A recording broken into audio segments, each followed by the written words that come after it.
Chapter 1, My 26-year-old landlady. Open the door. Open the door. I know you're in there. A sharp knock on the door woke Su Zhiwen up. Hearing the shrill voice, Su Zhiwen knew that it must be the landlord knocking on the door. Thinking of his 26-year-old landlady, Su Zhiwen subconsciously gulped, haphazardly put on his pajamas, and after raking his hair for a few moments, he opened the door to his room. As expected, a black-haired young woman, standing outside the door, still so stunning, if it is not already married. The husband is still a 40-something-year-old man. It would be better, Su Zhiwen thought. He lowered his head and the first thing he saw was a pair of delicate little feet with red nail polish, stepping into a pair of slippers. Well, so you're alive, not coming out so soon. You wouldn't be doing something bad in the house, right? Su Zhiwen looked upwards along the foot, a pair of flesh-colored stockings, wrapped around slender thighs, and further up were short denim hot pants. Unfortunately, couldn't see behind him. Su Zhiwen continued to look upwards. White tight shirt, chest buttons taut,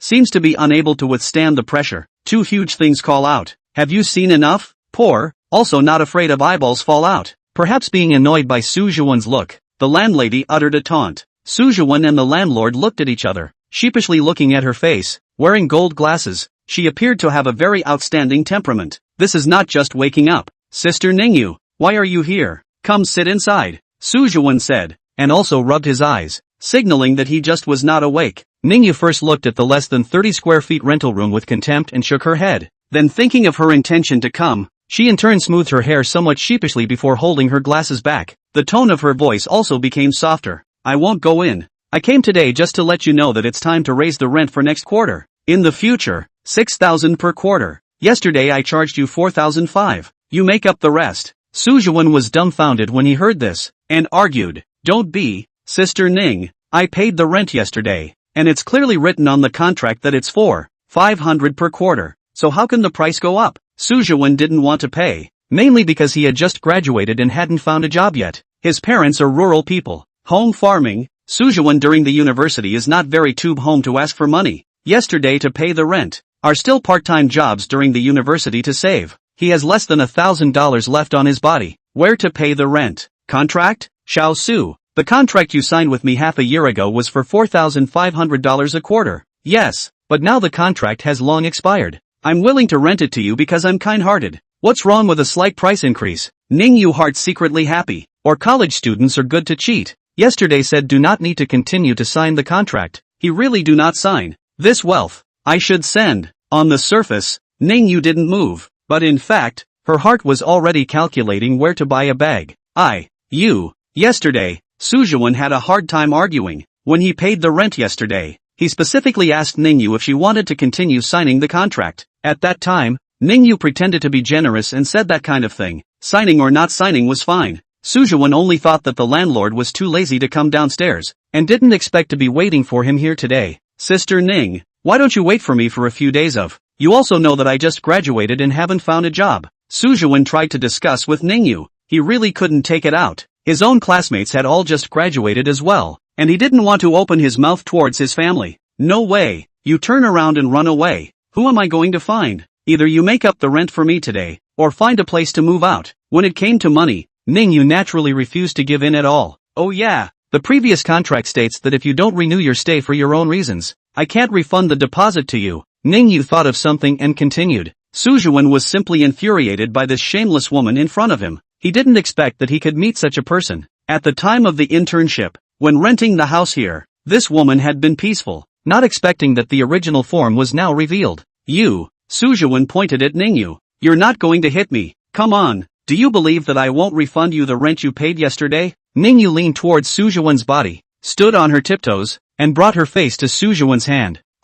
Where had Su Zhiwen experienced this? The more he thought about it, the more angry he became. The more he thought about it, his other hand couldn't help but grip the stone on his wrist. It was a stone in the shape of an eye, which Su Zhiwen had picked up in his village when he was a child. And then when he left his hometown to go out to school, Su Zhiwen punched the stone with an eye and wore it on his wrist as a souvenir. Perhaps too hard. Su Zhiwen's hand was cut. Blood flowed to the stone. He only felt a sudden surge of heat upwards from his hand. His eyes were on fire. And then his head went into a trance and he sat down on the sofa behind him. Ning Yue also looked dumbfounded. Don't you touch the porcelain. Old lady doesn't eat this. Su Zhiwen only felt his eyes splash, but quickly returned to normal. You brat just want to touch porcelain. Let me tell you, I didn't touch you. Ning Yue's piercing voice followed. She was also scared just now, afraid that something would happen to Su Zhuan. She had more than one house. This entire 6-story building was sent to her by her man. Su Zhuan accident does not matter. This building cannot be rented out, things will be big. That's all money.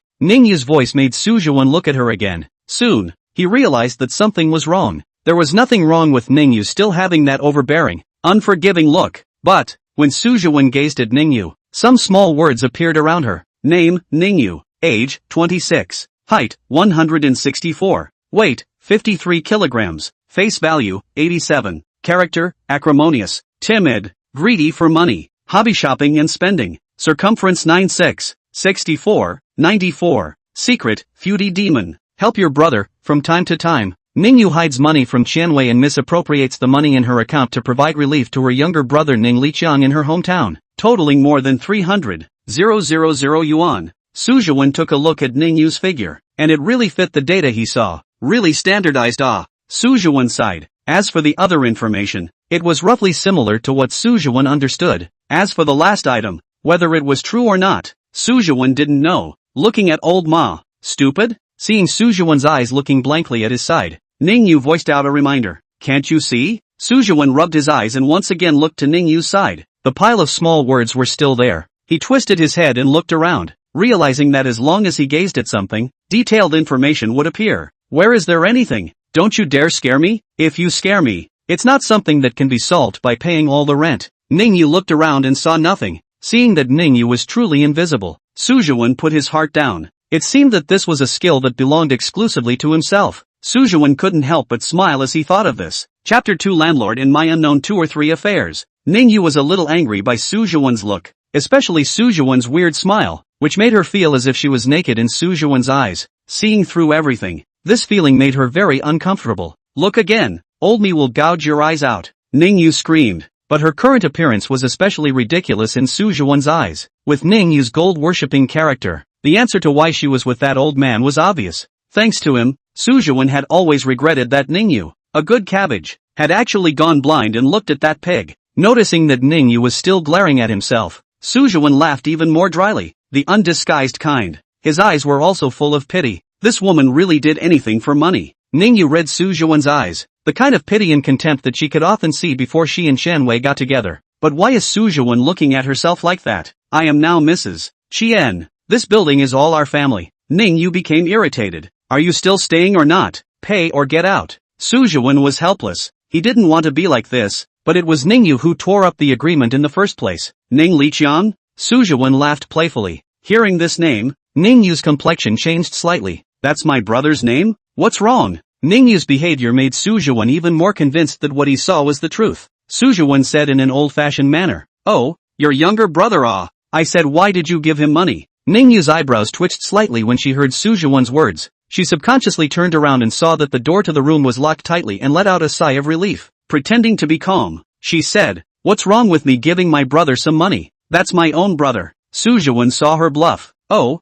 then if you give him money, does your husband know about it? Of course. My husband is very good to me, Ning Yue vocalized. Don't go out and talk nonsense and ruin our husband and wife relationship. Ning Yue looked as if she was really in love with her husband. That's $300,000. Hearing the exact figure, Ning Yue finally couldn't sit still. This kid in front of her definitely knew something. In order not to be discovered by Qianwei, she had always secretly transferred money out, divided it into many times, and it was almost this amount. What $300,000? I'm not sure. Of course Ning Yue wouldn't admit it at this time. She was betting that Su Zhuan couldn't get any evidence. Then I'd better go ask your husband. He should know. Su Zhuan stood up and was about to walk out. He even sked softly as he walked past Ning Yue. Not waiting for him to reach the doorway, he felt his wrist being gripped by a small, thin, smooth hand. Brother Su, you won't tell anyone about this, right? Su Zhuan turned his head to look. Ning Yue was looking at herself with winking eyes and her eyelashes were blinking non-stop. Ning Yue didn't dare to gamble.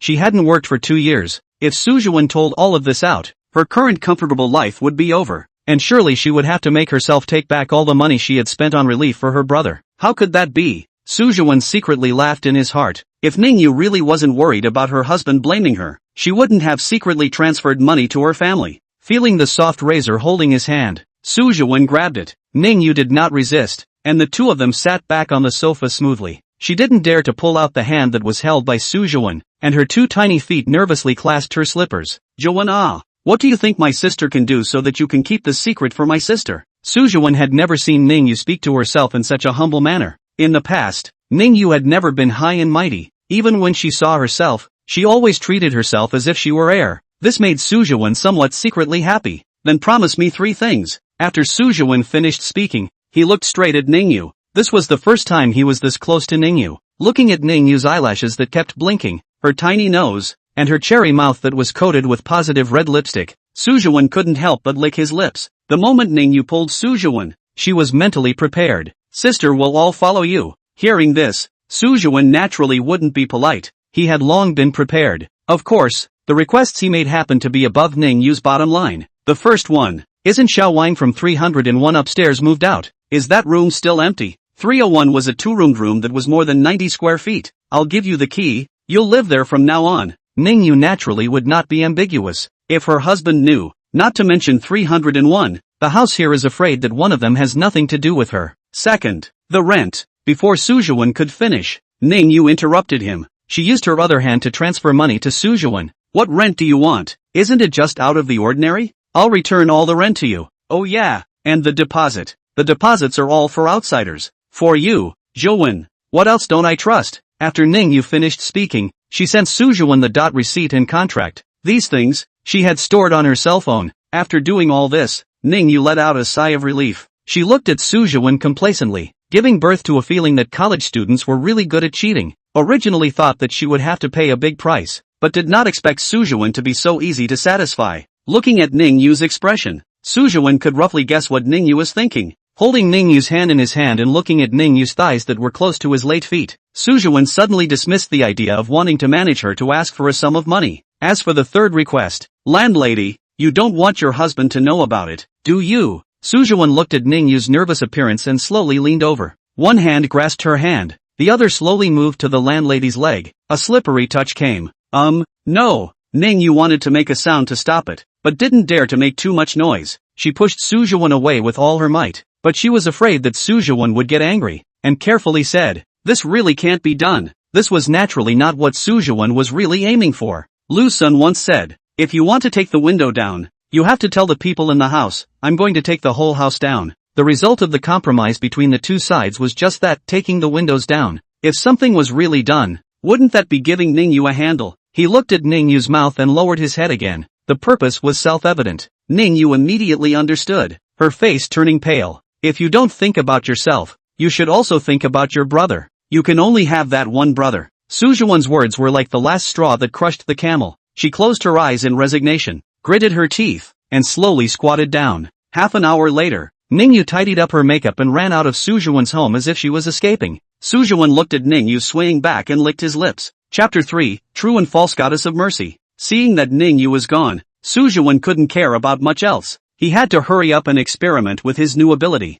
It should be that stone. The first thing that came to Su Zhiwen's mind was the eye-shaped stone. The stone had already disappeared from his wrist, but the rope that tied it was still intact. Only the tiny incision on the palm of his hand recorded everything. Favorably, Su Zhiwen's ability still originated from the eyes. If one said that the changes were not brought about by the stone, beating Su Zhiwen to death would not believe it. Not to think about why these changes occurred. Both come and go. Su Zhiwen began to experiment at home. Name, TV. Brand, Mi 4. Production date, 2019. Value, 200. Su Zhiwen turned out the manual in the TV cabinet. The date of manufacture and so on. Home things are limited. Can find specific instructions on nothing more than the sofa water heater kettle. These Su Zhiwen were able to identify the information. This let him breathe a sigh of relief. He then had a sudden thought and walked to the window. Name, Ben D. Type, fuel automobile. Production time, 2018. Hua. Su Zhiwen was taken aback that he could identify it from so far away.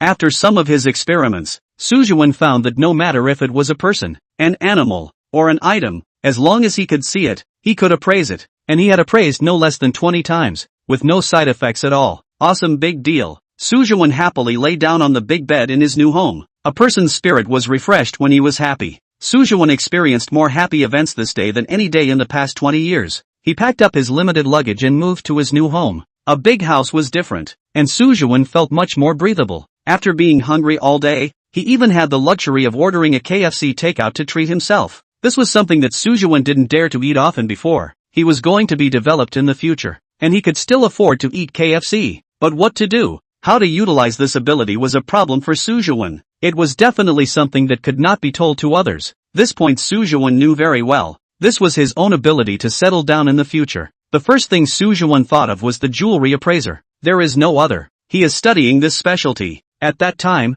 his parents paid for Su Zhiwen to study in high school, because he was the first in the village to go to college. When filling out the volunteer, no one to help counsel, and finally was transferred to this profession. Su Zhiwen is embarrassed to say to his parents that he wants to repeat. After all, the village said that he is a literati star down to earth or something. He can only be hard to read on. Other students in the class family more or less do this. Only Su Zhiwen out of place. Half work half study during the university. So for the situation of this specialty, Su Zhiwen also knows it well. There is no identity background. There is no famous teacher. Who wants to hire you? I can identify my own antiques and sell them myself. Su Zhiwen slapped his thigh. His college internship jewelry store? Just by the Panjiawan antique market. The legend of picking up leaks and getting rich there that is commonplace. At that time, Su Zhiwen also regretted that if he studied antique appraisal, he might be able to take his chances, and maybe the one who got rich was himself. Completely feasible. Su Zhiwen excited. If it was not already late in the day, and that side had already closed, he wanted to go now. This day experienced too much. Su Zhiwen ate dinner and fell into a deep sleep. There were no words for the night. The next morning, Su Zhiwen got up early and rode the subway to Panjiawan. Although it was very early, the place was already bustling with people. In the antique world, there had always been this saying: in the north, there was Panjiawan, and in the south, there was Panjiawan. The former refers to the capital Panjiawan Antique Market. The latter is where Suzhou is now, the Panjiawan Antique Market in Yunnan Spring City. Pick-up, counterfeiting, stalls and vendors, tourists from all over the country, can be described as a mixture of fish and dragons. If it is before Su Zhiwen, cannot dare to touch these things. As for now, Su Zhiwen just want to say a word: the world's treasures into my enough. Look, our old objects, landscape paintings of the Ming Dynasty, the Qing Dynasty porcelain vase. This is my collection from the countryside. It's genuine. Why are you selling fakes? What fakes? Did you buy this from me? Everyone look up to me. This jewelry store inside. Everyone must spend no less than 3,000. Panjiawan was noisy, but Su Zhiwen was unmoved. He walked through the crowd, meticulously identifying one item after another. Name: ink shrimp. Type: imitation artwork. Year: 2019. Value: $50. Would the young man take a look? This is the shrimp of old master Qi Baisher. When the old master was alive, he was a relative of our family. Su Zhiwen skimmed his mouth. The person who drew this painting was called Zhao Shan, and this stall owner identified it as Zhao Shan as well. It was self-evident. Su Zhiwen no longer looked at this vendor's things. These paintings were all painted by this one called Zhao Shan. Next family. Name: 5 Emperor's Money. Type: modern imitation. Date of production: 1999. Value: $10. Su Zhiwen bristled. This string of money had a year, but not much. The remaining ancient coins were also almost all modern imitations. Instead, there was one, a serious copper coin from the Qianlong period of the Qing Dynasty. But people stall owner is not a job. Su Zhiwen asked. To 100. Qianlong Tongbao also this price. No profit. Ancient coins are like this, the circulation is large, and not easy to identify. True and false mixed together to sell. Even experts will hit the eye. Su Zhiwen shook his head. Next he did see a lot of good things. There is a reason why Panjiawan is famous nationwide. Porcelain vases from the Qing Dynasty, copper coins from the Ming Dynasty, and Tang 3 colors. But once you ask the price, the cheapest Ming Dynasty copper coins Hangwu Tongbao also want a price 15,000. Su Zhiwen are lazy to cut the price. He is now on the body. There are more than 7,000. Buy these things, simply cannot earn much. But soon, Su Zhiwen locked the target. Name: imitation of the Song Dynasty gilt copper guanyin sitting statue. Type: Republican handicrafts. Year of production: 1913. Height: 0.5. Weight: 5 kilograms. Value: $800,000. Special event: real or fake guanyin. Real or fake guanyin. During the Republic of China period,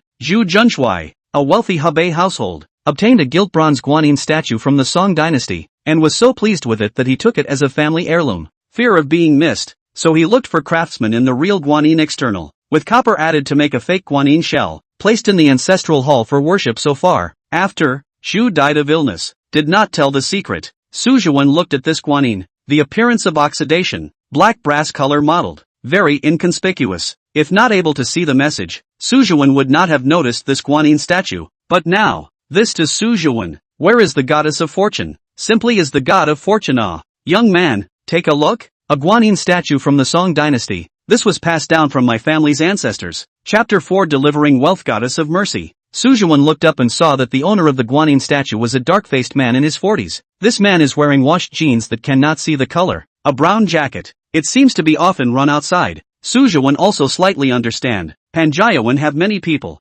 Usually go to the countryside to collect some of the old objects, such as a dozen or so, to Panjiawan stalls. This stall, in addition to the copper goddess of mercy, is some broken ceramic bowl or something? It is estimated that they are collected from the countryside. Su Zhiwen of course know that this is the Tang Dynasty or copper statue, but he is not stupid. Born in the orphanage of his scratch price is a good hand. This big brother, you don't bluff me either. This thing is an old object good. At most it is something before and after the founding of the country. Su Zhiwen looked at the stall owner's expression and continued. My family's old man is approaching his birthday and believes in Buddhism. I like to invite a statue of Buddha to go back to wish the old man a happy birthday. The stall owner was naturally not a cutie. After he received this thing from the countryside, he also looked for someone to see it. The stall owner knew in his heart that this thing was, at the very top, a Republican-era thing. Little brother, this is my proper family heirloom Guanyin. Look at this system. It's definitely from the Tang Dynasty. The stall owner had a naive face, as if this was really a family heirloom treasure.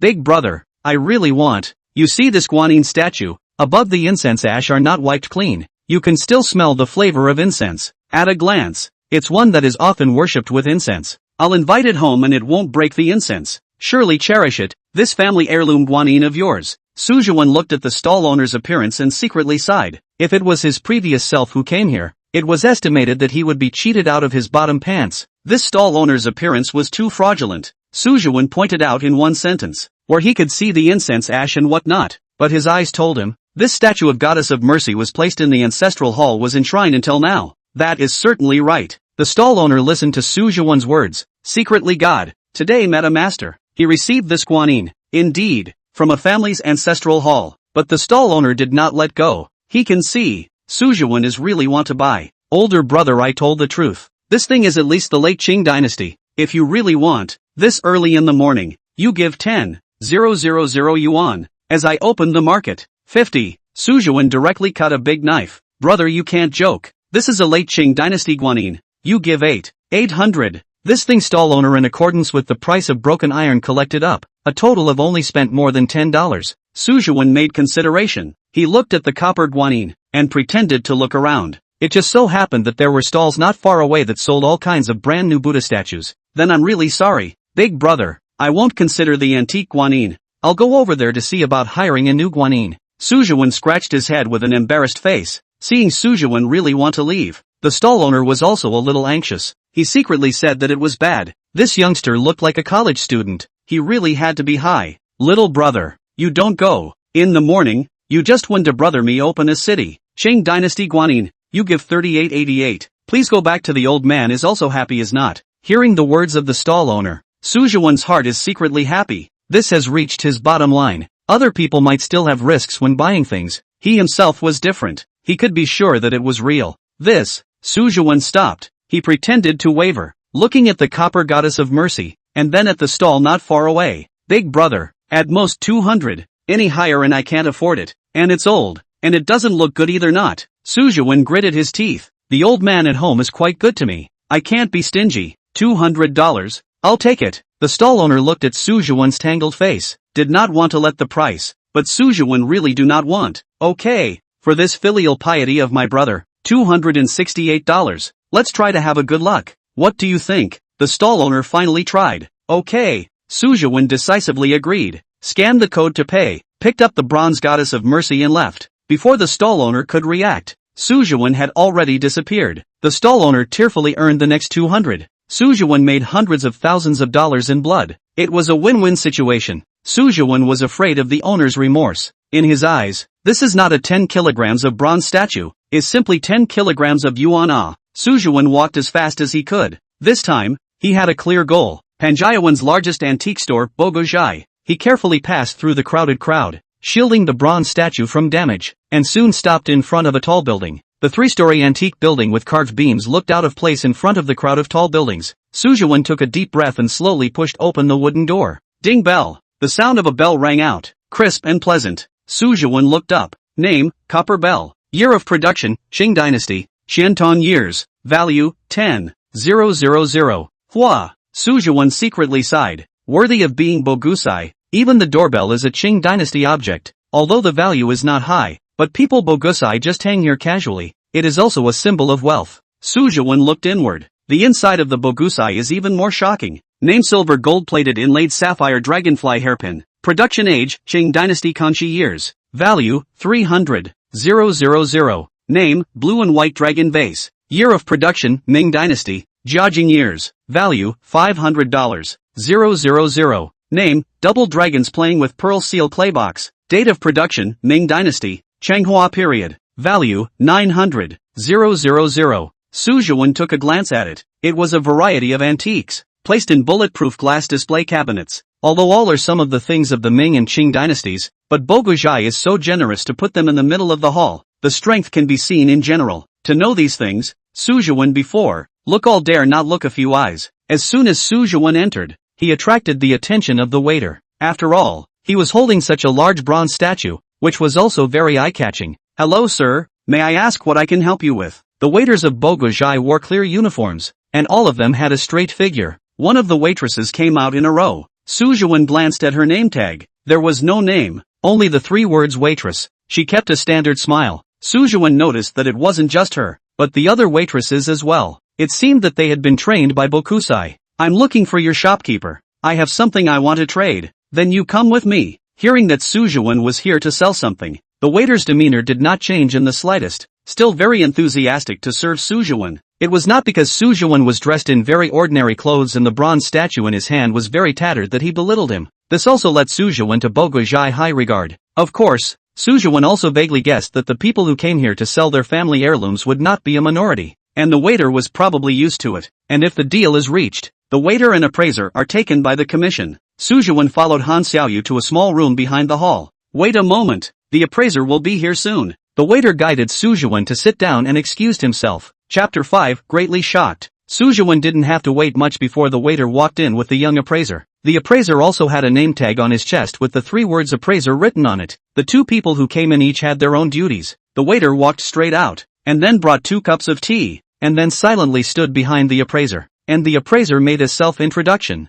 Hello, I am the appraiser of Boguzhai, Qin Tianwei. This was a 20-something, handsome young man with a standard smile on his face as well. Su Zhiwen also greeted him warmly. My surname is Su. Mr. Su, don't mind if I palm it first. The appraiser didn't have much pleasantries and opened the door. Please. Su Zhiwen naturally didn't mind, although Qin Tianwei looked young. But I'm sure that Boguzhai wouldn't send in someone who wasn't capable to fool customers. This was not good for both sides. Su Zhiwen picked up the teacup. A faint fragrance came from it. Although he didn't know anything about tea, he knew that it was good stuff. Under his gaze, Qin Tianwei pulled out a thick cloth made of velvet from the drawer of the table. With the help of the waiter, Qin Tianwei placed the copper goddess of mercy on top of the red cloth. Su Zhiwen didn't care at first because he knew that the outer layer of his guanyin was fake. But seeing Qin Tianwei's professional appearance, he couldn't help but put his heart down towards Bogusai. Qin Tianwei took out his professional tools to appraise some, and under the magnifying glass, the dots and dashes of the bronze statue were presented under his eyes. In fact,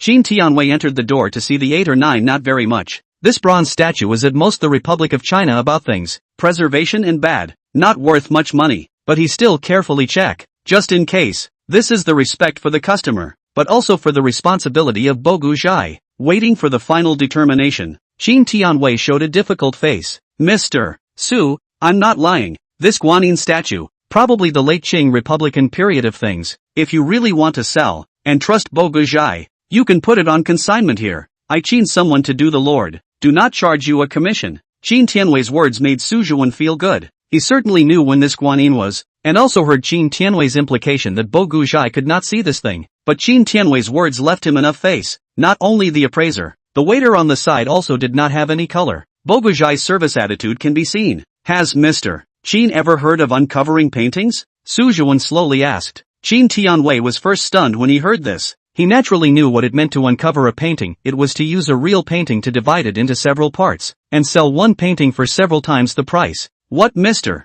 Su means is that there is something else inside this bronze statue? He quickly reacted. Having just picked up this bronze statue, Qin Tianwei noticed that it was far from being as heavy as a solid bronze statue. Su Zhiwen nodded confidently. Mr. Su, wait, I'll go shout for my master. Little Han, you entertain well. After receiving Su Zhiwen's affirmative answer, Qin Tianwei left in a hurry. If it was usual, Qin Tianwei would still ask carefully, but Su Zhiwen's confident look was really not like a fake. The waiter came forward and wanted to add tea for Su Zhiwen, but he waved his hand and refused. Qin Tianwei quickly went and returned, followed by a robust old man in a Tang suit. Unusually, the old man did not have any name tags on his body. This is Mr. Su. Mr. Su, this is my master Li Rufeng. Qin Tianwei introduced the two. Li Rufeng didn't make a fuss and directly opened the door, listening to the meaning of the inferior apprentice's words. This guanyin of Mr. Su, a hidden mystery? Master Li will know once he tries it. Su Zhiwen nodded confidently.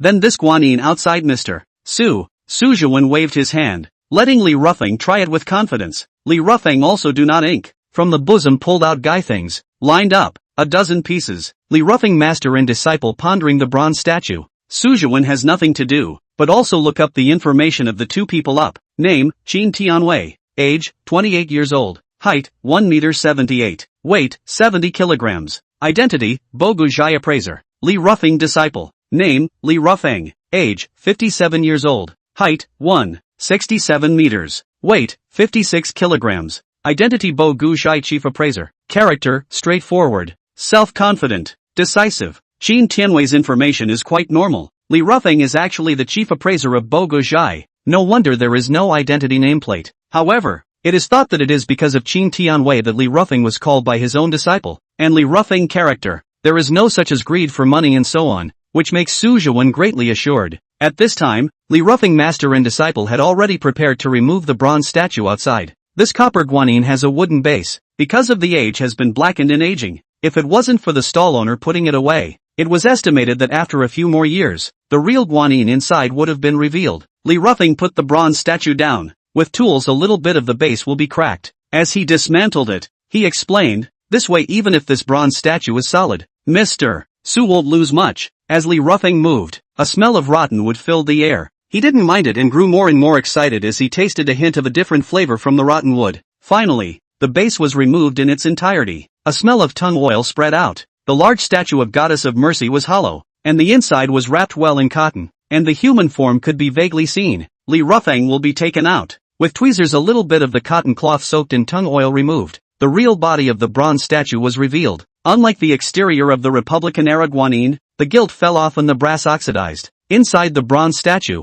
is bright gold color, gilt intact. Guanyin's kind face is clearly visible. Name, Tang Dynasty gilt copper guanyin statue. Date of manufacture, Tang Dynasty, Chanhua years. Height, 0.3 meters. Weight, 1 kilogram. Value, $800,000. Special event, real or fake guanyin. Li Rufeng picked up a magnifying glass to observe carefully, and then slowly brought the bronze statue to the top of the velvet. Mr. Su, this bronze statue is at least from the northern Tang Dynasty. His voice trembled a little. It was really the first time he had seen such a thing. I don't know how Mr. Su saw it. Qin Tianwei asked curiously. Su Zhiwen snorted and said that it was passed down from his family's ancestors. This layer of bronze statues outside. But it's something from the Republic of China, Li Rufeng affirmed. He then looked at Su Zhiwen with a grave expression. I wonder if Mr. Su is willing to part with this object to Bogu Zhai. Chapter 6, Meeting the Landlady Again. Seeing that Li Rufeng wanted to buy, Su Zhi had no choice. He bought this guanyin is rushing to resell money to go,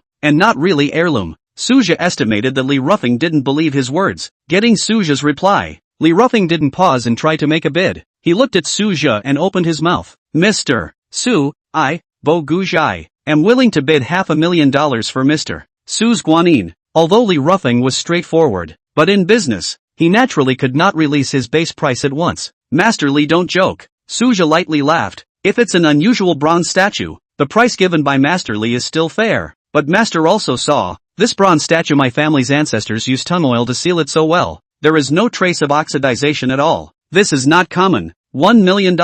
Su Zhi gave his price. Li Rufeng was still smiling on the surface, but inwardly, he began to speculate about Suja. It seemed to him that although this young man looked like an ordinary college student, he actually had some background, either from a famous teacher or from his family. Suja, calm and composed, picked up the teacup and continued to drink. The light fragrance, let Suja really love. 700,000. Li Rufeng pondered for a while before bidding again. This price seems to be very fair. Hearing Li Rufeng's offer, Han Xiaoyu, who was standing in the corner, had her eyes light up. As for Qin Tianwei, he was still mesmerized by the delicacy of the goddess of mercy statue. This was the first time he had seen such an instance. And the main man, Suja, didn't rush to open his mouth, but remained calmly sipping his tea. It's a bit low. After a while, he put down the teacup and looked at Li Rufeng with a smile. Suja's methodical offer appeared very sophisticated. After all, he knew the correct answer from the beginning. $900,000. This bronze statue outside is also given to Master Li. I think that with a story like this, there will be someone who will pay for it. This price had already reached Li Rufeng's heart price. With such a metaphysical story, bizarre experiences,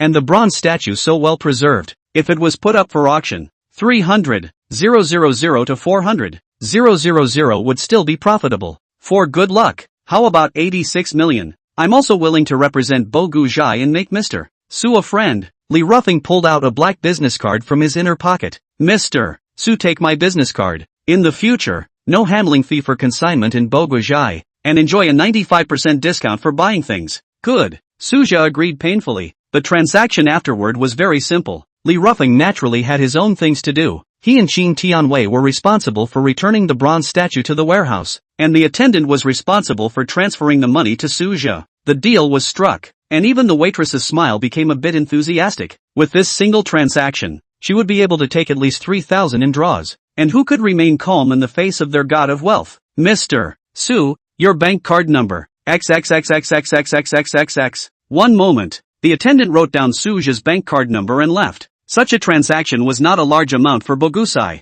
and she soon returned again to tell Suja that the money had been transferred in place. Mr. Su, I'll see you off. Seeing Suja get up, the attendant enthusiastically sent the god of fortune to the entrance of Bogu Zhai. Suja smiled and thanked the attendant. Of course he would not be naive enough to think that the waiter was so enthusiastic about himself because he had a crush on him. He had interned in a jewelry store and knew that the waiter had a commission to take. This is only a small episode. After leaving Bogu Zhai, Suja looked at the cell phone bank account on the 6-digit balance, which put down the heart. Although Bogu Zhai family is big, but Suja cannot afford to miss. Suddenly rich Suja was a little bit in a trance, and waited until he returned to the downstairs of the neighborhood. Da-da-day. The familiar sound of high heels came, and only then did Suja awaken from the excitement of revenge. Needless to say, Suja also knew that this was his 26-year-old landlady. The old neighborhood did not have an elevator, and after the entry door there was only a simple staircase for the residents to go up and down. As expected, it was the landlady, Ning Yue, who came face to face, but Suja did not show too much enthusiasm, for no other reason. At this time Ning Yue was wrapped around her husband Qianwei's arm. The two people have talked and laughed, showing a very loving look. Qianwei was not very tall, just half a head taller than Ning Yue. The years had left heavy traces on his face. If he didn't know the inside story, outsiders could easily treat them as a father and daughter. Sister Ning, brother Qian. Suja smiled and greeted. Yo, little Su, you've gotten rich recently. When she saw Suja, Ning Yue secretly said that it was not good. The smile on her face lurched and then returned to normal, where she still cared to greet Suja. On the contrary, it was Qianwei who smiled warmly. Hearing Qianwei's words, Suja knew that Qianwei must now know that he had moved to the big house. It seemed that Qianwei still had a very tight hold on the family's finances, so it was no wonder that Ning Yue was quietly calling money into the house. But Suja remained unmoving on the surface, his smile unabated. After passing by the two of them, he quietly patted Ning Yue's arm. Qianwei was oblivious to this,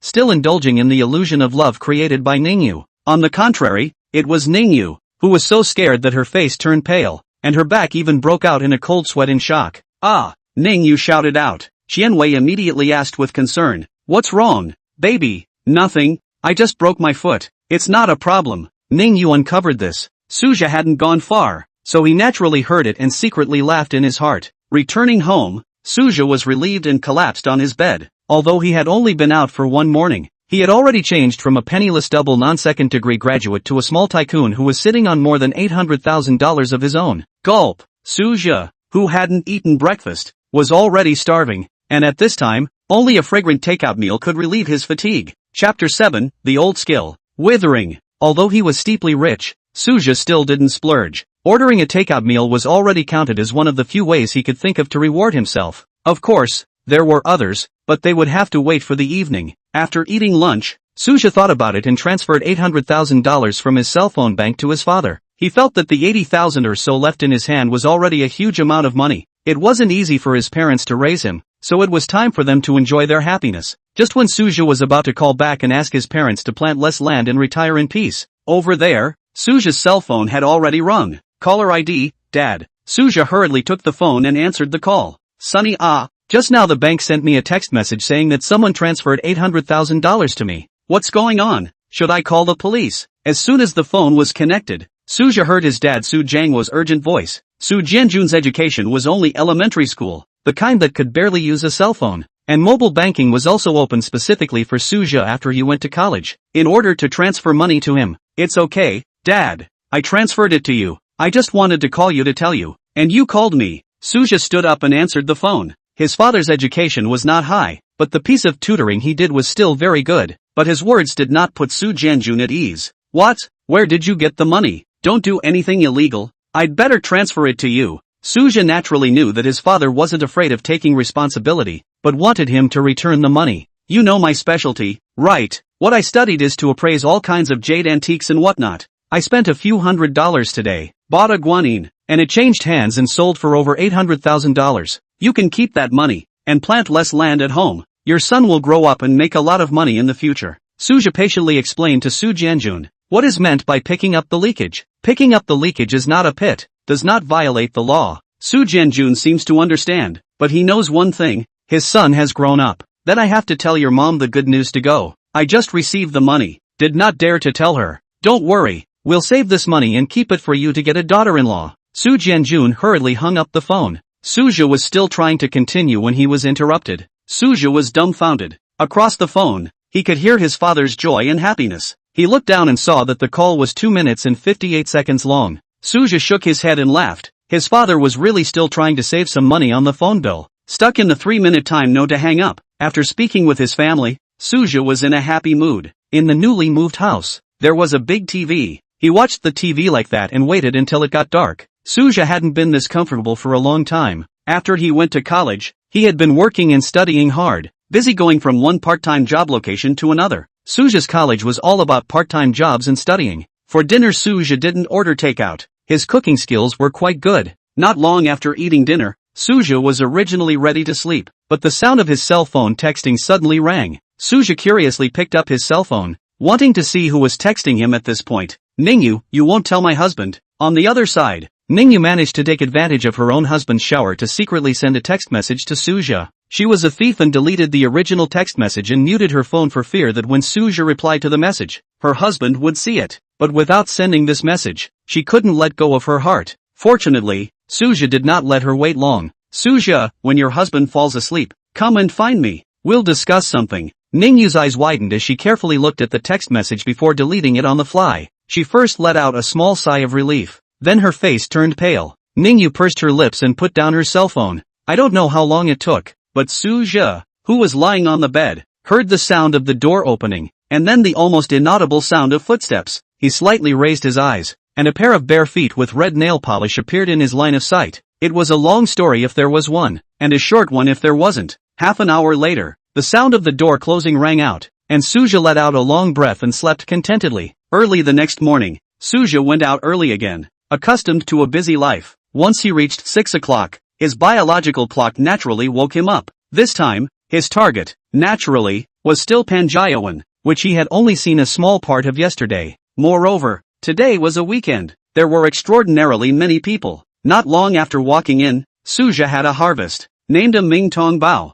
Production Dynasty Jiajing, Ming Dynasty. Value 2000. At a stall selling ancient coins, Suja saw this coin. Generally speaking, Suja is not willing to look at ancient coins. A bunch of inside, one by one to see the past thief cost eyes. But how to say it? Only the original in the crowd looked at him one more time. Suja squatted down, picking and choosing. Look at it, little brother. All genuine. The stall owner saw someone come, warmly greeted. Suja knew in his heart, inside a pile of copper coins, there was a real one even if it was good, and even if it is true, but also are the Kanshi Tongbao. Xianlong Tongbao circulation of these great, good quality of 20-30, poor quality is worth $7 or $8. Suja first grabbed the Daming Tongbao, and then pick and choose. True and false took a few. The stall owner's eyebrows gradually wrinkled, thinking, this kid will not really know it. Unlike looks like a college student look. But the stall owner quickly put his heart down. Suja casually threw the copper coins in his hand and then picked and chose again. Finally impatiently grabbed a handful and said,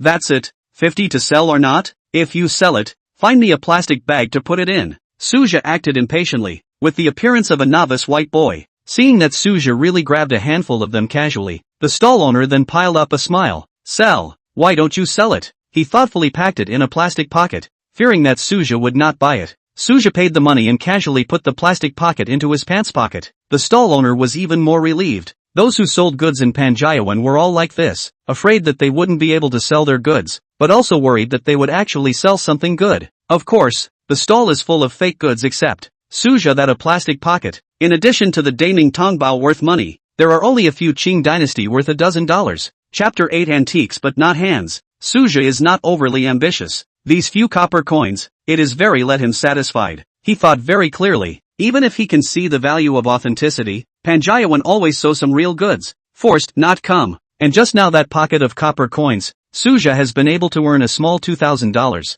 the daily income of $2,000. Suja before graduation thought not even dare to think. Besides, it's not tiring. Suja continued to stroll. Without taking a few steps, he passed by the stall where he bought the guanyin yesterday. The owner was oblivious to the fact that he had lost hundreds of thousands of dollars yesterday and was still cheerfully soliciting customers. Suja glanced at him. There were no more real things on his stall, so he walked away on his own. Sometimes, ignorance is also a kind of happiness. Suja had gotten a bargain. After having his gains, Suja idly strolled around. He really knows nothing about this business. There are things he looks quite real. In fact, it is fake. Name, Imitation Yongjiang Pastel Color Fusho Pattern Double Ear Bottle Pair. Production year, 2017. Value, 300. So a pair of bottles. Suja looked at the buyer, smiled and pulled out a thick pile of banknotes handed to the owner. It looks like a few $1,000s, and then the bottle held in his arms, as if picking up the treasure. See, Suja came over to watch the fun. He also looked at Suja with a guarded face, for fear that he intercepted. Originally Suja also did not want to remind. See him that look. Suja also happily stood by the side, watching him suffer. How? Little brother also like porcelain?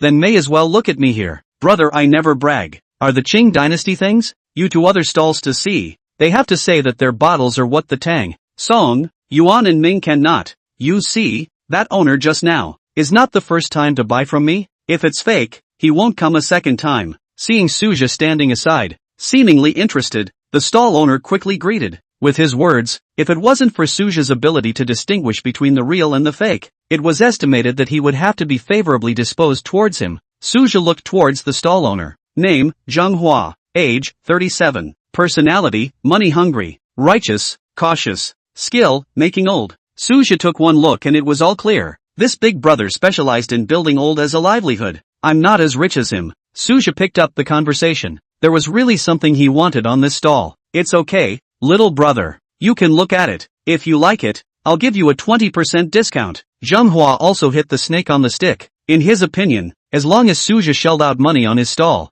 then he had a profit. Suja pretended to look like he didn't understand, looking left and right, and from Zhenghua borrowed a magnifying glass, from time to time to take a closer look. In fact, where he has somewhat, but is just pretending. For a long time, Zhenghua are a little impatient. Suja only seems to have just come back to God. A look of embarrassment, said, sorry I am not looking too long? Zhenghua put away his impatience and patted his chest. It's fine, watch for as long as you want. Upon hearing this, Suja stopped again as if he wanted to continue watching. Big brother, I don't understand too much. I just came over for summer vacation to turn around. Why don't I pick a small one, and you count it cheaper? Suja looked like a world-weary college student, really very confusing. Name, Glazed Dragon Snuff Bottle. Production years, Qing Dynasty Shintong years. Value, 1500. This is the end of the Qing Dynasty snuff bottle. Material reasons look very new, but the color is very inconspicuous. Seeing Suja look like a duck on the shelf, had to buy the look. Zhenghua steal joy. Zhenghua think our college students' money is good to earn. Just look at the time, will be embarrassed not to buy. After all, that snuff bottle. He even lazy to do old. Received the hand after the hand thrown to the stall. Little brother, This thing is a treasure. The old Buddha know it. This is the old Buddha reward down. What you think in your heart is one thing. What you say in your mouth is another. You give 15,000. When Suja heard the price, he almost thought that Zheng Hua also had eyes like his own, but he quickly calmed down and looked like he was in a difficult situation. That, can I not buy it? Suja condescended. Alright, just now. Didn't Big Brother say that he would give you a 20% discount? Little brother, you give 12,000. Zheng Hua took the initiative to reduce the price. 200 okay? No, I don't want it. Suja hurriedly put down the snuff bottle, as if touching a hot potato. Zheng Hua was first embarrassed, then looked helpless. Little brother, you can be really difficult, brother. Then let's just hand it over to a friend. You take it. Suja looked at the snuff bottle again, and then looked at Zheng Hua, slowly took out his cell phone and swept the code to check out. Then thank you, Big Brother Zhang. Suja tearfully earned 1,003. Strange, when did I say my surname is Zhang? Forget it, this stupid kid is really good at cheating. I earned another 180. After Suja left, Zheng Hua muttered in a low voice at the stall. Of course, both of them felt that they had earned it, but Suja's good fortune seemed to have run out. Strolling until noon, he also bought and saw other valuable objects, but he is not annoyed. This morning, he has gained a lot of insight. See, those stall owners offer hundreds of thousands of dollars, and then buy the buyer tens of dollars to take the example. Suja sighed darkly. His own price is indeed not tough enough. Antiques, this line of work is to ask for the price of the sky, sit on the ground to return the money. Of course, others dozens of dollars to buy, may lose a few dozen. Suja has reached more than $3,000. Just as he was about to find a place to eat and rest his feet, a wave of noise attracted his attention. Come and see. This kid broke my Ming Dynasty's bottle and tried to run away. I didn't run. Then you pay for it? It's not like I broke it. Why would I pay for it? Suja sniffed and looked. The source of the sound was already surrounded by people in 3 circles. Suja put the harvest into his backpack, put the bag on his chest, and also wanted to go forward to make a scene. In the end, the young and strong college students, Tapanjayawan group of people, are some 30-40 years old or even older. Suja easily squeezed into the forefront. He saw a fat woman with a big waist, reaching out and grabbing a middle-aged man like a pole. Just do not let go. There was also a puddle of porcelain shards on the ground. From the mouths of the people who were eating, Suja figured out the general picture of the matter. The pole child wants to buy the fat woman's stall on the porcelain bottle. Let the fat woman hand it himself. The result of it did not hold steady on the porcelain bottle, broke. This is not pure novice? Antiques but hands do not know? Suja sighed. A 50 or 60-year-old grandfather opened. Chapter 9, Abnormal Clerk. Grandpa, ask you a thing. Why do you call antiques but hand-aw? Suja looked like he was begging for advice. These things are not cheap. From a person's hand directly to another person. If accidentally broken. You say, who's counting? Seeing Suju asking questions, the old man was also kind enough to be a teacher. So, we these old hands to buy things, are letting the stallholder put on the ground their own hands to see and then put back on the ground. The stallholder moved back. This complete porcelain vase may be a few hundred to buy. Broken can be tens of thousands of yo. The boss generally said while shaking his head and sighing. This bottle is the Ming Dynasty. Today you do not compensate 100,000 80,000. You do not want to go. As expected, the figure is poor. The fat woman blackmailed the sparrow child. Grandpa, you are really bull. Suja complimented, not expecting to really be guessed by this old man. However, Suja was interested in the fragments on the ground, and wondered if the fragments could be recognized by themselves. Name, Imitation Ming System Blue Glaze Light Reddish Red Color Flower and Bird Vase. The date of production, 2020. The value, 0. Suja skimmed his mouth. Really is a fake. But soon, the stall another thing, attracted his attention. Name, National Gothic Character Posters. Creation time, 1964. Value, $5 million.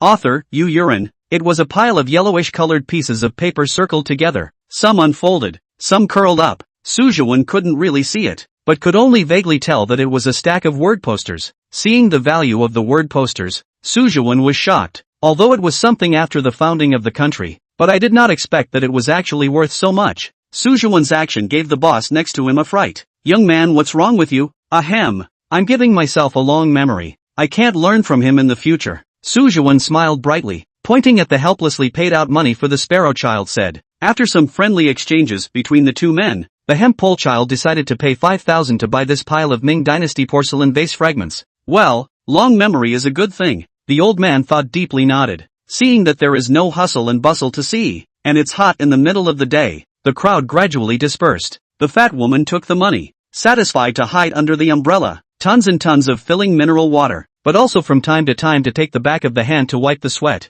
I tell you things are you broke. Money I cannot return. The sunlight in front of her eyes was blocked. The fat woman thought that it was the sparrow child who came back, took the water bottle open and looked. Sujuan stood in front of her with a smile on his face. What's wrong, brother? What do you see? The fat woman's voice became soft. Sister, can I take a look at those calligraphy posters? Sujuan looked at the fat woman, held back his nausea, and asked with a smile. Look, brother, look for yourself. The fat woman's thick fingers pointed at the word postings. Sujuan looked through it. Although the word posters were all yellowed, but Yu Yoran's one, the real one, was obviously different. The ink didn't fizzle at all. How much do these old character posters cost? Sis, I'll buy them back to practice. Sujuan asked, pretending not to care. After looking at it, Sujuan put the word post down, saving himself from being blackmailed by this woman. Just now her formidable appearance, Sujuan still vivid in his mind. As soon as money was mentioned, the fat woman came on strong. Brother, how is that an old character post? That's a calligraphy post from the Tang, late Qing and Republican period. Good stuff. Charge you 10,000. The fat woman didn't quite understand, and originally wanted to boast that it was a Tang Dynasty calligraphy post, but once she thought it was a bit too much, she immediately changed her words. Sister, I just want to practice my handwriting. You're cheaper, or else, I'll take half. I still have to save some money and buy rice paper. Sujuan took half of it casually and seemingly without thinking, but he had been very careful to make sure that the real one was in it. The fat woman thought to herself, what's the use of me wanting this crap? A bunch of words, and all written by people I don't know. That's not good, brother. You bought half of it, who am I going to sell the rest to? Sujuan rolled his eyes in his heart. Do you want to hear what you're saying? Can't you sell this pile of calligraphy posters one by one? Then I can't afford it. How about 100? 100? There are 30 to 40 sheets in this pile? If you sell them for 100, wouldn't it be less than $10 each? Sujuan heard this and in turn calmed down. This woman really didn't understand. 1, 2, 3, 37 sheets. Sister, can I give you 400? Sujuan played dumb. The fat woman estimated it. She took it back at the price of waste paper and sold it for a blood profit of 306. 400. 400 you take. Sujuan happily paid the money. Taking the posters, he turned back and rolled his eyes. After this delay, it was already afternoon, and Sujuan was starving. He found a small fly tavern, asked for a private room, and ordered a few dishes. While waiting for the food, he organized the snuff bottle, a few real coins, and most importantly, Yu Yoran's posters, especially the posters. Sujuan only now have the time to take a close look at this treasure. This posters, densely written dozens of words, the font line like flowing water. Sujuan feel that even if he practiced a dozen years cannot be practiced. In addition to these words, there is also a red chapter on the posters. Sujuan barely recognized the words peaceful old man. The original yellowed posters were already a little damaged, but fortunately only the edges and corners. The words on the posters were still clearly visible. Sujuan doesn't know how to write, but something less than 50 years old can actually sell for $5 million. It must be very powerful. Sujuan carefully rolled up the word post. It was also helpless. He didn't know how to protect it. Then once again confirmed that the rest of those copper coins word post had no value, so he put them all together into a plastic pocket, ready to throw them away. As for those antiques, naturally, they were carefully put into his backpack, with no intention of using delicacies. Sujuan ate his lunch hastily. Once again coming to the familiar door of Bogu Zhai, Sujuan took a deep breath. He knew that when he came out again, he would be a millionaire. Suja slowly pushed open the door of Bogu Zhai, and the pleasant copper bell rang out. Suja looked towards the hall. When he came yesterday, the seal clay plate he saw was already gone, and in its place was a copper mirror with a similar price difference. TSK, there are so many rich people. TSK, I'm going to become rich too. Suja sighed. Originally is a lazy afternoon, and there are no other guests. Suja saw Bogu Zhai staff a very spiritual look. The heart size, the big store is not the same. This time to entertain Suja is still the last waitress. After all, yesterday only traded. Sujuan on her is still some impression. Suja originally wanted to say hello, but found that the waitress's expression was a bit stiff. This gentleman, is there anything I can do for you? Sujuan felt a little strange. Chapter 10 Boss of Bokujai. Is elderly in? I have something to sell? Seeing the waitress like this, Suja did not insist on greeting her and directly stated his intention. That waitress was also stunned when she heard this. She did not expect Suja to come to buy things again today, but soon she returned to normal, revealing a standard smile. Sir, elderly is not here today. There are other appraisers in the store. Do you need me to arrange for you? That's fine. Suja was mainly afraid that those appraisers couldn't make the decision. Since Li Ruffing wasn't there, he didn't go forcing himself. No need. Little Han, back off. At this time, a crisp female voice sounded. A rhythmic sound of high heels. Suja followed the sound and looked over. Pure white high heels. The exposed instep bruises were vaguely visible. Further up were pure white suit pants, obediently wrapped around the legs, trimming the legs very slender. The upper body is also a white suit, ironed without a single crease. Suja finally looked at the face of the visitor. A pair of willowy eyebrows, also like the clothes, were trimmed meticulously and fit perfectly on the face. There was no fluctuation in the eyes, as if they were trying to turn people away. Unlike the waiter's smile, this woman was also smiling, but it was as if she was on a mission. Smiling just right, as if she had practiced against some mold. Yes, Mr. Yi. The waitress turned her back to the woman and quietly sighed in relief where she could not see. Suja finally realized why at this point in time. The shopkeepers of Boguijai were also spirited, so it was because the boss was here and there was no way to touch the fish. Name, Yilan. Age, 28 years old. Height, 172. Weight 50 kg. 3 circumference, 90. 55. 95. Identity Boguijai boss. Yi family's daughter. Skills, antique appraisal. Japanese, French and English. Character, confident, cold on the outside, hot on the inside. Suja surface unmoving. Really began to secretly measure. This suit below the body is not really as good as he saw. Hello, please follow me. Yilan opened his mouth with a magnetism that Suja couldn't tell.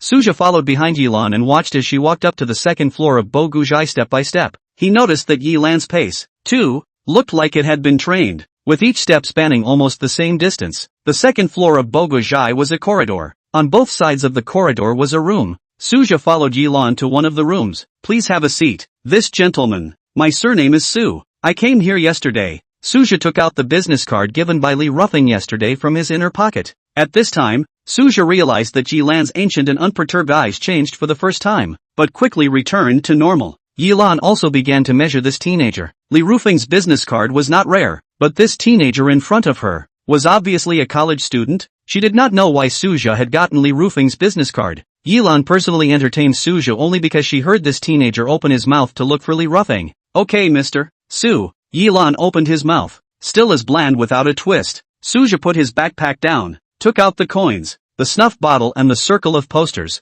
arranged them one by one on the table's red velvet cloth, and then gestured for Yilan to get his hands on them. Looking at Suja's action, Yilan couldn't help but give him a high regard, not handing things to himself right away. At least he knew the rules of the circle. At the same time, Suja also noticed that Yilan's gaze, the first time fell on the word post. When Suja signaled Yilan to get started, she couldn't wait to put on her white gloves, and then carefully unfolded the word post slowly. As for the copper coins, Suja felt that it was a good thing that this table was big enough, or else Yilan could have peeled off all those things and pushed them to the floor. As the word post unfolded, Suja noticed that her breathing gave a very obvious lurch. Mr. Su, there's a paperweight in the drawer on the side of the table. Can you get it for me? Yilan said this, but her eyes did not leave the word post for a moment. Suja was dumbfounded. This was more or less impolite to let a guest do it, but he wasn't angry. The more Yilan liked the posters, the higher the price of the posters would be. Because of the side of the table put sundries, copper coins, Yilan has actually been very close to the side of the table.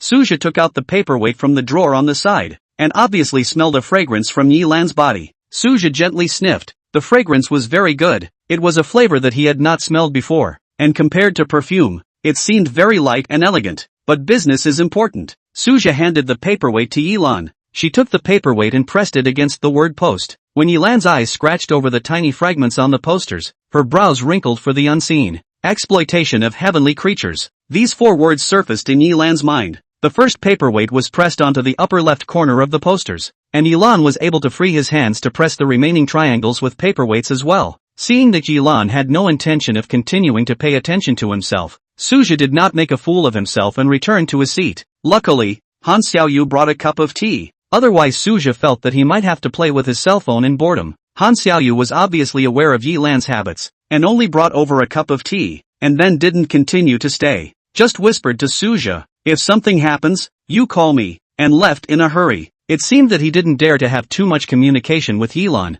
Is it that scary? Suja thought to himself. He looked at Yilan's focused appearance and thought that this woman was quite pretty when she was serious. Mr. Su, make a price. Suja waited for a long time, The tea was finished, and just when he was torn between whether or not to go downstairs to refill a cup, Yilan finally opened her mouth. Suja did not react for a moment. Mr. Su, please make a price, Yilan repeated. Don't you see it over there? Suja pointed to the copper coins and snuff bottles that he had been working on all morning. Yilan was puzzled, and seemed to find it very ridiculous that Suja confused the snuff bottles with the word posters, but she still pressed the call bell on the table and then stopped talking. Suja also noticed for the first time that there was a small button on the side of the table. Soon, Han Xiaoyu hurriedly walked in. What's the matter, Mr. Yi? Transfer $5,000 to Mr. Su, then bring this pile down. Yilan pointed at the snuff bottles and copper coins, as if Suja was saying take this pile of trash away again. Han Xiaoyu naturally wouldn't be so casual. She carefully pulled out the red velvet cloth she carried with her and wrapped the things one by one before bending over to Yilan and turning to leave. Suja knew that this was Yilan's price for these things, which was already beyond Suja's expectations, and he naturally would not object. Chapter 11 Millionaire. Yilan made a generous offer. Suja was naturally full of joy, which also made him realize two things. The first was that this lord in front of him was really not short of money, and the second was that Yilan was really fond of this word post in his hands. How could Suja not like such a buyer? Although Suja saw the price as the word post is worth 5 million, but last time the bronze statue is not also a premium price sold well. If Yilan is like this, don't blame Suja for asking for a lot of money. Now can we start talking about this post? Yilan was a bit impatient. Of course, Suja naturally would not refuse. Mr. Su, I'll say it in advance. We can discuss the price of this calligraphy post, but if you confirm to sell it, then it won't have any relationship with you in the future. Yilan's words made Suja a bit puzzled. Isn't that the way to sell things here? Yilan saw Suja's doubts. I wonder how much Mr. Su knows about this calligraphy post? Yueyang's authentic handwriting, probably written in the 6th few years. Suja's made Yilan startled, but of course, she didn't show it. Yilan naturally also saw that this was Yueyang's genuine handwriting, and she could be said to be very fond of this character post. Originally, she thought that Suja was a rash person who didn't know anything and hid the treasure from her family to sell it. That's why she said that the sale was set to leave her hand such an unorthodox words. Unexpectedly, Suja actually really knew the value of this thing. Moreover, Yilan could only tell that this was Yueyang's genuine handwriting, and could not tell the exact year. This also let Yilan to Suja a higher look. Since Suja was clear, Yilan also spread the word. Yes, this character post is Yueyang's genuine handwriting. The old master is the founder of modern running script, an existence known as the modern sage of calligraphy. Yilan's tone was full of respect for Yueyang. Yueyang and her were quite close. The old master was previously a trustee of Fudan University, and when Yilan was an undergraduate at Fudan, she had seen his real handwriting in the school's history hall, and was amazed at the time. Now that Yueyang's masterpiece was right in front of her, how could she miss it? Of course, these Yilan did not tell Suja, but what she revealed already made Suja very surprised. He didn't expect the value of this character post to be so high. The recent saint of calligraphy Before this, the only saint of calligraphy that Suja knew was Wang Shizhu. The high level of Yueyang's calligraphy could be seen from this. It seems that he needs to cram more knowledge in this area in the future, or else he doesn't know how much less money he will make. Yilan did not know that her words had cost her a lot more. Who could have known that Suja was really a white boy? So, is Mr. Su really willing to sell? 7 million. Suja directly quoted. Hearing Suja's offer, Yilan breathed in. Suja was actually really willing to sell. Good, it's a deal. Mr. Su, just go find Xiaohan to transfer the money. Yilan also disregarded the fact that Suja was right next to him, completely ignoring him, and started to pack up the word post on his own. While packing, he also muttered to himself, it's such a waste to keep it so poorly. Suja sweated. The scene shifted and Suja had already walked out of Boguzhai. Yilan's alacrity made him wonder a little. Was the price he had seen wrong? Was the word post worth more than $5 million? And how could Yilan not return the price? However, he was not so much as to turn around and raise the price. After all, he now had Yilan's contact information. Come what may. Mr. Su, this is General Ye's contact information. Our General Ye said, in the future, if Mr. Su has something he wants to sell, just look for her directly. The waitress said this when she transferred money to Suja. Suja did not know if Yilan is for Boguzhai received this calligraphy, at most the bidding out to more than 5 million. But Yilan is not ready to sell. She used her own savings, did not go Boguzhai's account. In her eyes, knowing the value of Yueyang's posters, but also willing to sell Suja, also become very mysterious. Of course, Suja would not care about this even if he knew. There is such a good figure and high value of the rich woman who gives money quickly. Suja is still happy. Suja, a large sum of money, treat himself to a meal, and then return to the rental house. The first thing you need to do is to think about what's going on in your life. This time, Suja, who did not see the landlady, decided to take the initiative. Sister Ning, it seems that the last account has not been settled. You see when you are free to come over. Edit the text message and send. Then Suja casually put the cell phone aside. Lying on the sofa beautifully looked at the TV. At night, the knock on the door sounded. Suja opened the door. Ning Yue was still familiarly dressed. Hot pants shirt. Suja's eyes lit up. Ning Yue pushed Suja away, walked into the house and sat on the sofa. Seeing Suja close the door, Ning Yue, who originally had a calm face, could no longer be tensed. Suja, don't give an inch. How many more times are you going to threaten my old lady? Looking at the vocal Ning Yue, Suja instead became more excited. He knew that no matter how fierce Ning Yue was now, she would definitely still obediently submit. Where is brother Qian? Suja also did not reply. He sat next to Ning Yue and put his arm around her. Ning Yue bit her lips tightly and stared at Suja in death. Went out to socialize. Ning Yue stammered. Suja's eyes lit up. Oh, in that case. Seeing Suja being so reckless, Ning Yue wanted to resist, but in the end, the hand that tried to push Suja away still didn't make an effort. Wanting to refuse, he turned over the clouds. Ning Yue returned to the door of her home with a pale face, and just happened to bump into Qianwei who had returned home. Baby, you went out to greet me? Qianwei had drank a lot of wine. He was covered in the smell of alcohol and his speech was a bit sloppy. Ning Yue squeezed out a smile. It's not because I'm afraid you've drunk too much. I just also went downstairs and hiked up a rental by the way. Qianwei showed a touched look. It's still my wife who is virtuous. Ning Yue's face was cloudy. While helping over Qianwei, she pulled out the key to open the door. Seeing that Ning Yue didn't care about herself, Qianwei continued to speak. What's wrong? Are you annoyed with my drinking again? I'm doing this for the sake of the family. In this way, is our brother getting married soon? I, as a brother-in-law, subsidize him another 50,000. It's time to help him out. Good. Hearing about her brother, Ning Yue squeezed out a smile, and felt more and more in her heart that she couldn't let Qianwei know that she secretly relieved her brother. On the other side, Suja naturally did not know what Ning Yue was thinking. Recently, everything was going well for him, even the speed of falling asleep was much faster. The next day, Suja woke up. Suja is not ready to go to Panjiawan again. He is clear in his heart. The money exists in the card, will always be just a number, only to spend out, only called money. As for his parents, in a short time Suja is not prepared to continue to call money. Parents know that they are doing well on the line. There is no need to transfer money to let them worry. As for how to spend, Suja has long thought about it. What else can there be that is more valuable than buying a house? Chapter 12 Encounter with the Hospital Flower. Time is not early. Suja did not delay more time. Roadside taxi, came to the Tianheng Real Estate Sales Department. Suja has done his homework yesterday. Tianheng Real Estate in Spring City is also considered to be one of the top real estate companies. This property has everything from low-end to high-end housing types. And most importantly, it is very close to the Panjiawan Antique Market. This is very key. Now in Suja's eyes, Panjiawan Antique Market is what place? That is their own fortune feng shui treasure land.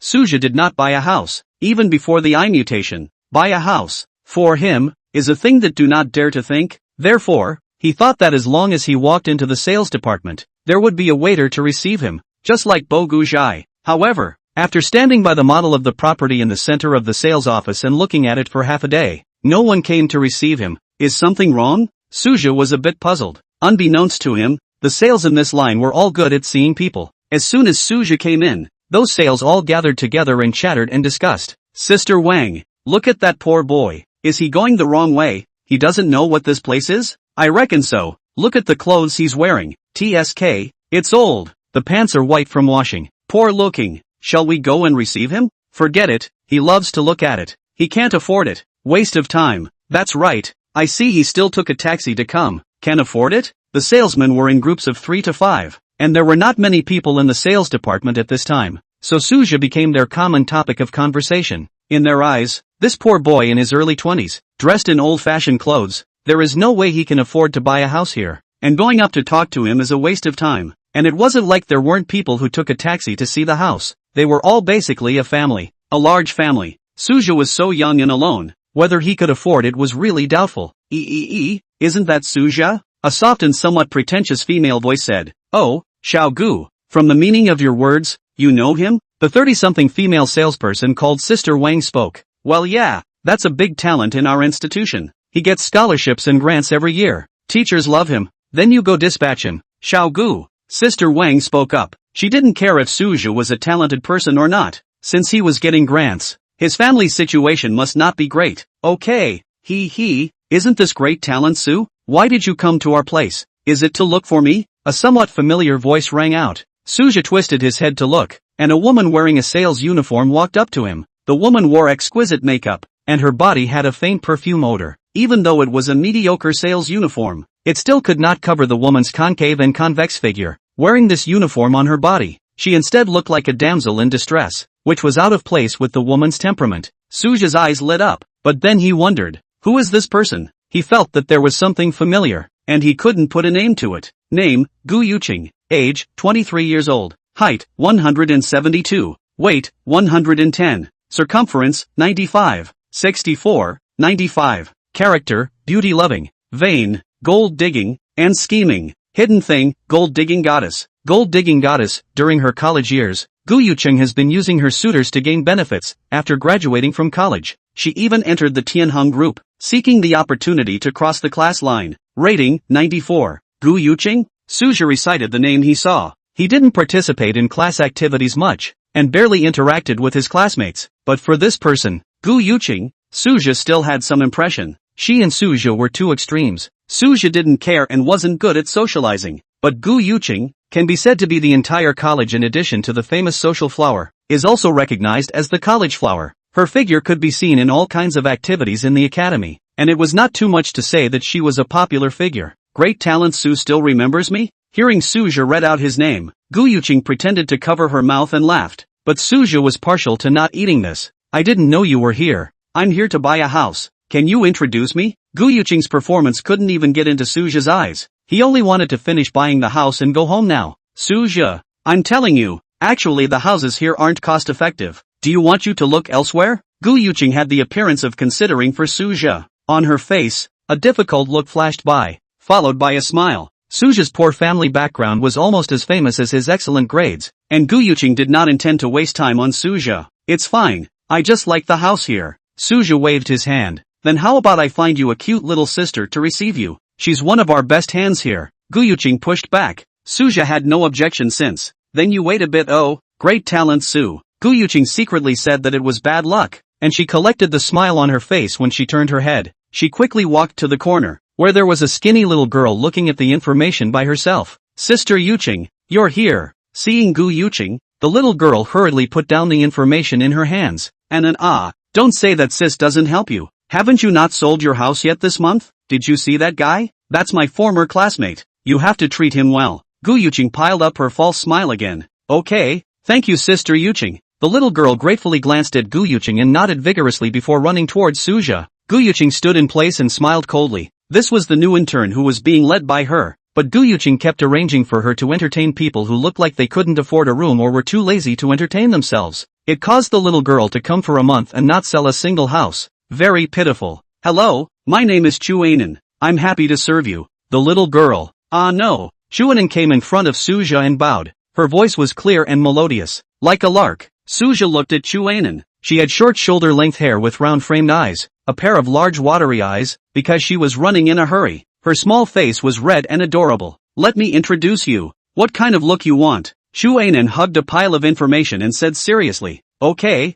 then I'll trouble the beauty. Chuanen's face turned even redder. Chapter 13 Shocking the crowd. Name Chuanen. Age 20 years old. Height, 164. Weight 95. Circumference 96. 64. 80. Personality sincere. Kind. Rating 9-1. Looking at some baby fat Chuanen, Suja completely unexpected this little girl so thin, but also so material. Eyes cannot help but look her up and down. Chuanen on the other hand didn't care that much. She was very eager to take an order and her mind was all over the information in her hands. Mister, just call me Suja. With Chuanen's appearance, where could Suja not see that this little girl was being targeted by Gu Yuqing? Suja was not a little cutie. According to what he had seen, Gu Yuqing's gold-worshipping character, if she really felt that she could afford to buy a house, she definitely wouldn't let herself go of this commission. This little girl, 80% was shouted over by Gu Yuqing to dispatch herself. Okay, Mr. Su. Chuanen was submissive. Mr.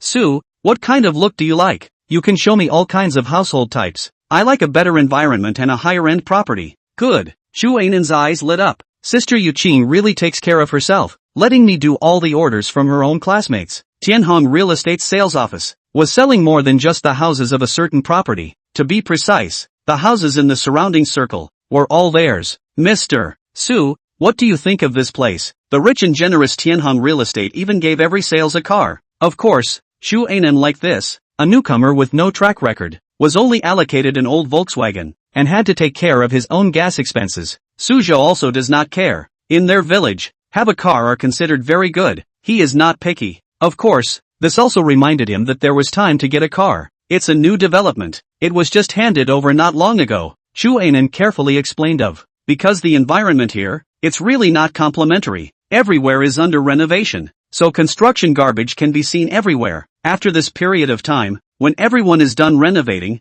it won't be like this. All of our Tianhong Real Estate properties are our own properties. Seeing Suzhou is frowning unseen, Xu Ainan hurriedly explained. Suzhou nodded, which was understandable. So is there no one that can move in immediately? Right. Xu Ainan brought Suzhou into a rough room, which was located on the 15th floor. Mr. Xu, this is our Tianhong's main house type. 2 rooms and 1 hall, 89 square meters, combined. No need to think for me. It needs to be bigger. Suzhou interrupted her with his words. This was a rough house, and the size of the area was not up to Suzhou's requirements. It's best if it's finely decorated and can be moved in at any time, and then the area is a bit larger. Don't look at anything below 100 square feet. Suzhou was not annoyed. He knew that Xu Ainan was considering for himself, so he put forward his requirements in as much detail as possible. Good. Xu Ainan replied even louder. The bigger the house Suzhou bought, the more commission she got. She hurriedly flipped through the information. Mr. Su, you come with me. Xu Ainan's footsteps all became a little lighter. She felt that there was a good chance of closing this deal. When passing by the vending machine downstairs, Xu Ainan stopped,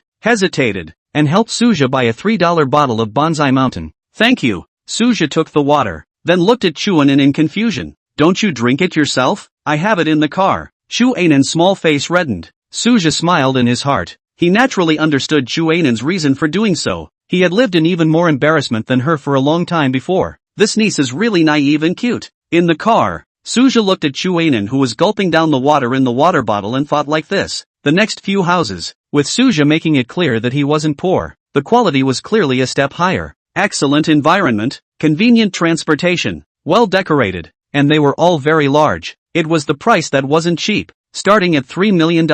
After some consideration, Suzhou chose a large flat with the best location. This set of houses, located in the CBD area of the city center, but also close to the city's key junior high school. Independent elevator, 4 rooms and 3 halls, well decorated. The style of decoration Suzhou also liked very much, is the kind of simple European style. Of course, the price is also the most expensive, a full 4 million, but Suzhou also do not care. Originally he bought this house as to invest, naturally, to choose a better prospect, even for Suzhou himself, with a beautiful landlord. He couldn't afford to leave his rental house. Let's go back.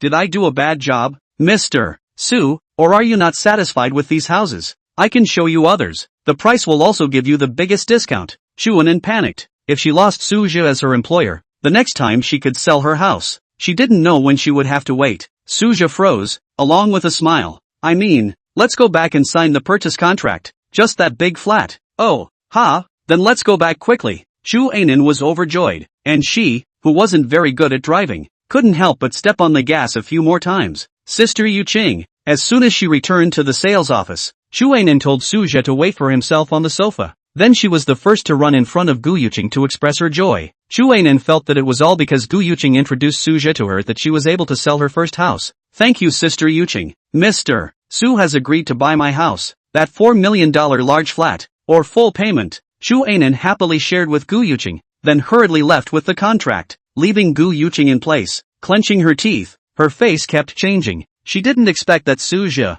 who she looked down on, could actually afford a house, or one that was that expensive. Xu Ainan didn't curb her voice, and the surrounding group of sales also heard it. Xiao Gu, you are really good to Ainan. You've let her have such a big business. Sister Wang spoke out sarcastically. If it wasn't for Gu Yuqing saying that Suzhou's family was poor, maybe she would have gone up and entertained herself. The surrounding group of sales also whispered, revealing their envy of Xu Ainan in their words. When Gu Yuqing heard these words, She quietly clenched her fists and looked at Yueyang and Suja with resentment. Such a large amount. Even her lickspittles might not be able to shell out. Because it is a full payment, the procedures become simple. Suja signed the contract, paid the money, and waited for the transfer on the line. The rest of the steps, Yueyang patted her chest and said that she would help Suja do all of them, then add a contact information. Mr. Su, I'll contact you when I'm done helping you with the formalities. Seeing that Suja had no intention of adding his contact information, Yueyang took out her cell phone and looked at Suja pitifully. Good. Seeing Suja take out his cell phone,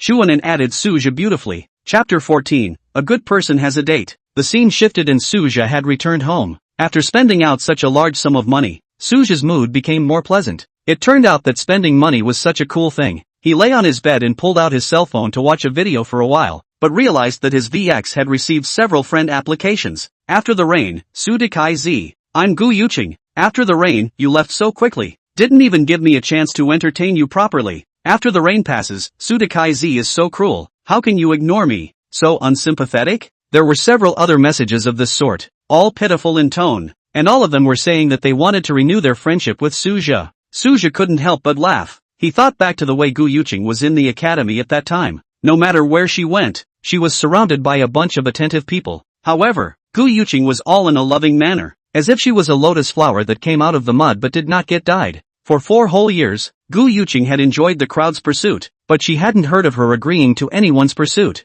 I didn't expect her to turn the tables now and want to add herself as a close friend. It was truly the turn of the wind and water. Suja hesitated for a moment, but still clicked agree. On the other side, Gu Yuqing had been waiting for news from Suja. She was confident in her charm, and during college, she had made a name for herself in the college with the help of her suitors. When she graduated from college and arrived at Tianheng Group, there were countless more suitors who bought houses from her in order to get close to her, making her a top seller just in her first month in Tianheng. She really wasn't willing that Suja, who was mediocre before, was actually doing so well now, and was still treating herself lovingly. Gu Yuqing secretly swore that she must take Suja down. Thinking like this, she saw Suja accepting the friend application, and immediately sent over a whole lot of hush-hush greetings. Then there was constant chatting about what was happening at the academy. The two of them didn't have much contact, and Gu Yuqing went back and forth with just a few words. At first, Suja even sent back 1 or 2 aha, right, and so on. Later, Suja got tired of reading them. Suja, I'm going to take a shower. After returning this message, Suju ignored Gu Yuqing. Gu Yuqing initially waited, but quickly reacted. Wasn't this the same tactic she had used before to perfunctorily pursue her suitors? Her face was green and purple. However, she still tried to send a few messages, but they all sank without a reply. Gu Yuqing only had to give up first. Seeing Gu Yuqing finally subside, Suja was also relieved to start brushing up his cell phone. However, not long after, the cell phone rang again. Suja thought that Gu Yuqing was still pestering, ready to block it, but found that it was a person who wanted to Suja unexpected. Yilan. Yilan's avatar. Was her upper body in a suit, sitting upright, just as serious as her person. Yilan, is Mr. Su free? I wonder if I can come to Bo Guzhai tomorrow for a continuation. I have something to ask for. Seeing Yilan's message, Suja could even think of her serious face. This was Suja's god of fortune. He would not treat Yilan like he did Gu Yuqing. Suja, yes, tomorrow morning at 10 o'clock. Bo Guzhai will not see you there. Yilan, I'm grateful. Suja skimmed his mouth. Worthy of being Yilan, thanking was so proper. However, Suja was still a little curious as to what Yilan had to help himself with. There were no words for the night. The next day Suja went to Bo Guzhai as promised. When he arrived, Yilan was already waiting at the door. When Suja saw Yilan from afar, he couldn't help but light up. Unlike last time when he was dressed in a white suit, today's Yilan was dressed somewhat casually. Although the upper body was still a suit, it was not like last time, tightly fitted on her body, but instead was somewhat loose. What had changed even more was the lower half of her body. It was no longer the loose suit pants. Instead it was a tight half-body wraparound skirt, highlighting her excellent figure. The length of the skirt was very long, only leaking out Yilan's ankles and a small section of her calves, but it was still very smooth and alluring. Haven't seen you for a few days, MS. Yilan still has the same elegance. Walking closer, Suja smiled and exchanged pleasantries with Yilan. Yilan at first still had a serious face, then thinking that she was begging for a job today, she barely squeezed out a smile.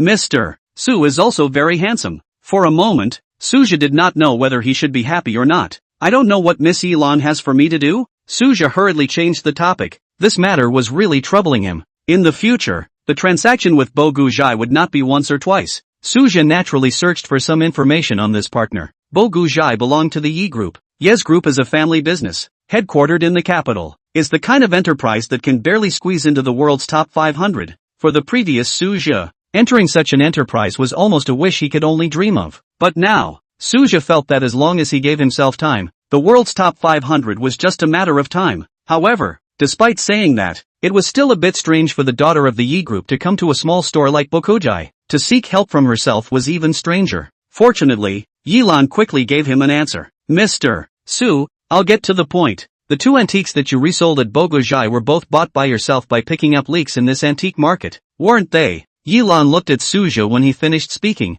with some expectation in his eyes. That's right. Suja nodded. It wasn't like this was a secret. There was nothing he couldn't admit. Then can you help me pick out a few antiques? I want to use it as a birthday gift for my grandfather. It's a bit presumptuous, but if Mr. Su is willing to help, Mr. Su can also pick one for himself. I'll pay for it. Isn't Miss Yilan also quite insightful in the appraisal of these items? Suja was a bit puzzled. After all, the Yueyang posters that he picked up were personally appraised by Yilan. I was just transferred here to do market research. I'm still not too familiar with this place, and I still have great respect for Mr. Su's appreciation. This was not something she was complimenting Suja. Yilan later checked the information. Suja said that the creation time of Yueyang's calligraphy was not at all different from what was shown on the information. Being able to specify the time of creation to which year, Yilan thought that she did not have this ability. Alright, then I'll be respectful. Suja was happy in the bottom of his heart. Wasn't this equivalent to a rich woman paying money to hire herself to accompany her on a shopping spree?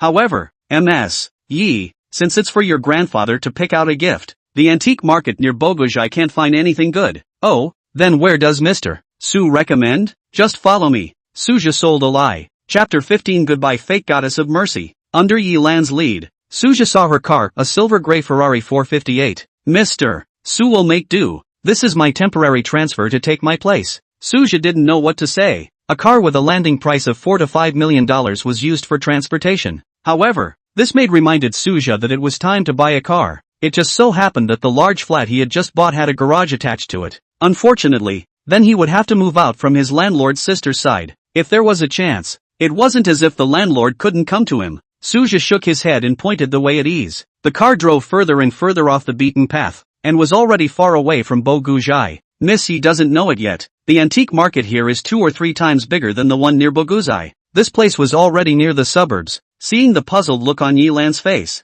Suja spoke out and explained. Oh, is that so, Mr. Su? Then why doesn't Bogujai open here? Isn't this a dereliction of duty on their part? Suja smiled calmly, then explained. This place was originally a porcelain factory, and then the porcelain factory closed down, and the workers here did the job of making fake porcelain. Over time, more and more people selling antiques gathered here. Suja paused. However, although there are more people, there are more fakes here. After all, in the earliest days, everyone came here for the antique porcelain. When Suja said this, Yilan's heart was clear. Fake goods here. Afraid than the Bogusai side is much more. The real goods are even less. Bogusai will not be able to receive much good things. No wonder it is not here to open a store. Yilan parked the car. This is far away from the suburbs. Naturally there are a lot of people who drive here. The antique market also opened a special parking lot. At a glance, all kinds of luxury cars were everywhere. It must be some rich people who came to look for treasures. Compared to the Panjayawan antique market, the porcelain factory is even more chaotic.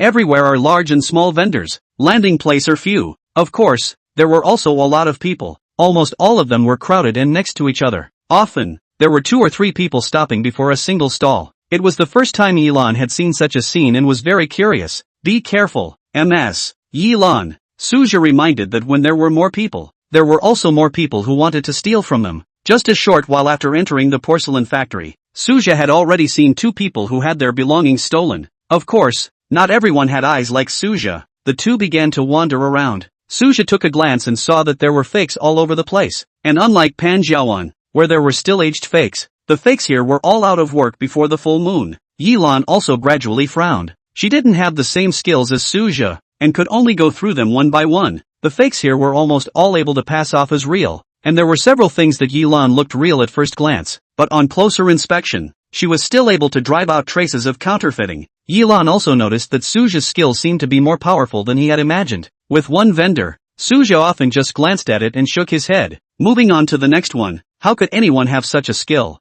Yilan was half convinced, and she decided to test Suju with a question. Just passing by a stall, Yilan saw a sheepskin jade goddess of mercy. She also thought it was real at first glance, but upon closer inspection, she felt that something was wrong. Mr. Su, please help me palm my eyes. Yilan pointed at the Guanyin statue. Suja looked in the direction Yilan was pointing. Name, Imitation Tang Dynasty Guanyin statue. Year of manufacture, 2018. Material, Beijing white jade. Value, 5,000. This was a fake that was only made a few years ago, but it had to be said that even if it was a fake, it was the highest value since Suja had been shopping for so long. Seeing that Suju and the two of them were interested in their stuff, the stall owner hurriedly greeted the two of them. Interested, little brother? This is a sheepskin jade goddess of mercy from the Tang Dynasty. It's simply appropriate to give it to this beautiful woman beside you. Suja waved his hand. We'll just take a casual look. Does Miss Yi like this Guanyin very much? Suja twisted his head to look at Yilan. Well, my grandfather believes in Buddhism. Since I'm picking a birthday gift for his old man,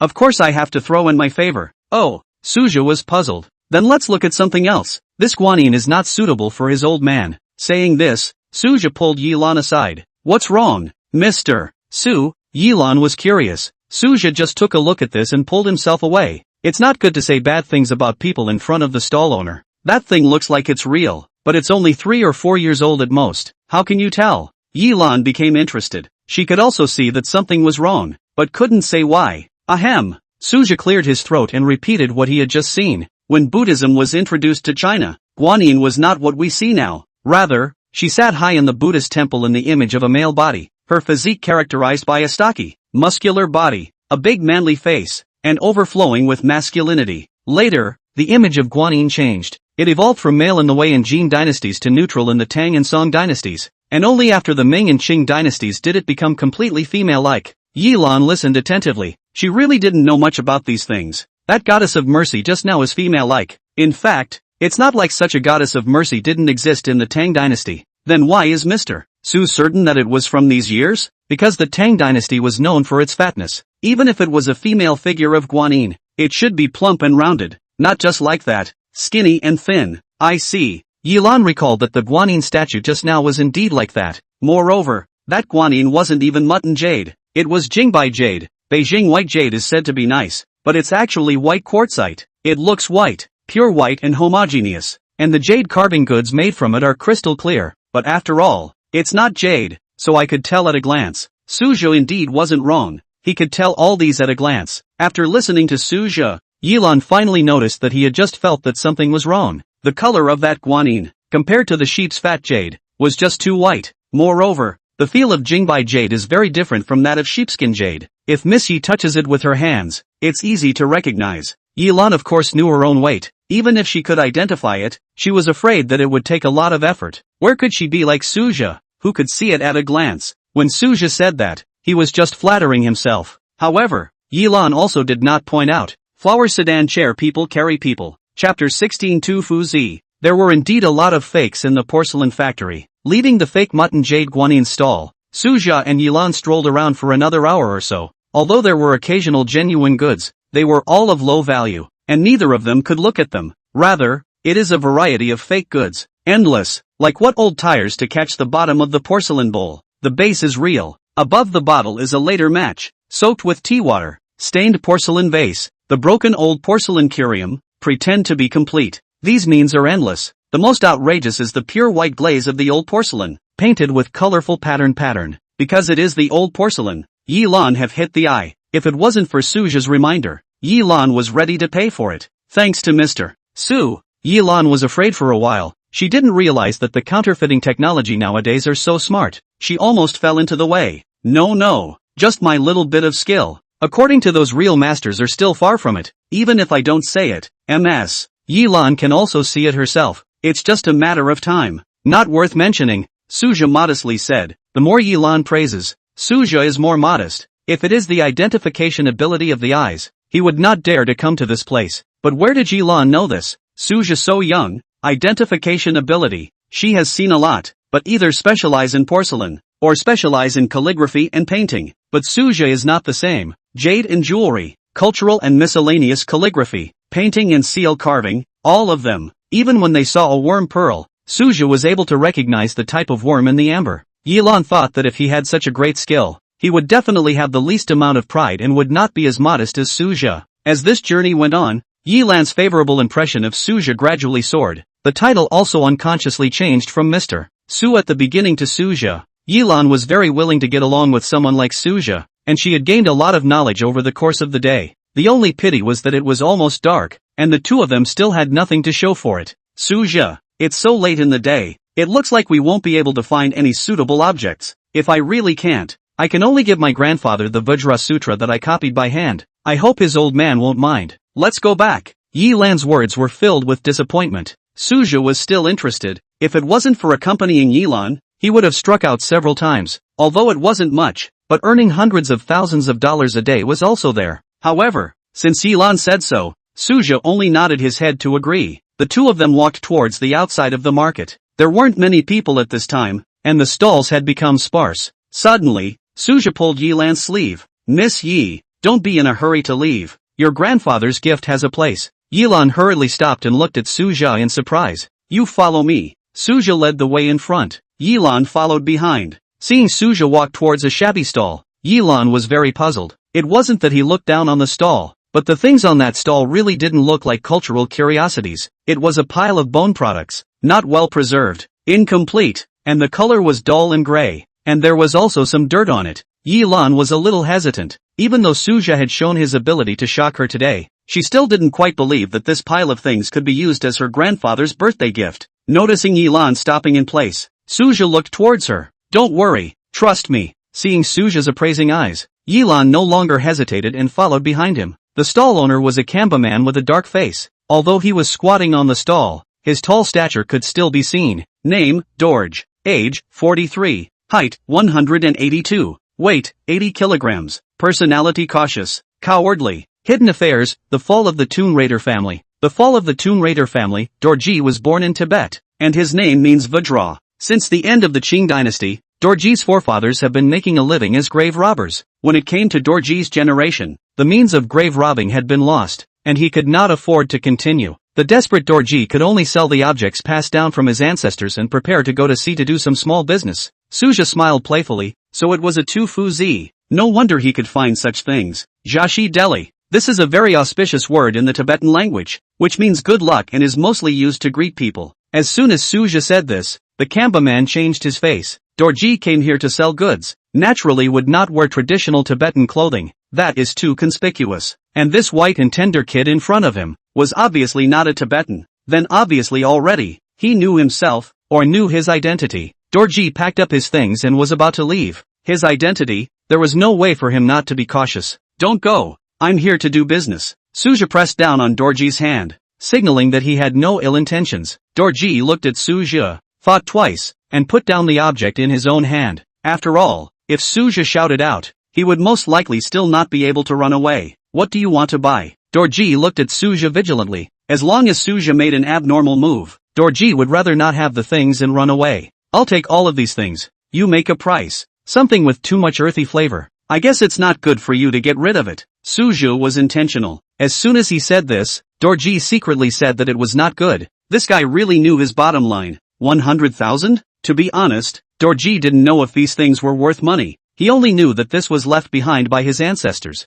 Something from the end of the Qing dynasty, so he thought that it could be worth a lot of money. 100,000. It was also enough for Dorji to go back to his hometown and open a small store. Hearing Duoji's offer, Suja heart-happy flowers. On these things, he just slightly swept a glance. 500 100,000 are more than. Of course, he naturally won't show it. Duoji so offer. Definitely don't know their value. Give you 2,000. Take it or leave it. Dorji's ancestor only started grave robbing at the end of the Qing dynasty, and these bone artifacts were not visible to the general public in terms of age and value. For people who didn't know, 2,000 was considered to be given high. Suja made a big cut. Okay, Duoji quickly agreed. There is better than nothing, and his family has a lot of other things left by his ancestors. The deal was reached. Duoji things are not packed, quickly disappeared in the crowd. Suja did not mind that the rags on the ground were dirty, and carefully packed the pile of bone products and held them in his arms. Throughout the entire process, Yilan had been standing behind Suja and could not hear the conversation between Suja and Dorji.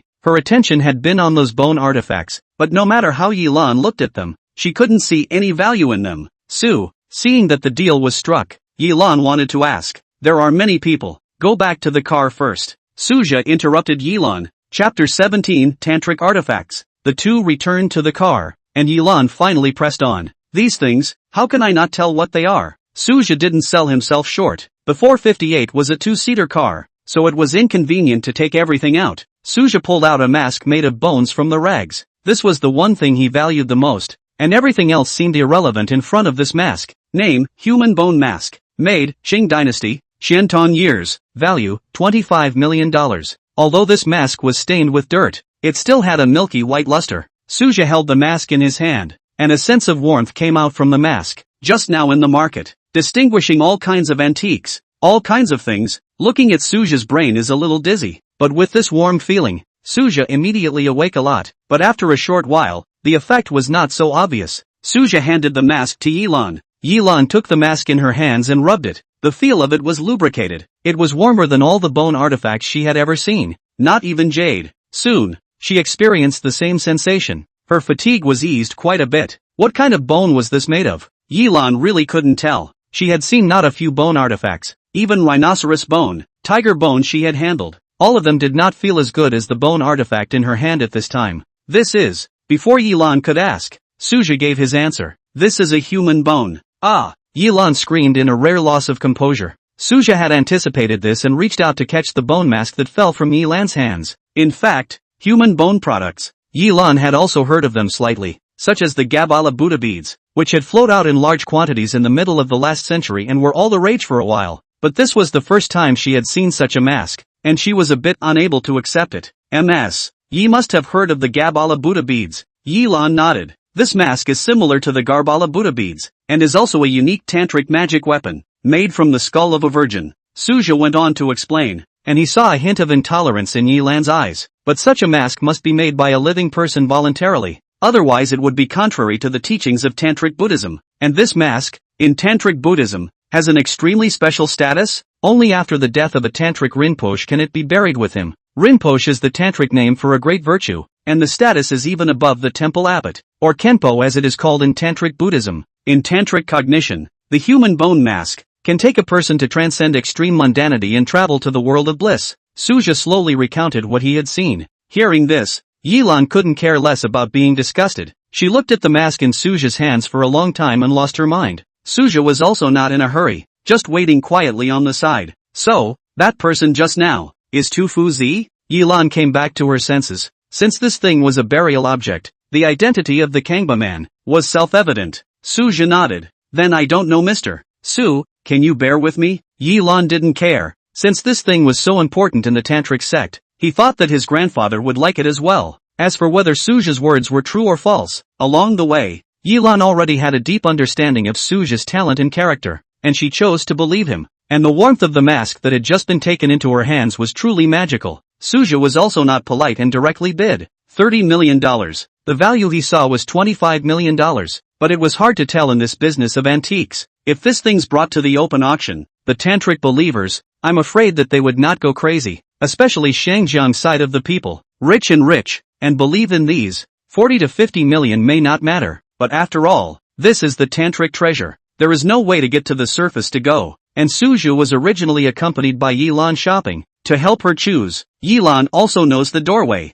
Suja sells it to himself as already giving face. Good. She didn't bargain and took it decisively. Of course, even then, she still didn't quite dare to touch that mask with her hand again. Sending Buddha to the west, Suja accompanied Yilan back to Bogujai, put the mask away, and then took a taxi home. Although he had arrived at $30 million, Suja had already become somewhat numb after earning money one after another in the past few days. Returning home, Suja was tired and spread out on the bed. Although appraisal with the eyes does not consume physical strength, but so many things to see down, the amount who cannot be refreshed. Looking at the home some clutter, Suja also do not want to clean. After all, is also a multimillionaire, back home but also to clean up their own, is really some of the price. Right. Suja's plan came to him. Dear sister Ning Yue, can you come and help me clean up the house? By the way, the house is a bit messy, so to avoid dirtying your legs, you can wear black silkyo. Edit. Send. Qianwei was definitely at work at this hour, and Suja was somewhat reckless. Ning Yue received Suja's text message, originally chasing the drama. Her pleasurable expressions suddenly converged. She clicked on the text message and her face became even more miserable. But thinking of her brother, the way he happily called herself when he received the $50,000 from Qianwei, Ning Yue gritted her teeth and went to the closet, carefully selecting her clothes. She then carefully arrived at Suja's house. In order to avoid attracting attention, Ning Yue directly took out her key and opened the door to enter. Suja was startled by Ning Yue, who suddenly entered, but his eyes soon lit up. Ning Yue was not dressed in the original common flip-flops and hot pants with short sleeves. She was wearing a jumping hip dress wrapped around her hips, black stockings on her legs, and pointed high heels on her feet. Ning Yue's golden eyes from before were also replaced with black rims, and with the white shirt, the young woman's temperament was displayed to the fullest. Suja swallowed his saliva. Brother Suja, is there something wrong? Ning Yue said softly. She had already discovered that the more condescending she was the previous 2 times, the more domineering Suja became, and in the end, it was she who was hurt. Might as well just go along with Suja, didn't I say? Help me clean up. Suja looked at Ning Yue with a bewildered, innocent expression. Ning Yue looked at it and darkened her mouth, but still skillfully did the work. She didn't work, and usually, besides collecting rent, she cleaned the house and cooked. Ning Yue skillfully walked into Suja's bedroom and helped him throw the clothes into the washing machine. As for some intimate clothing, she even used her hands to help Suja scrub. During the process of washing the clothes, Ning Yue inevitably broke out in a sweat, and her hair stuck to her face, making her look unique. The white shirt also became somewhat transparent. The black inside was hidden. Suja only felt a fire blocking his chest. When the laundry was finished, Ning Yue took care of herself and started to clean up the house, looking very comfortable. Is there anything else to do, brother Suja? Ning Yue was panting like silk. Scrub the floor too. Suja didn't have the slightest intention of pitying her. Ning Yue could only hoof it, take out a rag, lie down on the ground, and wipe up the floor little by little. The original tight wraparound skirt already had a few tendencies of not being able to be wrapped. Lace.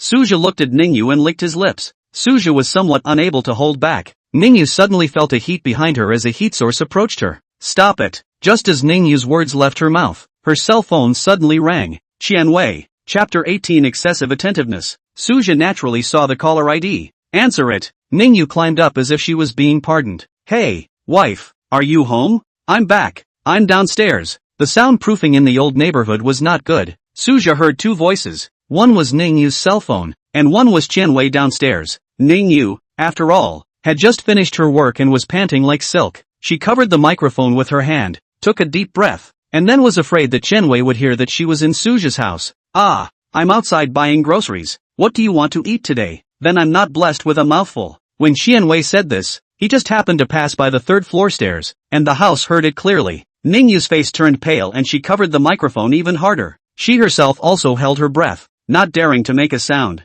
Soon, the two ended the call. Ning Yue carefully glanced at Suja. Can I leave now? Okay, by the way, Sister Ning Yue, I'm moving out in a few days. I bought a 4-room, 3-bedroom large flat in the Tianheng neighborhood. When Ning Yue walked to the door, Suja said. Ning Yue's figure obviously paused for a moment, but she didn't say anything and opened the door to go out. Tianheng neighborhood. Ning Yue was really too familiar with it. She had wanted to buy a house there a long time ago and move out of the current old neighborhood. The environment here couldn't be talked about as good. It was even a bit poor. Otherwise Suja wouldn't have been able to rent here before. The floor tiles in the neighborhood are already tattered and torn, and when it rains, the floor tiles are waterlogged, so there may be a puddle when you step on it. There is basically no greenery, and the limited number of garbage cans are simply not enough, with garbage thrown everywhere. Qianwei's house is also left by his parents. The decoration is also very shabby. If it is not because of not working without pay, Ning Yue is not willing to live here. And that was a 4-room, 3-bedroom house in the Tianheng neighborhood. Ning Yue estimated that she would have to sell this building to replace it with so many 2 rooms. Thinking of this, walking out, but also to go to her husband to buy food, Ning Yue cannot help but also began to complain about Qianwei. Originally, his appearance, body shape and education are not compared to Suja, and now Suja actually bought such an expensive house. Qianwei was immediately compared to the ground. The more Ning Yue thought about it, the more angry she felt, and there was a trace of regret. Of course, these Suja did not know. After Ning Yue left, Suja used his cell phone to search online. He wanted to buy himself a car. Driver's license Suja naturally had, but Suja's understanding of cars is limited to the old version of Santana used in driving school. Before Suja will study these things. For example, when Yilan drove the car just now, Suja only recognized that it was a Ferrari. but he didn't know anything else. Without any knowledge in this area, Suja was like a fly on the wall on the internet. After reading for a while, Suja fortunately did not read. Anyway, can not understand. Might as well find someone to ask. Suja sent a circle of friends. Recently, I want to buy a car. I do not know if there is no know-how. Online. Quite urgent. Not long after Suja's circle of friends was sent out, Gu Yuqing saw it. After Suja said to go to the bath, Gu Yuqing again tirelessly to Suja sent a lot of messages, but are sinking. Originally she was going to give up, but when she saw Suja's circle of friends, Gu Yuqing brightened up. For one thing, Suja is buying a car with full payment and is going to buy a house, so he must have made a big fortune. Secondly, Gu Yuqing felt that her chance had come. She also did not send a message and directly made a phone call. What if Suja didn't read the message again? Gu Yuqing didn't want to be shortchanged. Su de Kai Z, did you miss me? As soon as Suja picked up the phone, a magnetic female voice came through. There's something straight to say. Really? Great talent. Su is so unkind. I obviously want to do you a favor. Didn't you say you want to buy a car? You know about cars? I don't know, but I know car sellers. I'll go with you, okay? Are you sure? I don't want a cheap car. With money in hand, Suja naturally had to have a higher pursuit. I'll take care of it. Hearing Suja say this, Ning Yue naturally became even happier. Then tomorrow, do you have time? Suja thought about it. Buy early and enjoy early. And it was always good to have someone willing to help. Gu Yuqing was ecstatic when she heard Suja's answer. As long as Suja gave the opportunity, then how could he not be taken? She was still confident in her face value. The two agreed to meet tomorrow morning, and Suja hung up the phone decisively. Gu Yuqing wasn't angry either. She believed that one day, Suja would fall under her stone skirt. Hey, Sister Wang, I'm not feeling well. I'll take a day off tomorrow. Deduct full attendance. It's fine. Deduct it. Gu Yuqing was full of concern. As long as she took Suja, the full attendance award was nothing. She could be a rich wife herself. The night was silent. The next day, Suja was ready to go to the agreed location, but Ning Yue had already waited downstairs at Suja's house. Suja's current address was still something she had painstakingly found from the registration form in Chu Ainan's hands. In Gu Yuqing's hand, she was also carrying a thermos bucket. Seeing Suja, Gu Yuqing's eyes lit up and immediately greeted her. She was obviously well dressed, painted with pink makeup, giving a feeling of first love during the student period. The clothes on her body were also matched with her makeup. White shirt and sailor skirt, small leather shoes. Gu Yuqing originally all aspects of the conditions are very good, so a dress up. Looks like the whole person is young and beautiful. Plus her perfume is also that kind of light fragrance, is even more plus a lot. It must be said that such a woman fell back. Suja is still somewhat enjoyable. I took a taxi to when you buy a car, you can send me back. Gu Yuqing's tone was playful,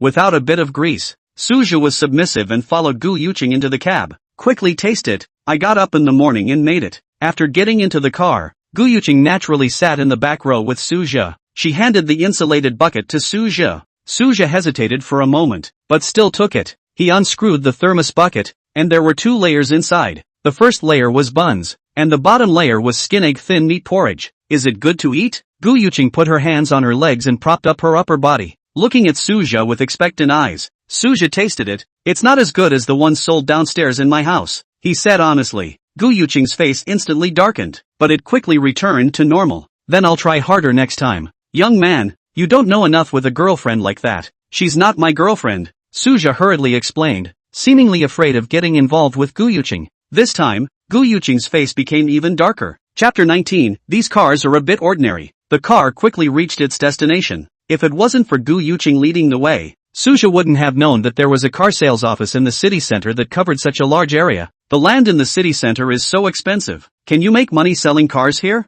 Suja asked in disbelief, thinking that Gu Yuqing would take himself to the suburbs. That depends on what kind of car is being sold. If it's a poor brand, naturally you can't make any money. But the worst cars here are all mid to high-end models in the BBA. So naturally, there's no worry about losing money, Gu Yuqing explained. The two of them walked inside, with a wide array of cars of all kinds, too numerous to count. Yuqing, I'm here. Without taking 2 steps, a guy in a suit with a big back hair and gold eyes ran over. Yuqing, why didn't you send me a message when you came? It's good that I've been waiting here. The big back head walked up and stared at Gu Yuqing, ignoring Suja. I'm going to rely on your help today. You don't have to care about me. Today it's our Suja who wants to buy a car. Previously, Gu Yuqing had been shouting at Suja our Su de talent, now taking the opportunity to steal the concept. Suja frowned as this big back head came closer and he realized that this person he knew. This big backhead called Xin Yufei, and Suzhou a department, but not a class. Prior to the department evaluation of awards and honors, Xin Yufei also participated, but every time by Suzhou pressure ahead, cannot get the highest grade. The difference of 1 grade, is the difference of $2,000 or $3,000 scholarship,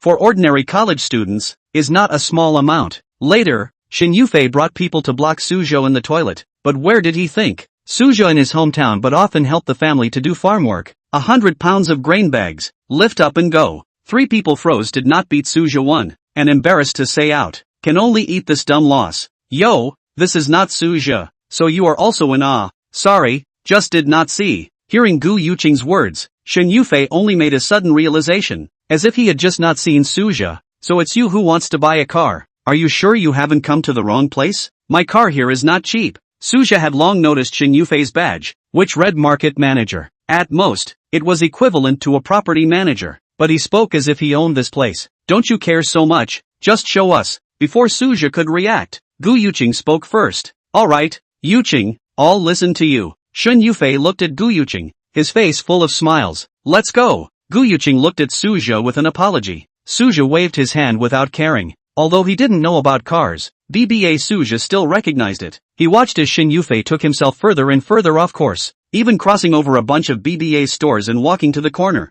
BMW Brilliance. This is the cheapest car we have here. The loan is good too. Gu Yuqing was aware of Suzhou's bottom line, and she wanted to open her mouth to speak for him. Okay, let's take a look. Suzhou's words interrupted Gu Yuqing's movements. Looking at Suzhou's playful expression, Gu Yuqing seemed to have thought of something and did not speak. This car is equipped with a 1.5T turbocharged engine with a maximum horsepower of 140 horsepower respectively. Such power is definitely enough for a compact sedan. As long as one is willing to step on the gas pedal, then the sense of pushback is still very strong. Xin Yufei pointed to a 1 series introduction. This car is the cheapest in the whole store. This car more than 200,000 yuan. Down payment more than 60,000 yuan. What do you think? Xin Yufei wasn't thinking for Suzhou. He just wanted to quickly find the cheapest car, so that Suzhou could buy it and leave, and then find himself an excuse to be alone with Gu Yuqing. Look at something else, Suzhou said indifferently. Okay. Xin Yufei wasn't angry, since Suzhou was so insensitive. He simply let Suzhou make a fool of himself, letting him know that he wasn't something to be messed with.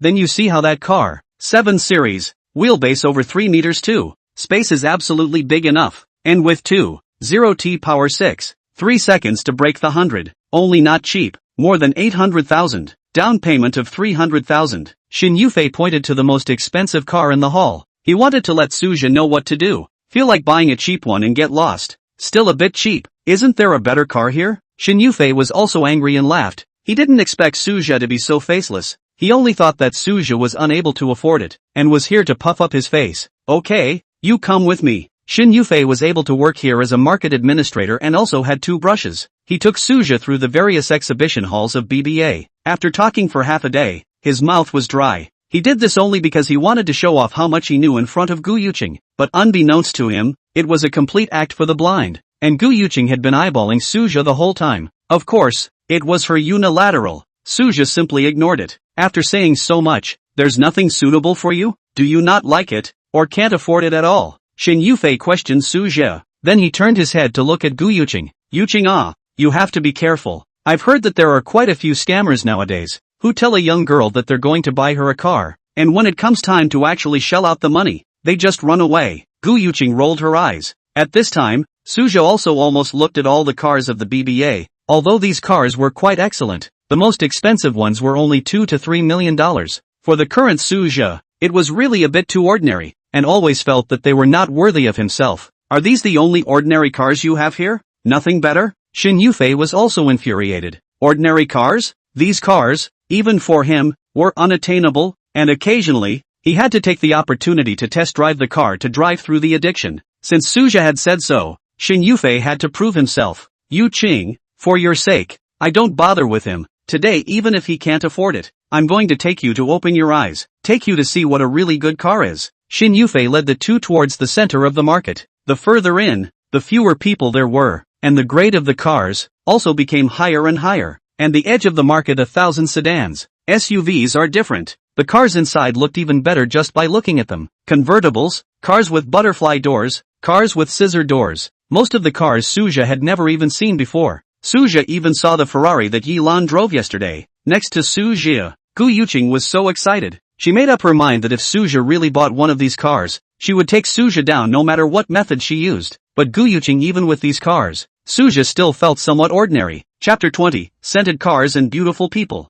Lamborghini, Aston Martin, Porsche, Ferrari. Gu Yuqing's eyes went straight. Normally, she could rarely see any of these cars, but now that so many of them were gathered at once, the impact on her was so great that it could be imagined. However, when she turned her head, Suja was calm. Even when Xin Yufei introduced a $2 million Porsche, he still frowned slightly. He was still not satisfied. A thought surfaced in Gu Yuqing's mind, but then she forced herself to dismiss the thought. Just kidding, if a $2 million Porsche wasn't satisfied, then just how expensive of a car did he, Suja, have to buy? However, looking at Suja's appearance, Gu Yuqing felt more and more that her guess was right. During the university period, no, from the beginning of junior high school, Gu Yuqing has been courted by countless men. 4 men, she can be said to understand no more. Suja's appearance was clearly dissatisfied. Over there, Xin Yufei's introduction of the car was already a bit impatient. Seeing this, Gu Yuqing gritted her teeth, and she made a bold decision.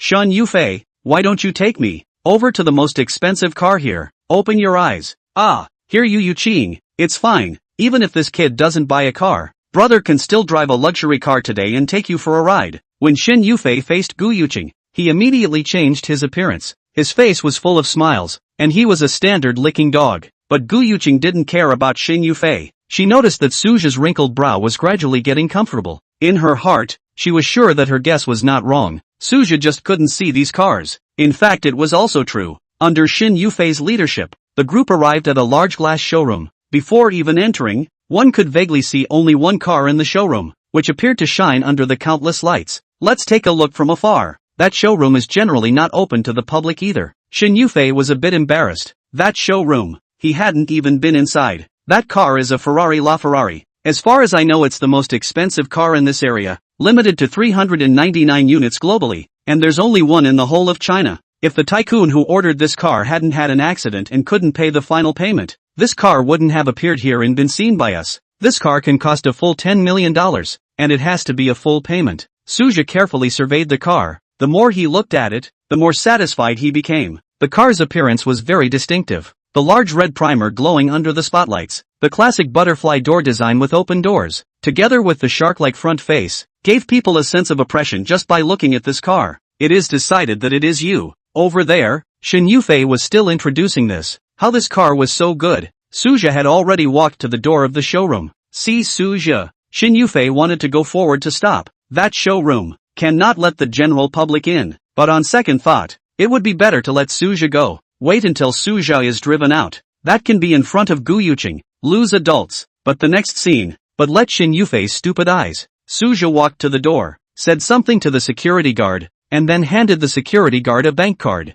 After the security guard scanned the bank card with a machine, he respectfully stepped aside and sent Suja in. Impossible. Impossible. Gu Yuqing was initially stopping Xin Yufei's introduction and looked at the car enviously, but turned her head and saw Suja go in. What's going on? Didn't you say that this showroom is not allowed to enter? After Gu Yuqing asked, Xin Yufei, however, as if he did not hear, kept chanting impossible. He was aware that this exhibition hall was not forbidden to enter, but it was necessary to check the capital to enter. Otherwise, even if he was the administrator, he couldn't enter without a proper reason. And why Suja can go in? The reason is already obvious. Xin Yufei couldn't believe that Suja could actually afford that car. Before the two of them could slow down from their shock, they saw the showroom where the car was placed. Out of a large number of staff, hand and foot will showroom door all open. These staff do not want to who knows the work of a good place, suddenly came to a master. As soon as he came and asked, is not after paying money can drive away. After getting an affirmative answer, the master, without saying a word, directly to the staff to swipe the card, and then want to drive away. I'm not sure if you're going to be able to get a good deal on this, but I'm sure you'll be able to get a good deal on this, and I'm sure you'll be able to get a good deal on this. To know, at that time, this car can progress hall, is the first to dismantle the door, and then with a crane hanging in. The showroom staff also dare not offend the god of wealth. All hands on deck. The gate is dismantled, so that the car can drive out. Fortunately, they rushed and finally removed the gate before Suja signed the contract. Suja received the contract and keys, opened the car door and sat in, then drove the car out of the hall. It must be said that this money Suja spends is comfortable. A foot of gas down. The sports car hissed and rushed out. Another foot of brakes. The car steadily stopped in front of Xin Yufei and Gu Yuqing. Suja is cool. The staff are dumbfounded. This is a $10 million sports car. So drive out. Can really not take money as money. The showroom on the ground, but there is a height difference. The car drove through the time also bumped a little. Look at the showroom staff. The heart almost popped out of the throat. More surprised are Xin Yufei and Gu Yuqing. Not long after Suja went in, the car was driven out. With the toes want to know what is going on. The windows of this car have been specially treated, and can only be seen from the inside. The outside cannot see the inside. Waiting for Suja from the car to hit the window down. Xin Yufei finally dared to believe that it is really Suja bought. Xin Yufei's face was hot. He remembered that he had just taunted Suja for not being able to afford it, and now he looked like a clown. But being able to witness this car being sold, Xin Yufei felt that he could brag about it for a long time. The person who bought the car was his own classmate, and he had even beaten himself up. Thanks this car is really good. I quite like it. Suja smiled and thanked Xin Yufei. When Xin Yufei heard this, he quickly smiled and nodded his head, mumbling, "It's fine. I should. As for Gu Yuqing, instead, she quickly recovered from the shock as if it was nothing. Of course, it was only on the surface. In fact, she was soaking wet on the inside. Suja, congratulations happy to bring a new car, but we have agreed. You have to send me back after you bought the car." Gu Yuqing forced herself to be normal and not look like she hadn't seen the world before, otherwise it would be really embarrassing. But even so, she was trembling when she said this. Alright, Suja thought for a moment, putting Gu Yuqing down like this really wasn't very honorable. Get in the car. Chapter 21 in plain sight. You get in the car. When Suja said this, Gu Yuqing was so excited that she almost shouted out, but she still maintained herself. She took a deep breath and walked to the passenger side. The car had a very low floor, and Gu Yuqing's eyes rolled as she put her legs in first. As Suja sat in the car, he saw a white and tender leg sticking out, followed by a firm buttock, a slender little waist, and high peaks. Gu Yuqing had put her figure on display to the fullest. Gu Yuqing, who had already decided to take Suja no matter what, did everything she could. Suja, there's no hurry to go back. Take me for a drive. There's a viaduct over there. The scenery is good on both sides. It's also on the way to send me home. Gu Yuqing proceeded to point out the way, stretching her white tender arm in front of Suja. You're blocking my line of sight, Suja said with disgust, but he also did not refuse Gu Yuqing's request. Under Suja's control, the car roared out like a beast. The huge sound wave made the pedestrians on the side of the road look at it. Xin Yufei watched as Suja drove Gu Yuqing far away, and fiercely gave himself a slap. He told himself to stay away from Gu Yuqing in the future. Suja was not something he could mess with. The people outside the car still felt the sound wave of the car attacking them, and Gu Yuqing inside the car was even more so. She gradually lost herself in the sound of the sea-like sound waves, and her eyes became mesmerized as she looked at Suja.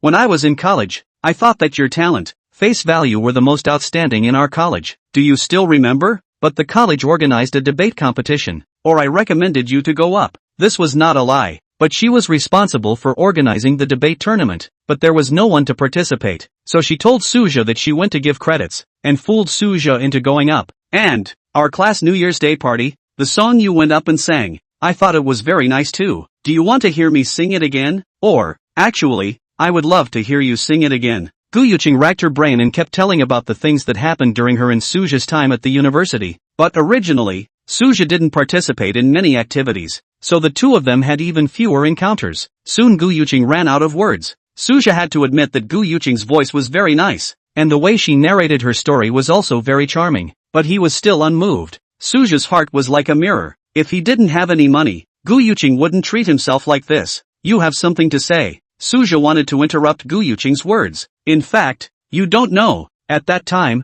I felt that you were quite special. Gu Yuqing, however, seemed like she didn't hear what Suja said, and spoke on her own, becoming closer to Suja's side as she spoke. But I've always been afraid that whether my approaching you would bring you distress, so I haven't been in much contact with you. In fact, I'm quite regretful. Gu Yuqing tried, touching towards Suja's hand holding the gear knob. You know what? How happy I was when I saw you at the sales office. Seeing that Suja didn't move his hand away, Gu Yuqing became even more unrestrained. She slowly brought her mouth close to Suja's ear and exhaled like silk. Why don't we stay together? Suja! Gu Yuqing went up, her hot breath continuously spewing out on Suja's face. At this time, Suja finally made a move. He stepped on the gas and the car's speed soared. Gu Yuqing was pulled back into her seat by the seatbelt. Soon, Suja stopped the car, waiting for the car to stabilize. Suja looked at Gu Yuqing and slowly opened his mouth. Aren't you doing this because you want money? Suja poked Gu Yuqing's mind with a single word, and that despicable tone made Gu Yuqing's face instantly crumple, and she felt that Suja was really insulting herself. Gu Yuqing blackened her face, unbuckled her seatbelt, and was about to get out of the car. Suja was not in a hurry. He unhurriedly pulled out a leather bag from the organizer in the middle of the two seats. That was Suja's carry-on,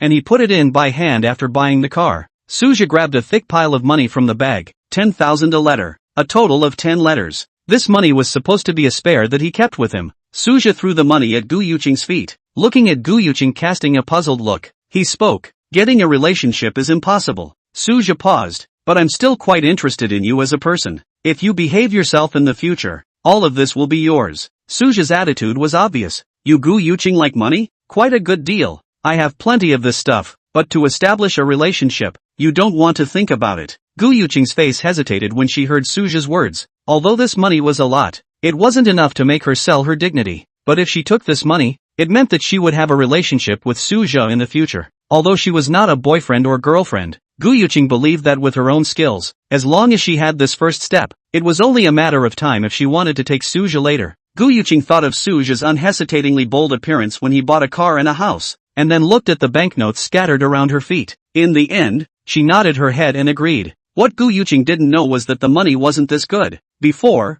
in school, I heard that you, Gu Yuqing, are skillful with your tongue. Why don't you let me try? Suja looked at Gu Yuqing's red lips and lowered his head again. Suja Parking Place is a huge shopping plaza. Was originally people come and go, and is close to the evening, more than a group of people in groups shopping. Suja's arrival, that sports car domineering appearance, naturally attracted the attention of many people. Sitting in the car, Gu Yuqing was able to clearly see that many people, pointing at the car. Although she knew that she couldn't see the inside of the car from outside the car, Gu Yuqing was still a little frightened. But looking at Suja's gradually impatient face, Gu Yuqing still slowly lowered her noble head. Suja's day's labor was smoothed out by Gu Yuqing. She said vaguely, I'll just go home by myself, then hurriedly collected her own money and got off the car as if she was fleeing. Fearing that Suja would call out to him again, Suja let out a long breath, then started the car and went home. Suja simply took a hot shower and lay down on his bed. Not long after, he received a call from Yilan. Busy?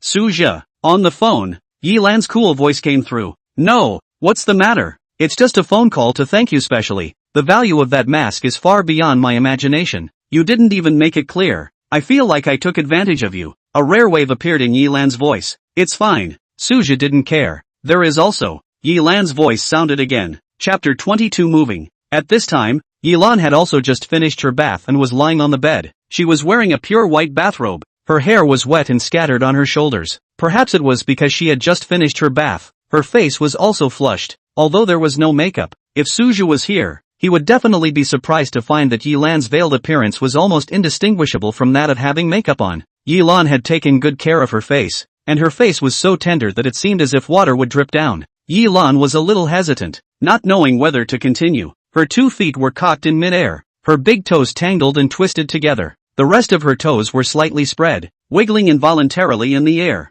Go ahead. Suja's gentle voice rang out. Yilan blushed slightly, and he didn't know if it was due to the fact that he had just taken a shower. We have a treasure appraisal conference at Boguzhai. I want to invite you to come and take a look. After Yilan finished speaking, Suja agreed without even thinking about it. Okay, I'll also go and have a long look. Aha, it's not urgent. The treasure appraisal conference has just begun preparations. Those antiques are scattered in our group's various branches. It will take some time. I'll go to pick you up when the time comes. Yilan and Suja agreed on a time. The two hung up the phone happily. Good night. Suja looked at Yilan's text message and smiled heartily. Not long after, Suja's phone rang again. Xiaozhe, did you miss me? A rough male voice rang out. I said who called me in the middle of the night. So it's you, dog. Hearing this voice, Suja didn't need to look and knew who it was. Sun Zinc, Sun of Shuanzi, Xin of Iron Cobalt Nickel Copper Zinc. Suja's best friend in high school, because these two words were really too abstract and could easily be read as Guzi.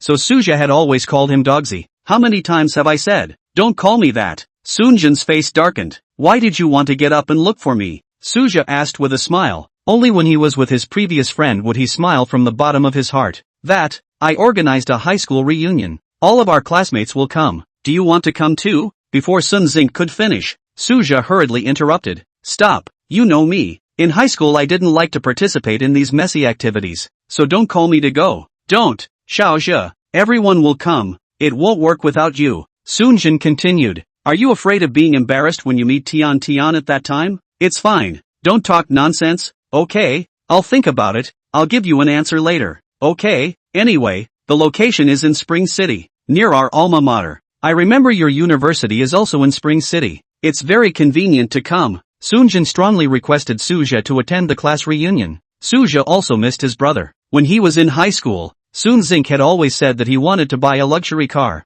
And now that Suzhe had bought a car first, how could he drive the car over there and let Sun Zink have a good time? The two chatted a few more sentences. Sun Zink hurriedly hung up the phone. He said he had to contact other people, but also has been asked Suzhe must come. He turned back to send him the address time. There were no words in the night. Good things always come one after another. Early in the morning Suzhe received a text message from Chuanan. The formalities have been completed. Suzhe can move into his new home today. Things should not be delayed. Suzhe immediately prepared to move. He simply packed up a bit. Originally just moved in. A lot of things will not take out. And the new home has everything. Really do not need to prepare anything. Suzhe walked out the door, but not toward the downstairs, but picked up the steps, all the way to the 6th floor. Suzhe knocked on the door of the room. Who is it? The familiar voice of the landlady rang out. It's me, Suzhe. Hearing Suzhe's voice, Ning Yue's legs went weak, but she still quickly stood still and opened the door to the room. What are you doing here? Ning Yue questioned in a small voice. Oh,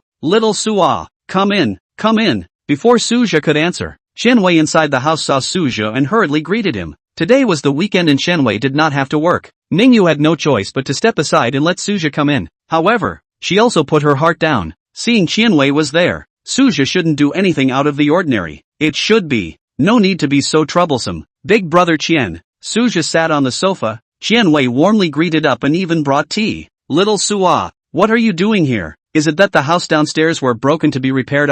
No, I just came to tell you guys. I bought a new house. I'm moving out. Shenwei heard Suzhe's words. His eyebrows slightly knit. In fact, this neighborhood is so old. The house is not very good to rent out. Then your previous rent, I'll refund. No, the rent deposit is not necessary. I just came up to say this, and have to hurry to find a car to move. Shenwei smiled even more broadly when he heard Suzhe's words. Then you still need to find a door-to-door car. I'll help you move. Just in time. I have a van. He patted his chest and said in a big way. You come along too. Shenwei turned his head and said at Ning Yue. Shenwei's idea was simple. Right now Suzhe was saying on his lips, don't return the rent, in case he regretted it. He was dragging his family to help him move, and then this young man must be embarrassed to open his mouth. After all, living together for so long, Ning Yue naturally understood Shenwei's intentions, looking at Shenwei's look of a small citizen who had taken advantage of a big advantage, and then looked at Suzhe's breezy look. Ning Yue only felt a bit ashamed of herself. How did she fall for such a man in the first place? It is true that the goods have to be thrown, people have to die. A group of people came to Suzhe's rental house. See, Suzhe's luggage is not a lot, only a suitcase and a large pocket of clothes. Shenwei smiled more and more happily. Only one trip, and it doesn't take much gas. It's really a big profit, he whispered. Ning Yue was very close to him, so she could naturally hear him and disliked Shenwei even more. Shenwei didn't know what Ning Yue was thinking, grabbed the suitcase, then picked up his clothes pockets and headed downstairs, looking at Shenwei who ran downstairs non-stop, and Ning Yue who froze in place. Suzhe patted her. Let's go sister Ning Yue. The familiar touch on her buttocks made Ning Yue come back to her senses, and she glared at Suzhe. Flavorful. Shenwei laboriously carried Suzhe's luggage. His sweat couldn't stop flowing down, and what little hair he had left was sparsely plastered to his head. He opened the trunk of the van and put Suzhe's luggage in. When Suzhe saw the car, he was also happy that it was actually right next to his own car. You, look, isn't this your favorite Ferrari? Shenwei closed the trunk and greeted Ning Yue to come over and look. He looked left and right, saw that no one was there, and gently touched on the car's butt, then immediately took his hand back. Worthy of being a Ferrari, eh? It feels really good. Ning Yue was also very curious. She had not seen this car before. Does brother Qian like it? Why don't you go up and try it? Suzhe pressed the car key, the lights came on and the door slowly opened. The butterfly door rose. Shenwei was so hard-working to help himself move things. Suzhe was also a little embarrassed. If he really liked it, it didn't matter if he went for a ride. Take a drive around? Brother Qian. Chapter 23 Heart Gap. Both of them did not expect the car to be Suzhe's. Looking at Suzhe who was holding the car keys, Shenwei was envious for a while. He could see that Suja really didn't care and wanted to let himself try his car. Xianwei hesitated and shook him. Don't. I can't afford to pay for it if I break it. After saying that, Xianwei took another reluctant look at the car. Suja send me the location. Unconsciously, Xianwei's address to Suja also changed. As for Ning Yue, she was not overly shocked. After all, she did not know how much the car cost, compared to the matter of Suja buying a Ferrari. Xianwei touching someone else's car in front of Suja and mouthing envy. That gesture really made Ning Yue feel ashamed. A pang of shame washed over her face, especially when she saw Xianwei rushing to add Suja contact information, patting his chest and saying that in the future there are such things can find him. Ning Yue was even more ashamed and wanted to find a hole in the ground. Xianwei drove his car and followed closely behind Suja's car. Ning Yue looked sullen. What's wrong? Envious of little Su's car? Why don't you go up and sit? Xianwei sensed Ning Yue's unhappiness and asked tentatively. No, it's just that I'm not too happy about having to help move on the big weekend. Ning Yue made a random excuse, which knew that Xianwei started to preach. This is you losing your home, isn't it? Let's help him move a house. He must be embarrassed to ask for rent. It's a lot of money. And you say that if I flattered Xiaosu, he came to our bank to deposit some money, I will not be developed. Maybe the position can go up a bit. Xianwei became more and more excited. Ning Yue really did not see, but did not show, just looked at Suja's car but, long lost in thought, the car drove into the Tianheng neighborhood. Flat ground, beautiful greenery, fountains, rockeries, recreational facilities, open-air swimming pool, all kinds of supporting facilities were available. Ning Yue enviously looked at everything here. Suja parked his car. Xianwei hurriedly and enthusiastically got out of the car and helped Suja with his luggage. Xuenan had told Suja that there was no need for a key here. The fingerprints could unlock the door. Suja pressed his fingerprint on it and the door opened in response. Hey, so advanced, Xianwei exclaimed. Next was the elevator, the entry door, all of which could also be opened with a fingerprint. Xianwei carried the luggage. Ning Yue felt like he was standing behind Suja, like a servant. Sorry, the furniture and electrical appliances and other things are not set up. The house is a bit messy. Suja opened the door to his room, and the house was set up with all sorts of paper boxes. These were all brand new furniture and appliances. Suja asked Xuenan to purchase new ones. As for the expenses, they were all transferred to her from VX. Xianwei looked around. There were indeed quite a few things. He looked at Suja curtly. Suja, it must be troublesome for you to get these things yourself. Let's help you. Okay, that couldn't be better. Getting Suja's permission, Xianwei casually unwrapped a box, and inside was a huge television set. Ooh, such a big TV. How many inches? It's not cheap. 100 inches. It seems like it's only a few tens of thousands of dollars. I don't know about this stuff, so I bought the biggest one. 2 people reasonably will be the TV installed. In fact, it is quite simple. Xuenan has already let someone line up the line. The TV put on the TV cabinet. Plug in the line on the line. Then Xianwei started to remove the next box. Mahogany. Xianwei pulled out a chair. He recognized the material of the chair at a glance. He remembered that his own governor had one, and at that time, the governor had bragged about it for a long time, and it was placed in the office, and anyone who went in would brag about it. This one chair alone would cost more than $30,000. It should be. The furniture here, I had them all replaced with mahogany, Suja said in a breezy manner, but he didn't know that what seemed to him to be plain and ordinary was such a shocking thing to Xianwei. He unpacked the large and small paper boxes in the living room. As expected, these tables, chairs, and benches were all mahogany. This furniture alone, doesn't it cost 6 figures? Chende was shocked and worked even harder. As for Ning Yue, she was also shocked beyond words. While Xianwei was working,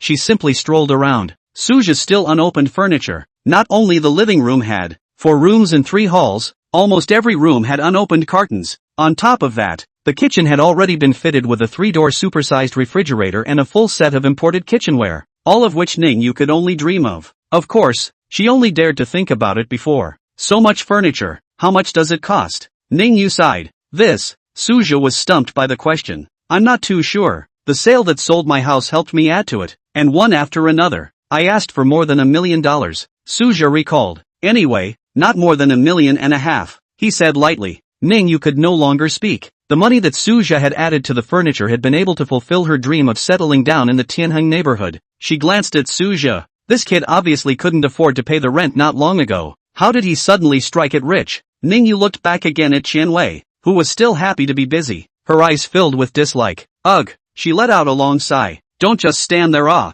Help me assemble that table in the study. I can't do it myself. Xianwei pulled Ning Yue. If you want to assemble it yourself, I won't help you. Ning Yue was already annoyed. Being pulled by Qian Wei like this, she directly seethed. Qian Wei didn't say anything either, with a big smile on his face. Okay, I'll go by myself. Then, Sister Ning Yue, you help me carry the clothes into the check room. After Qian Wei left, Suja said to Ning Yue. Ning Yue thought about it and agreed. The two of them came to the check room. Looking at the check room that was about the same size as her own bedroom, Ning Yue did not feel good in her heart. She unwrapped the bag that Suja had put the clothes in, and inside were the clothes that had been stuffed in haphazardly. The room was clean. Ning Yue fortunately dumped the clothes on the floor and folded them one by one. What she wore today was a brown dress with a hemline that wasn't very high, only reaching the center of her thighs. The dress was very flattering, and there was a black waistband around her waist, binding the dress better to her body and outlining her concave and convex figure. Worn on her legs was a pair of black stockings. I don't know if it was worn too many times, but the stocking on the left leg was broken, and it was almost ready to split, which was a different kind of flavor. Ning Yue thoughtfully put on her jacket or something, using a hanger, and hung it on the upper level of the closet. Then she folded the other clothes and bent down to put them on the lower level of the closet. Suja stood right behind her, watching her constantly swaying hips. Even Ning Yue's bottom was visible. Chapter 24 Classmates Reunion. Ning Yue worked very skillfully, and soon finished packing Suja's clothes, which were not much. Suja was a little unfulfilled. After Ning Yue stood up, Suja leaned over. Ning Yue kept backing up until she was leaning against the wall. Suja also leaned over, propping up the wall with one hand and covering Ning Yue's mouth with the other. Shoo! Ning Yue had no way to make a sound, and the room was suddenly quiet. The quiet Ning Yue could only hear her own heartbeat. The air that Suja exhaled hit Ning Yue's face, shaming her with a red face. At this time, Qian Wei, who was assembling the desk next door, made a big noise instead. Worthy of being mahogany. The feel is good. Let me touch it more. When I go to the bank, I'll brag about it too. Qian Wei's voice, clearly audible. Ning Yue's face turned even redder, not knowing if it was because of Suja, or her own husband. You don't want to be hurt either. Ning Yue nodded. Suja obediently loosened his hand. What do you want? Ning Yue asked in a small voice. She didn't dare to look at Suja's face. Ning Yue was in a trance as she didn't know where to look with her eyes. Want? Suja nodded his head. Nonsense. Qian Wei is right next door. Ning Yue's first reaction was not rejection, but her husband was next door. Suja was blanked and laughed instead of being angry. It's fine. He's serious now. Let me see. Yes, this'n is here. As if to verify Suja's words, Qian Wei's voice appeared again. I can see that you like this place. If you like it, you can always come to me. Suja had long since seen Ning Yue's fondness for this place. Really? Ning Yue said in surprise. Not afraid of being known by your husband now? Suja laughed playfully. Ning Yue first blushed, then angrily twisted the soft flesh around Suja's waist. Of course, there was no force. The atmosphere also became ambiguous. He's a loser. Ning Yue looked at Suja's face that was close at hand, and the smell of Suja's body enveloped Ning Yue's entire body, and for a while, it made her a little confused. Looking at Suja's young and handsome face, and then thinking about Qian Wei, it was simply incomparable. Then now, are you still afraid that he's next door? Ning Yue froze for a moment, then gritted her teeth and slowly squatted down. The room was indeed quiet. The sound of Qian Wei loading and unloading the table was particularly harsh. Ning Yue organized her clothes and walked out of the check room. Her face was flushed and her eyes were glossy. Ning Yue began to take the initiative to clean up the house. She knew that she couldn't possibly be the mistress of this place, but in the future, it was inevitable for her to come here. So how could she not clean it properly? Qian Wei smiled heartily when he saw his wife working so hard. Under the help of Qian Wei's two people's hard work, Suja's furniture and appliances were quickly installed, and the inside and outside of the house were cleaned. Suja, we'll leave first. In the future, when you have time, come to the house often. I'll have your sister Ning Yue cook for you, Qian Wei said with a smile. His thoughts were simple, although he wasn't familiar with Suja right now, but one way or another, he could always find a chance to get Suja to deposit money in his bank. Unbeknownst to him, his wife was already familiar with Suja to the point where she couldn't be any more familiar with him. Brother Qian, don't go yet. Suja hurriedly stopped the two. He walked into the house, then took out an envelope and handed it to Qian Wei. Qian Wei worked in the bank and was familiar with this thing, the thickness and size. He knew with a touch of his hand that there were $500 in it. Suja, you're being polite with brother here, aren't you? Although his mouth said so, Qian Wei still put the money into his pocket quickly. Originally, he had planned to lose some money on gas. This way, he had all the money for gas and was still rich. How can you say that? Thanks to you guys today, I finished moving so quickly. Suja continued. And Sister Ning Yue, that work, it's really first class. Right, I think so too. Xianwei naturally couldn't hear the meaning of Suja's words, and only took it as him saying that Ning Yue did good housework, and he smiled even more happily, proud from the bottom of his heart. Time passed quickly, a week passed in a flash. In the middle, Ning Yue came once, and Gu Yuqing came twice. At other times, Suja was not idle. All of them were mending their knowledge in treasure appreciation. Suja was surprised to find that the eye-shaped stone not only let him have the ability to identify treasures, but also let him be able to forget. And it seems not to forget so simple. As long as Suja saw the knowledge, he can quickly progress and understand. Only a few days down the line, Suja had already completed the knowledge that a normal person could only understand after 1 or 2 years of study. Suja felt that if this continued, he would soon be able to not surpass those so-called appraisal masters. He had done all of this in preparation for the treasure appraisal conference that he had agreed to with Yilan a month later. But on this day, Suja did not continue his studies. This was because under Sun Xing's constant persuasion, Suja finally agreed that he would go to a class reunion. Although he didn't like to socialize, it was always good to meet old friends. As for Sun Xing, the one who started it all, before Suja even left the house, he had arrived early at the pre-arranged hotel. Unlike Suja, who did not like socializing, Sun Xing had been the class president since high school, and he had organized all kinds of activities in the class, so now he was very good at his old job. His arrival was like a starting gun, and one after another, the students reached the hotel one after another. Sun Xing sat at the door, greeting the arriving classmates one by one, not arranging seats. Anyway, everyone was familiar with them. After they greeted Sun Xing, they chatted with each other in groups. Zhu Yong, you're here, quickly, come and sit. The thin and tall Zhu Yong, after greeting Sun Xing, was immediately shouted over by 3 boys. Sun Xing looked over. Zhu Yong, Zhang Feng, Li Fei, Han Jiadong. The 4 of them had been best friends since high school. Zhu Yong, quickly look over there. These people were sitting very close to Sun Xing, and what they said, Sun Xing could hear clearly. Sun Xing was originally waiting for Suja's arrival, and being bored, she wanted to listen to what these people were going to talk about. Chapter 25 Status of the Reunion. Zhu Yong, look over there. Han Jiadong's voice was very recognizable, and like high school, it was still a Cockney voice. Not only Zhu Yong, Sun Xing also curiously looked in the direction Han Jiadong was pointing. Isn't that Li Yuan from our class? Zhu Yong's voice rang out. Sun Xing naturally knew that girl as well, and if he remembered correctly, Zhu Yong had a crush on that girl for a while. High school crushes. Well, other than the person in question not being able to see it, everyone else could basically see it. What's wrong with her? Sun Jin saw that Zhu Yong's expression was a bit twisted. I'll give you that. She's a big deal now. Han Jiadong deliberately lowered his voice to sell the story. Luckily, Sun Xing was close enough to them that Han didn't really want others to be unable to hear. She's married to a rich second generation now. Didn't you see that when she came in a BMW? Seeing Zhu Yong's eagerness,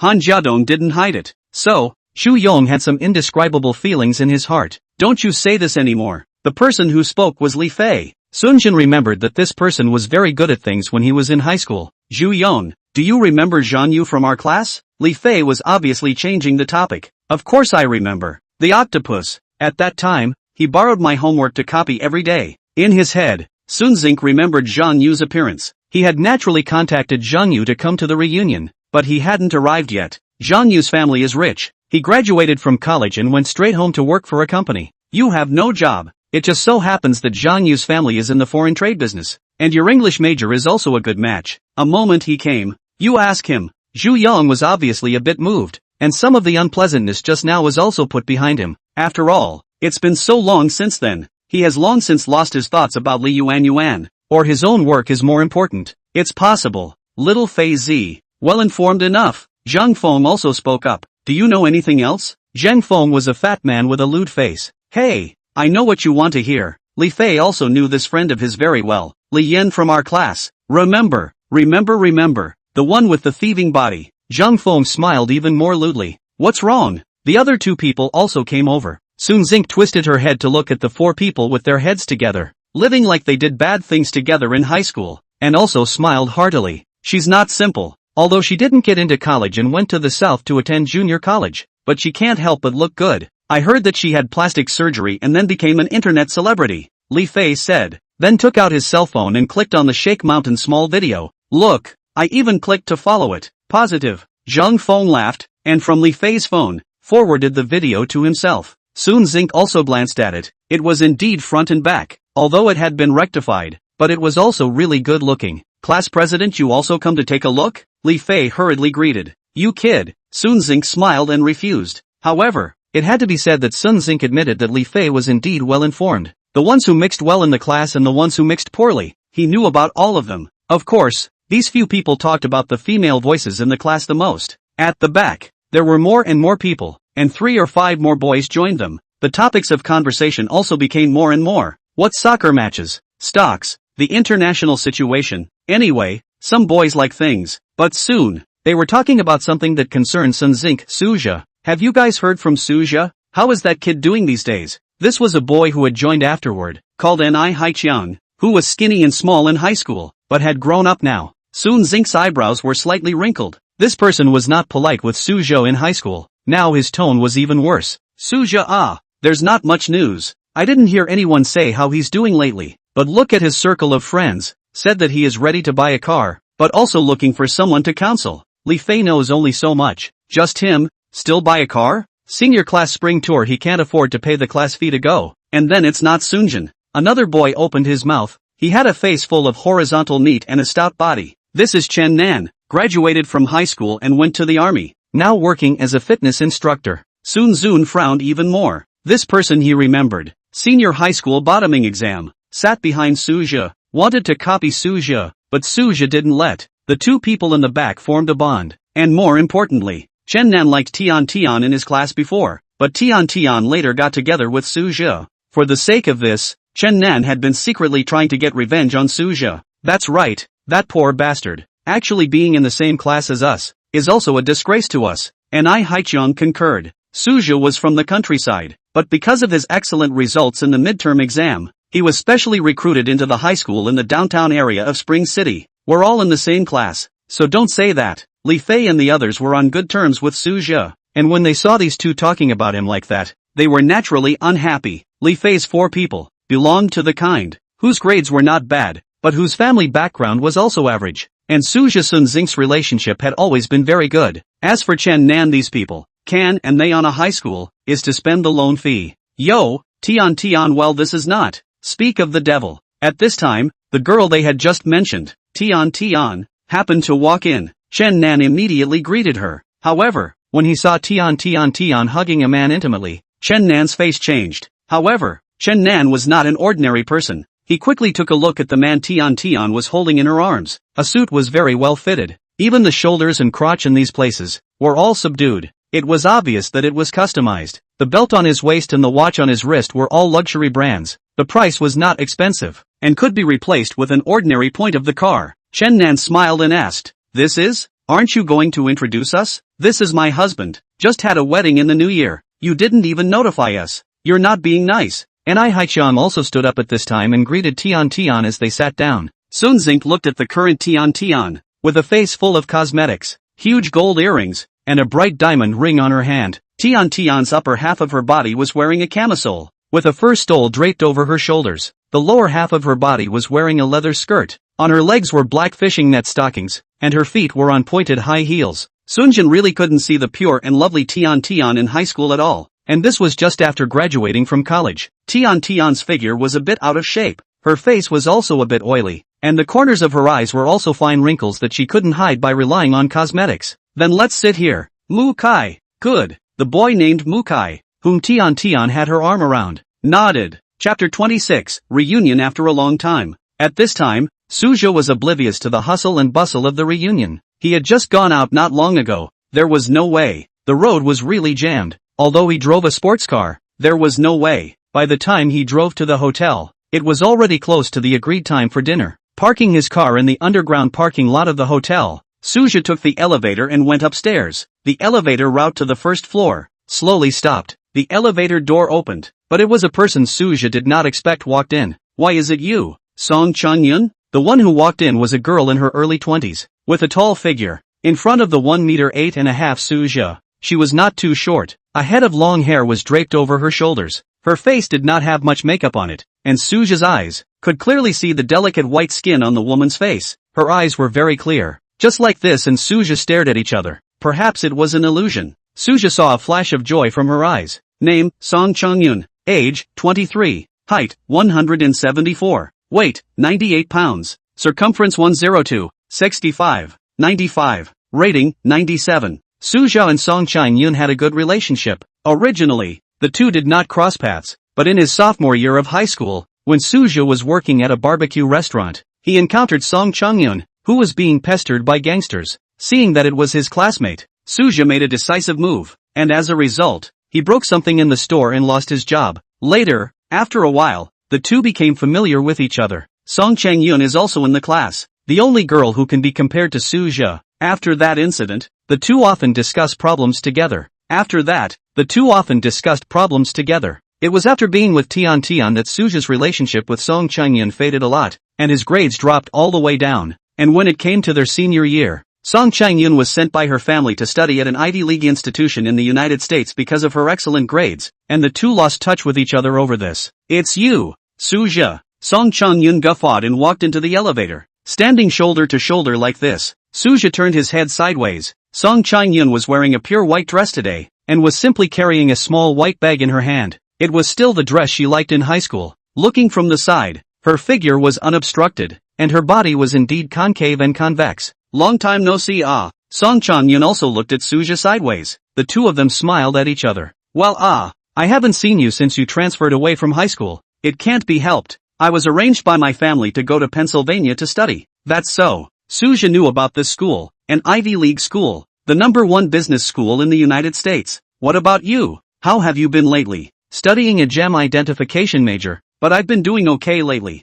Suja's university was not a bit worse than Pennsylvania. But of course, all of this didn't matter now. "Then you go back to your country. Do you still go?" "No, I'm not leaving. I'm coming back to continue my studies. After seeing the world outside, I realized that it's still a good country." Song Chang-yun was a little disappointed. "That's quite good." The two of them had a chat. Song Chang-yun soon realized that the current Suja was clearly more confident than before. The Suja she knew, at that time, although his grades were good, he still sometimes revealed a bit of inferiority complex. But now, Suja's unassuming appearance staggered Song Chang-yun. "Hurry up and go. They should all be here." The elevator stopped, and Suja hurriedly greeted Song Chang-yun. At this time, Tian and her boyfriend Mu Kai had only just taken their seats not long ago. The people had almost all arrived as well. Suja pushed open the door and walked in with Song Chang-yun, talking and laughing. "Look, it's actually Song Chang-yun. She's back," Li Fei exclaimed in shock. Everyone's gazes went to the door. What they saw was Suja and Song Chang-yun walking in with a smile on their faces. Shen Nan was very shocked. He dared to pursue Tian in high school, but he didn't dare to pursue Song Chang-yun. Although Song Chang-yun is even better looking, but it is so beautiful that it is difficult to get close to.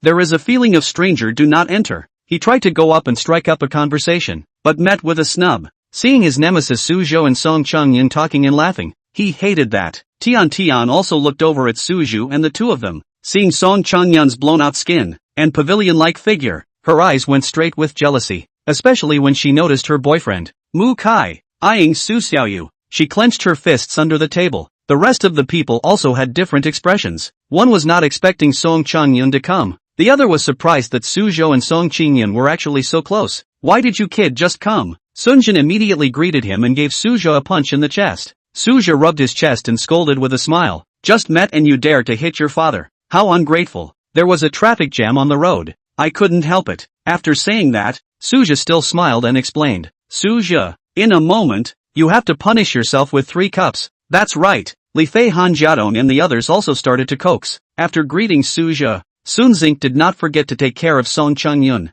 "I didn't expect, Song Chang-yun, that you had really returned to your country. When I contacted you at the time, I really didn't expect to be able to get in touch. After all, it was organized by Sun De Ban Chang." Song Chang-yun smiled faintly. Sun Jin greeted the two of them as they came to their seats. It just so happened that at the table of Li Fei, Tian Sweet and the others, there were still 3 empty seats. Suzhou and the others were the last to arrive, so the 3 of them had no choice but to sit up. Sun Xing greeted the waiter to serve the food and drinks. For a while, the entire box was bustling with activity. Li Fei and Han Jiadong sat closest. "Suzhou, this kid can be Tian sat across from him and he wasn't embarrassed at all. "That's right. When Tian got into a good university and immediately dumped Suzhou, she was really desperate. Yeah, she was able to do so well in the exams, but it wasn't us. Suzhou, who tutored him." Zhu Yong also joined the discussion. "Yeah, but looking at Tian now, Suzhou isn't really a pity. Suzhou might not care about Tian long ago, Didn't see him come with Song Changyun?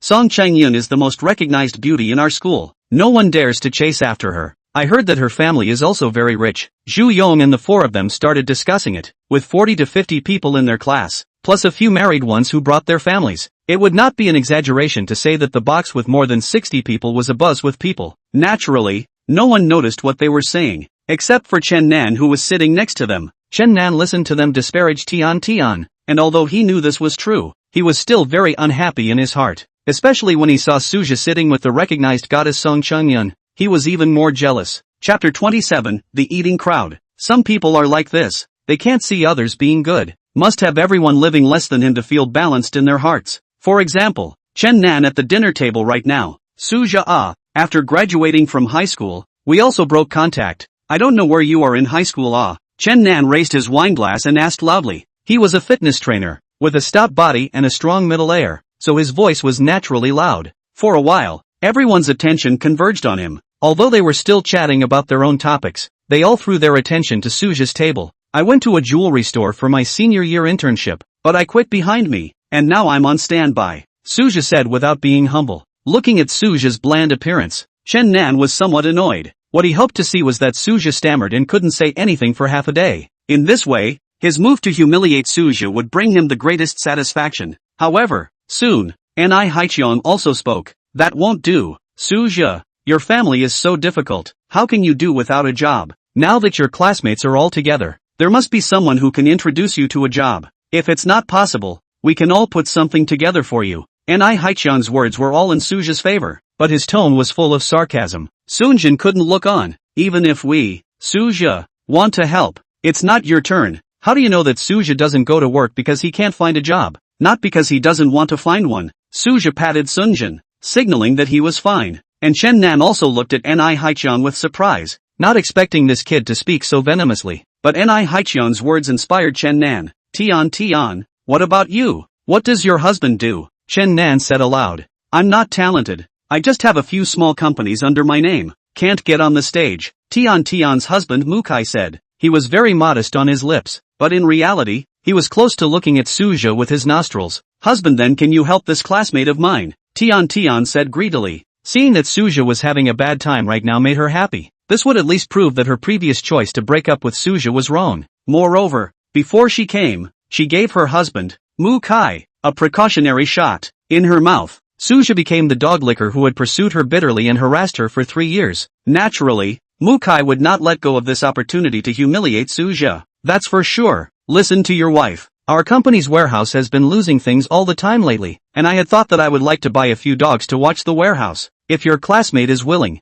it's not bad to be a security guard for me. Suja, why don't you thank the other person? Mr. Mu, Anai Haiqiang immediately echoed. It was as if the several people had rehearsed in advance, cooperating to humiliate Suja. At this time, Chen Nan's heart was refreshed. Suja's appearance of wanting to not come to the stage was what he wanted to see the most right now. Suja smiled and did not say anything. A dog bites a person, and a person cannot bite a dog is not. But Li Face and Zinc and other 5 people are not calm. The most explosive temper Zhang Feng stood up. His hand has grabbed the bottle. Soon Zinc several people saw this, also tacitly stood up. Song Changyun naturally also noticed this and glanced at Suja, not realizing that there were so many people who wanted to stand up for Suja, but she didn't want to make the scene too ugly. Song Changyun stood up. Zhang Feng, put down the bottle of wine in your hand. It's not a good habit to refill your glass like you haven't finished it yet. Song Changyun's behavior made all 5 of them a bit surprised, and they didn't move for a while. Sit down. Don't be in a hurry to drink.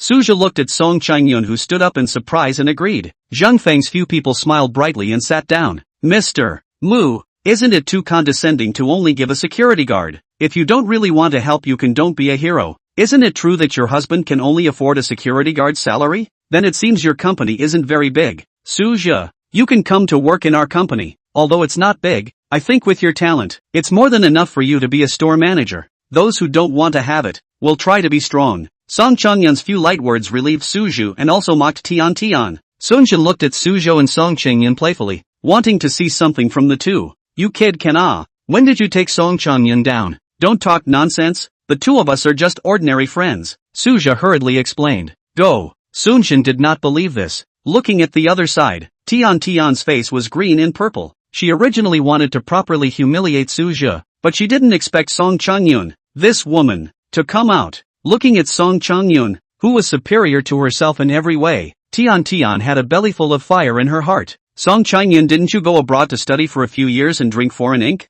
So vision is so bad? No matter what university they graduated from, they can be a store manager for you. Tian couldn't help but retaliate too. Then what do you do for work now, Mrs. Mu? Song Changyun hit the nail on the head. Tian instantly couldn't say anything. Instead, she was now a full-time wife at home. Suzhou didn't expect Song Changyun to be so righteous, defending himself at every turn. Looking at Tian who stood up and spat, almost cursing, Suzhou felt that the scene was a bit ugly. He didn't want Song Changyun to be bullied like this. Name, Tian. Age, 23 years old. Height, 1 meter 6. Weight, 108 pounds. Circumference, 94. 67. 95. Rating, 84. Hidden affairs, property transfer.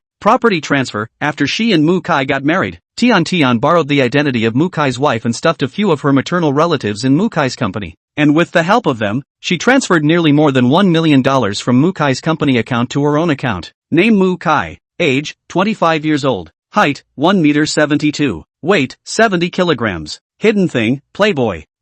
Mu Kai from the age of 18. With the help of his family's power money, girlfriend countless. During the university period, he fell in love with Tian, a schoolgirl, and the two were married by the son. However, after marriage, Mu Kai did not change his habits. Behind Tian's back, there are two fixed lovers outside. Unfixed countless. Suzhou couldn't help but want to laugh as he looked at this seemingly inseparable duo. These two people were really a perfect match. Song Changyun, don't be angry. After all, Mrs. Mu has to share her husband with so many women. It's really great. How can you be angry with her? Suzhou, what do you mean? What are you talking nonsense about? Tian was anxious. She vaguely knew that Mu Kai was messing around outside. That's why she secretly transferred her assets. But Suzhou taking it to the surface and saying it was really embarrassing for her. Yeah, don't make things up. Otherwise I'll find a lawyer to sue you for defamation. Mu Kai was also an old fart and naturally would not admit it. Chapter 28, a good show. Oh, then I wonder if Mrs. Mu knows that her husband has bought two two-room houses in Tianheng real estate.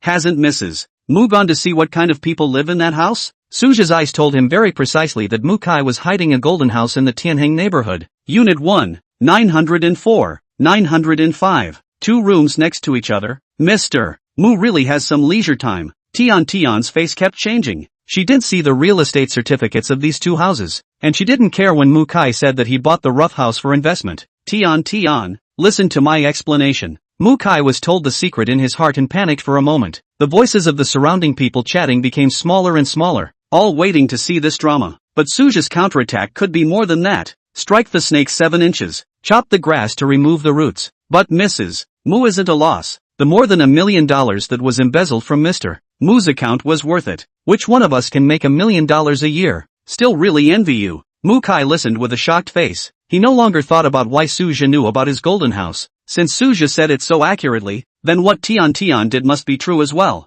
And if it was true or not, wouldn't he know once he checked? Good for you, Tian. I didn't expect you to be this kind of person. I have to go back and check. If it's true, you're just waiting to squat in the police station. Mu Kai was excited. He wasn't stupid. At that time, it was with 2 lovers, who signed a rental contract. Tian simply couldn't get evidence of her cheating. But what Tian did is different. If it's true, he can change his wife openly and honestly. Anyway, the child is still small and doesn't remember things. Thinking like this, Mu Kai had already stood up and was about to walk out. Tian quickly stood up. Surname Mu, don't go overboard. The evidence of your company's tax evasion can be in my hands. Once Tian heard that she was going to jail, she also started to not care. Grass. Mu Kai directly exploded into foul language. The two people were almost about to wrestle together. By this time, the inside of the box was silent. All were attracted by this farce. Go home and talk about it. The two people had already torn their faces apart, but quickly reacted. If they continued to make a scene, not to mention being looked at as a joke, they might as well go to the police station together. Seeing the two people slink away, the box immediately clamored. It was as if what had just happened had not happened. Do you know what company that Mu Kai's family owns? Han Jiadong came over and asked Li Fei. I probably know. Just look up the name Mu Kai. What's wrong? I think the two of them most likely won't really report each other, or else things will be big. Han continued. But we can report them for tax evasion. Whistleblowers take 10% tax reward. Brother, a few points is not a happy. Han Jiadong face a bad smile. Can I you kid? Or you have an idea? Li Fei and a few others also agreed. Su Zhe, your kid is really magical. Is not working because you learn to tell fortunes? But when the time comes and there's really a bonus, you'll get your share. Han Jiadong was generous. That Mukai's money is a favor. Su Zhe smiled and shook his head. These brothers of his were really falling down the well, but he quite liked it. Song Chungyun was also amused by a few people. It's okay, do you really know how to tell fortunes? Song Chungyun teased. Unlike their lively atmosphere, the two of them, Chen Nan and Ni Haiqian, ate their dishes as if they tasted as if they were chewing wax. The two looked at each other and quietly retreated. They really couldn't stay any longer. After this mess, originally Sun Zink was still prepared to organize the crowd to go to KTV, but he couldn't organize it anymore either. Alright, this is it. Let's get together and part ways. Sun Zink greeted the various classmates and then sent them away one by one. On the contrary, it was the four Han Jiadongs who waited for Sun Zink and went with them to an internet cafe to pack up and hack, reliving high school. As for the cost of the meal, the appointment was to turn back AA. Sun Zink also pulled a group to facilitate communication between students. When the people had almost left, Sun Zink went to the front desk to pay the bill and met Su Zhe. What's wrong, Su Zhe? You haven't even been drinking, and it takes so long to go to the restroom. Yeah, that's right. We're going to the internet cafe. Do you want to join us? Forget it.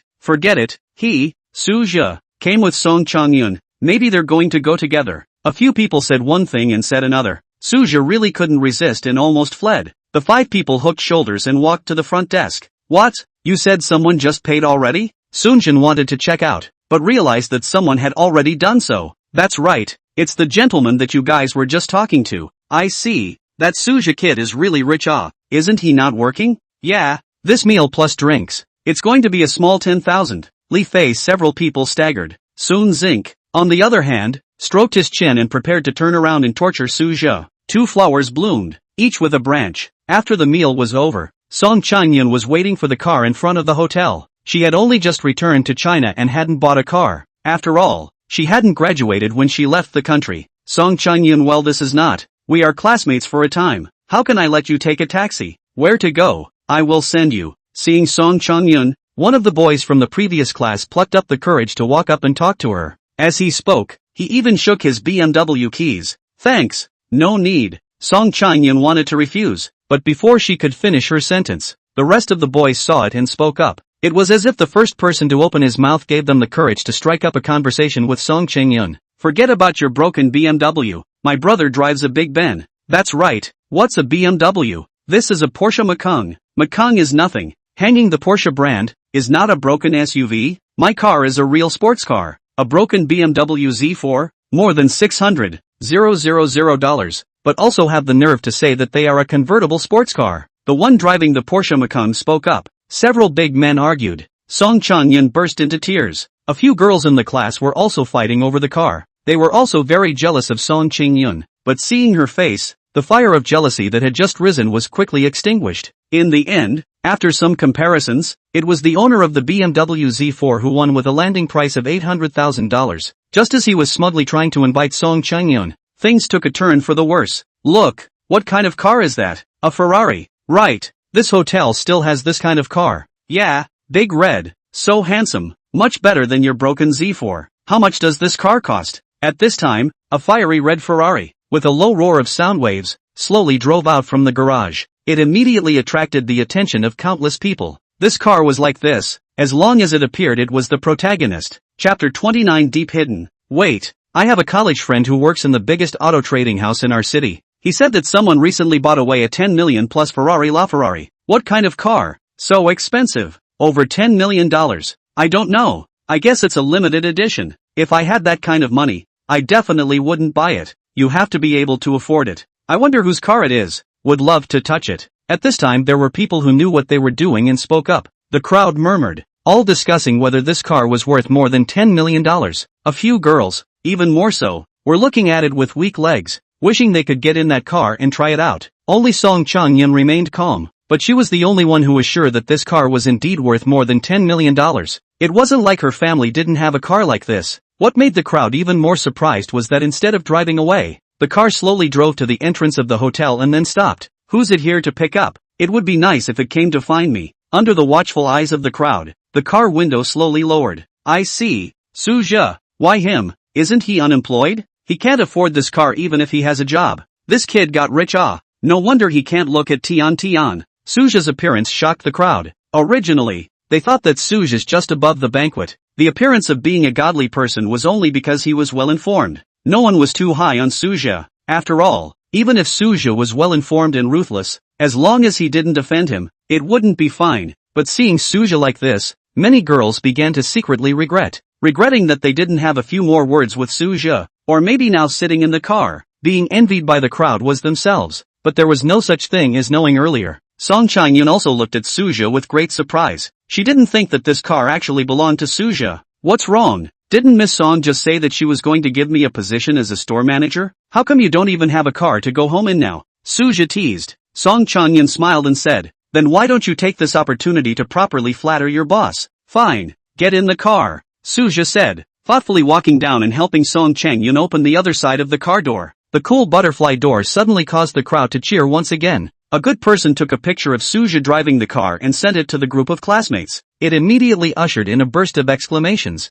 At this time, Tian, who had just copied with Mukai, stayed in a house by herself after the quarrel. The constant message alerts on her cell phone attracted her. She recoiled at the very top and saw Suja driving and also saw Song Changyun getting into Suja's car. Tian was so angry that her teeth itched. Thinking about Suja's handsome appearance, Tian was with him again before because of this, and later broke up because Suja's family was too poor. I did not expect Suja actually lied to himself. So expensive car, Mukai cannot afford to buy. Must be Suja's family. Such a family. What is going on? Suja said. Poor cannot uncover the pot. Dog, man and woman. Tian swears on her mouth. But in reality, her intestines are remorseful. While the focus of the topic, Suja and Song Changyun did not know how much shock the two had brought to their previous classmates. Didn't Su Dekaizi say he was a hobo? How come he's driving such a nice car? I was really prepared to arrange a store manager position for you, but you're cheating my feelings by doing this. So sad. Song Changyun said in an aggravated manner. Suja also knew that she wasn't really aggrieved, but was joking about herself. Alas, when people are lucky, money comes to the door by itself.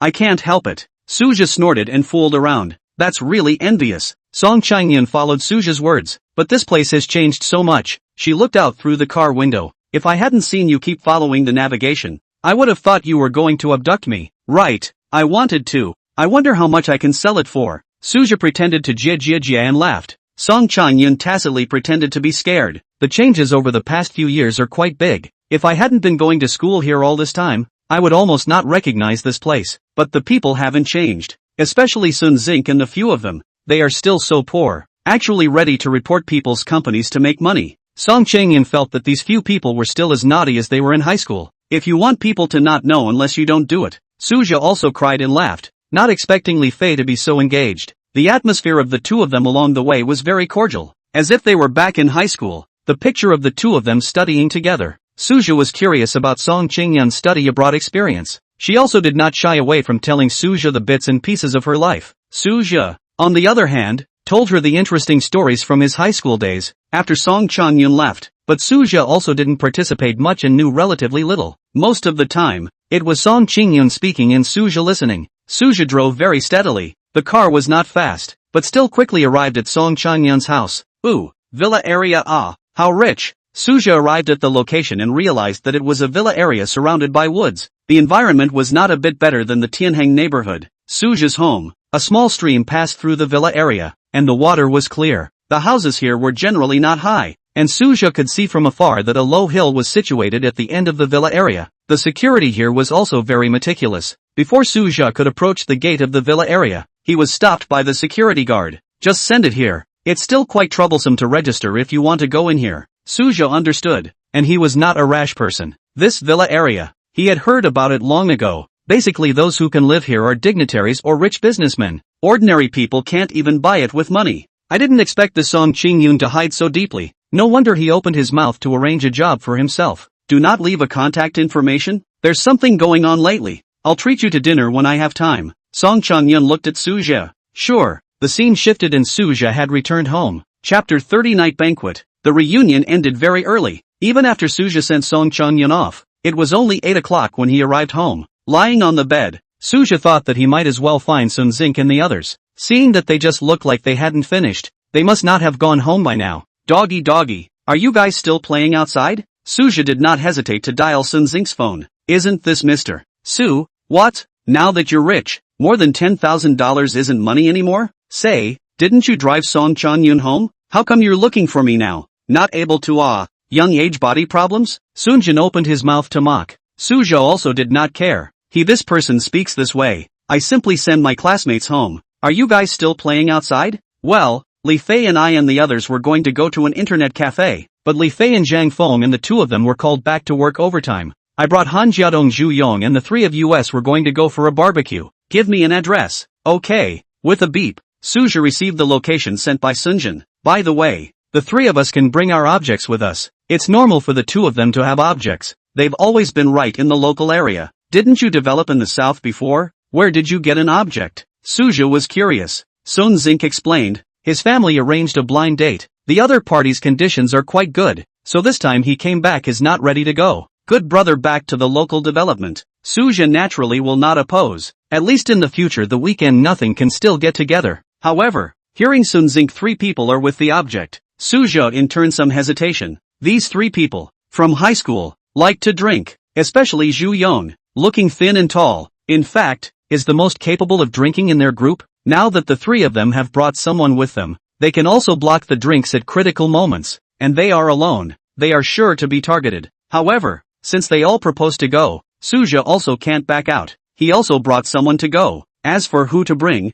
Suja had a problem. The landlady has a good figure, but she is too flirtatious, and after all, she has a husband. Yi Lan, come on, people will not accompany themselves to the stall to drink. As for Gu Yuqing, it was even more impossible. Sun Xing three people all know her. Moreover, this kind of girl who has a money deal with himself, it's not good to bring them to see Sun Xing. Thinking about it, Suja thought of someone, Chu Anan. This little girl looks quiet, also just graduated appearance. In the appropriate but, Suja, have time to accompany me out for a meal? Suja sent a message to Chu Anan. At this time, Chu Anan had just gotten off work. She took a shower, changed into her bare pajamas, and lay on the bed playing with her cell phone, saying it was pajamas. It was actually a large t-shirt with a pink bear pattern printed on it. The t-shirt loosely covered her body, the lower half of her body revealing two smooth long legs, constantly shaking in the air. Seeing Suja's message, Chuanan hastily turned around and sat up. The hem of the t-shirt was pressed under her buttocks, outlining her proud figure.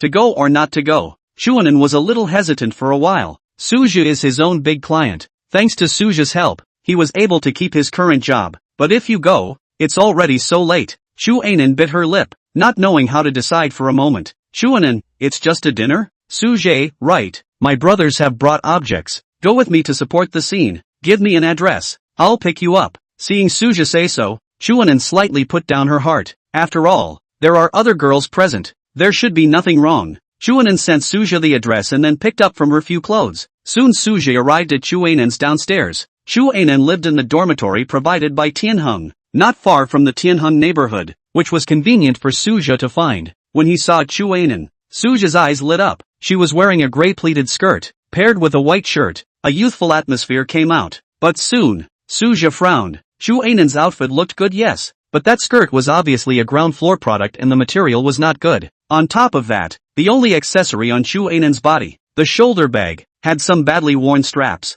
Thanks to his eyes, although the light was bad, Suja still saw it clearly. Chu Anan obviously froze for a moment when she saw Suja. She hadn't seen such a good car. If it wasn't for Suja opening the window, she wouldn't have dared to come forward by saying anything. What are you waiting for? Get in the car, Suja urged. Chu Anan dressed like this could not be taken directly to Sun Xing and the others. Dressed in rags, what does it look like? Chu Anan carefully opened the car door and got into the car. Let's go. First take you to casually buy some clothes. After Suja's words, Chu Anan obviously looked down with some lack of confidence. It's fine. You are accompanying me to dinner. Clothes I'll buy the bill, said Suja. Also did not took Chu Anan to the nearest mall. Chu Anan felt that Suja had some kind of misunderstanding about buying casually. This set of clothes, plus shoes and bag down, spent a full $200,000 to $300,000. Chu Anan put on the new clothes. The whole person was wooden, did not dare to move around for fear of breaking these clothes. She looked for the salesman to ask for a bag, and brought her previous clothes with her, ready to return the clothes to Suja after dinner. Such expensive clothes. If it wasn't for Suja saying that she would disgrace herself if she wore ordinary clothes,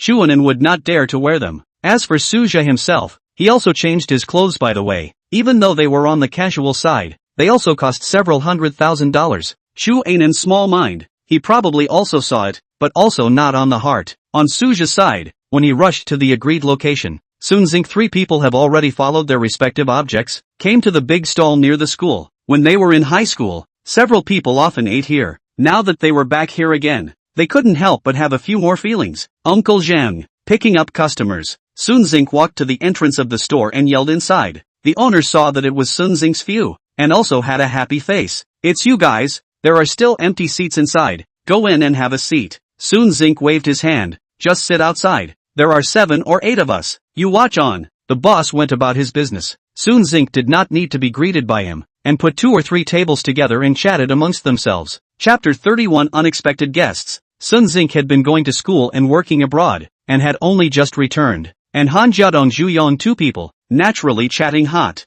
The object of Sunzink Hanyu, although it is a blind date to know, not outstanding, but the features are correct, belong to the type of enduring. Being brought by Sunzink to eat at the big stall, she didn't mind, and kept busy pouring water for the crowd. Don't be busy, sister-in-law. Shu Yang took the cup of water she handed him and thanked her repeatedly. It's still you, brother Sun, who is blessed to have such a virtuous sister-in-law. Sunjin had always been the big brother in this bunch, and with the nickname of dog, only Suja dared to call him that. Hearing Zhu Yong's words, Sunzink just smiled. In his opinion, Zhu Yong Han Jiadong's 2 girlfriends were not bad, and looked like they were worthy of spending time together. I heard that they all met when the 2 of them were in college, and it wasn't easy to get to this point. The 6 people were talking happily. So happy. However, soon, an uninvited guest arrived on the scene. Isn't this my brother Soon? A male voice that sounded a bit flirty. As soon as I saw the friend circles you guys posted, I knew that you guys ran away to eat here at school. Sorry, I just had a big business deal and didn't make it to the class reunion. I came here uninvited. You guys won't be unwelcome. The crowd looked at the visitor. A big back head, wearing a loose suit, with a big shiny gold chain around his neck. The man walked over. By his side, there was also a woman with heavy makeup standing. This woman was wearing a full of luxury goods, LV bags, Hermes belts, and the clothes were also gorgeous. It made people look and feel like this outfit shouldn't be in a big stall, but some kind of high-class ball. Meng Zhang come, sit down. This person was Suja's high school roommate. When Sunjin invited him to come to the class reunion, he shrugged it off saying that he was busy, but he didn't expect to come smelling now. Holler, it's been a long time, kinda missed you guys. Introduce this is my girlfriend, Duan Yuchio, working as a netizen in Jitterbug, a small few million fans. Duan Yuchio looked at the table in the stall with disgust. Honey how do you bring people to a place like this? It's so dirty. Ha, sorry, my date and I usually go to Michelin 3-star restaurants to eat. We usually don't come to this kind of place. Meng Zhang smiled and apologized. Then he looked at Duan Yuchio and reprimanded. What's going on? What did I tell you? Don't talk so much outside. What's wrong with eating here? This is called having fun with the people. Meng Zhang used his modest education to squeeze out this idiom. Although he said this on his lips, Sunzink and the others didn't hear any flavor of reprimand at all. Instead, they became even more diabolized by these 2 people. Where did this come from? By Han Jiadong's side, his girlfriend Shen Lingling asked in a low voice. Previous classmate. Just bear with me. It's just that Li Fei isn't here. Otherwise he would have disliked him long ago. Shen Lingling nodded as she listened and didn't say anything more. Meng Zhang sat down in a big prickly manner. Duan Yuchio disgustedly wiped the chair with a paper towel and followed suit. Seeing the 3 Sunzinks, Meng Zhang seemed to have found his stage and began to brag loudly about his company and career. You 3, oh yes, and the 3 younger siblings, why don't you just quit your jobs and come to my company to follow me? Guarantee that you guys will eat fragrant food and drink spicy food. Meng Zhang patted his chest in assurance, but those present, no one took his words seriously. Sunzink's 3 people, including their girlfriends, could see what kind of goods this Meng Zhang was. Sunzink and the others naturally wouldn't dismiss their old classmate's face, and it was nothing more than drinking and bragging together. Their girlfriends are also of high quality, coincidentally sitting quietly, smiling, and not saying much. When compared to them, although Duan Yuchio was even prettier and wore all the luxuries, her quality was low. I'm telling you guys, women just have to find a good man. You guys see I found Meng Zhang, not everything. This bag, LVs, and my clothes, shoes, all big brands. Duan Yuchio kept bragging, and Meng Zhang didn't interrupt. He felt that it made him very honorable. On the contrary, there was a person who could see the authenticity of Duan Yuchio. Zhu Yang's object, Chen Tsong, was a white and clean little girl, but she was also very tall, and didn't look short in front of Zhu Yang, who was more than 1 meter tall. Chen Tsong in the luxury store as a counterkeeper. Other brands she may not be too clear, but Duan Yuqiu that belt, said Hermes, but she saw at a glance as a high imitation, not even the highest quality high imitation. Of course, Chen Tsong did not reveal, just secretly decided, go back, let Zhu Yang less with this person to deal with, more or less unreliable. Meng Zhang and Duan Yuqiu can be said to be on your side, the two people sang and bragged. Even the restaurant owner couldn't help but look sideways when he sent food out. Just when a few people were a bit impatient to listen, Suja finally came late. Uncle Zhang, busy, please add 2 pairs of chopsticks. As soon as Suja got off the bus, he saw the busy stall owner. Suja, you're back, go on, your friends are waiting. Uncle will send you 2 more of your favorite dishes later. Suja and the restaurant owner were also very familiar. The two greeted each other warmly. Chuanan was also very understanding, knowing that she was accompanying Suja for dinner. She hesitated for a moment and took the initiative to wrap her arms around Suja, but she was still a little surprised that Suja, who looked so rich, actually went to this kind of stall to eat, and also looked familiar with the owner. In fact, as soon as Suja arrived at the place, he saw Sun Zink and the others, but it had been a long time since he had seen the owner of the big stall, which was why he came to say hello first. Dog, Jiadong, Zhu Yong, did you miss me? Suja happily walked to the crowd. This is sister-in-law and siblings, right? Introducing, this is my friend Chuanan. Suja warmly greeted the crowd. As for Meng Zhang, Suja acted as if he didn't see him. Although this person was his high school roommate, he had always relied on his family having a few dollars to do wrong in school. The teachers didn't even put it in their eyes. Suja had long since looked down. Chuanan followed Suja and called out to the people. Brother Dog, Brother Jiadong, Brother Zhu Yong. The 3 of them also agreed with a smile. Don't listen to little Zhizi's nonsense, just call me Sun Zink. The girlfriends of the 3 Sun Zinks also smiled and greeted Suja. The atmosphere was very cordial. Chuanan, who was dressed up by Suja, was really good looking, and with the support of the clothes, the whole person was more temperamental than before. Sun Zink secretly sighed. This brother of his is really lucky, just sent away a Song Changyun, and brought a Chuanan. Each and every one of them is good looking. Chapter 32 Stealing the chicken but not eating the rice. When the people present marveled at how cute and beautiful the girl Suja brought was, Meng Zhang and Duan Yuqiu, who had been left out, also had their own problems. Meng Zhang and Suja have long been at odds with each other, and he can't stand nerds who can only read, whose families are poor and who can't do anything about it, especially after Suzhou and Tian, whose face value also ranked high in the class. Meng Zhang became even more jealous. He felt that people like Suja should work for his own family after graduation. Why should he be so arrogant? As for Suja not greeting himself now, Meng Zhang didn't put it on his mind. His attention was drawn to Chuanan. As soon as Chuanan got off the bus, his eyes were fixed on her and he didn't move away for a moment. Meng Zhang borrowed his family's money, soaked a lot of girls, but Chuanan this kind, so pure and lovely, is very rare. How to get her in hand? Meng Zhang began to think about it. There was also Duan Yuqiu,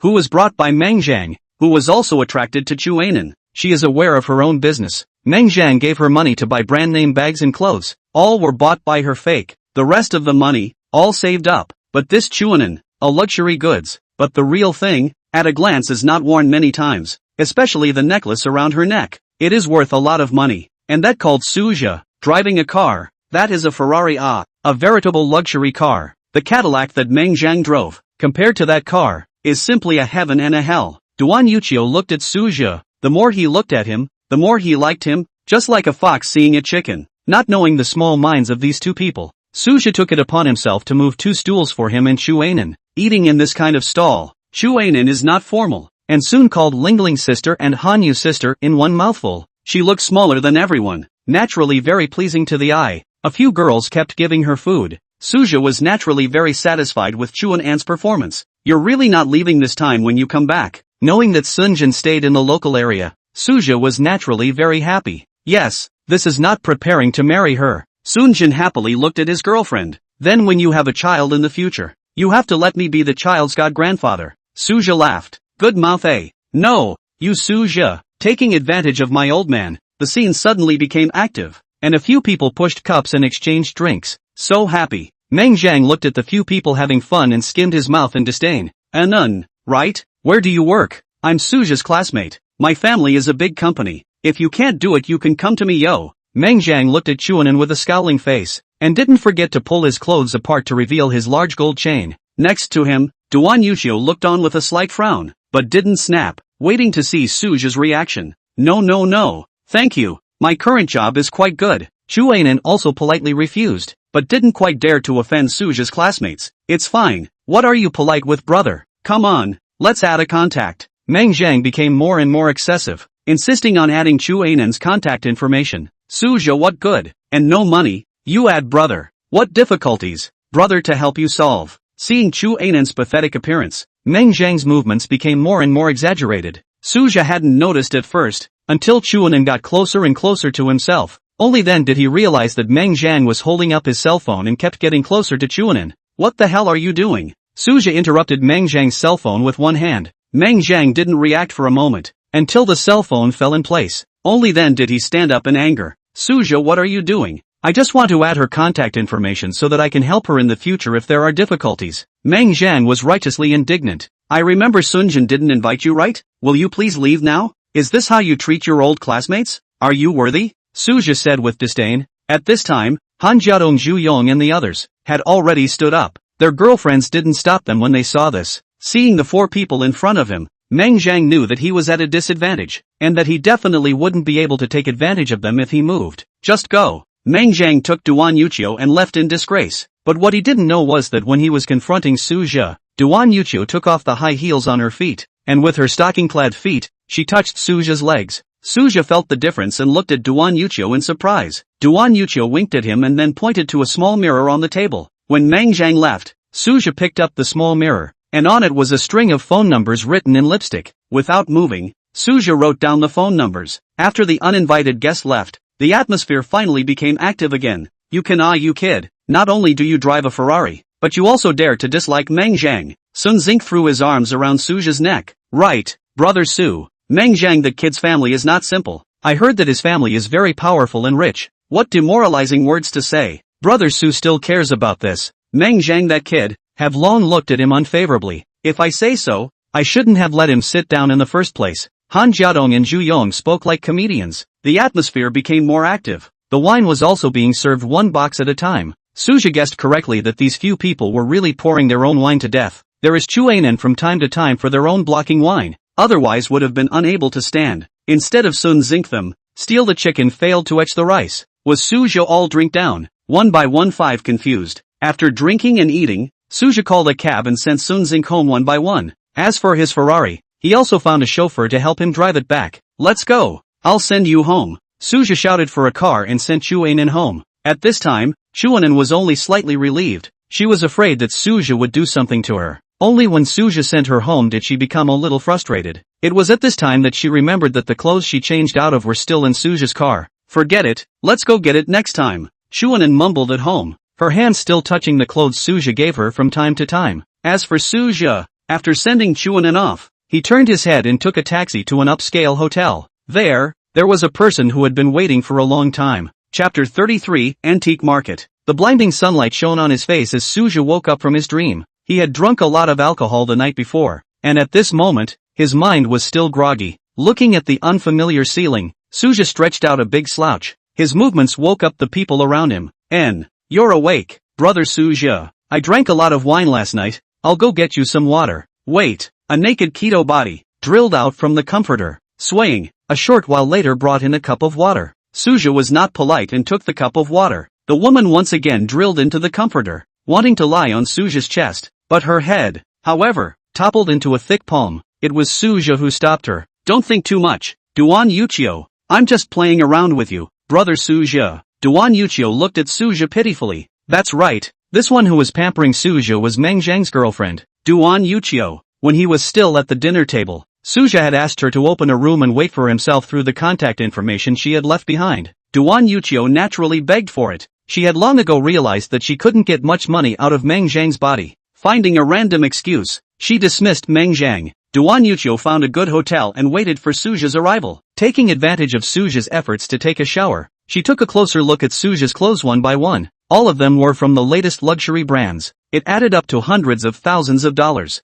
Meng Zhang did not even dare to wear so. After all, his father is still alive, cannot take over much of the company's property. Duan Yuqiu, who knows that he fished a big fish, naturally made every effort to take care of Suja very well. Now here Suja said just play with himself. Duan Yuqiu immediately not happy, but Suja was not soft-hearted either. He called Duan Yuqiu out originally to get back at Meng Zhang. Such a girl he originally could not look at. Name, Duan Yuqiu. Age, 25 years old. Height, 1 meter 71. Weight, 58 kilograms. Circumference, 95, 67, 94. Rating 8-9. Hidden thing, Duan Yuqiu. Born in the countryside. Dropped out of school early to work for her younger brother's education because her family was poor and her parents prioritized sons over daughters. In order to lead a good life, Duan Yuqiu constantly climbed up the ranks of the powerful. Seeing Duan Yuqiu pestered, Suja took out his cell phone and transferred 100,000 to her. Duan Yuqiu saw the receipt of tips full of joy. Just accompanied Suja one night, although he was also photographed, but Duan Yuqiu long ago did not care. For such a small price, she actually obtained $100,000. Duan Yuqiu smiled so much that her eyes were blind. Okay, brother Suja, I'll leave now. I won't get in your way. Duan Yuqiu hurriedly put on her clothes, fearing that Suja would back out. Looking at Duan Yuqiu's departing back, Suja thought about it and still stopped her. Wait, what's wrong? Brother Suja, that's $100,000. Another night is fine. Duan Yuqiu twisted her head to look at Suja and even licked her lips. Actually, that $100,000, plus what you've saved over the years, go back to your home county, buy a facade, open a small store. It's enough for you to spend the small half of your life as a decent human being, isn't it? When Duan Yuqiu heard Suja's words, the smile on her face gradually converged. She stood in place for a long time, then bowed to Suja. I know, but if it's brother Suja, it's not impossible to find someone else. Oh, the smile returned to her face.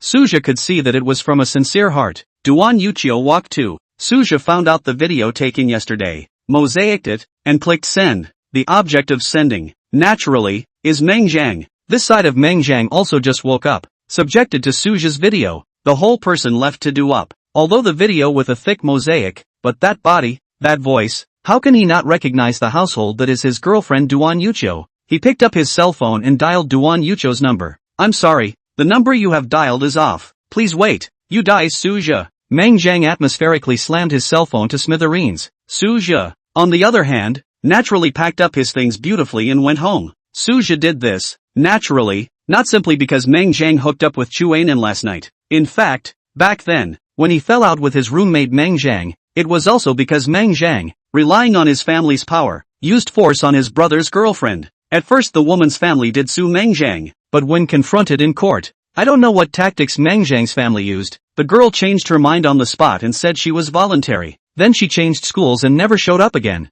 At that time, Suja's brother was despondent for a long time and did not slow down. After that incident, Meng Zhang did stop for a period of time, but soon after the original form. With the money forced a female classmate in the construction site work father lost his job. The girl desperate, can only agree to Meng Zhang's pursuit. At that time, Suja did not have the ability to change all this. Now he can finally do it. Of course, prying Meng Zhang wall corner is only the first step. With the strength of his family, if he pries at Duan Yuqiu by himself, there will still be Meng Yuqiu, Chang Yuqiu, and Li Yuqiu. Only by making Meng Zhang's family broken could he fundamentally cut off all of this. Only, this would all take time. Suja remembered the famous saying, let the bullets fly for a while. Suja, who had returned home, was not idle. He drove his car and once again came to the place where he made his fortune, the porcelain factory antique market. It wasn't that Suja was short of money lately. In his card, there was still more than $10 million that he hadn't used up. Suja learned that the treasure appraisal conference organized by Yilan's family.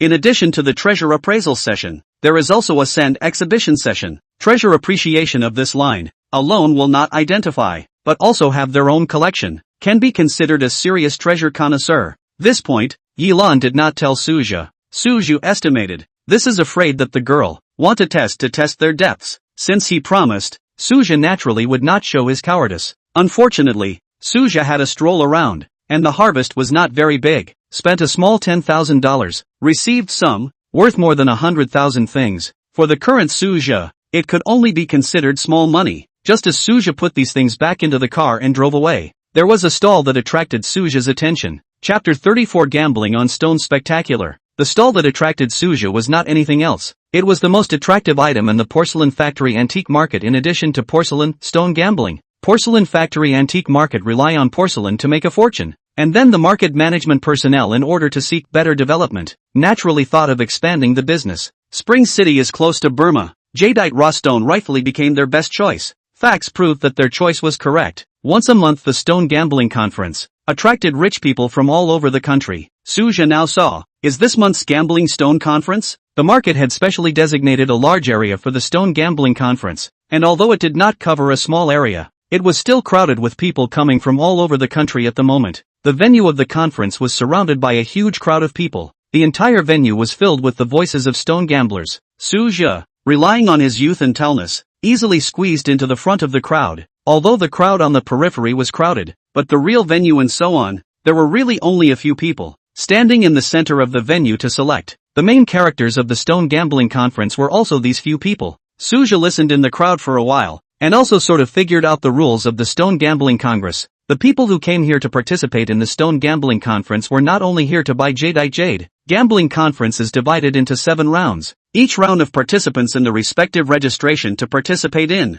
from the organizers of the pre-prepared stone, selected to buy, on-site open stone, and the reason why the Stone Gambling Conference can attract so many people, in addition to the rich people who come here to buy jadeite, the rest are all rushing to this organizer to open the handicap. Everyone could place their bets. After the player opens the stone, the expert evaluates the value of the open jadeite jade and opens the handicap. When Suju arrived here, it was already the 6th round in progress. This gambling conference really attracted Suju's interest. He patiently watched. At this point in the conference, there were still 8 players left. 3 of them were the most notable. Suju stayed here for a while and realized that most people chose these 3 to place their bets. One of them, an old man with a big belly, 8-pointed beard, and wearing a Tang suit. Suja heard the people around him say that this one was called Tang Renli, and was the president of the local Jade Association in Spring City, as well as the association's front man. Name, Tang Renli. Age, 48 years old. Identity, president of the Spring City Jade Association. Ability, jade carving.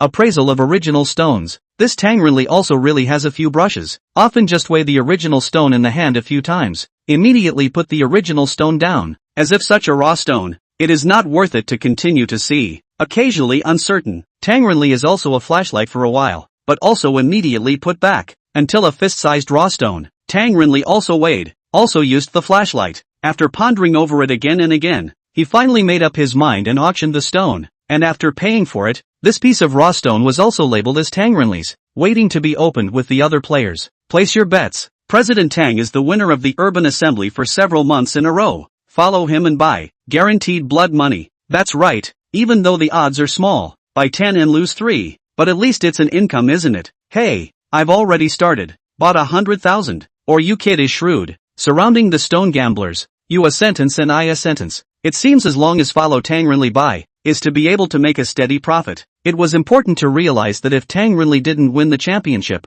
they wouldn't get their bets back. In addition to Tang Renli, there were 2 other people who had also attracted a large number of bets. Name, Shur Renjie. Age, 35 years old. Identity, disciple of the president of the National Jade Association. Ability raw stone appraisal. Jade appraisal. This Shur Renjie was the youngest, with a straight suit, gold-framed glasses, and a modest and tame demeanor. But his behavior is also the most arrogant. Most of the original stone just a skim, do not even look at a glance. But on the contrary, many people admire him like this. After he auctioned off the jade and placed his bets, there were also quite a few people who placed bets on him. However, knowing his identity as the disciple of the president of the Jade Association, Suja didn't find it strange. There was one remaining, a foreigner with dark skin, although he also had an Asian face. Name, Wu Chu. Age, 47 years old. Identity mainland North raw stone mine mining owner. Ability, raw stone identification. Fighting. Suja's heart was clear. This was a Burmese. I didn't expect to also come to participate in the stone gambling conference here. A foreign monk is good at reading scriptures. This Wu Chu's identity also allowed him to attract a group of stone gamblers to place bets on the raw stones he auctioned off. By the time all the players had selected the raw stone to be auctioned off, the cheers of the stone gamblers grew louder and louder. One after another, they shouted the names of the players they had bet on. Suja watched with great interest, although he already knew the final result. Name, Jadeite raw stone, ice jade. Value, $7 million. This piece of raw stone, was this one picked by Tang Renli? Although it wasn't the one Suja saw, the one with the highest value, it was already enough to laugh at a group of the remaining contestants. Just as Suja was watching the stone gambling conference with great interest, he suddenly felt that his back was patted by someone, and when he looked back, It was actually Yilan. Yilan's outfit today made Suja's eyes light up. Maybe it was because he came to participate in the stone gambling conference. Yilan was dressed very neutral. The lower half of a pair of tight jeans will be beautiful legs modified to the fullest. The upper half of a loose trench coat covered her entire body. Brown fisherman's hat was Yilan brought on the head. A black beautiful long hair scattered on the shoulders. It was the first time Suja had seen Yilan dressed like this. Long time no see, Mr. Su. I didn't expect you to come to participate in this stone gambling conference as well. Yes, came to see more. Yes, I've heard about the gambling stone conference here in the capital. It's really well organized. Subsequently, Yilan did not mention the matter of the stone gambling conference again, so the two of them casually chatted, waiting for the results of this round of stone gambling. As expected, Tang Renli won the championship. There was a burst of cheers around, and many people voted for Tang Renli. Of course, more were still wailing. What does Mr. Su think of these guys' level? They're all very impressive. These guys aren't at a low level. Suja complimented. Oh, is that so? How about comparing with Mr. Su? Yilan would not forget that Suja had seen the tantric mask from a pile of bones. Mr. Su, why don't we take part and try it out as well? Although we have to check the capital, but I think 10 million is not enough for Mr. Su. Yilan began to encourage Suja to participate. That would definitely make this stone gambling conference more interesting. Only then did Suja realize that registering for the competition required a capital inspection, so it was no wonder there were only 8 contestants. However, Yilan's words reminded Suja that since he was here, how could he not go and have some fun? Chapter 35, Suja takes a shot. Actually, I won't hide it from MS. Yilan, I'm quite interested as well, so I'll go up and have some fun, but I'm also a novice. I haven't played this before. The emphasis is on participation. Suja said modestly. It's fine, I believe in Mr. Su. Yilan didn't believe that Suja was just going up to play. After several times, Suja's appraisal ability was already deeply convincing to Yilan. After a simple capital inspection, Suja successfully signed up for the final round of the stone gambling conference. This final round of the stone gambling conference also attracted more people to watch, and the contestants alone had changed from 8 in the previous round to 13. A group of contestants went on stage. The stage is densely packed with raw stones arranged in 3 3-story shelves. There were also some larger ones that were placed on the floor. Suja swept over with a glance. There were at least hundreds of jadeite raw stones. These stones alone were estimated to be worth hundreds of millions of dollars. As soon as the competition began, the contestants all walked into the venue and began to select their favorite raw stones. It seemed that they were afraid that the good stones would be snatched away by others. Even Tang Renli and the others, who had been very relaxed earlier, also looked serious and held the raw stones in their hands one by one. But Suja seemed out of place. He roughly scanned over and then went straight to a pitch-black raw stone in the corner. That raw stone was small, only slightly larger than Suja's fist, and pitch-black, very inconspicuous. Suja brought the stone and communicated with the organizer. This is the one. Sir, are you sure? This stone, if it's worth $10,000, the head of the organizer asked uncertainly. This man was in his 30s, and he had participated in the stone gambling conference many times, and it was the first time he had seen such a random contestant. If it wasn't for the fact that Suja had gone through a capital check, he would have thought that Suja was here to cause trouble. After receiving Suja's affirmative reply, the person in charge took Suja's money, and then placed Suja's raw stone on the final display table. Suja clearly heard a hush. What's this kid doing? Going up for a laugh? That's right, that black egg can open a what? Going up to check the capital. Maybe people are a rich second generation to go up to buy to play. Forget it, I won't buy him anyway. Yilan was also very surprised. She did believe in Suja's vision, that the raw stone could definitely open up something good, but this speed was too fast. She looked left and right, but she couldn't see anything strange about Suja's piece of raw stone. While Yilan pondered over this piece of raw stone, Suja had already walked in front of her. Mr. Su, Yilan blinked her eyes. Does MS Yilan dare to play a big game with me? Suja looked at her with a smile. You say it. Yilan came to be interested. Lend me $20 million. I'm going to vote for myself to win. After the stone is opened later, double it back. Although prepared, Suja's words still took Yilan by surprise. These stone gamblers didn't know Suja. Plus Suja's original stone was unremarkable. And now the odds of betting on Suja's victory had reached 1 to 5. With these $20 million in bets, the organizer was going to pay out $100 million to Suja. Good. Yilan did not hesitate and directly led Suja to the organizer. She not only lent Suja $20 million to place a bet, but also followed suit with a $20 million bet herself. Although the organizer could receive several $100 million in bets down the line from a stone gambling conference, this was the first time such a large amount had been received. The person in charge looked at Suja's mediocre raw stone, and then looked at Suja's duo. It was almost like seeing the god of wealth. Alright, Miss, this will be the bet for the two of you. The person in charge grabbed as if, and took the bank card, fearing that Suja and the two of them would back out. Soon he returned with the betting voucher and respectfully handed it to Suja. Here, one for each person.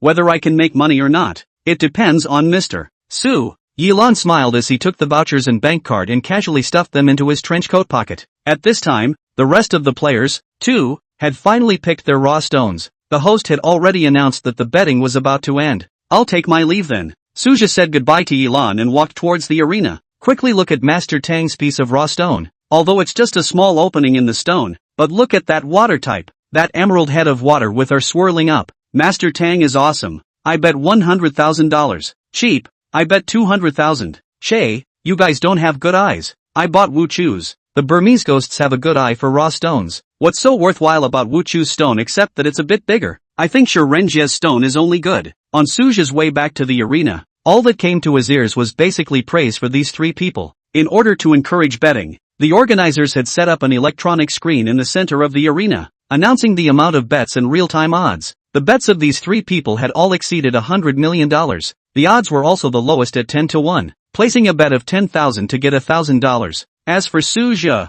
the bets placed on him to win, excluding his and Yi Lan's bets, were only a scant 100,000 or so, and the odds were also the highest at 1 to 5. There's actually someone else betting on that black egg. I don't know what's in his mind. I see as if that kid himself brought a girl to place a bet. It's really just a rich kid experiencing life. Alas, people have money, envy not come. Suja ignored all of these disparaging voices. When Suja walked to the arena, the stones were already being opened. According to the reverse order, the first to open was the last person to turn in the original stone. Suja's was at the end of the line. 5 million. Suja read silently. Sure enough, after the opening of the raw stone was completed, a few aged appraisers conferred and told the host a figure. 5 million. A loud voice, along with the host's microphone, resounded throughout the venue. A few families were happy and a few families were sad. A $5 million raw stone was indeed not enough in this final round. Soon the next family's raw stone was opened out. A large piece of emerald green jade. The host quoted $6 million,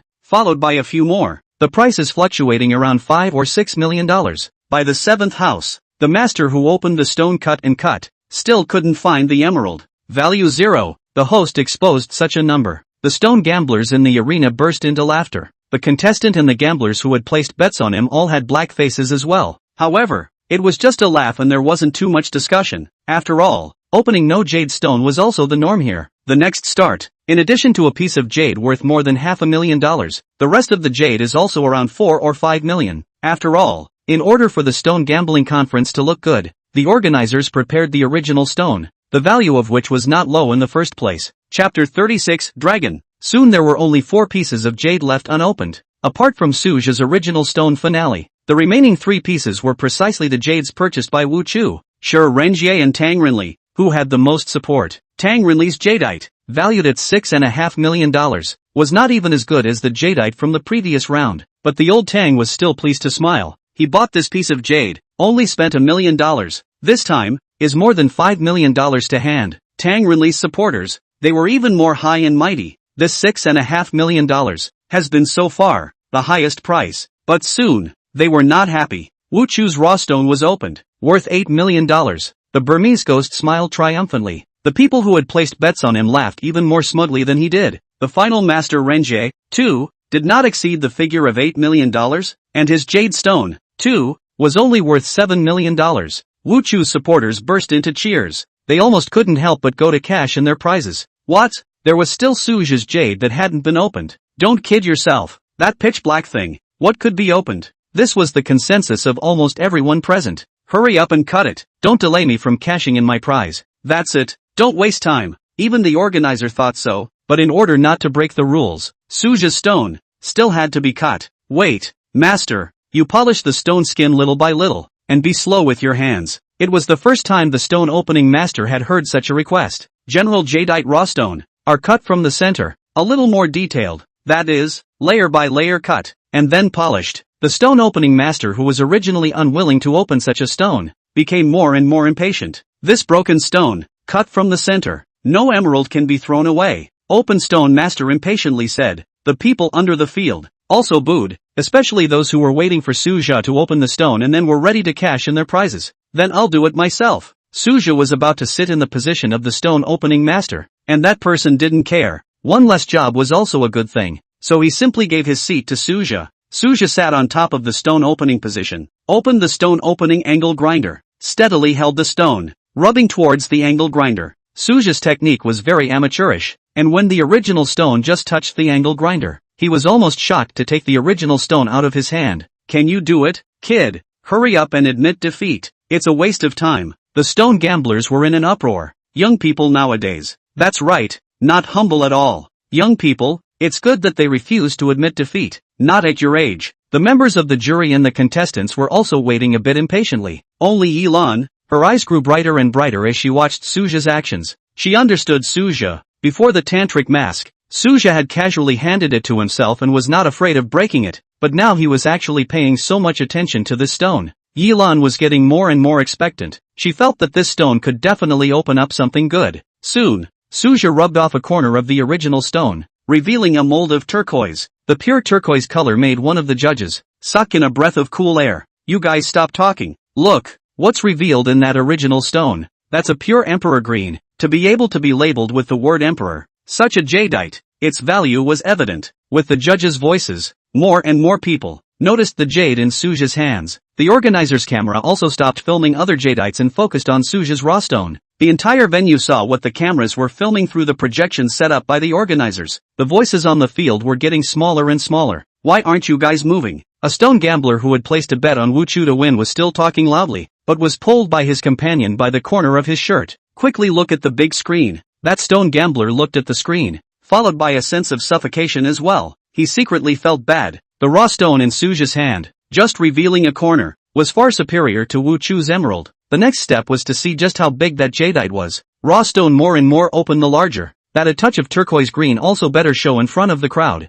How pure green ah! The original stone opening master has begun to regret. If this stone in their own hands to open out, that will be how honorable a thing. Little brother, I was reckless just now. Why don't you let me open it? The teacher in his 60s said in a low voice. Suja shook his head. He was able to open the stone by himself, completely because he was able to see the full picture of the emerald, but he didn't dare to let anyone else intervene. The stone opening master sighed, and did not continue to speak, but just stood in the corner with a loss in his eyes. Stone skin a little bit fall. The crowd more open the more wrong. This emerald is not just as simple as pure seed imperial green. Isn't that a dragon head? Yeah, it's really a dragon head. Soon, someone noticed that the jadeite that Suja had opened was not only emperor green, but also a naturally formed dragon head. If they hadn't seen it with their own eyes, the people present wouldn't have believed it. Nature's ghostly craftsmanship was actually so marvelous. That dragon head was lifelike, tilting its head and roaring. Little brother, don't open it. I'll offer $10 million. I'll offer $12 million. $20 million. The crowd was in an uproar when this voice came out. The one who opened his mouth was none other than Tang Renli, the president of the Spring City Jade Association. And if little brother reasons, among the jadeites I purchased today, little brother can choose anyone. Tang Renli opened his mouth. He naturally knew the value of this jadeite. So many people can give testimony to this jadeite. This is a natural dragon jadeite, naturally worth this price. Not to mention that it was still pure seed imperial green. Suja smiled and shook his head. Thanks for the favor. Mr. Su still wants to open the jade out first. Suja was not humble. Tang Renli naturally wouldn't say much. If the next jade wasn't shaped as well as it should be, it would need to be carved manually, or simply and roughly remove the dragon head directly. Then the value would naturally not be so high. He was also happy to do so. But this piece of raw stone, what happened next was beyond everyone's expectations. After the entire stone was opened out, it was a lifelike, standing up with its head in the image of a giant dragon, and the whole body of the emperor green, not a little color. If the people present had not seen it with their own eyes, they would not have been able to believe it. The gazes that the crowd looked at Suja were envious, admiring, and greedy. Can we announce the results? Seeing that after a long time, the crowd did not move, Suja reminded the host. Oh, I announced that the winner of this stone gambling conference is this little brother, with a value of value. The host threw a look of help to the jury. The jury looked at me and I looked at you, and no one was able to price it. Such a natural jadeite could almost be said to be worth a fortune, even if it was designated as a national treasure. If it was found in ancient times, It would even be regarded as auspicious, and could only be given to the emperor at the time. Private individuals would not dare to collect it. The most or the old man who spoke at the beginning made a decision and compared a 5 to the host. Worth $50 million. The host will understand. Chapter 37, Father's Compassion and Daughter's Filial Piety. The scene shifted. Suja refused countless people's requests to buy jade and fled as if he had returned to his car. Yilan finished helping Suja to redeem his prize, and immediately following, he also sought out Suja's car. Mr. Su's strike this time is truly divine. As soon as Yilan got into the car, he gave Suja a thumbs up. Seeing Suja casually placing the $50 million worth of jadeite on the car, it was as if he was placing the ornaments he bought at a stall. Rao Yilan was also a little surprised. If you like it, you can try playing with it. I don't mind. Yilan naturally would not refuse. She handed Suja a card and then said while playing with the jadeite, there are too few people who bought Mr. Su's win. 1 to 5. Mr. Su bet 20 million, and got his hands on a full 100 million. This time I have dipped into Mr. Su's light. Yilan's eyes were all light. This 100 million, it was as good as nothing. Ms. Yilan turn around and transfer $60 million to me on the line. What I promised you before. With interest, $20 million. Suja handed the card back to Yilan without a care in the world. Yilan, however, did not take it. She played with this piece of jade. The more she looked at it, the more she liked it. And this piece of jadeite, for her, was of special use. Mr. Su, why don't you sell this piece of jadeite to me? I win this 100 million, plus the principal lent to you. Is it enough to buy this piece of emerald from you? Yilan's outburst was also generous. Opening his mouth was $140 million to buy this piece of emerald. Suja felt that this jadeite was not worth this price. It was probably the same as the tantric mask from last time, which had a special meaning to a specific person. Suja thought. Then isn't that taking advantage of Ms. Yilan a bit? Suja thought so and said so. It's fine. I like this thing a lot, and for those who like it, it's worth the price. Yilan carefully put the emerald down, then looked straight at Suja. Suja felt Yilan's seriousness, but he still didn't choose to sell the emerald to Yilan. Truth be told, I came to the porcelain factory today because I wanted to find a collection and participate in the treasure appraisal conference. Suja had said so Yilan couldn't afford to keep asking. Then, after Mr. Su participates in the treasure appraisal conference, if you want to sell it, you must give me priority. I am willing to pay the highest price to buy it. Yilan looked deeply at the emerald. That's natural. Suja felt that today's Yilan was a little strange. In his cognizance, such an item was not worthy of someone like Yilan, asking to buy it again and again. However, Suja did not put it on his mind. After bidding farewell to Yilan, he happily went home. Yilan took the bank card away, and before Suja even arrived home, $60 million was paid by Yilan on top of Suja's account. After staying at home for a few more days, Suja thought that now that he had enough money, he might as well purchase a larger house. You can't just let your parents live in the countryside all the time. Yunnan rainy and humid. The countryside house in the summer will be wet and wet. I would like to bring my parents to the city, so that they can enjoy their life. The first thing I want to do is to get my parents to the city. Suja drove directly to Tianheng Real Estate. Before buying a house here, Suja lived quite comfortably. He entered the sales office of Tianheng in a familiar way. As soon as he entered the place, Gu Yuqing plastered up. Suja, are you here to find me? I'm not off work yet. If you're in a hurry, I could have taken my vacation first. Gu Yuqing blinked her eyes and looked at Suja expectantly. Suja glanced at Gu Yuqing. He didn't come here today to look for Gu Yuqing. Suja looked around. Where's Chuanan? How come I don't see her? Gu Yuqing spat darkly when she heard that. She looked at the way Suja ignored her,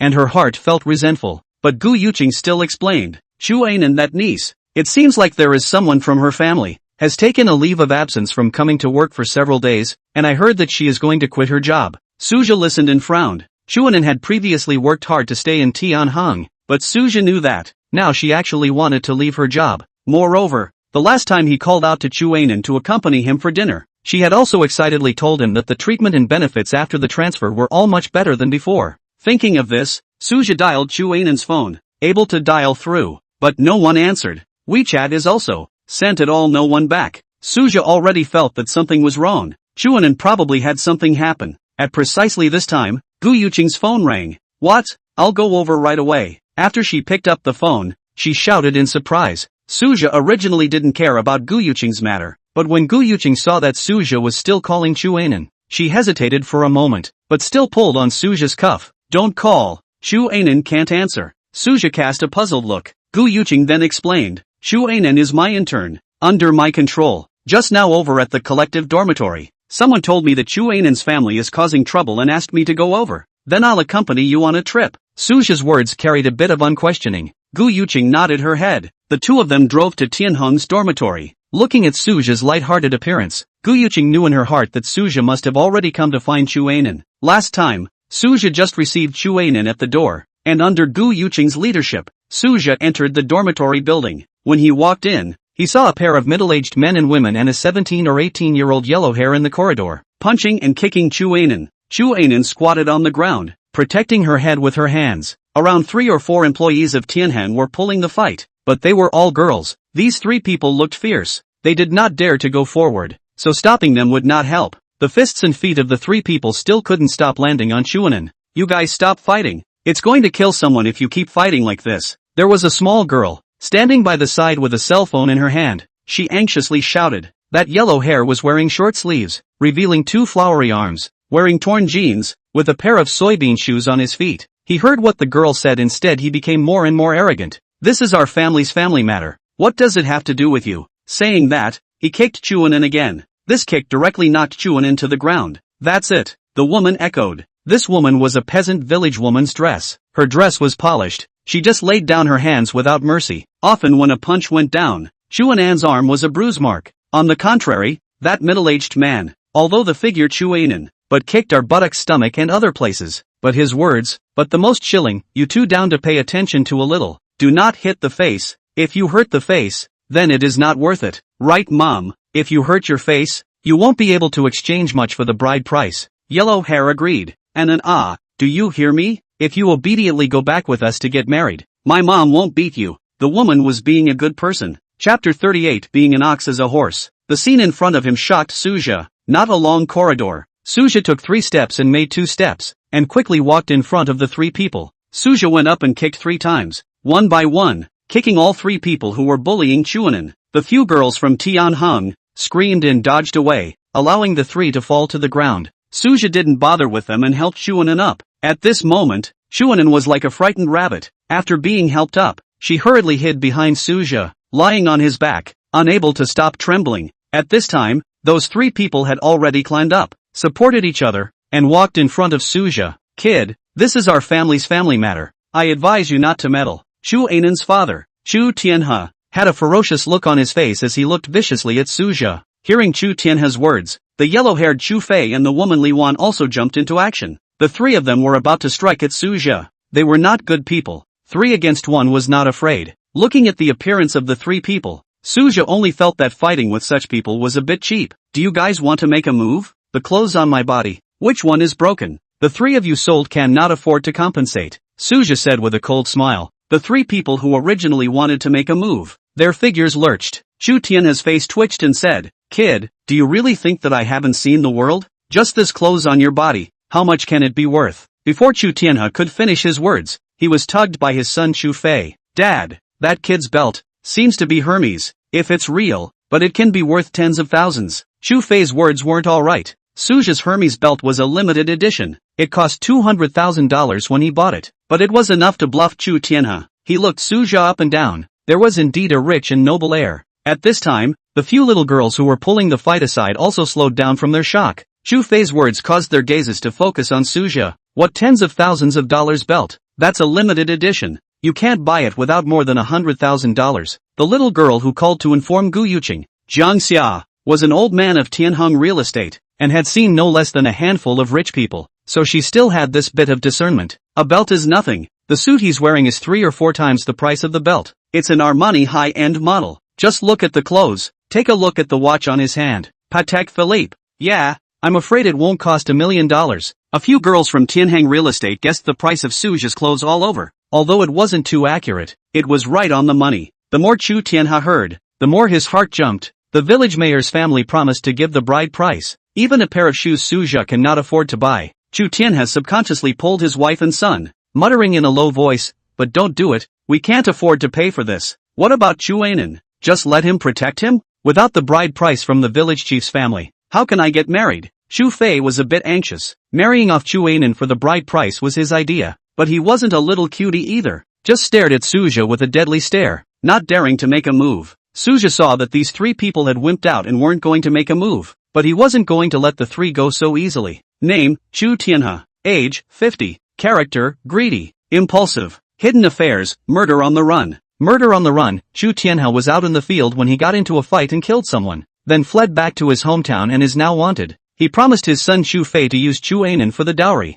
ostensibly for his son's marriage, but in fact to escape from the country. Name, Chu Fei. Age, 17. Character, gambling, impulsive, greedy for money. Hidden affairs, loan shark. Loan shark. Chu Fei owes a huge amount of loan sharks because of gambling, so he thought of exchanging his sister for a dowry. Name, Li Wan. Age, 48 years old. Character, money grubbing, selfish. Suja was about to laugh in anger when he saw the identity information of the three people. These three people do not have a good thing. The father and son are even more selfish, especially Chu Tianhe, who was actually a murderer on the run. Anun, did you hear what they said? They want to marry you off to the village chief's family in exchange for a bride price. Are you willing? No, I don't want to. Chuanan covered her head and looked at her parents in fear. The son of the village chief's family is a little cutie. I'm not going to marry there. Hearing this, Suja became even more angry. Brat, you better mind your own business. My daughter, I can marry whoever I want? Oh, is that so? I'm going to mind my own business. If you're capable,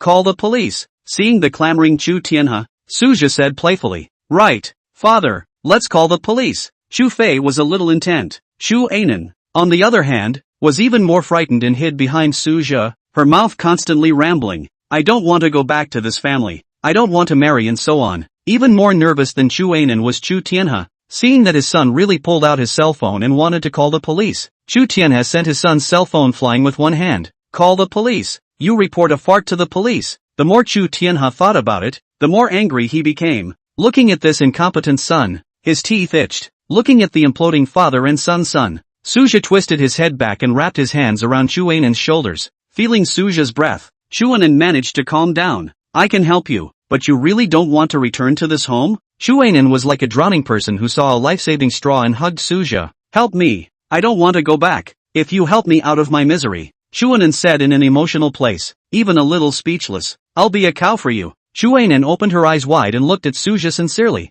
Looking at the intimate appearance of the two of them, Gu Yuqing glared fiercely at Chu Anan and stomped her feet straight in place. Suja, on the other hand, let out a light laugh. Then don't back out. Chu Anan's words Suja did not put on his heart. It is hard not to really let Chu Anan be a cow as a horse. Gu Yuqing, call the security over. Gu Yuqing was shouted at by Suja, froze for a moment, and hurriedly called the security guard. After all, it was the Tianheng Group's staff dormitory, and the security guards came very quickly. By this time, Chu Tianhe had already panicked. Only the two people, Chu Fei and Li Wan, were still screaming. What are you doing? Don't think that I'm afraid of you just because you're shouting for security. Seeing Chu Fei like this, Suja was not used to him either, and with another kick to Chu Fei's calf, Chu Fei fell to the ground in pain. The security guards were also dumbfounded. Although they were called over, they didn't know what they were here for. What are you waiting for? They are murderers. Suja pointed at the Chu Tianhe trio. The few security guards originally stayed in place, not knowing whether they should support Suja or not.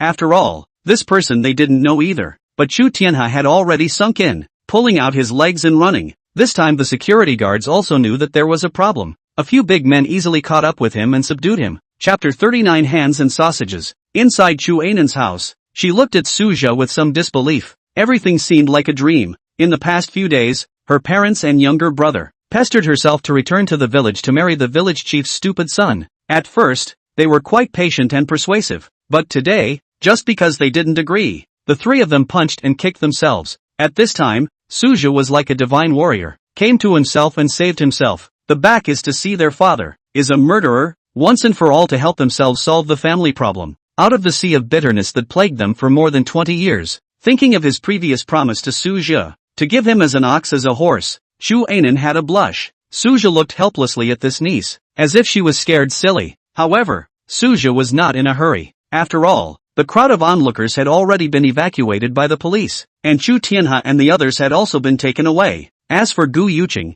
because of her jealousy, she also left early. Now in Chu Anan's dormitory, there were only the two of them. Suja patiently waited for Chu Anan to calm down. After all, after experiencing such a thing, no one could afford to be idle. After a while, Chu Anan seemed like she suddenly realized that Suja was still inside her house. She suddenly raised her head and looked deeply at Suja. then she directly knelt down. What are you doing? Suja was startled. I said before that I would be a cow for you, Chu Ainin whispered, and if it wasn't for the silence in the room, Suja wouldn't have been able to hear what she was saying. Don't I didn't even take it seriously. Just kidding with you. When Suja said this, Chu Ainin cried with a wow. The pearly appearance was truly heartbreaking. You, Chu Ainin stammered, and it took a while before she could sort out what she wanted to say. They treated me badly since I was a child, favoring my younger brother even more. I wasn't even allowed to go to school. Now that you saved me, I want to repay the favor. Suja helplessly helped Chu Ainin, who was kneeling on the ground, up. The disparity in strength between the two made Chu Ainin unable to resist. Chu Ainin was forced to sit back on the chair. Before Suja could continue to refuse, she continued, moreover, although my father, Chu Tianhe, went to the police station, but our family still has a bunch of relatives. Chu Fei and Li Wan are also there. They won't spare me. There's definitely no way for me to continue working here. If you won't take me in either, then I might as well just go back with them and forget about it. Chu Ainin's words were justified. After Suja heard them, he seriously thought about them. For one thing, to save someone's life to the end. For another, if he received his parents to live in the city, the old population was unfamiliar with the place, and they were old, so they really needed someone to take care of them. Suja looked up and down Chu Ainin. People obedient and well-behaved, before the work is also very serious, is indeed a good candidate. Okay, then you will work for me from now on. There is no need to be a cow or a horse. Just be a maid for me and help me take care of my parents. Really? Chu Ainin cried out in surprise as she listened, but pulling the wound, she quickly let out a hiss in pain. Suja looked at the wounds all over Chu Ainin's body, and then looked at her dormitory. Except for the bedsheet and quilt cover, and a few pieces of whitewashed clothes on the hanger, there was almost nothing here. The only thing that stood out was the clothes Suja had given Chu Ainin last time, which she had wrapped in a plastic bag and hung on the hanger. Noticing Suja's gaze, Chu Ainin seemed like she thought of something. Moving to the front of the hanger, she pulled out the jewelry Suja bought last time from the inner pocket of a piece of clothing. Give it back to you. Fortunately I hid it well, otherwise it would have been taken away by them. Suja smiled and took it. After thinking for a while, he took out his cell phone and transferred $500,000 to Chu Ainin. Hearing the sound of the collection, Chu Ainin almost couldn't believe her ears. Suja did not give her a chance to refuse. This $500,000 is considered your settlement fee. You purchase a few suited clothes, something better. Don't disgrace me. There's also the matter of taking care of your injuries. Chu Ainin nodded her head obediently. Now I instruct you to do the first thing. I want to bring my parents to live in the city. You help pick a suitable villa. A bigger one. Don't be afraid to spend money. Suja then said. After explaining, Suja got up and left, only leaving behind Chu Ainin, who was in a trance. On the other hand, Suja walked out of the Tianhun real estate employee Suja. This place was not too far from the sales office. Suja saw a somewhat familiar van from afar, parked in front of the sales office. He drove over, got close, and realized that it was really the previous landlord Qianwei's car. Qianwei and Ning Yue were also in the car, and the two seemed to be arguing about something. Suja just vaguely heard Qianwei said, sell that house at home, only enough to buy a set here. Not worth it at all. The house has also accompanied you to see it. So stop it. What a coincidence.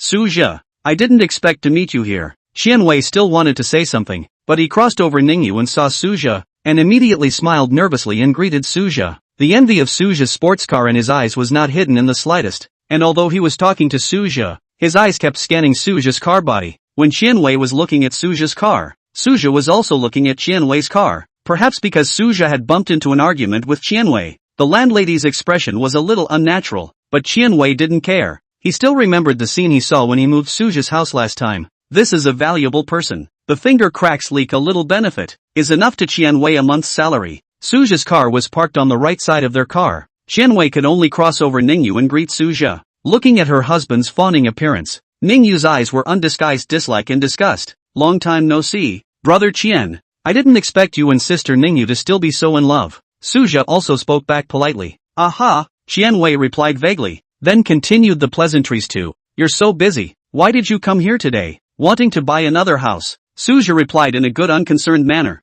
Ning Yue, who originally didn't dare to look at Suja, also raised her head in surprise and looked at him. Yo, amazing. Qianwei was taken aback. Some other day when you're not busy, remember to come to the house for dinner. Qianwei fawned even more. Good. The handmade sausages that Sister Ning Yue made before were pretty good. If I didn't have something to stay home tonight, I would definitely have to come to the door to bother. Suja had something in his words. Qianwei on the other hand was very happy. He couldn't wait for Suja to come to his door for dinner. Is that so? Then be sure to come when you're free. But Qianwei did not notice that Ning Yue looked deeply at Suja. The two of them smiled at each other, and Suja nodded for the unseen. After exchanging a few pleasantries, Suja drove home. He believed that the landlady read his hints. Chapter 40, Qianwei? Qian impotence. Early the next morning, Suja woke up leisurely. Ning Yue and him exchanged glances. Suja felt that Ning Yue's eyes could swirl with water. After a long time, looking at Ning Yue, who was facing herself in her clothes, Suja realized that her body was covered with bruises on her chest. This was not his own handiwork, and rather than accidentally touching it, Suja felt that this large bruise was more like a bruise from being beaten. What's going on with you? Suja pointed at the bruises and asked. I didn't pay attention when I was taking a bath and fell. Ning Yue stammered and only managed to hold back a sentence in half a day. Suja did not believe it. He asked Ning Yue to stand up and turn around. Looking at Suja's unquestionable eyes, Ning Yue hesitated for a moment, slowly stood up and spun around. Ning Yue's figure was still so tantalizing, but at this moment, Suja was no longer in a half-hearted mood to appreciate it. With just one glance, Suja was ruthlessly surprised. Perhaps it was because the night before, Suja had only turned on the red ambient light with a very low brightness, and the light hit the person's body, so he couldn't really see it. Only now, looking closely, did Suja realize that Ning Yue's legs, back and chest were all bruised, and it was obvious that they were not caused on the same day. Some of the bruises were still a conspicuous green color, while some were already black and purple. Suja blackened his face and asked, "You fall down every day when you bathe? It's already this time, and you're still hiding it from me." Hearing Suja's low voice, Ning Yue saw that it was, well, impossible to hide it. Actually, these were all hit by Qianwei. As Ning Yue said this, she couldn't stop the tears from flowing out of her eyes. She could not stop sobbing. She had hidden this matter for a long time, not daring to talk to her parents and her younger brother, especially her younger brother. If he knew, he would have to do something stupid. Isn't he quite good to you? Yesterday you told him that you were going to stay at your best friend's house. Didn't he let you out as well? Although it had long been vaguely guessed, Suja was still a little unbelievable. Qianwei had always been an honest person in front of people. Of course, it could not be ruled out that he was like this in order to flatter himself. Ning Yue by this time had already cried into tears. The long-standing aggression finally had an object to vent. Her legs went weak and her entire body collapsed into Suja's arms. He's old. Ning Yue cried as she spoke, and Suja felt that his chest was soaked. Although Ning Yue's words were intermittent, and even more so, because of her crying, her throat was choked and her words were slurred, but Suja still heard a generalization. Qianwei has already passed the age of confusion. The physical aspect has long since failed. In the beginning, Qianwei was also very remorseful and apologized to Ning Yue. He also tried to take a lot of medicines, but they all treat the symptoms but not the root cause. Recently, even more so, no medicine worked. In the end, I don't know if it's because of this, Qianwei's temper is getting more and more violent. In front of other people he was quite peaceful. When it was just him and Ning Yue, Qianwei would be so angry that he would beat Ning Yue. When he heard me cry out in pain, a satisfied smile would appear on his face. In the end, Ning Yue did not cry anymore, but her eyes were filled with despair. Suja was silent. At first, when he knew that Ning Yue was with Qianwei for money, he despised her. Later on, she had no principles and gave up her chastity to have a close relationship with herself. Suja then felt that she was a person without principles. Now it seems that every family has its own problems. Suja put himself in his own shoes and thought that if it was himself, he would have been unable to resist divorce. Suja silently put this matter in his heart and did not say much. It is not unreported. The time has not yet come. This matter will be resolved by him. Looking at Ning Yue who had calmed down, Suja took out $20,000 in cash from the satchel he was carrying. He had considerations. Saving this money from being known by Qianwei. Take it to heal the injuries on your body, and buy the rest to buy something you want to eat. Listening to Suja's flat voice, Ning Yue felt that he was a bit cold, but the long-lost feeling of being cared for made her feel a trace of warmth. Aha! Ning Yue nodded her head. In the few days after Ning Yue left, Suja had been cramming his knowledge on treasure appraisal. At this time, without the need for eye appraisal, he was already able to see most of the counterfeits on the market. To a T. Finally on this day, Suja like usual together, after getting up and washing up, he received a call from Yilan. Hello, Mr. Suja. I didn't disturb you this early. Yilan's voice was still so cool. No, I just woke up. Is there something going on here? Ms. Yi, isn't this the treasure appraisal conference about to start? I wonder if Mr. Su has decided on what to send to the exhibition. Yilan was intentional. Obviously before, Suja had already indicated that he would send the Jade Dragon to the exhibition. Suja also heard the meaning in her words. Didn't I talk to Ms. Yilan last time? To send that Imperial Seed Jadeite Dragon to the exhibition. Miss Yilan is so young. Why is she so forgetful? Suja deliberately played dumb. In that case, then I wonder if Mr. Su is free. Let's meet today. Yilan was silent for a moment and slowly said. Suja raised his eyebrows. He knew that Yilan loved that jade dragon, and he didn't expect her to value it so much that she couldn't forget about it until now. However, Suja also did not reject Yilan's invitation. It was the mule or the horse that came out. Since Yilan wanted the jade dragon so much, he could not take it away without paying a certain price. Suja and Yilan made an appointment to meet at the place and hung up the phone. He put down his cell phone and turned around to see Gu Yuqing still lazily stretching on the bed. Here, I still have things to do today, so you don't have to stay here. Suja grabbed a handful of money out of the drawer, casually, and flung it at Gu Yuqing's body. Gu Yuqing had just heard that it was a female voice on the other end of Suja's phone. Okay then, brother Suja, are you really not going to accompany people?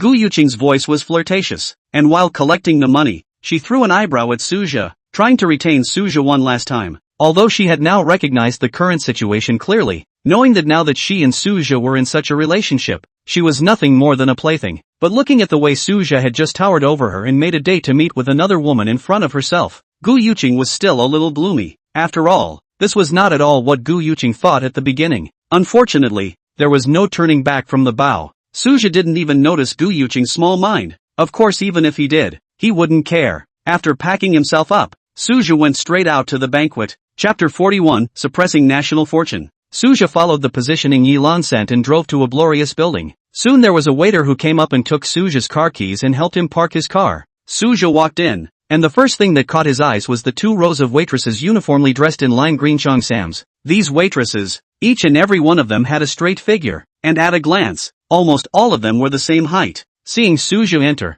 they first placed their hands on the left side of their bodies in unison, and then crouched sideways in a slight salute. At this time, the previous waiter, who had already parked Suja's car, returned the key to Suja and then returned to the entrance of the building. After Suja received the keys, one of the female waitresses came out in a row and looked at Suja with a smile on her face. Sir, our club is a membership system, and we don't receive people other than members. Looking at your face, you don't seem to be our member. Well, someone asked me out. Called Yilan. Suja nodded his head. Hearing Suja's words, the waitress smiled even more enthusiastically. Since this is the case, sir, please follow me. The waitress sidestepped and gestured for Suja to follow her. Suja noticed that at some point, in the waiter team, where this waiter in front of him had just stood, another female waiter had already appeared. It was still the same upright figure with a smile on her face. Suja followed the person inside. Along the way was a light smoky scent and the sound of elegant music in his ears. Suja followed her and came to the door of a room on the first floor. Ms. Yilan, the guest you have an appointment with is here. The waiter knocked lightly on the door of the room. Yilan, however, could not wait to open the door. This was the first time Suja had seen Yilan in such a hurry. You stand down. Yilan waved his hand, then pulled Suja and walked into the room. The environment here was truly elegant. In the room, an incense burner was dyed with a bit of fragrance. Suja recognized that this was at least a Republican-era creation. In addition, the room is only a table, 2 stools, but the material are not simple. Hainan Wanwali. Although it was a recent thing, but it was already worth a lot. There was also a door in the room, but there are only a few pieces of bamboo curtains. Suja looked through the bamboo curtain. Outside the house is a garden. There was even a rockery pond in the garden. It could be seen that Yilan had made a lot of effort in choosing the place. Suja felt more and more that Yilan's thirst for himself, no, for the emerald jade dragon, exceeded his own imagination. Seemingly feeling that he had just lost some of his temper, Yilan sat upright after sitting down. Then he poured tea for Suja. By the time Suja picked up the teacup and savored it, she was a little subdued again. Yilan looked at Suja with a grave expression. Mr. Suja, please sell that jade dragon to me no matter what. No matter how much you offer, I can accept it. Suja had never seen Yilan look like this before. Combined with all that had happened earlier, the more he realized the importance of Yilan's jade dragon. However, Suja still wanted to know why. Naturally, it is possible. Suja put down his teacup and looked at Yilan calmly. Really? Mr. Su. Yilan was very excited. But, Suja interrupted her. But, Miss Yilan has to tell me the reason. Why is it that Miss Yilan can't stop thinking about this jadeite jade dragon? This. Yilan hesitated. She looked at Suja and lowered her head to ponder again. Suja was not in a hurry either, just quietly looking at her. After coming over for a long time, Yilan nodded her head. In that case, I'll tell Mr. Suja. From Yilan's air, Suja learned what happened. It turned out that this kind of natural earth-grown dragon jade was a treasure that drew on the spiritual chi of heaven and earth. This kind of treasure, in the industry, had its own unique title, spirit object. Yilan's words shocked Suja. After all, when he had looked at that piece of jade at that time, he had only known that it was merely a piece of imperial green with an excellent head of water. The eyes did not see the rest of the hints. Looking at Suja's puzzled expression, Yilan did not continue to explain, but instead asked Suja a question. Mr. Su has not noticed that the country has been vigorously collecting all kinds of lost overseas antiques, works of art, and the artworks that are so old that they are not even allowed to be traded by the private sector? Yilan's words caused Suja to fall into deep thought. Could this really be as simple as protecting cultural relics? She continued. And it's not just China. Many countries in the world are likewise like this? Are these things worth paying such a huge price? Yilan's words reminded Suja of a piece of news that he had seen when he had been cramming his knowledge some years ago. A patriotic businessman had spent hundreds of millions of dollars to buy back a bottle of bronze beast heads. At that time, Suja thought it was strange. Obviously it was just something from the Tang Dynasty, not even from a famous artist. It wasn't worth spending so much at all. Moreover, Suja had seen a lot of such news. At that time, he didn't care, but now that Yilan reminded him of it, Suja remembered it all. At that time, Suja only thought that those rich and powerful people were fond of these things, but Yilan's words made Suja question his earlier guess. Could it be that these things, other than collecting them, have other values? Hearing Suja's question, Yilan nodded. That's right. Those antiques and also precious artifacts, the value contained in them is not just for collection. Rather, for a country, it is a town object that suppresses the country's fortune. The two words town objects made Suja feel a heavy sense of oppression. He somewhat couldn't believe what Yilan said. Yilan looked at Suja's appearance and was not surprised. After all, when she herself first learned about this concept, she was even more surprised than Suja was right now. If these things didn't have the value of suppressing the country's fortune, why would the above place so much importance on it? Yilan continued. You have to know, whether it's archaeology,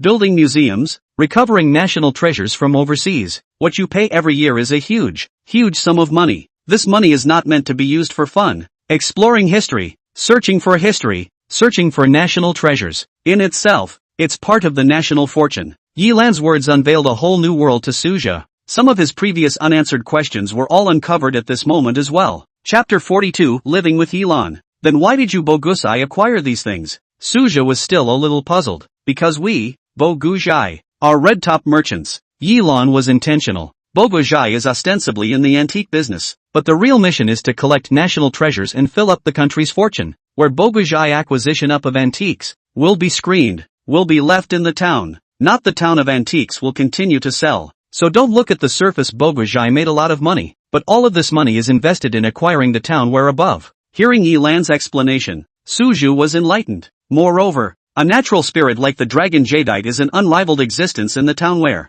the value is even above some artificial jinshi. Yilan's words were not yet finished as she looked at Suja with a burning gaze. So I still hope that you will be able to sell the town artifact to me. Otherwise, if you let this jade dragon show up at the treasure appraisal conference, it's inevitable that a foreign power will make a move. Whether they spend money to auction it off, or secretly send people to snatch it, neither is something we can accept. Yilan didn't say anything after she finished speaking. She knew that what she had said was a huge amount of information, and Suja needed time to think about accepting it. But how did she know that Suja had been given the heavenly pupil technique, and his ability to accept these things had long exceeded that of normal people? Even he now felt that his own pupil skill might have been given by a spirit. What Suja was contemplating now was another matter. The porcelain factory's stone gambling conference wasn't only attended by Chinese people. Compared to the treasure appraisal conference, there was a real mix of fish and dragons there, with people from all countries. Who knew if he had long been targeted by some unknown forces? If he didn't get the jade dragon out earlier, he was afraid that it would bring danger to himself. But if really will jade dragon out trafficking, do not know the truth is just, now know the original cause of things. How to see? This jade dragon is a tricky thing. After thinking for a long time, Suja still decided to sell the jade dragon to Yilan. Since this jade dragon is related to the fate of the country, if I really sell this thing to someone outside of the country for my own personal gain, that would really be unjustifiable. Suja's words made Yilan's eyes light up. Before she could make a bid, Suja continued, if this jade dragon is so important, then please donate it to the country for me. Ms. Yilan. What?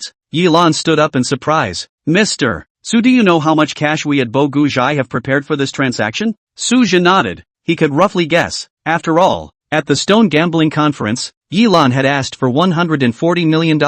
Now that he was looking for himself again, it definitely wouldn't be lower than this figure. MS. Yilan, just don't tell me. So as to save me from backtracking. Suja covered his chest and made a heartbreaking gesture. Yilan was also amused by Suja and laughed out. It was truly a smile back, and the 6 palaces had no color. But she quickly collected her smile and stood with a serious face, then bowed solemnly towards Suja. I'm here to apologize to Mr. Su. Originally, I thought that Mr. Su, after knowing the truth, he would instead ask for a lion's share. It's me who measured the gentleman's heart with a small man's heart. Suja waved his hand. There's no harm in it. Miss Yilan will just come home with me to fetch the jade dragon. I don't have such an important thing with me. Yilan nodded. The two of them together got into Suja's car. On the co-pilot, Yilan was still a bit in disbelief. Because of the need to purchase the jade dragon, the country had actually checked Suja's family background. Yilan also knew that Suja came from an ordinary background, and had such achievements all by himself. Now Suja could actually donate the jade dragon for the sake of the country without compensation.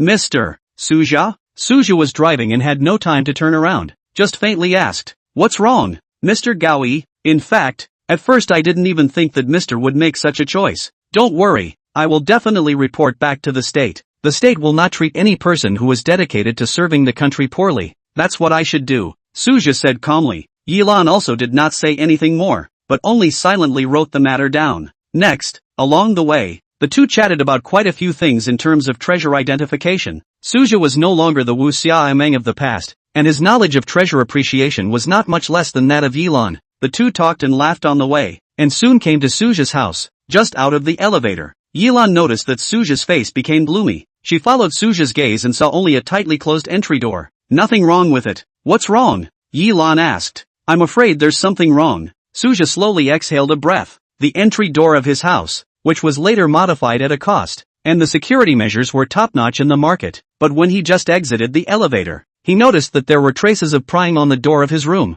and although it was tiny, Suja, through his pupil technique, still noticed it. Then let's quickly go in and take a look. Yilan was somewhat super. Suja opened the door of the house. Sure enough, the house was rummaged through. In the living room, almost all of the drawer cabinet doors were open. The floor was even scattered with miscellaneous items everywhere. Yilan secretly said that it was not good, but Suja still calmly walked towards the house. Yilan followed closely behind. She saw that all the room doors were open, and as usual, there was a mess everywhere. Suja walked to the innermost room. Under Yilan's watchful eyes, Suja lifted the bedpan of the bedroom, and there was a secret compartment inside. Seeing the safe in the hidden compartment, Yilan noticed that Suja was obviously relieved. As Suja entered the password and fingerprints, the safe opened in response. The jade dragon was clearly in it. Seeing the intact jade dragon, glistening in Suja's hands, Yilan also let go of his heart, although he had not been found. But with today's situation, Suja knew that he had long been watched, and this place was definitely not safe anymore. Mr. Su, you here? It shouldn't be safe anymore. It's best if you don't then live here. But don't worry, I will report to the top and will definitely guarantee your safety. Yilan paused. As for now, just go home with me. Don't worry, no one is arrogant enough to snatch things away from my Yi family. Yet, Yilan was almost patting her chest in assurance. She didn't want to see anything happen to Suja, and when she saw Suja's home, her first reaction wasn't whether the jade dragon was stolen, but that it was no longer safe for Suja to stay here. Suja's face was grave. He had always had the character of people not offending me, and now that he was being approached, he was naturally very upset. However, there was no other way at the moment, so he could only go home with Yilan first and take one step at a time. Chapter 43, Tiangue Association. Suja drove and followed Yilan home. On the way, Yilan explained that it wasn't actually considered her home. If she had to say it, she could only say that it was one of the Yi family's strongholds. You know, Mr. Su, that our Yi family has Boguzai-like industries all over the country,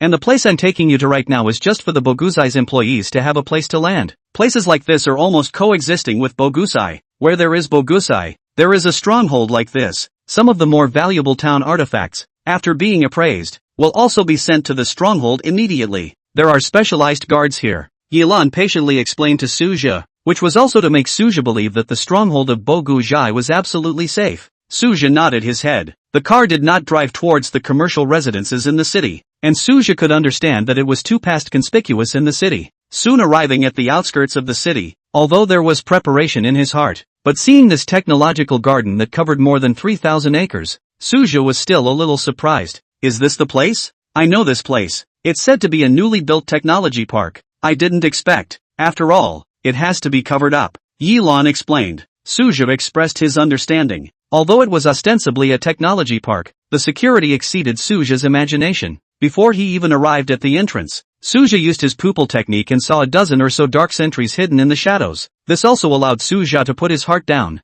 After some identity verification, Suja was able to continue driving in. Not only that, Yilan also recorded Suja's identity. Mr. Su can come here anytime in the future, and the security personnel will let him in. There will always be a room here for Mr. Su as well. Suja nodded. He knew that if he chose to sell the Jade Dragon to Yilan at that time, he might not have this treatment. Entering the interior of the Science and Technology Park, the security was even tighter. Everywhere, there were guards patrolling with weapons. Each team of guards even carried police dogs. The sense of security was complete. Just like this, with Yilan's help, Suja settled down here. There were no words for the night. Suja lived in the technology park, in a house specifically reserved for the Yi family. Right now, besides Suja, only Yilan lived here. When Suja came out of the room, Yilan was already fully dressed. She was in a suit, sitting at the dining table, drinking coffee. Seeing Suja waking up, Yilan immediately got up and invited Suja to sit down and have breakfast together.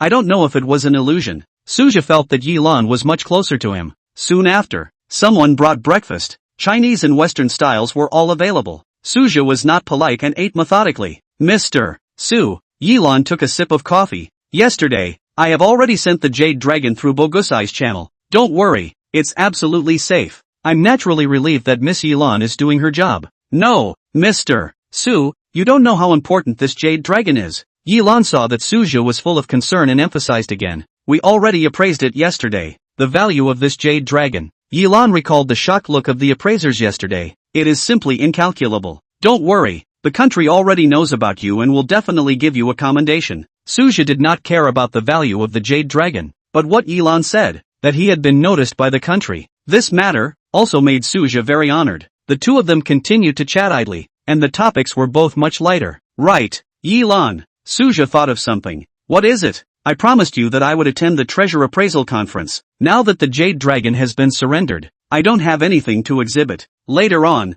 I'm going to go shopping in the antique market again. Good. I'll accompany you. Yilan was also excited. She had seen Suja's divine appraisal methods. Although she had seen it many times, she was amazed every time. Coincidentally, at this time, Yilan's phone rang. She handed Suja an apologetic look and looked for a place to answer the phone. Coming back again, Yilan's complexion was clearly not as relaxed as before. Mr. Su, I'm sorry, I might have to miss my words. There's something I need to attend to. Suja expressed his understanding and nodded. Yilan hurriedly left. After Suja ate breakfast, he also drove away directly. He went straight to the antique market. Once again coming to the porcelain factory. Suja, however, found that there were a lot fewer stalls here, and before the stone gambling conference, the scene of many stalls is different. Here looks very depressed. Suja remembered that at that time, the porcelain factory, it was a stall next to a stall, almost no free space, but now, every 10 meters, there is only a stall. But even so, the porcelain factory is still crowded,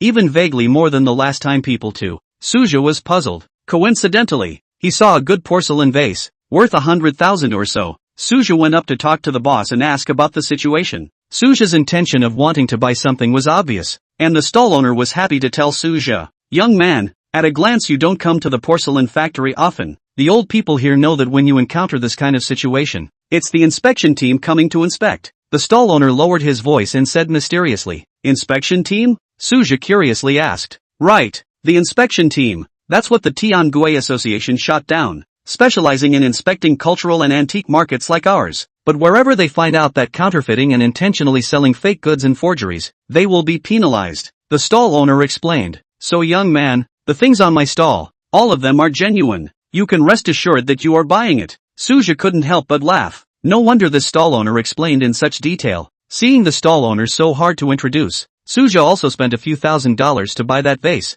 It was also considered a small profit of over $100,000. As for the Tiangui Association mentioned by the stall owner, Suja just happened to know. This is an official organization that is ostensibly dedicated to the management of antique trading markets across the country. But according to Yilan, the main purpose of this organization was still to collect town objects for the country. That jade dragon of his own was also handed over to this organization. Since the inspection team had come, it was normal that there were no counterfeiting stalls. It was also understandable that there were more visitors than before. After all, who wouldn't want to pick up a leak? Suja didn't think much about it, and only felt that this organization didn't care much about himself. Put the vase back into the car. Suja continued to wander up in the antique market. Have to say, today's stalls on the things, the quality is really better than before, more than half a point. Chapter 44 Gambling. Suja, who had returned to the antique market, found that it was really the same as what the previous stall owner had said. Basically can't see the forgeries. Even if there are individual modern artifacts, they are all the stall owners themselves didn't see it. Like this, the inspection team would not make a big deal out of it and really penalize it. Otherwise there would be no more stalls here. However, although there are no fake goods, but it does not mean that all here are antiques. Strings of walnuts and other modern cultural toys are also there. These are also in the content of Suja's knowledge and so on. Good walnuts or strings are not cheap. The price ranges from a few hundred to 10,000. Suja is naturally not interested in these things, although there are more good things. But Suja quickly found a bad thing. That was that the prices of these objects had, accordingly, risen a lot. After all, the stall owners who dared to still sell here at this time of the year more or less knew something about what they were selling. Either they mark an inflated price, even if the counteroffer is not much profit, or simply directly according to the market price of a price. Love to buy, not to buy. If it is to buy back to the collection, but also not afraid to hit the eye, is very suitable for newcomers to the industry. But for Suja, there is no way to pick up the leakage.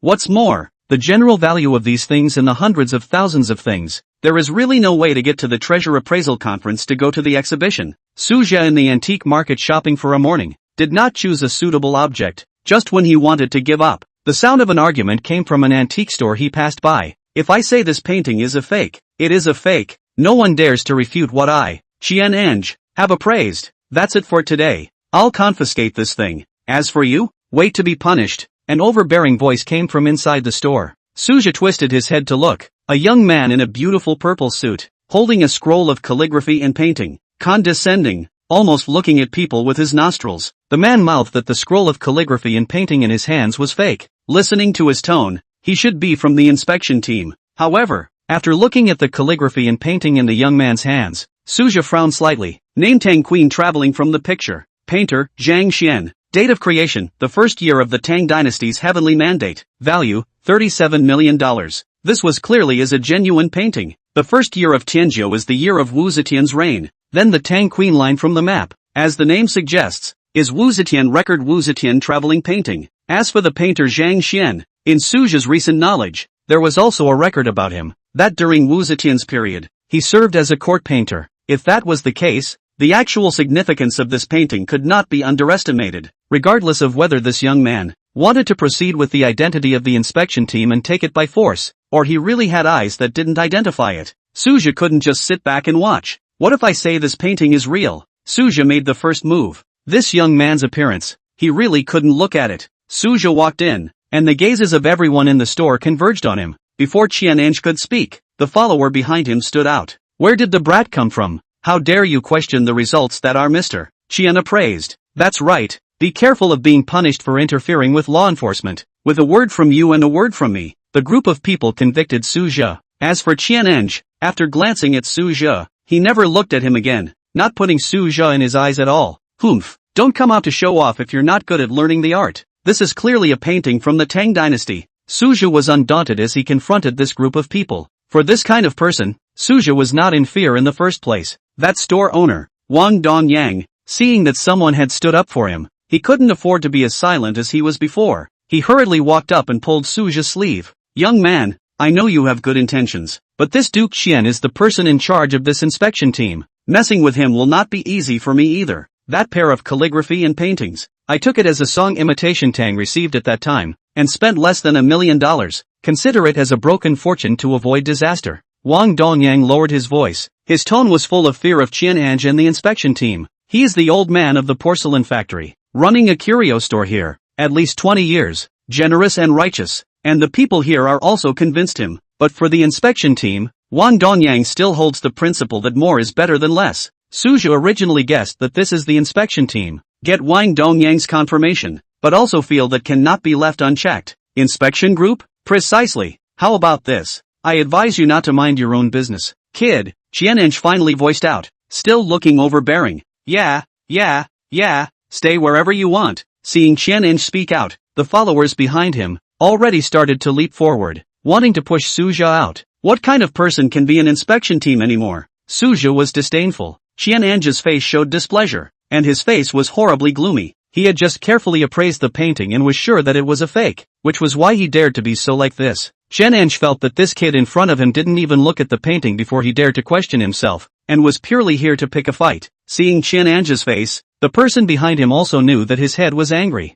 The inspection team all the way south, where the antique market are not all welcome, for their appraisal, dare not say a word. Now by Suja so questioned, face has long been unable to hang. Wang Dongyang's reputation is not covered. Suja and inspection team quarrel ushered in a large number of onlookers. Not only were there tourists coming and going to buy objects, but even the shopkeepers of the surrounding families had come. Seeing this scene and listening to a few people arguing, they quickly figured out what was going on as well. Everyone had a look of watching the show. At this time, Suja saw that there were more and more onlookers, and his plan came to life. I don't know if this so-called Mr. Chen dares to make a bet with me. If I can prove that this painting is not a fake, but an authentic work from the Tang Dynasty, how about Mr. Chen kowtows to the store owner and admits his mistake? When these words came out, a crowd clamored. The people from the inspection team all had black faces and looked at Suja with cold eyes. The onlookers all looked as if they were watching the incident. As for a group of shopkeepers, but thoughtfully, if Suja really refuted the inspection team's appraisal results,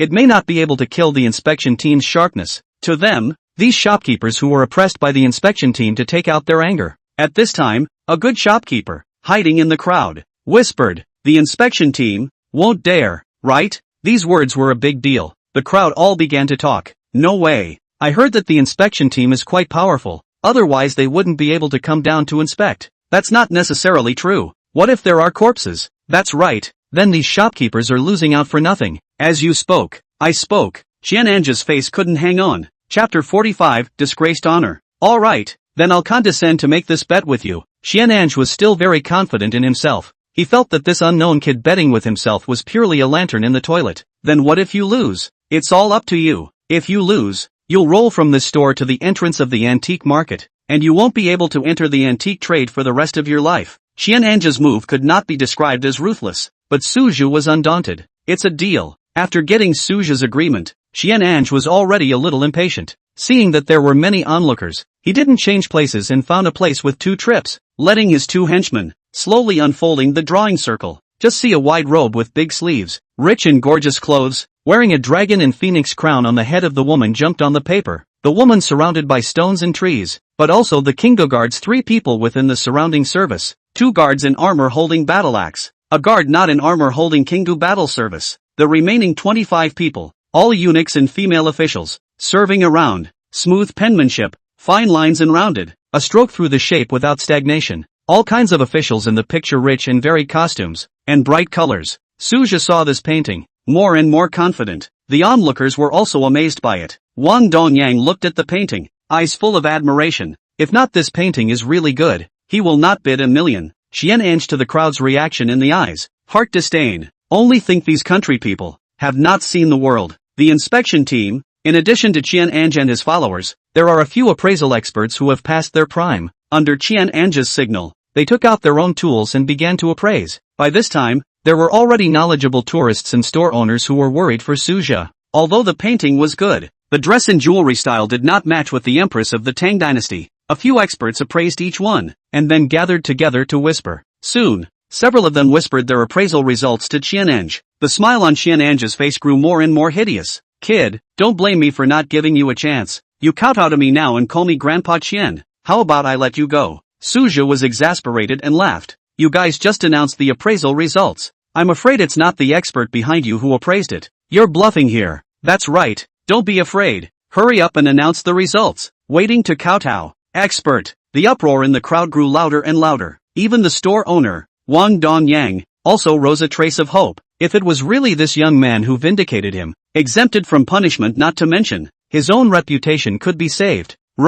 Elderly, You announce the results. Qian'an was also convinced of his appraisal results. Upon hearing his painting, elderly also stepped forward. First, let's look at the paper of this painting. If it's really a court painting from the Tang Dynasty period, the paper used must be hemp paper from Chengdu, also known as shoe paper. During the Tang Dynasty, shoe paper was a royal tribute, especially Chengdu hemp paper, which was only available to people in the court. Even the princes and nobles who wrote poems and made paintings spent a lot of money to buy shoe paper from Chengdu. Li Lao paused, then said, "But this paper is glossy and glistening, obviously not in line with the characteristics of hemp paper. It's a paper only found in later generations. Secondly, it is the clothing of the characters in this painting. This woman is wearing a phoenix crown, but she is also wearing a robe with sun and moon patterns, which is completely inconsistent with the clothing system of women in the Tang Dynasty. The last point is, on this painting, there is no chapter. Also cannot prove that this is the Tang Dynasty calligraphy and painting. This so-called expert.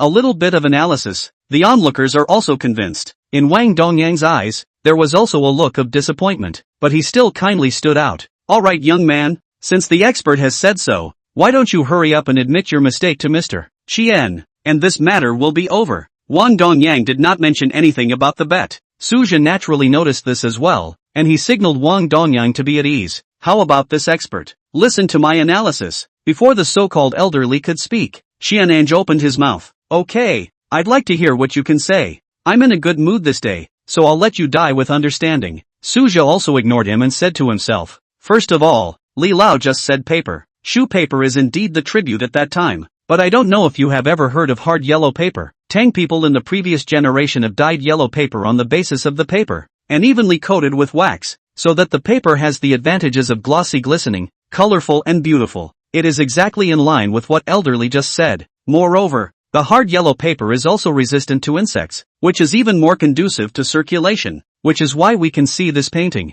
Suja's words caused the crowd to murmur. Some of those who were knowledgeable also remembered the hard yellow paper as this kind of paper. Even elderly nodded slightly, ignoring the crowd's reaction. Suja continued, as for the issue of the dress system, although there are differences, what if the person in the painting is Wu Zetian? This painting is not so much Tang Empress walking from the picture as Tang Emperor walking from the picture. Wu Zetian, also known as Wu Jiao. The sun and moon are in the sky. The word juju was created solely by Wu Zetian. Then the sun and moon tattoos on the people in the painting were quite understandable. Qian'an's face was already a bit ugly. As for the last point that elderly said, Suja took out his cell phone, turned on his flashlight, and shone it at the lower left corner of the calligraphy and painting. There was the vague appearance of a seal. This seal, it's the same as the seal on the pounding practice drawing that I've seen before. It's the seal of Zhang Xian, a painter from the Tang Dynasty. Elderly was startled. Qian'an's face was already so gloomy that it could drip water. This is a painting that Zhang Xian painted for the Tang Emperor Wu Zetian, so how could he dare to leave his own seal on the painting? He could only tan 2 sheets of hard yellow paper into one and leave his seal on the bottom one. This is why Li Lao could not recognize the hard yellow paper, because the characteristic of hard yellow paper is that the paper is translucent. Suja's words convinced those present, even the several experts, after some discussion, agreed that what Suja said was indeed true. Suja clasped his hands across his chest and looked at Qian'an with a teasing face. Wang Dongyang, on the other hand, was full of gratitude. This Tang Emperor's row from the map. It was not too much to say that it was the treasure of the store in his store. Cao won't miss a word. Still patrol group it, are not as strong as this little brother identification ability. Yo, how come you're not arrogant anymore? Wang Dongyang saw Qian'an like this and thought about whether to come out to make a round up, but Qian'an didn't give him this chance at all. He only saw him glaring viciously at Suja, as if he wanted to memorize his appearance. Then he threw down a sentence, "You wait for me." Then he pushed his way out of the crowd. The rest of the inspection team was not in a good position to stay, but it was Li Lao who bowed to Suja before leaving. Suja also accepted it openly. After all, in this business, the one who achieves is the teacher. Inspection team this away. Onlookers also dispersed most of the crowd. After all, is the public sector? No one dares to stay hard. On the contrary, a few shopkeepers smilingly congratulated Wang Dongyang, happy to mention the treasure. Wang Dongyang also returned one by one. Chapter 46, Generous Wang Dongyang. Soon, Wang Dongyang finished dealing with those people and turned his gaze back to Suja. Little brother, thanks to you this time. However, after all, people are from the inspection team. How could they really apologize with us people? You're welcome, this big brother. I just didn't like him before I stepped out. Facing Wang Dongyang, Suja was still very polite. As for the clown like Qian'an, Suja naturally did not put it on his mind. Even if he didn't kowtow and apologize, he would have to change careers for the rest of his half-life. Tiangue Association's power was indeed very large. As the official organization of the antique trade, it directly led the entire industry. The inspection team was even able to confiscate forgeries and penalize the counterfeiters. But Xian'ange this time forcibly confiscated the antiques, and was still obsessed with the situation when it was pointed out that they were not forgeries. This kind of situation is really a big taboo in the industry. After all, in this business of antiques, the most important thing is credibility. If the loss of trust, even if the ability is strong, who will believe your appraisal results? Ask if the inspection team are such people, what to take to convince the public. Really think do antiques this business are good with the generation, which is not standing behind a few big brother. This kind of Xian'ange has already personally buried himself, do not need Suja in the heart. Instead, it was Wang Dongyang's thanks that drew the attention of several store owners around him. Things were grouped together, and people were grouped together. The surrounding stores were all old stores that had been here for more than 10 or 20 years. Each store owner was one of the biggest names in the industry. Suja's previous, unassuming, reasoned appraisal had deeply convinced these people, and also so moralistic, naturally let these big men, Suja quite favorable. Old Wang you really have to thank this little brother. That's right, little brother. Ruthlessly slaughter him. This old man has hidden a lot of good things. My store is right next door. Come and play often when you have time. Facing the olive branches thrown out by a bunch of big shots, Suja smilingly greeted them one by one. Go go go. For you old guys to say. Wang Dongyang, on the other hand, laughed and scolded from the side. Seeing that the pleasantries were almost done, a group of bigwigs left one after another. All knowing that Wang Dongyang was righteous, Suja made a move. This guy would definitely take out the benefits. They themselves and others. To stay any longer would be a bit insensitive. Waiting until the people are almost gone, Wang Dongyang briefly introduced himself to Suja. Little brother, you have helped me a lot this time. Putting aside this painting, what you have saved is my Wang Dongyang's face and business reputation. The gratitude in Wang Dongyang's words was almost overflowing. Suja had indeed helped him a lot. What does little brother need? Brother, I don't say anything else. In the line of antiques, I still have some contacts. Wang Dongyang's words were sincere. Suja hesitated a little, and then explained his intention to seek treasure to participate in the treasure appraisal conference. What's so difficult about this? Little brother, you come with me. Wang Dongyang beat his chest. Suja still wanted to push back, but Wang Dongyang didn't give him a chance to refuse. He asked his men to look after the store, and then enthusiastically pulled Suja towards the upper floors. Suja had no choice but to follow his footsteps. Wang Dongyang asked Suja to wait for a while, then he himself held out a box and opened them one by one in front of Suja. This Wang Dongyang had also put in blood in order to help Suja. Suja could see that these were serious goods. Blue and white celluloid seahorse pattern jar, bucket color basket pattern bowl, Shaoshan stone seal. These things, any one of them, can go to a first-tier city for a set of houses, especially the scroll of calligraphy that Wang Dongyang finally brought. Name, copying the Lanting preface. Date of creation, Northern and Southern Dynasties period. Value, $50 million.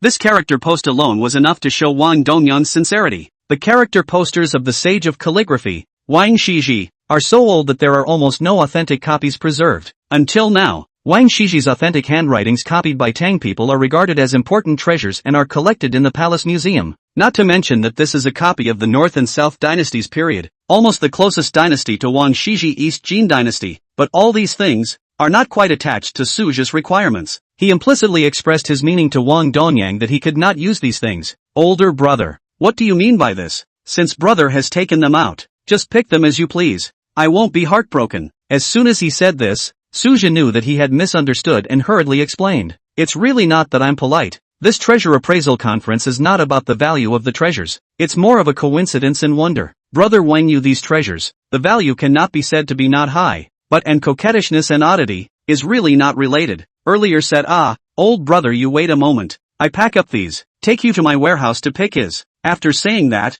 he was busy with himself. Suja also felt more and more. Wang Dongyang this person is worthy of their friendship. He is very quick and atmospheric, and he is also righteous. For his own requirements, he was really not ambiguous at all. When he finished packing his things, he brought Suja downstairs towards the backyard. This store's backyard had a unique place, a small garden full of ancient charm. A rockery stood in the center, and on one side of the rockery, there was a stone table and a rocking chair, with tea on the stone table. It's just for usual rest, Wang Dongyang explained smilingly. He led Suja to a door in the backyard. Suja watched in amazement as Wang Donyang pressed towards the wooden door filled with ancient charm, and then a fingerprint lock appeared in the wooden door. When Wang Donyang entered his fingerprint, another device that scanned the iris popped up in the wooden door. These devices, and this wooden door is really a bit out of place. After a flurry of operations, the wooden door opened. Only then did Suja realize that this wooden door was just a camouflage. Close to the wooden door was a thick 10 centimeters of alloy door. Into the door, Suja was almost blinded by the beads of jewelry in front of him. Just jade agate, to be a whole shelf, but also understandable. After all, here from time to time held a gambling conference, near the water first. Then there are some antiques and paintings and ceramics. Suja opened the pupil. A glance, all are real objects, not a fake. Wang Donyang also does not urge, just let Suja piece by piece look. He was playing with his cell phone on the side, not worried that Suja had ulterior motives. Finally, Suja rested his eyes on an inconspicuous object. Chapter 47, 9 Heavenly Xian-Nu. What Suja noticed was a statue of the 9 Heavens Xian-Nu. The statue of the 9 Heavenly Xian-Nu had her feet on auspicious clouds, her back on the blazing sun, and was surrounded by birds. The carving was extremely outstanding. However, the statue was hastily placed on the ground, as if it was not noticed. After Suja saw the statue, he froze on the spot, unable to move his eyes away for a long time. Even Wang Donyang, who was playing with his cell phone, noticed that this little brother of his was standing still for a long time.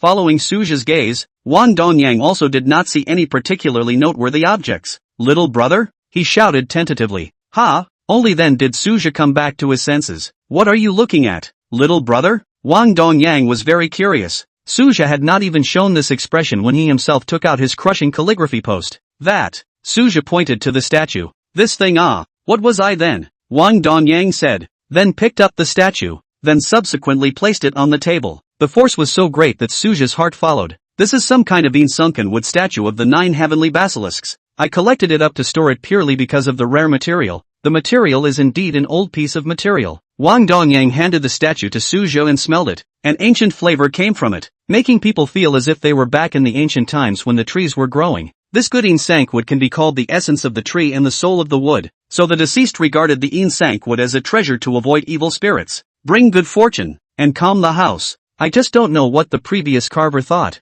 Such a good material, carving a guanyin or something, has long been sold. Carve what Xian-Nu Wang Donyang weighed this sinking wood. This thing was indeed heavier than normal wood. What? Older brother, rare this. Turn around, I let people change this to a child delivery goddess to send you over. You can look at other. Suja speechless straight bared his teeth. Don't, old brother. Just this will do. Really? Although the sunken wood is rare, but to get the treasure appraisal conference, that kind of place, not too good. Looking at Wang Donyang still weighing the Xian-Nu statue, Suja hurriedly took the statue from him. This isn't my big brother Wang. Don't drop him. Seriously? You don't want to save your brother money? Aha! Suja nodded repeatedly. Then what does this thing say inside? Suja's ability Wang Donyang had seen. Since Suja had said so, then this Xian-Nu statue definitely had something inside. Wang Donyang was naturally very curious. There is a secret, but I can't tell you, old brother. It's not good to know more. Suja put his index finger to his lips and made a silencing motion. Okay, I won't ask. Then this thing is for you. Wang Donyang was generous. Suja thanked Wang Donyang and was about to leave after exchanging pleasantries. You wait.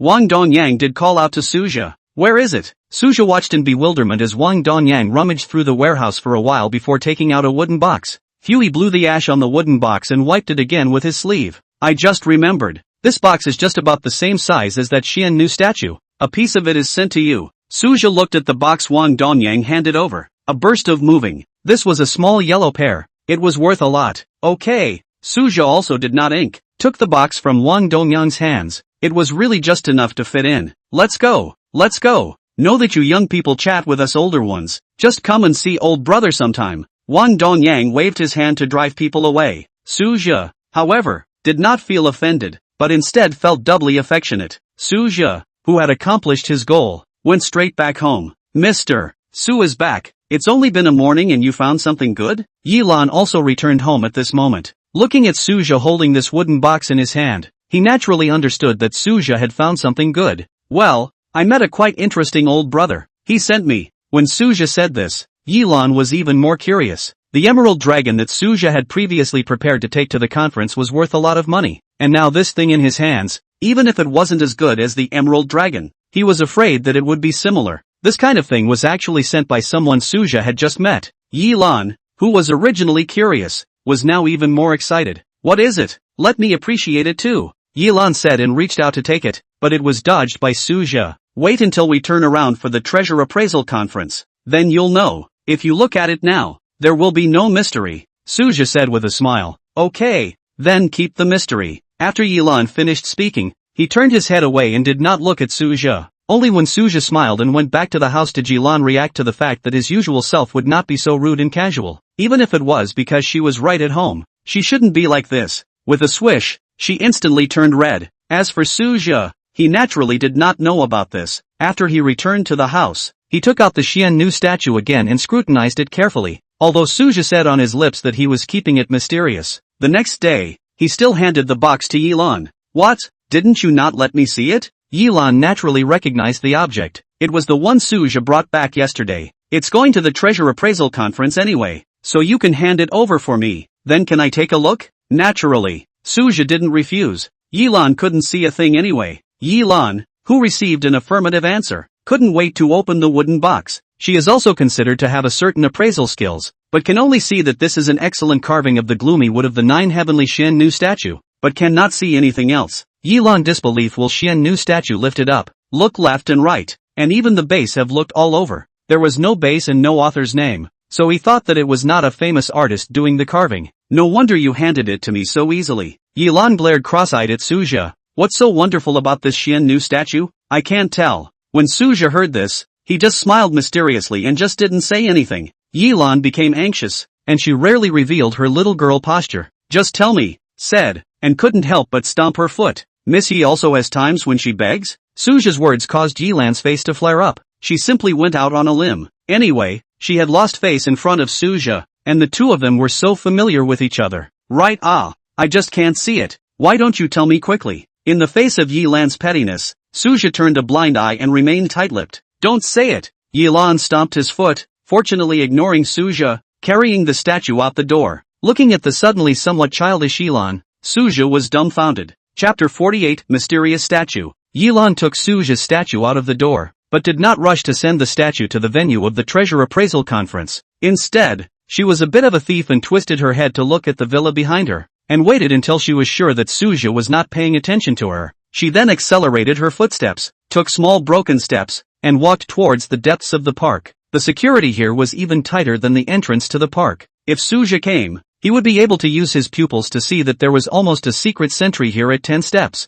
Of course, Yilan was naturally unhindered. She entered a house with an ancient flavor and charm, and inside the house, a few old men who were past their prime were busy with the work at hand. Those who knew a little bit about antiques could tell that they were working on the restoration of antiques. Elder Li, Elder Zhang, Elder Wang, come quickly. Help me take a look at this object. Yilan shouted as soon as he entered, not at all the kind of indifference he felt in front of outsiders. After all, these few old men in front of him could almost be said to be the masters of Yilan's appraisal profession. Putting them outside, they were all remarkable figures. What's wrong? Yi girl. Elder Li was the first to put down the porcelain vase in his hand. Help me look at this. What's so rare about it? Oh, let me see what it is that can be difficult for our Yi girl. Elder Li picked up the idol and looked at it carefully. The remaining few old men, too, came over. A few people were discussing it feverishly, but in the end, it was Elder Li who spoke up. Yi girl, how come the more you learn the more you go back? Isn't this just a statue of gloomy sunken wood? It can't be that the material is a little better, and the carving is not outstanding. If you like it, let old Wang change it for you, and make sure you're satisfied. That's right, I'll change it for you to be the goddess of mercy, and you'll find a husband of your choice sooner. When old Wang finished speaking, a group of old men laughed. I'm ignoring you guys, let's go. On Yilan's face, a rare shy look appeared. She hurriedly picked up the idol and twisted her head to leave. Since these few people couldn't appraise it, Yilan knew that finding someone else wouldn't help. Anyway, there were only 3 days left in this treasure appraisal conference, and it would all be revealed by then. However, Yilan was also more curious about Suja. Elderly several people could not see how Suja knew that this idol had another mystery. Talking about both ends, not long after Yilan left, Suja received an unexpected call. The caller was no one else but Song Chengyun. What's up, MS? Song, body checking? Suja joked. Bah, I should have known that I wouldn't let you send me home last time. Just know how to flirt. Song Chengyun on the other side of the phone secretly spat, only to say that this Suja was still so poor. Seriously, I'm inviting you to dinner. Are you coming or not? In Song Changyun's voice, there was a bit of anticipation. During this period of time, after resuming contact with Suja, the two had been chatting on their cell phones. Alright, you say the place. Just the big stall in front of the school. I can't afford an expensive place, Song Changyun said. Is Suja last time and the dog? Soon Zink a few people party place. Suja had a few surprises. Last time he sent Song Changyun home. Her family background, but Suja knew. This kind of rich Tianjin was actually willing to go to that kind of place to eat. Good. But Suja still didn't refuse and agreed in one bite. Hanging up the phone, Suja packed up and drove there. Little Sua, there's a big beautiful woman waiting for you in the upstairs box, said to be your classmate. As soon as he entered the restaurant, the boss scowled at Suja. Suja knew that this was Song Changyun already waiting for himself. Got it, uncle. I'm going up then. Suja greeted and headed to the upstairs box. It was noon, and there weren't many people in the store, so Suja easily found Song Changyun. When Suja saw Song Changyun, she was wearing a white dress, sitting quietly in the sunlight, casually flipping through a book in her hand, and muttering something from time to time. The sunlight hit her face, making her whole person glow. Noticing Suja coming in, Song Changyun immediately put down the book in her hand and stood up. Suja, you're here, Song Changyun shouted with some delight,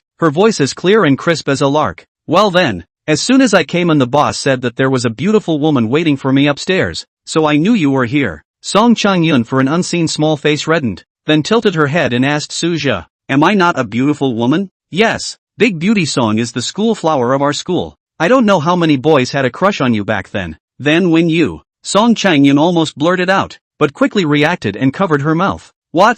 Suja didn't hear clearly. Then why don't you hurry up and order the food? The school beauty is hungry. Song Changyun quietly sent a sigh of relief, and in her heart, she cursed herself. How could she be so indisputable? How could she not ask when the words were almost out of her mouth? Xing, do you have any contraindications? Song Changyun shook her head. Suja also didn't look at the menu. He was too familiar with this place to come over. Then I'll ask the boss to make a few of his specialty dishes. Suja walked out of the box and shouted downstairs. This small store wasn't too big, and Suja's voice was completely audible to the boss. Song Changyun could vaguely hear the boss's reply. She looked at Suja's back and seemed to see that big boy from a few years ago. It was a pity that so many years had passed in a flash. Alright, I'm telling you, this boss's spicy diced chicken is a masterpiece. You should try it later. Suja naturally sat next to Song Changyun, skillfully helping her open the packaging of the cutlery. Later, aha, why did you suddenly think of inviting me to dinner? Suja asked with some curiosity.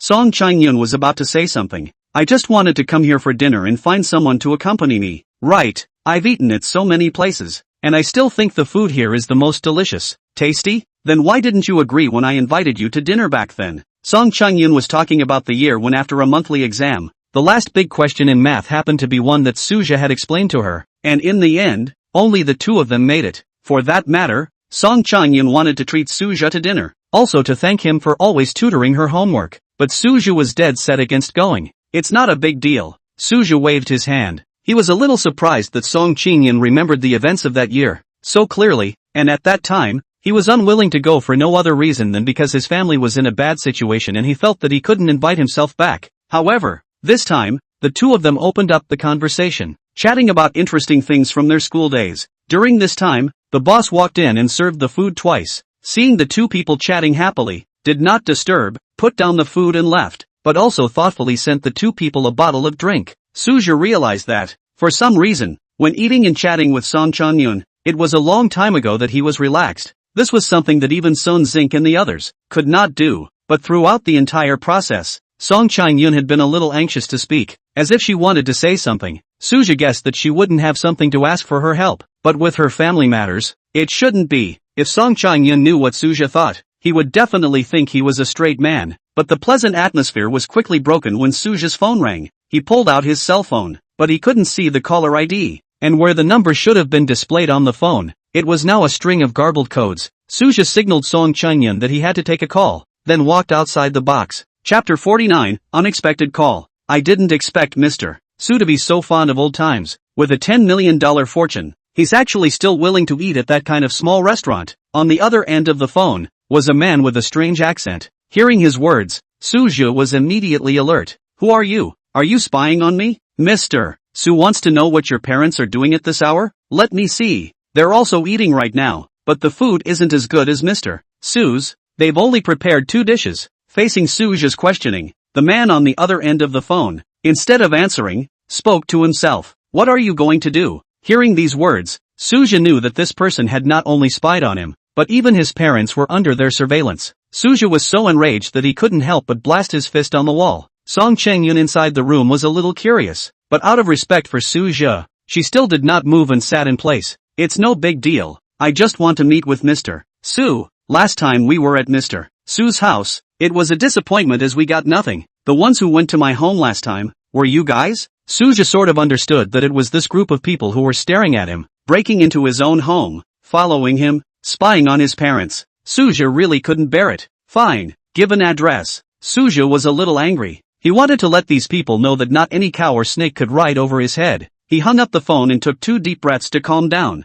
I'm sorry, Qing Yun. I have some temporary matters, so I'll have to excuse myself. Suja walked into the box and said with a slight apology, just leave a big beauty here by herself. Song Chengyun said with some grudges, but immediately changed her words. Then you remember to treat me to dinner next time. She had a smile on her face, and Suja knew that she was joking with herself. But at the moment the situation was urgent. Suja couldn't care less, and twisted his head to go downstairs. What Suja didn't know was that after he left, Song Chengyun looked at his back and revealed a puzzled look. According to the address sent by the mysterious man, Suja opened the navigation, but the more he drove more and more deviated, and saw that it was out of the city, and then forward is the suburbs of Spring City. Suja is angry. Where to care about this much? Today is the palace of Hades. Suja is afraid to dare to break into a. After all, using people's parents to do blackmail. After all, using people's parents as blackmail is really too underhanded. Waiting for the car to drive to the destination, Suja found the extraordinary here. Already close to the suburbs, but there is still a yard that covers such a large area. Suja roughly estimated that the size was at least twice as large as Yilan Science and Technology Park. This was a building similar to a Chinese garden, but Suja had never seen such a garden before, and the brickwork of the courtyard wall was actually blue. There is also the entry door, although also Chinese style, but there is a kind of indescribable feeling. There seems to be less atmosphere and uprightness. Suja did not think too much. After parking the car, hiked to the courtyard door, knocked on the door, and the door opened in response. Suja walked in, only to find out what was wrong. This is not a Chinese-style garden. It is clearly a Japanese-style building. The attendants inside the gate were all wearing Japanese-style samurai uniforms, and the female attendants who came and went were also wearing kimonos. Humph, a small bullet country. No wonder the methods are so underhanded. Suja did not avoid the people around him. My name is Suja. You should know what I'm here for. Hey! A waiter on the side of the door shouted with his head down, then turned sideways and reached out his hand to signal Suja to follow him. Suja followed this person to the door of a building, and was then stopped by 2 strong men. Although these 2 men were strong, they were really not tall, only reaching Suja's chest. Sorry, routine search. One of the men, speaking in unskilled Chinese, said, cowering. Suja naturally did not give them a good face, but still opened his arms and let them search his body. The 2 checked very carefully. One of them used a metal detector to detect Suja from head to tail. Even his shoes were not spared. The other person checked for leaks and checked again with his hands. When the check was complete, the 2 men returned to their original positions, signaling that Suja could go in. Suja walked in boldly, knowing that in Japanese-style buildings, shoes had to be taken off when entering the house. There were also brand new indoor shoes at the entranceway, but Suja just acted as if he didn't see them and walked in with a big spurt. Pushing open the paper-pasted wooden door, Suja really saw that a man was sitting on his knees on the ground. The furnishings in the room were very simple. A side table, 2 futons. The man inside the house,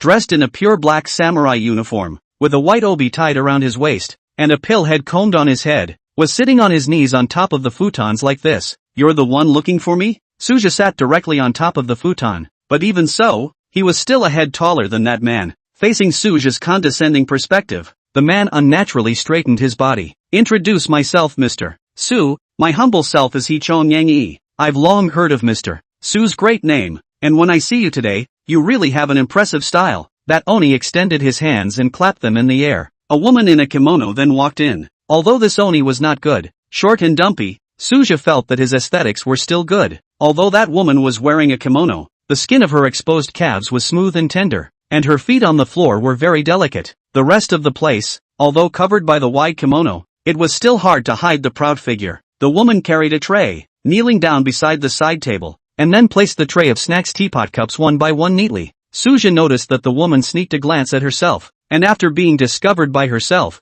her eyes changed to wander around, and left in a hurry after putting things away. Mr. Su, please taste it. This is our great empire's famous black tea. The ghost smiled, politely picked up the teapot and filled it for Suja. Afterward, he also gave himself a cup and sipped it to himself. Suja was too lazy to make false pretenses with this kind of person. What's his name? You wasted so much effort to make me come here. It's not purely for the sake of inviting me to drink tea. And this stuff is originally Chinese. How much better could it be? The ghost's face twitched imperceptibly for a moment, then returned to its gentle appearance. Of course, all of this was seen by Suja. Mr. Su, don't be so angry. Although the means are a bit crude, but isn't this all for the sake of meeting Mr. Su? Since Mr. Su requested it, then my humble self will see the door and meet the mountain. I heard that Mr. Su has a natural jade dragon in his hand. Sure enough, it was for the jade dragon. Chapter 50, The Dagger in the Map. The jade dragon is not in my hands. Of course, even if it's in my hands,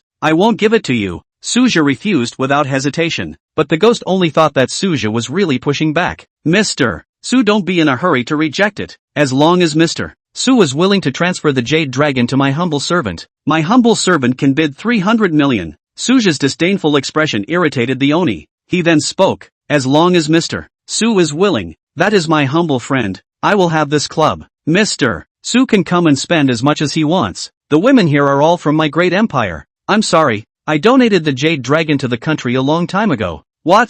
Doesn't Mr. Su know the value of that jade dragon? The ghost was so anxious that he forgot to maintain his gentle and elegant facade and directly stood up. Mr. Su, you must have been tricked. The value of that thing is unmeasurable. As long as Mr. Su gives it to us, everything is negotiable. Suja waved his hand. Don't think that anyone is like you, profit-oriented. I naturally know its use. What's wrong with offering it to the country? People like you who come out of a small bullet-ridden country will never understand. Roads are different. Suja was too lazy to bother with the ghosts anymore. On his parents' side, when he went back, he would find Yilan to have someone help him take over. Suja stood up, turned his head and left. Before leaving, he also looked at the ghost with contempt. What he didn't know was that after he walked out of the house, Yichang angrily lifted the table annoyed, then gritted his teeth and looked at Suja's departing back. Kill Iyaru. Yichang showed a stern look and raised his head to make a knife from his neck with his hand. Hey! Out of nowhere, came a reply. If it's not my kind, their hearts will be different. After Suja walked out of the inner room, he also felt that this place was not suitable to stay for a long time,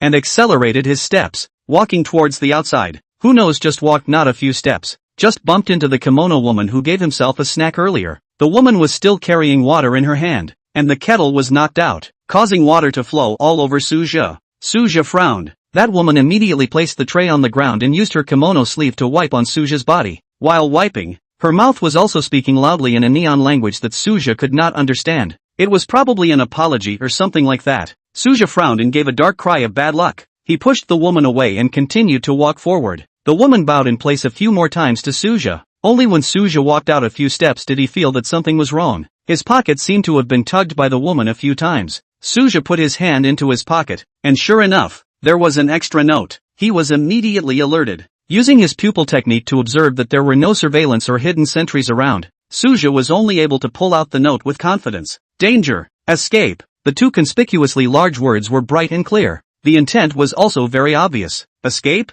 Do they still dare to kill themselves? After all, Suja was only an ordinary person, living in a calm and peaceful society under the rule of law. The first 20 years of his life were spent growing up, and the worst people he had ever seen were just street bullies who bullied students, but holding the idea that it is better to believe it than not to believe it. Suja still accelerated his pace. Only when he sat in the car did Suja let out a long breath of relief. He was about to start the car and drive away, but before starting it, Suja realized that something was wrong. When he got out of the car, he had put the steering wheel back in the right direction, but at this moment, the steering wheel was indeed crooked, and the keyhole had also been tampered with. Originally, there is a cover on the keyhole of the Ferrari. Suja is too troublesome and has not been in the habit of snapping off the cover, and at this moment, the cover is indeed well covered. In connection with the note just now, Suja knew that his car must have been tampered with. This car is not dare to drive. Suja hurriedly took out his cell phone, sent Yilan his address, and then dialed her phone. Don't say anything first, listen to me. This place I'm in right now is a clubhouse of the Neon Ghosts. They want to buy my jade dragon. and they were the ones who went to my house last time. Now I'm in my car, but my car has been tampered with. Help me. Yilan received Suja's words and heard Suja's anxious voice. Fortunately, although Suja was anxious, he still methodically told the whole story. Although his heart was burning with anxiety, Yilan still forced himself to calm down. Good. We'll go and rescue you immediately. You bring your cell phone with you. We'll monitor the location of your cell phone. Yilan instructed Suja. Protect yourself and wait for me. She then hung up the phone and immediately organized manpower to start the rescue. But after all, it was a suburb. The location was remote like this. Suja searched with his cell phone map. There was no police station or anything like that within 10 kilometers nearby. At this time, we can only pray that they hurry up. But the ghosts are not vegetarians. Their arrangement in Suja's car would cause Suja's car to spontaneously combust, disguised as an accident. Then a group of people were all watching in the dark, but after Suja got into the car didn't start as expected. The ghost had already sensed that something was wrong. He seems to be on the phone. One of the ghosts who was lying on a tree branch not far from Suja whispered into the walkie-talkie. The boss has explained to be foolproof. Never mind that much, do it. In the walkie-talkie came the voice of the little chief. Yes, a group of ghosts responded to. After Suja made the call, he was always on guard in the surroundings. The ghosts jumped down from the tree and immediately caught his attention. If he stayed in the car at this time, he would definitely be caught in a jar. Suja pushed open the door of the car and ran with his legs drawn. Chase! Don't let him get away. The ghosts in the surroundings revealed their shapes. They chased after Suja. The moment Suja came out of the car, he had already planned his escape route. He had just looked on the map, and to the north of this building was the largest mountain in Spring City, the Jade Case Mountain. Although it was only a branch of the Jade Case Mountain, the mountain was still full of camphor cypress trees and these tall trees. Suja ran straight towards the Jade Case Mountain. As long as he entered the mountain, there would be room for maneuver. He's going into Jade Case Mountain. The ghosts also reacted quickly, but they were already at a distance from Suja, and what they were carrying were cold weapons like daggers and Japanese swords, so they really couldn't do anything about Suja for a while. Damn, boss actually didn't let us use our guns. Otherwise, this guy would have died long ago, one of the ghosts complained. But at this point now, if they wanted to go into this piece of mountain to chase after him, it was basically impossible. Damn it, how on earth did he realize that we wanted to take his life? The ghosts were very puzzled by Suja's sudden escape, while at this time, Suja, however, had already escaped with his life. Chapter 51, A good man strolls around the assembly. Suja escaped from the mountains and suffered some minor injuries. It was really exhausting for Yilan to take care of him for a period of time, and Yilan was very apologetic about Suja's injuries. If she hadn't dragged Suja into this situation, Suja wouldn't have been in such a predicament. This was how they passed a period of quiet days. The Treasure Appraisal Conference also arrived as scheduled. Speaking of the Treasure Appraisal Conference, Suja felt that it was more like a treasure appraisal conference, because in addition to the treasure appraisal session, there was also the exhibition session, the treasure appreciation link, by the treasure connoisseur through the registration, through the layers of selection, and finally get the 5 Big Family Treasure Master certification. For the treasure connoisseur, this line of work belongs to the top event. As for the exhibition link, is the major collectors through the exhibition of their own treasure collection, through the evaluation, in the collection of the King of the Treasures. This link is the pin major collectors of the event, where they have a place to show their collection and financial strength, instead of the gimmick than the actual significance. But in this way, appraisers and collectors are attracted to this conference. The organizer's decision is still good. Originally, Suja was all set to participate. After all, the treasure appraisal session, for himself, was almost a handful of things to move his lips. But because of the injury, Yilan said nothing to allow Suja to participate. Suja's own interest, after all, winning is too easy. So in the end, it was not settled. The organizers rented a huge exhibition hall. All the exhibits sent to the exhibition were properly stored in the bulletproof glass. Yilan was in a state of guilt, so she stayed by his side. Yilan, I've told you, my legs are almost healed. I don't need to be helped. He was a little embarrassed. Yilan was really too close. Suja had already seen several men, gnashing their teeth and looking at themselves. There was no way. Yilan's looks were really outstanding, and she was so bird-like accompanying Suja. It was hard for any boy not to be jealous. No way. Yilan firmly shook her head. Originally, Suja was injured because of his own mistakes, but he couldn't let him get injured again because of his poor supervision. Suja couldn't argue with Yilan, and only agreed to her supporting himself. The Treasure Appraisal Conference also has a threshold for delivering exhibits, and only those that have been screened once to ensure that they are real and valuable will be placed in the exhibition hall. Suja's 9 heavenly metaphysical maiden. Although the appraiser really couldn't identify it, was still stuffed by Yilan. This time around, Suja felt that his trip was worth it. The exotic treasures along the way could be said to be commonplace, and it wasn't just domestic exhibits. There were even quite a few things from abroad. Name Pumpkin. Creator, Yayoi Kusama. Creation time, 1960. Value, 30 million RMB. Yayoi Kusama? Suja whispered. Right. Yilan was close enough to hear it naturally. When these exhibits were sent, they were not marked with specific information. It was all up to the exhibitor. Of course, Yilan, as one of the organizers, was aware of the specific information. She originally thought that Suja could only appraise domestic things, but she did not expect that foreign sculptures could also be appraised. A little bit. Suja nodded his head. Looking at Suja's modest appearance, Yilan vaguely remembered that before. Suja helping himself to appraise the mask was also this expression. To know. Some appraisal masters are often proficient in only one category, such as jewelry and jade is one category. Cultural games and purple sand is another category. Almost no all-round talent, but Suja showed, has exceeded the limit of Yilan can imagine. Yilan also moved to test Suja's knowledge. I have to empty you out today. Yilan excitedly pulled Suja and came to the front of another painting. This was an oil painting. The words of two clowns, one playing the saxophone, one playing the accordion. The painting was very abstract, and Suja felt that his own random graffiti looked better than this one. Name, clown musician and saxophone player. Painter, Bernard Buffet. Creation date, 20th century. Value, $15 million. This thing, it's worth more than $10 million. This painter is called Bernard Buffet. Yilan nodded. This watch is called Era Giant Casting, inlaid with pink crystals and diamonds. Hermes crocodile leather bag. More than $20 million.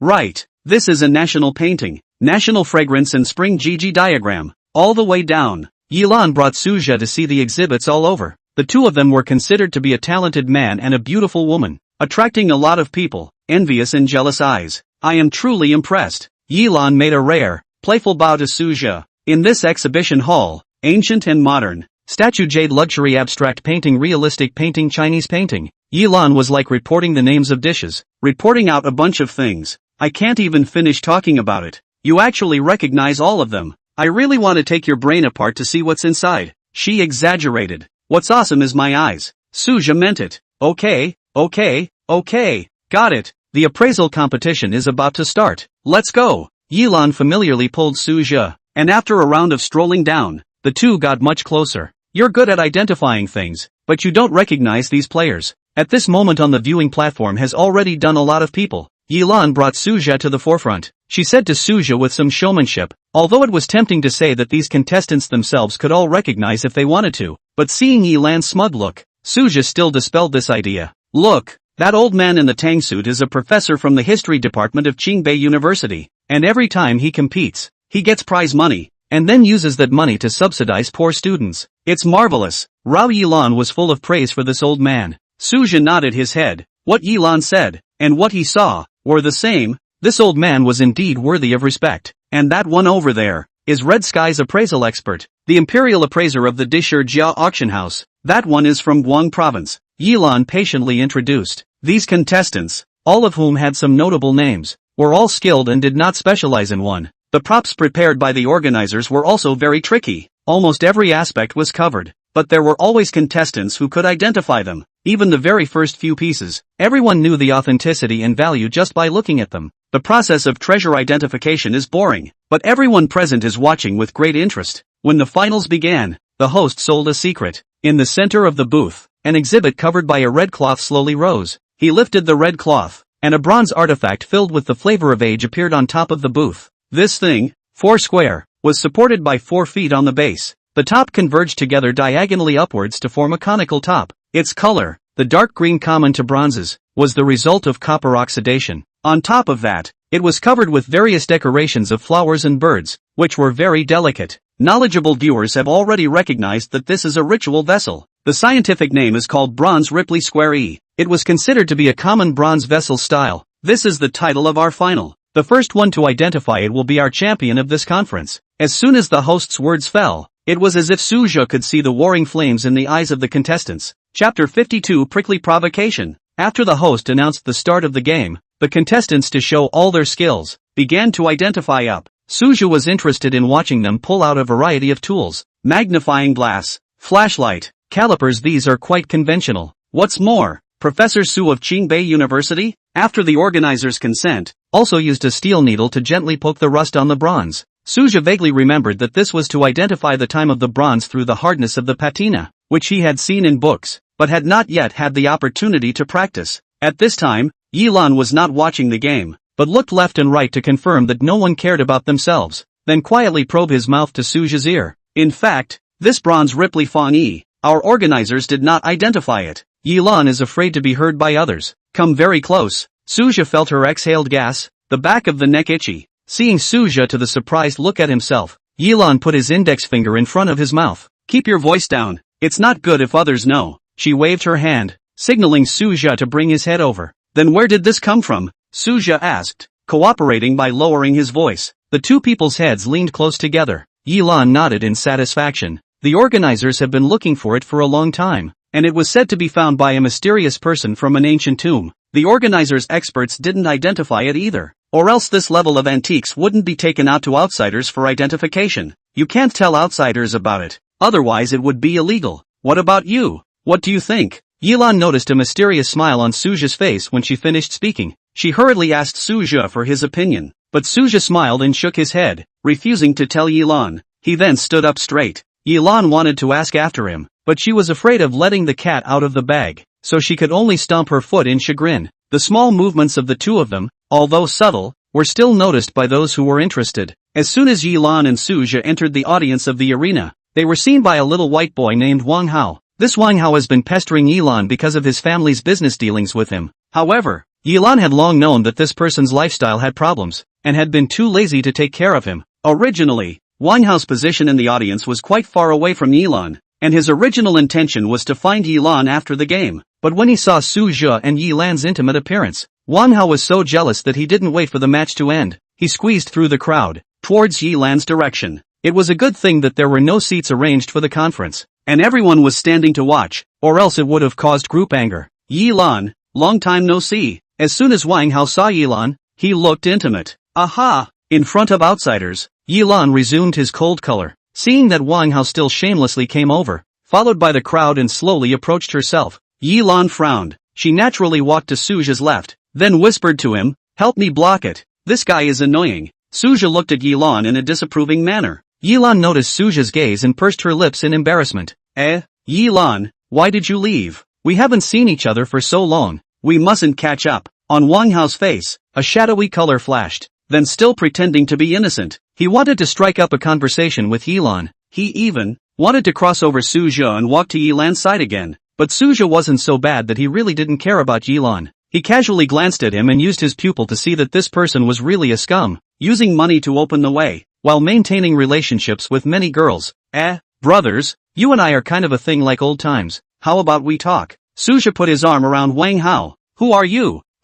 Wang Hao just wanted to push Suja away, but he found that his arm was like a steel bar, deadlocked around himself, and he couldn't break free at all. You let go of me. Wang Hao was an arrogant and domineering rich second generation, but he wasn't a cutie either. Just by looking at Suja's dress was not an ordinary person. Now that he couldn't break free himself, his tone naturally weakened. Suja was also not willing to keep hugging a guy, and after seeing that he left Wang Hao behind, he naturally spread him out. Remember to treat me to dinner. Suja bent down and said in Yilan's ear. She nodded with a red face. Wang Hao watched Suja's actions, and a hint of sinister flashed in his eyes. Although there was no way to seize now, he was already prepared to find an opportunity to trip Suju up. Yilan, who do you think will win in the end? I think it's Elder Su. Elder Su is not an ordinary person. He's famous in the industry. Wang Hao didn't give up and kept stumbling. Only after bragging about Professor Su did he reveal his true intentions. Yilan, you don't know yet, right? Elder Su has already agreed to be our Wang family's guest secretary and appraise for our Wang family. Wang Hao proudly stated. The reason why Classroom Su had agreed was because the Wang family had promised to qualify Professor Su's academy every year. All the expenses of 20 poor students. This was not a small amount of money. Yilan also couldn't help but give him a high look.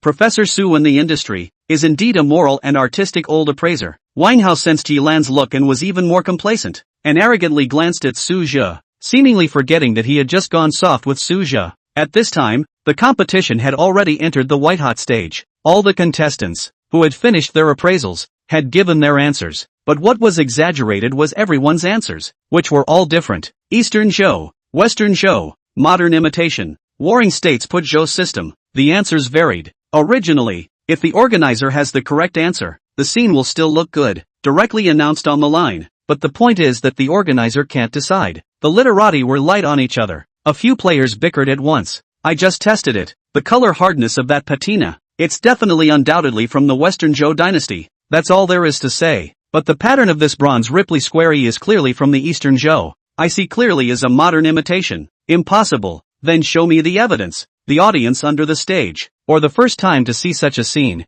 are all respected appraisers? Actually public quarrel. Even at the end, even the organizer's appraiser got involved. If you ask me, it's still our Wang family's appraiser who is right. Wang Hao had a proud look on his face. Professor Su had become his own appraiser in his mouth at the moment. Yilan increasingly diarrhea this person, but there was no way to drive him away. Just shook his head helplessly. Chapter 53, Skillful and Amazing. Actually, I also think it's from the Western Zhou dynasty. The appraiser of the organizer judged it the same way at first. Yilan came close to Suja's ear and said, the bronze Ripley squarey was originally a common Western Zhou ceremonial vessel. The manufacturing process and the pouring method is also in line with the main craftsmanship of the Western Zhou at that time. If it was me, I would also think it was from the Western Zhou. Yilan turned to the Suja and stated her own opinion, but she quickly noticed the mysterious smile that flashed across Suja's face. How do you see it? Of all the people I've seen, you're the one with the highest level of appraisal. Yilan didn't avoid anyone else when he spoke. Wang Hao immediately jumped to his feet.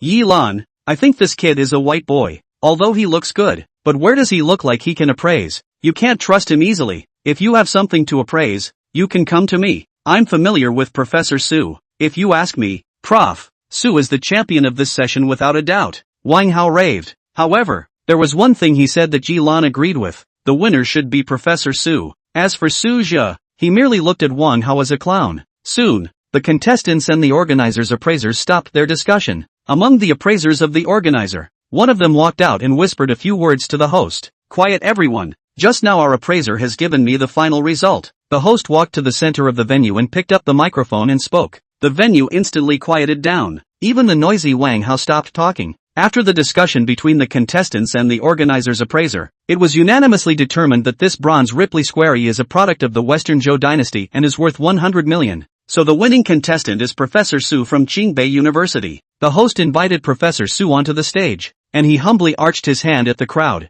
The audience underneath the arena murmured. All Suja could hear in his ears were words of praise for Professor Su. What did I say? It wasn't our Wang family's appraiser who won. Wang Hao glanced at Su Jia, as if saying that such a person did not cooperate with his competition. As for Su Jia, he had already endured it for a long time and couldn't hold back any longer and laughed out. When Yilan saw it, he associated it with Su Jia's behavior just now, and lifted that he must have seen something. Quickly tell me in the end you see what? Su Jia was still full of smiles and did not want to say much. Looking at Su Jia's appearance, a flash of surprise appeared in Wang Hao's eyes. What? Could it be that you think what Professor Su said is wrong? Wang Hao purposely amplified his voice, coupled with the fact that they were already in the front row. The contestants on the field, including the organizer's sights, all converged on a few people. What do you mean? Could it be that the organizer is favoring Professor Su? This is a treasure appraisal conference. How could such a thing happen? Seeing so many people looking over, Wang Hao's voice became even louder. A rare silence appeared in the arena. You can't speak out of turn just because you're a friend of the organizer. Miss Yi of the Yi family, aren't you questioning the fairness of the treasure appraisal conference? The treasure appraisal conference has been organized for so long, but nothing like this has ever happened. Wang Hao's words could not be described as anything less than sinister, even bringing along Yi Lan's name. Now, the scene was a bit out of control. They were all from the treasure appraisal circle, and many of them knew Yilan and Wang Hao. There were even a lot of young people who had more or less non-interesting thoughts about Yilan. Seeing Su Zhu and Yilan leaning so close to each other, they used their toes to know Wang Hao's intention of doing so. Right, how can you question the authority of the assembly? This can't be justified. Kid, you have to give a statement today. Those people, too, followed suit. 3 people became a tiger. Now even the organizer couldn't ignore it. The organizer was originally one of the 5 great families. Otherwise he wouldn't have appeared to host such an important event. Seeing this scene, he looked at Yilan with some difficulty. Yilan, you are also one of the 5 great families. Why don't you come up and let this little brother apologize and clarify?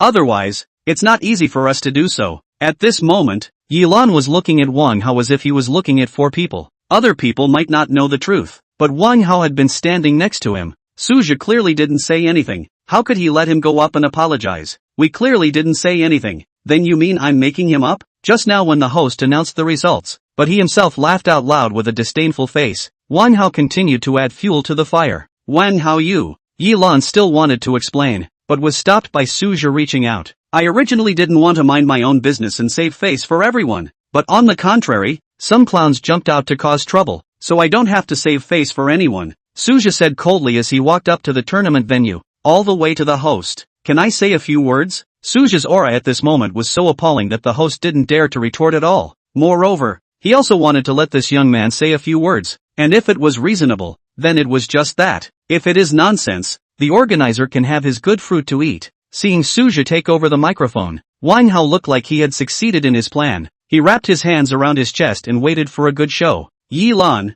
you should stay away from this kind of person. Don't believe everything. Wait a while. After the match, I'll take you and Professor Su to have a meal together. Yi Lan's eyes were all about Suja, and she didn't care what Wang Hao was saying. Seeing Yi Lan's appearance, Wang Hao sneered. He felt that when Suja finished disgracing himself, Yi Lan would know who to trust. At that time, he could still pinch Suja himself. Ahem. Suja cleared his throat. This Ripley Square E. No, in fact, it can't even be called a Ripley Square E. It's actually a fake. And it's not even more than 7 days away from counterfeiting. It is not a Western Joe at all. It is clearly from last week. Name, Imitation Western Joe Bronze Ripley Square E. Production time, 7 days. Counterfeiting process, ancient method of splicing wood. Value, 1,000. As soon as Suja's words were spoken, there was an uproar. How can? Young man, don't show off. This bronze Ripley Square E patina, I have identified, indeed is the Western Joe, and not with the glue will be other bronzes moved up. Professor Su spoke out. Knowing Professor Su's person,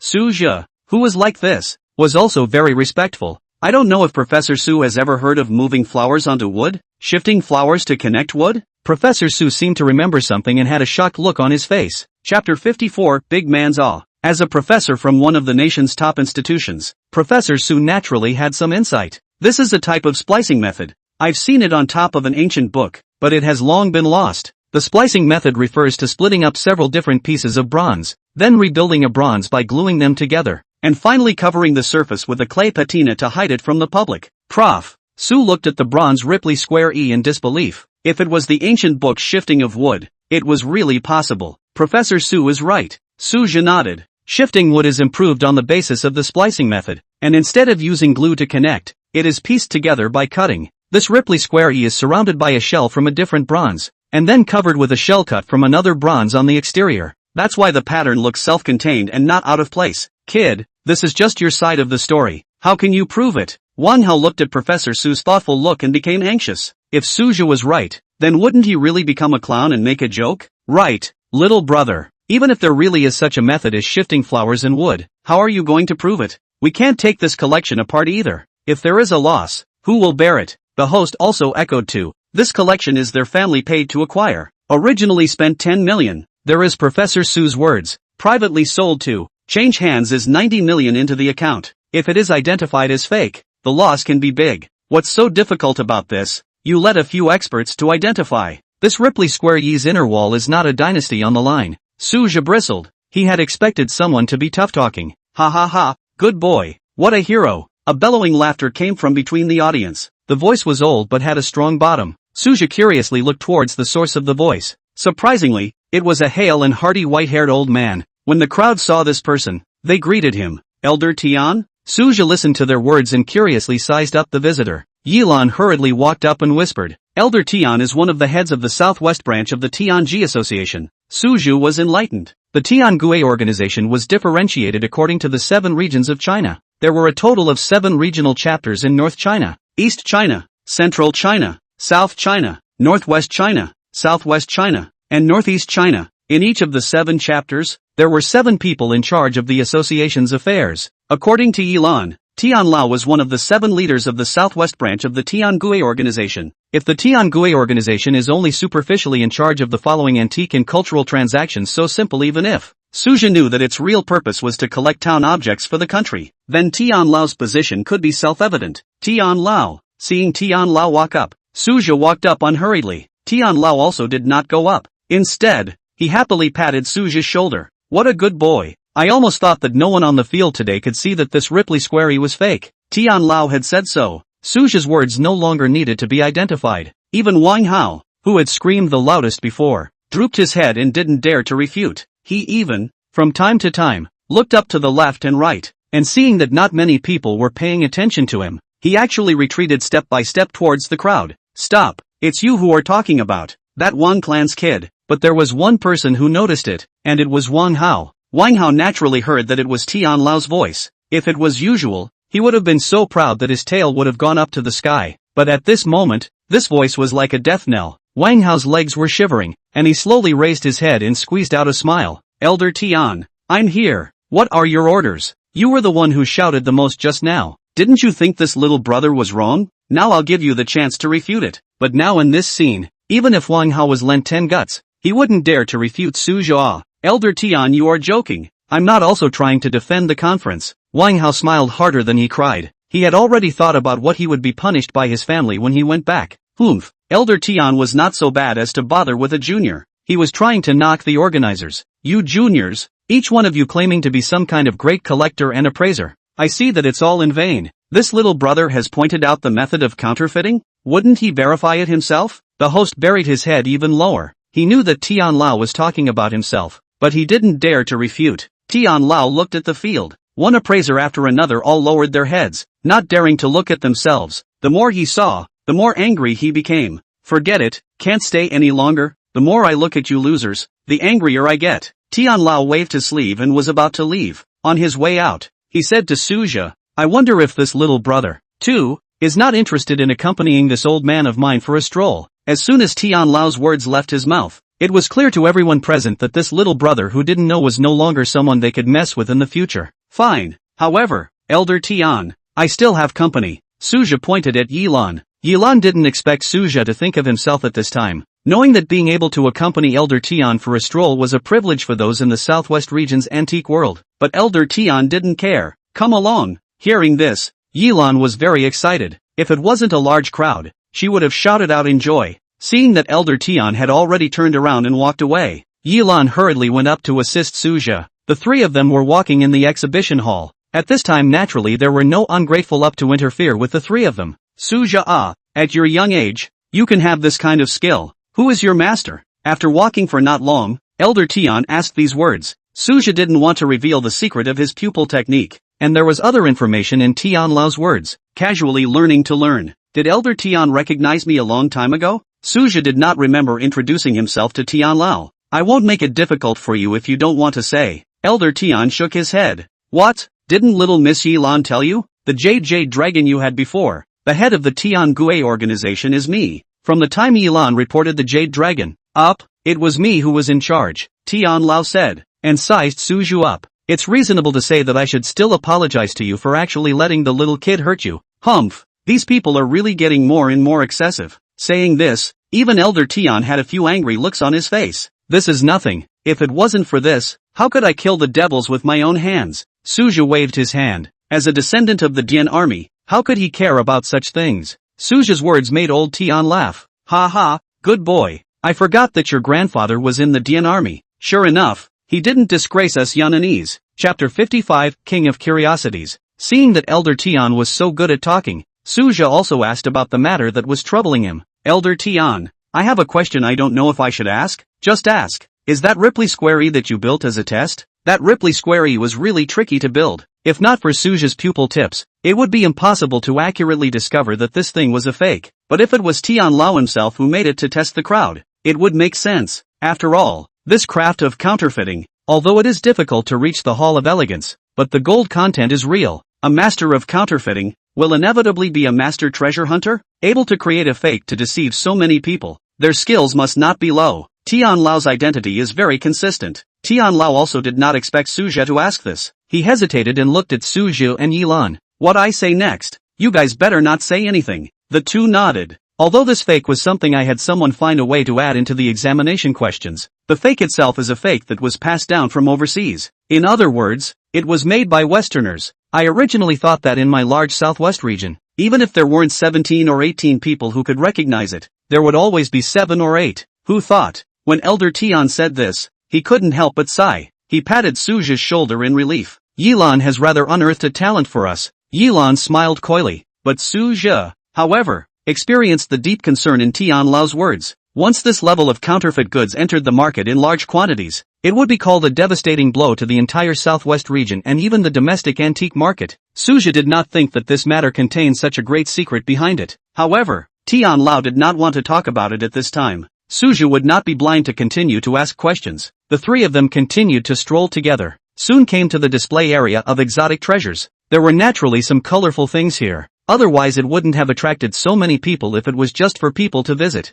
All major collectors send collectibles in addition to for people to appreciate. It would also be evaluated by the expert group to adjudicate the King of Curiosities this time. Before the results of the judging came out, everyone could place a bet on what they thought was the King of Curiosities. Although the prize pool was not as good as the previous prize pool of the stone betting, the total prize pool was also in the hundreds of millions. In order to make it easier for the audience to place their bets, the organizers had also thoughtfully prepared a big screen to update the bets in real time. Now the big screen. Top of the list is 3 pieces of collectibles or a pot and 2 pieces of calligraphy and painting. The pot on the bet is more than 2 or 3 together more. Suju is also interested in this pot. Name, 5 Dynasties Ding Kiln Melon Rib Style Lift Beam Pot. Production age, the end of the 5 Dynasties. Value, 200 million. This pot overall pearl round, close to the melon shape. The pot then braided into a twist-shaped imitation melon vine crank. The end of the branch out of the tiny vines, but also with the paste molding process linked to 3 triangular printed leaf veins.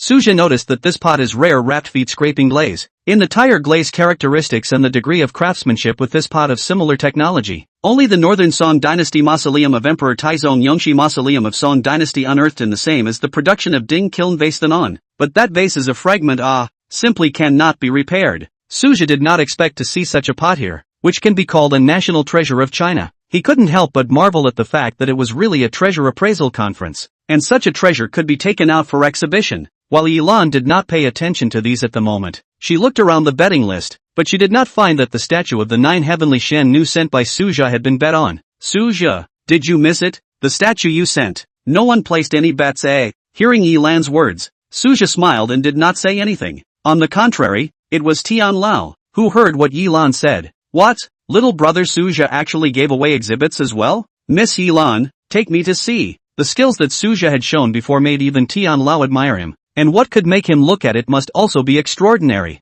Suju looked at the 2 people's excited appearance, and could not refute, so he dismissed the idea of continuing to look, and followed the 2 people to find their own exhibits. Elder Tian, I found it. This is it. After Yilan found Suju's statue, he hurriedly greeted Elder Tian and came over to look at it. Oh, let me take a look. Elder Tian walked forward smilingly, but after seeing the statue of the 9 heavenly Shen Nu, his face instantly became serious. Little Sua, you actually. Tian Lao looked at Suju and revealed a meaningful smile. Yilan hurriedly asked Tian Lao about the reason, but Tian Lao, like Suju's previous behavior, just smiled and refused to tell her. The scene changed and the organizers over here had already started to reveal the results of the selection. With the previous disclosure from the appraisal field side, the organizer purposely let the appraiser come in and appraise a few more times to make sure that there were no blunders before starting to announce the results. The host did not directly announce the winner, but instead introduced one piece of treasure after another according to the number of bets that were placed. Every time the host introduced a piece of treasure, it often attracted a burst of hoots and hollers, especially when it came to the end. When the host introduced that melon-pronged lifting beam pot,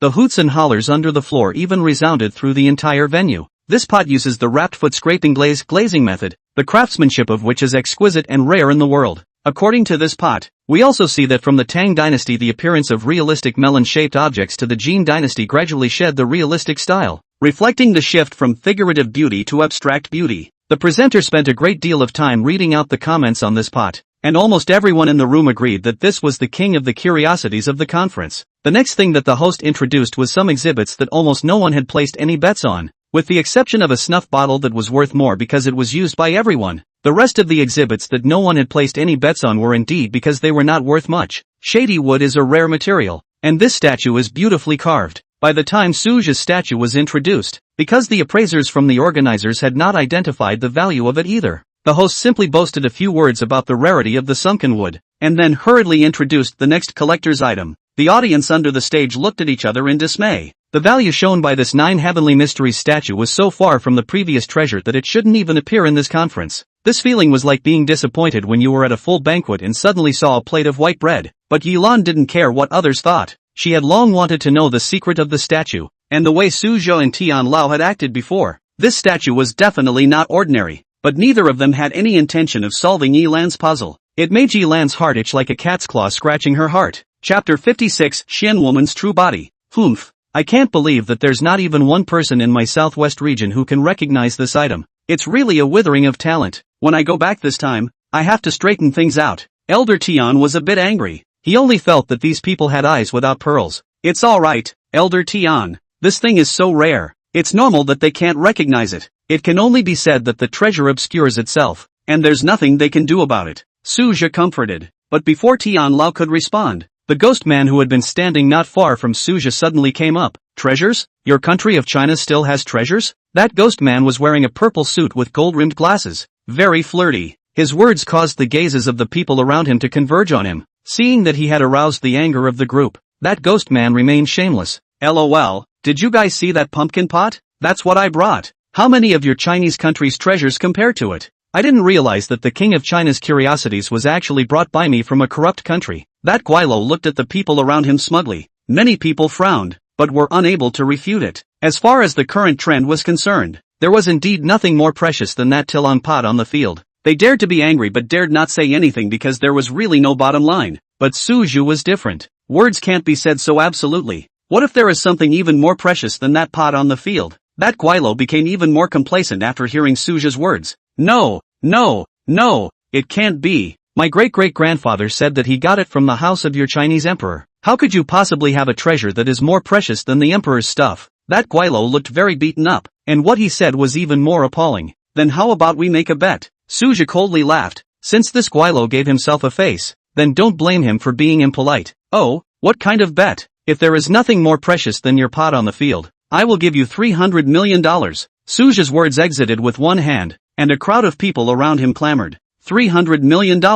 Although many of the people present had more assets than this mess, $300 million in cash was not something anyone could take out. That Guilo's eyes were also glowing after hearing Su Zhe's words. He had done backtesting to confirm that what he had brought was the most precious, which was why he was so arrogant. Now this kid in front of him, being so stimulated by himself, actually rushed up to give himself money. Okay, then it's a deal. Don't be in a hurry. Then what if you lose? You said it. The ghost man didn't care and waved his hand as if he had already won. If you lose, then give me that pot of yours and kowtow to me and apologize. Okay. The ghost man was full of concern. Not to mention these bets. Even if he added another billion he would agree. He was bound to win anyway. Tian Lao's eyes were filled with smiles. He didn't expect that this kid actually had such a side. He looked at Su Zhe and some melancholy looked at the field that pot. Did not expect it actually was snatched from China, but now well, can go home. Yilan is also a look of drama. No Su Zhe so long, have not seen him suffer. Under the gaze of a crowd of people around him, Su Zhe walked up to the judge's table. Wait a minute, don't judge the competition first. That exhibit I had before, you all didn't appraise it. Nonsense. In the judge's table, an old man past his prime stood up. Where did that brat come from? How dare he question our appraisal results? That judge's words made the ghost man even more smug. Who are you talking nonsense about? Elder Tian knew that he should stand out. Xiao Su, who was also offering a treasure to the country and upholding the dignity of the country, was not something that these judges on the field could bully. Elder Tian, when that judge saw Elder Tian, he didn't dare to refute, but in his heart, he still felt that if this kid couldn't produce any evidence, he couldn't let go even if he had Elder Tian standing up. In that case, one's reputation would not be spread out. Then tell me, which one of your exhibits is it? When Su Zhe was on the stage, Yilan had thoughtfully sought out the organizer to ask for the statue of the 9 heavenly Xian Nu. The organizer knew Yilan, and without going through the procedure, opened the bulletproof glass cover around the Xian Nu statue. This is it. Seeing the Xian Nu statue that Yilan put in the center of the booth, that judge directly burst out laughing. It was time for him to be famous. This Xian Nu statue was identified by him. It was indeed in sunken wood. There was nothing else special about it. Elder Tian, this is just ordinary sunken wood. Ordinary? Su Zhe also do not ink. To make these people convinced, but also have to come up with evidence cannot. From his pocket, he took out the bottle filled with rootless water that he had prepared long ago. In full view of everyone, he opened the cork and slowly poured it on the Xian Nu statue. After the entire bottle of rootless water was poured onto the Xiannu statue, instead of flowing everywhere, it was slowly absorbed by the Xiannu statue. In an instant, the entire Xiannu statue became as crystal clear as white jade, emitting a dazzling white light. That Xiannu statue was incomparably holy, surprisingly making people involuntarily want to worship it. What is this? I, Zhang Mao, have been in the treasure appraisal industry for 40 years, and I have yet to see anything like this. It's so beautiful. Seeing the true face of the Xiannu statue, the crowd under the stage was in an uproar. That ghost man even collapsed to the ground at the sight, his mouth chanting all the time, "Impossible. What's going on here?" Yilan looked at the Xiannu statue on the field in surprise. This and when he just held it, that dark look, it was not the same thing at all. This Xiannu statue could also be used as a town object. No wonder Tian Lao and Suzhou have been so secretive, refusing to tell themselves. It was only at this moment that Yilan finally understood. When Elder Tian saw that the judge who had just spoken actually worshipped the Xiannu statue in public, he didn't bother with him. As for Suzhou, it wasn't the first time he had seen this scene. He had tested it in his room on the first day he bought the Xiannu statue. So now, the most calm person on the field was him. Noticing Suzhou's unperturbed appearance, Elder Tian nodded with satisfaction. "Little brother, are you selling this thing?" Chen Shushan asked loudly between the audience. Chen Shushan was a little-known tea merchant in Spring City, and the last thing his family lacked was banknotes, and what he spent in antiques. There was no such thing as not 1 billion, but also 200 or 300 million. He is also a spectator of this treasure appraisal conference. When he saw the Xiannu statue, Chen Shushan's whole body gave birth to an impulse to worship it. With such an exquisite statue and the endorsement of the famous Tian Lao, there was certainly nothing wrong with buying it. Chen Shushan's words seemed to have stirred up 1,000 waves. Those who could come here were all wealthy. Chapter 57 Contributing to the Country. 4. Little brother, is this Xiannu statue for sale? 7 voices rang out from under the field. Chen Shushan took a look at the scene and became anxious. He was clearly the one who asked first. "Little brother, I'll offer $200 million. Sell me this Xiannu statue." Chen Shushan squeezed to the forefront from the crowd and looked at Suzhou anxiously. 200 million, and you have the nerve to offer? Behind him, there were immediately opposing voices. That broken pot is worth $200 million.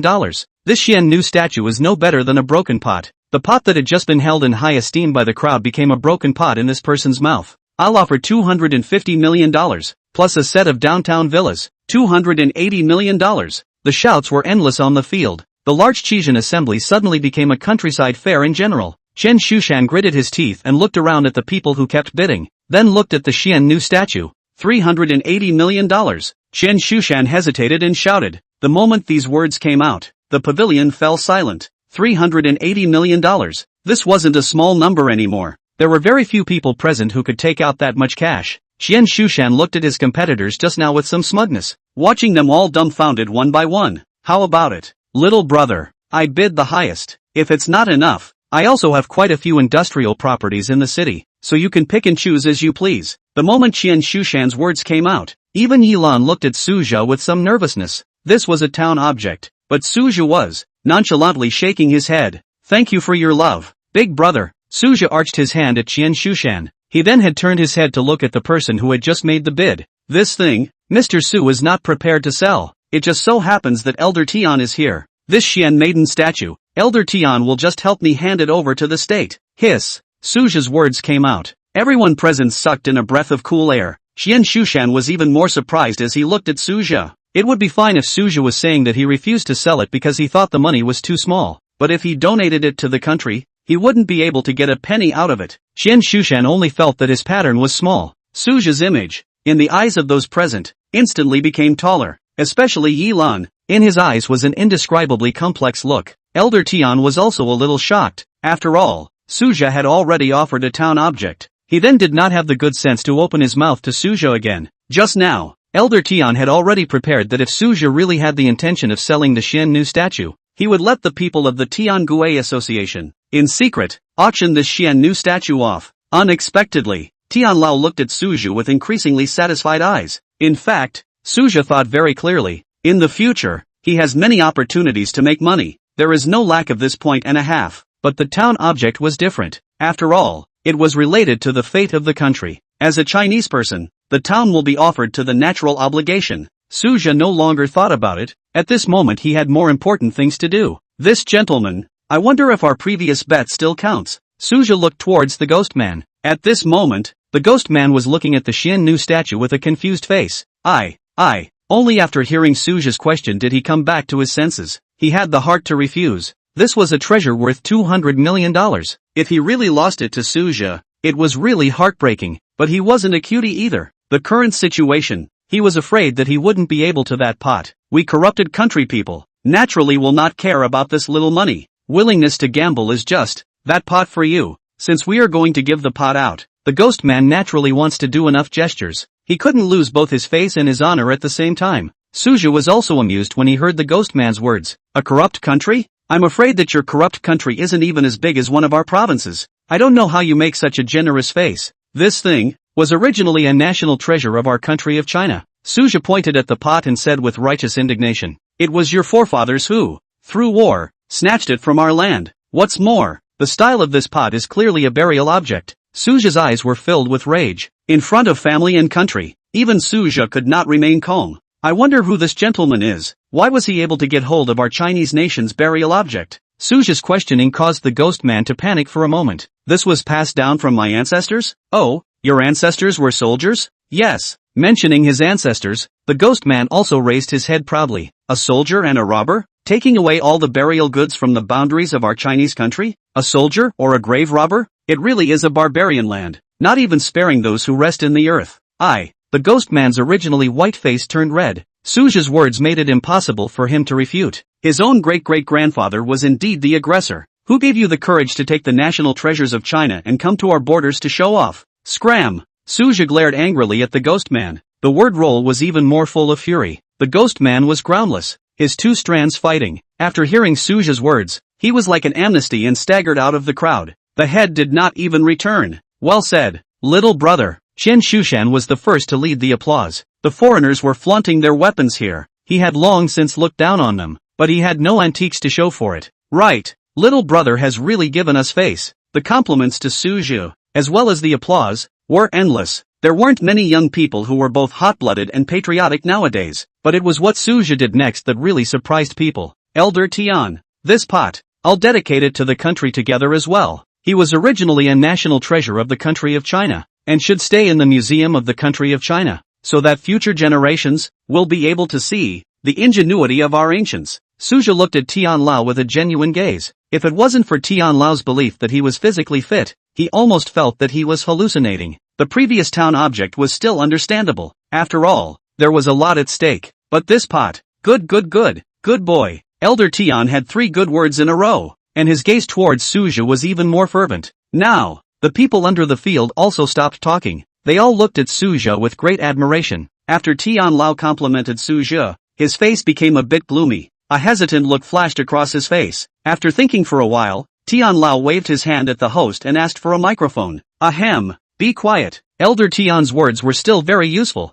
The people under the field looked at Tian Lao expectantly, wondering what he was going to say. I'm going to make an announcement now. In fact, little brother Suja, not only this, offered 2 national treasures to the country. Tian Lao naturally wouldn't say the matter of the town object, but only the Xian statue, which was also described as a national treasure. Previously, he had also dedicated another treasure to the country, which was also at the level of a national treasure, with a value comparable to this Xian statue. Chapter 58, Supervisory Envoy. When Elder Tian finished speaking, the entire room fell silent. If Suja offered the treasure to the country in public, there were still a few flavors of showmanship. There were even people who had the heart to make an article out of this point. After all, there were some people who were born not to see others as good. But Tian Lao actually said that Suja had also donated national treasures to the country in private. Now, no one could say that Suja was wrong. Not only that, Suja's appraisal skills are also there for all to see. Just now the treasure appraisal conference, Suja won the top prize. In the case of all the contestants were unable to accurately appraise, reached the examination question. Elder Tian opened his mouth once again, then gave the people time to absorb the news. What? This little brother is so young. Yeah, it's rumored that the treasure appraisal conference over there was attended by Elder Professor Su. I just came from over there, and old Professor Su hit his eyes too. No way. There was a lot of talk under the stage. Suja is really young. Antique line reputable appraiser, generally with time piled up, but someone with Tian Lao's endorsement, and someone who had witnessed it with his own eyes. No wonder the audience under the field do not believe. One could only sigh. Heroes come out of the youth. Therefore, I have decided. on behalf of the Tiangui Association, to appoint Suja to become the inspection team monitor for the Southwest region. The inspection group. Suja was naturally no stranger to it, he had already encountered it before. Even more so, that time, he had befriended Wang Dongyang. But inspection team monitor, what kind of position was that? Yilan was also shocked by Elder Tian's words. She knew that the Tiangui Association would make a reward for Suja, but she didn't think that it would actually be the inspection group supervisor. Suja, congratulations, Yilan whispered to Suja. I'm clear about this inspection group, but what kind of position is a monitor? Suja asked his doubts. Everyone in this antique business knows. Each region of the Tiangui Association has 7 old men leading the association. Below the 7 elders, there are the 14 supervision envoys. That's why each of the supervisory envoys has great power. It's not too much to even say that they have law enforcement power. Saying this, Yi Lan's voice became small. Of course, the law enforcement power is only for the antique trade. As long as the evidence is conclusive, the supervisory envoy has the power to close the store that is counterfeiting on the spot. Not to mention small stores. Even for us at Baguchuan, if it's counterfeiting, you also have the power to close the store. Yi Lan's words were very clear. Since this was the case, the power of the supervisory envoy was indeed great. Not only that, Suja also felt that if he became the supervisory envoy, along with the power, there was also a heavy responsibility on his shoulders. Suja is not clear, but the audience under the stage is an old man in the antique trade. They knew exactly what the supervisor was doing. Although surprised, but Suja's character is obvious to all. And not only that, Suja was able to get the champion of the treasure appraisal conference at such a young age. So his talent was naturally beyond words. To have such a person serve as a supervisor, although it was a bit sudden, but it was also not a bad idea. Elder Tian looked at the reactions of the people on the stage with satisfaction. Originally, for Suja, the Tiangui Association had other rewards, but now that Suja, again, had offered the second treasure, the previous rewards were more or less out of reach. Moreover, the 12 supervisory ambassadors of the Tiangui Association were originally missing a position. Tian Lao knew in his heart that all the great clans were eyeing this position. All of them are ready to get their hands on this position. Tian Lao was an expert. How could he not know what these people were after? Today's exchanges, Tian Lao has seen Suja's talent in speech. Such a person, character and security, how can not serve as a supervisory envoy? Tian Lao smiled triumphantly. In this way, the problem that had plagued him for a long time was solved. Suja's reward was there again, a 2-in-1 move. Congratulations to Supervisory Envoy Su. Qian Shushan was the first to come forward to congratulate Suja. It wasn't like he was in the antique business. He usually just bought antiques and stuff anyway. Now there was such a young and capable inspector general with a good character. The likes of Qian Shushan, who liked to buy antiques, naturally couldn't be happier. Qian Shushan's words reminded the crowd. All of them accepted this appointment by Tian Lao and stood out one after another, giving Suja congratulations. Those who liked antiques did so because this inspector envoy had a good character and would definitely be impartial. For those in the antique business, this was their top boss in the future. As for the position of supervision ambassador, Suja pondered for a while, but also frankly accepted the position of supervisor. Anyway, he has pupil magic, and will not be wrong, but also can correct the market trend, is indeed very suitable for himself. Suja calmly arched his hand at the crowd. Thank you for Elder Tian's misplaced love. Suja will definitely do his best in the future. Elder Tian still had things to do, and after saying goodbye to Suja, he hurriedly left. The remaining people, all wanted to walk up and climb into friendship with Suja, so that they could deal with him in the future. But Suja couldn't stand such a scene and left the venue with Yilan. Great Supervisor Su personally drove for me. The little woman can't afford it. In the car, Yilan was in the co-pilot and spoke out to criticize Suja. In the future, my daughter will be relying on Grand Inspector Su to take care of her. You can't forget the deceased once you're rich and famous. Suja was also amused. Although Yilan looked cold on the surface, after getting acquainted, she was still very interesting. Humph. Seeing this Inspector General, before Suja could finish, the two laughed out. Suja's afterglow saw that Yilan's smiling face was as beautiful as a flower. After this experience, the feelings of the two had warmed up a bit. Although he had become a supervisory envoy, Suja was not complacent and forgetful. He was aware of the strength of the Yi family. That is a public company that has branches all over the country. And not to mention, their family was a red-top businessman, working for the state behind the scenes, his own supervisory envoy, in front of the Yi family, in front of an existence like Tian Lao, could only be said to be insignificant. Suja no longer thought much about it. The two of them, he and Yilan, talked and laughed all the way. Soon after, they returned to Yilan's villa. Coincidentally, Not long after returning home, Suja received a call from his own father. Son, your mom and I have arrived in Spring City. Don't worry, the house is all settled. The two of us are at the station right now. Hearing his father's words, Suja also let go of his heart. He had persuaded himself for a long time before the old couple loosely agreed to come to Spring City to join him. After the two of them chatted a bit, Suja hung up the phone. Your father and mother are all here? Yilan blinked his eyes and looked at Suja. Suja had just made a phone call and didn't avoid Yilan, so Yilan heard clearly. Why don't we get them all here to stay? The place is big and safe. Yilan proposed. Chapter 59, Parents Arrive. Yilan was very enthusiastic and truly wanted Suja's parents to move over. He even offered to drive his own car and go pick up the two old men, but Suja refused. In his heart, he knew that the water on the Yi family side was very deep. He could take the risk himself, but not his parents. And persuading his parents to move to Spring City was a decision he made before he knew about the town objects and encountered danger. If it wasn't for the fear of his parents worrying and not daring to tell the truth, Suja didn't even want his parents to move to Spring City. But things have come to this, the arrival of his parents. Suja was still very happy. After all, when he was in college, because he was worried about the fare, he only went back on New Year's Day. Counting, it had been half a year since he had seen his parents. Suja immediately moved. There were a total of 2 train stations in Spring City. One was the West Station of Spring City, which was a newly built train station, high-speed train station. The other, the East Station, was older and was in use before the founding of the country. Although it had been repaired in the back, it was still a bit shabby. It is also not connected to the high-speed railroad, and only some old green trains are still in service. It was said that it would be cut down soon. A train slowly pulled into the train station. Su's father Su Jianjun and Su's mother Li Lihua were sitting in the middle of this train. Why don't you let me have a few words with my son? After Su's father hung up the phone, Li Lihua looked at Su Jianjun reproachfully. What's with the phone call? Won't we meet in a while? You save some money for your son. The provincial city is not like the countryside. There are places that use money everywhere. Son wants to marry a daughter-in-law. Su Jianjun returned. Also, Li Lihua nodded. She looked out the window and saw the skyscrapers of Spring City through the courtyard wall of the train station. It's really tall. Our son is going to buy a house in such a building too.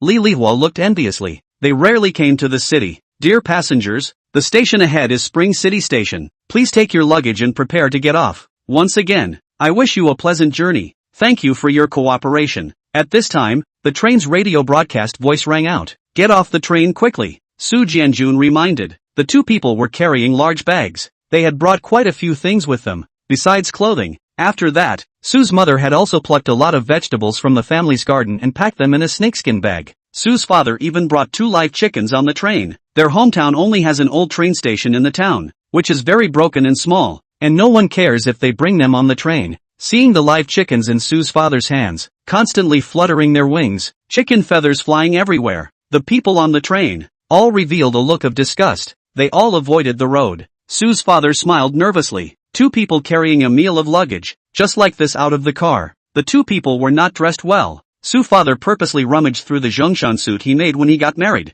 although it was very well preserved, and Su's mother had even washed it on purpose, but at the moment it no longer fit. Wearing it on Su's father, it looked wrinkled, especially the leather shoes on Su's father's feet. The skin has fallen off a few pieces, but Su's father didn't care and wore it like this. Su's mother was also wearing very clean, rough pants and blouse, but the gray clothes have been washed a little white. Because of the 2 people's clothes and the live chickens in their hands, when the people around them saw the 2 people, they all dodged away. After they got off the bus, they were a bit confused, do not know how to get out of the station. Su's father hesitated for a moment and looked for a young and kind-looking little girl and asked for directions. The little girl covered her nose, looked at the chicken in Su's father's hand with disgust, frowned, and gave the 2 men directions. Su's father thanked him repeatedly. The 2 people carried their things out of the station, although they stood on the side of the road, waiting for Suja to come to pick himself up. But there are a lot of things. The road teeth cannot be put on the road, cannot help but have 2 snakeskin bags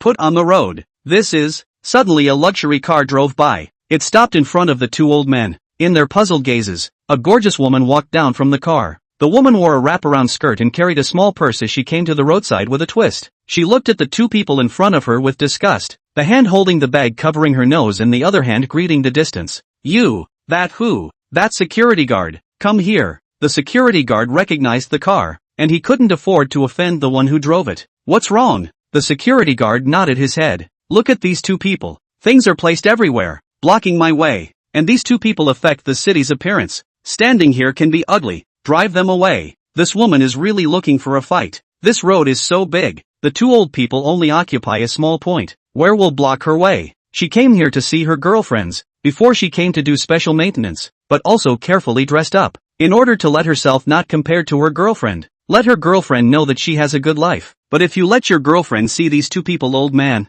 turn around and look down on Spring City. The woman thought in her heart. The security guard was a little difficult. These two people really don't count as violations, and it's not good to drive people away. Cut. The woman snorted coldly, then took out $200 from her purse and threw it at the security guard. The security guard did not move to put the money away. You too. Things placed here affect the traffic, no? Hurry up and leave or you'll be fined. The security guard crossed his waist with one hand and pointed at the two with his baton with one hand. Su's father and Su's mother had been listening to the two speak, but lowered their heads and did not dare to refute, hearing that they were going to be fined. Where would they dare to delay? Hurriedly packed up his luggage. In order to facilitate the moving of things, Su's father could only put a live chicken that was grasped in his hands and placed on the ground. Perhaps he didn't pay attention when he was moving. The things stacked on the big snakeskin bag fell down and smashed on the ground. One of the chickens was surprised and broke free from the rope, fluttering up. Cluck! The rooster squawked and flew up, straight at the woman. Get rid of it! The woman waved her purse and tried to escape, but she was wearing high-heeled shoes, and it was very inconvenient for her to walk, and in her haste, the heel of her shoe even got stuck in the floor tiles. Everyone in the countryside knew that chickens flew up to a height that was actually not low. Some chickens were even able to fly up into the branches of trees to find insects to eat. That rooster very easily heard on the woman's chicken nest-like hair. Seeing this, Su's mother hurriedly put down the packages in her hands, wanting to come and help. But where is the time? The chicken was caught, but it left a bubble of excrement on the woman's face. The woman only felt a warmth on her face and used her hand to wipe it. After seeing what it was, the whole person was bad. Ah! What is this thing? Ah! The woman screamed miserably. Su's mother hurriedly handed the chicken to Su's father and then grabbed her own cuff with her hand, just to wipe the woman. Scram! Are you dirty or not? Don't come over. Seeing Mother Su approaching, the woman was about to push her away in disgust. Chapter 60, The Groundling Duopa Pavilion. Before the woman's hand touched Mother Su, she felt a huge force coming from her body. There was a pain in her waist,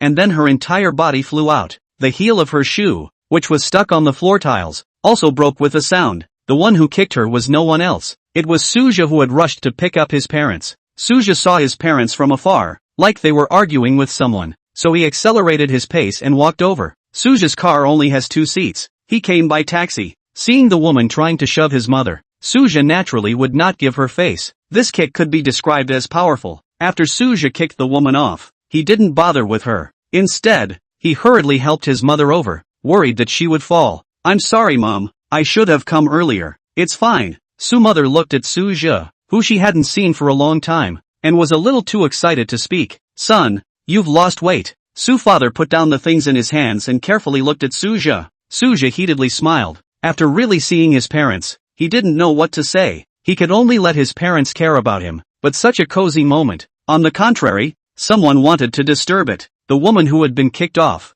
Zhongli, was originally a bossy and domineering master, and now that she was being treated like this, she naturally wouldn't let it go. She stood up trembling, but because one of the shoes did not have a heel, it was not stable at all. Zhongli fortunately took her shoes off and stepped on the ground barefoot. Noticing that there was still excrement on her face, she disgustedly took out a tissue from the car and wiped it. Then only then did she walk to Suja's face. What kind of things are you? And you dare to hit my mother? Don't want to die? Suja didn't notice Zhongli even when he was catching up with his parents. Only when Zhongli approached and began to ask for punishment did he turn his head back with some impatience. Seeing that this person is still early noisy, another slap called over. Zhongli was blindsided, directly backwards, and fell to the ground. The whole person was dumbfounded. After slowing down, Zhongli only felt pain all over her body. Her face was also sore and numb. Do you know who I am? The more she thought about it, the more angry she became. But she couldn't beat Suja either, trying to greet the security guard who had just received direct money. But the security guard had long since run away when he saw people fighting.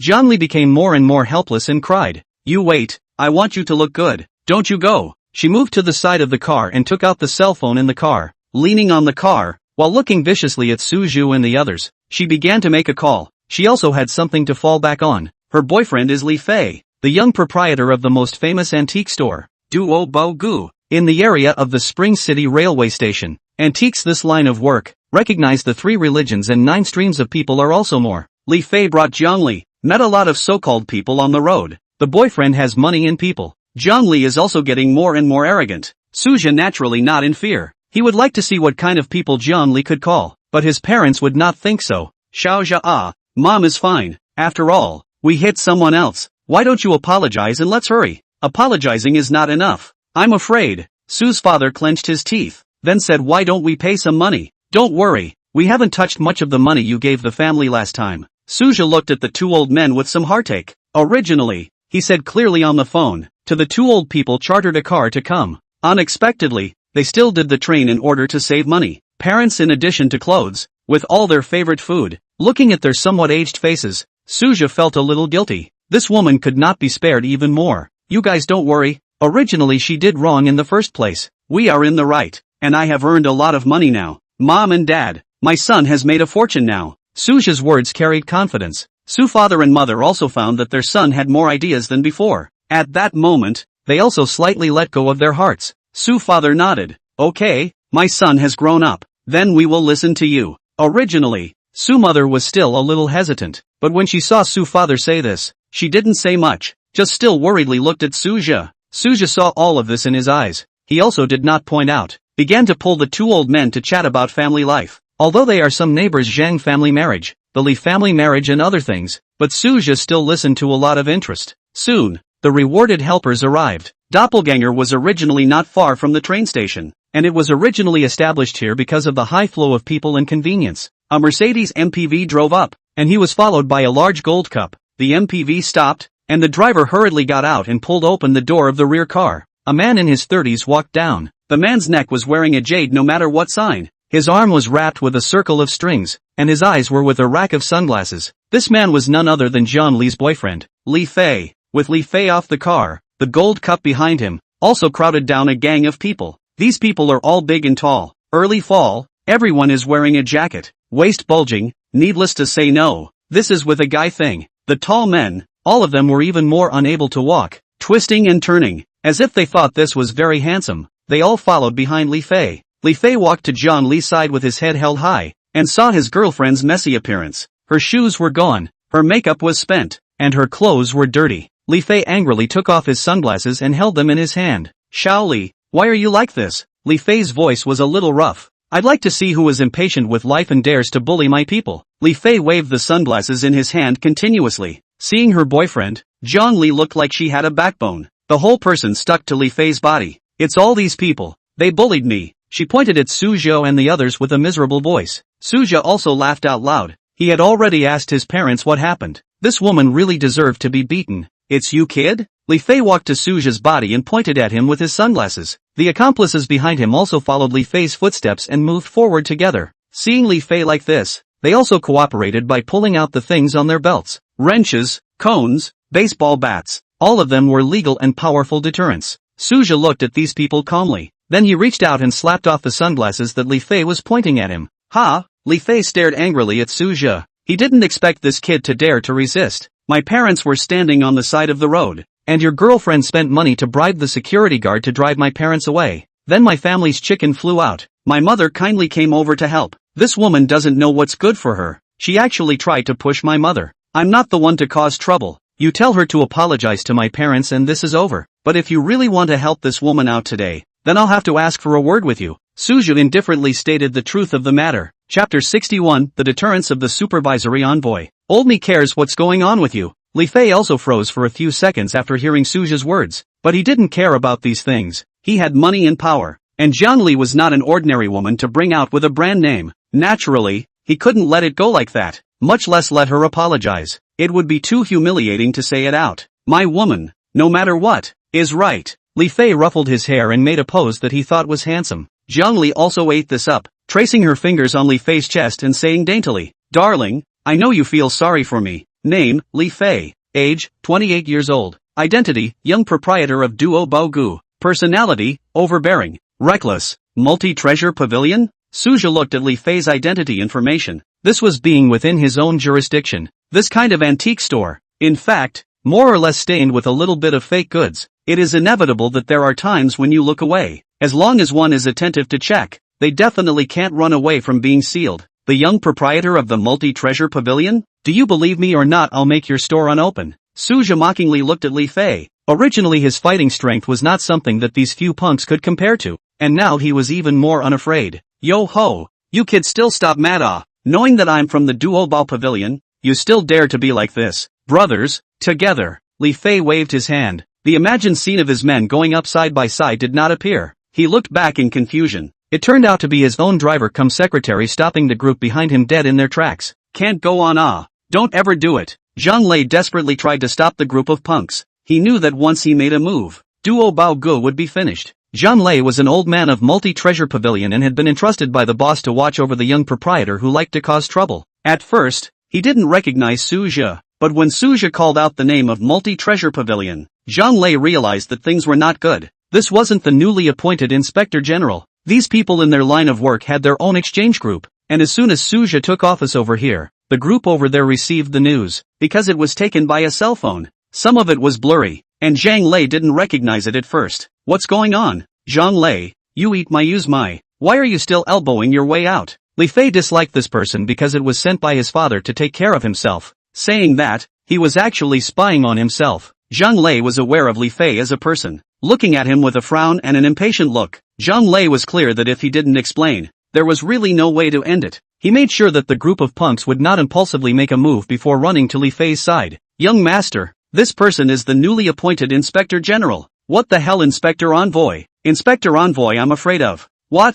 Supervisory Envoy. Looking at Li Fei's incredulous eyes, Zhang Lei nodded with certainty. Li Fei only felt his legs go soft. He couldn't stand at all. Luckily, Zhang Lei was quick on his feet and held Li Fei up, but Jiang Li wasn't so lucky. She was originally leaning on Li Fei's arms, and now she directly fell on the ground. Honey, what's wrong? Why don't you do something? Jiang Li was a bit disgruntled and pouted. She didn't dare to get angry at Li Fei and could only urge him to make a move on Su Zhe, but Jiang Li quickly realized that something was wrong. Li Fei was being supported by Zhang Lei, and both of his legs were constantly trembling. He can't be afraid, right? An absurd thought arose in Jiang Li's heart. This was something that even she couldn't believe. Li Fei, as her gold master, still had strength. But soon, reality hit Jiang Li hard in the face. I'm sorry, Grand Inspector Su. It's not that I was blind and didn't recognize you. Li Fei nodded his head at Su Zhe in full view of everyone. Although he was reckless, he didn't like looking for death. The Inspector General was the person they couldn't afford to offend in the antique trade. It could be said to be the group of people who held their lifeblood in their hands. And Zhang Lei said clearly,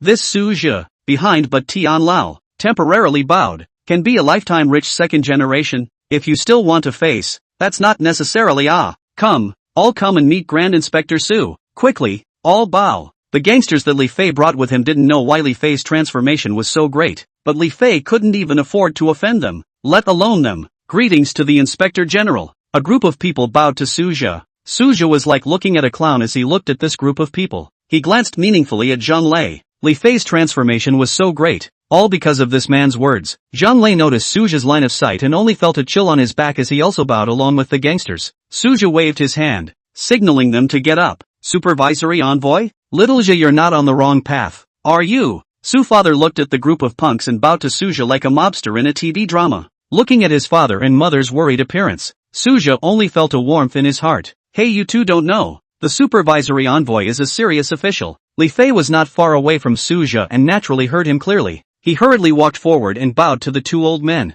Today it's all because of this woman, disturbing the two of you, and giving you all a fright. Please be sure to give me face, and give you all a reception. Spring City's hotel. I still have some face. Li Fei went forward and said with a sincere attitude. Su father and mother naturally did not care. They were more concerned about what Li Fei said. Su Zhe is a big official. You said Xiao Zhe became an official? Su mother was a bit surprised. The shock she had just received was washed away. Right. Inspector Su is a big official. The entire southwest region has to give Inspector Su a few points of face. Li Fei replied with great understanding. Su Zhe's face also eased up quite a bit. Little Zhe, is what he said true? Su father was very surprised. He originally thought that Su Zhe was capable enough to make money, but he didn't expect that he would actually become an official now. Their Su family had never produced an official before. Next to him, Su mother was already thinking about how to report the news to her relatives. Well, I have made a contribution to the country not. It's the treasure appraisal I told you about before.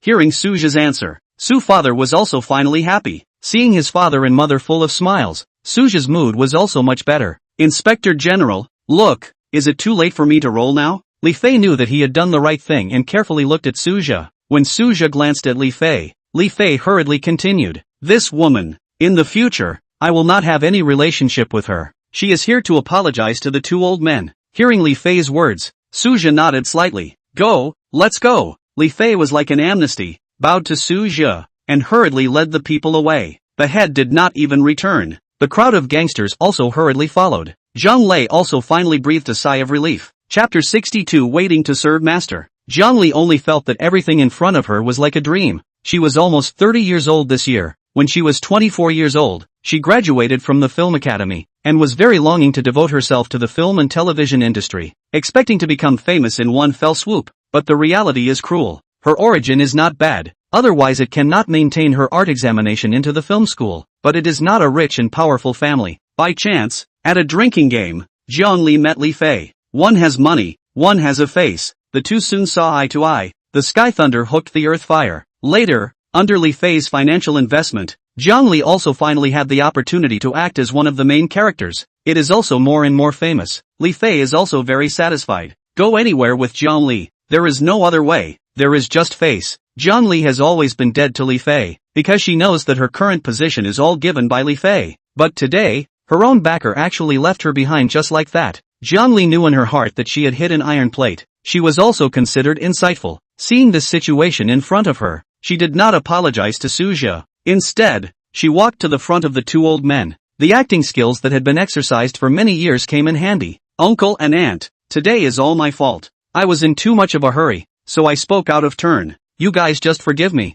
Zhang Li's voice was graceful and mournful, with tears in her voice. The two old men were also moved with compassion when they saw this daughter crying so miserably. Xiaojia. Su's mother called out to Suja. Suja of course knew what his mother meant. Name, Zhang Li. Age, 29 years old. Occupation actress. Circumference 109, 65, 101. Personality, snobbish, greedy for money. Rating, 91. Suja could see that Zhang Li was acting in front of his parents, but he was unwilling to go against his mother's wishes. Since my mother has given her word, you kowtow to them and apologize, and let this matter be forgotten. Where did Zhang Li dare to refuse? She knew that this was the best situation now. Thank you uncle. Thank you auntie. It's all my fault today. I deserve to die. I'm sorry. Zhang Li knelt on the ground, her head clanging. Alright, daughter-in-law you get up. Su's mother wanted to help her up, but Zhang Li where she dared to hastily stood up by herself. At this time, Suja noticed that someone was secretly filming himself in the distance. Xiaoma was a college student who came to the train station today to prepare to go home. He was walking on the road when he saw a Porsche driving past him. Out of his love for luxury cars and the fact that it was still early to get on the train, he followed it. The next thing Pony saw was a woman getting out of the car and coming to the two old men. I didn't see it wrong. Xiaoma almost couldn't believe that he actually saw a little-known actress in Spring City, Zhang Yiyun, at the train station. That's right, it was Zhang Li's stage name. Afterward, he witnessed the whole process of what happened. By the time Zhang Li kowtowed to Su's father and mother, there were already quite a few passers-by around. Xiaoma took out his cell phone at the right time, wanting to record the scene. He felt that he deserved to get rich. As long as this video, just sell it to any reporter. The money earned, I'm afraid it's enough to change a cell phone. A few of the people around Xiaoma also took out their cell phones. Some were simply selling to watch the fun, and some were trying to send out trills. Suja, who noticed these people, naturally would not let them shoot on. After all, other than that, his own parents might also be filmed in. He quickly walked to Xiaoma's front and snatched his cell phone. Xiaoma only felt a huge force coming from his hand, and then the phone was snatched away. What's wrong with you? Xiaoma reprimanded, but Suja didn't care. He took the video from Xiaoma's phone, deleted it, and then after confirming that there was no backup, he returned the phone to Xiaoma. The remaining few passers-by wanted to put away their phones, but Suja was quick on his feet and took all of the several people's phones. What are you doing? This is against the law you know? People were filled with righteous indignation, but Suja just gave them a cold look. Some people came later and didn't see the scene of Li Fei and the others bowing before, so they were naturally fearless. But Xiaoma was different. He had come a long time ago. Suja's eyes reminded him. This was a ruthless person.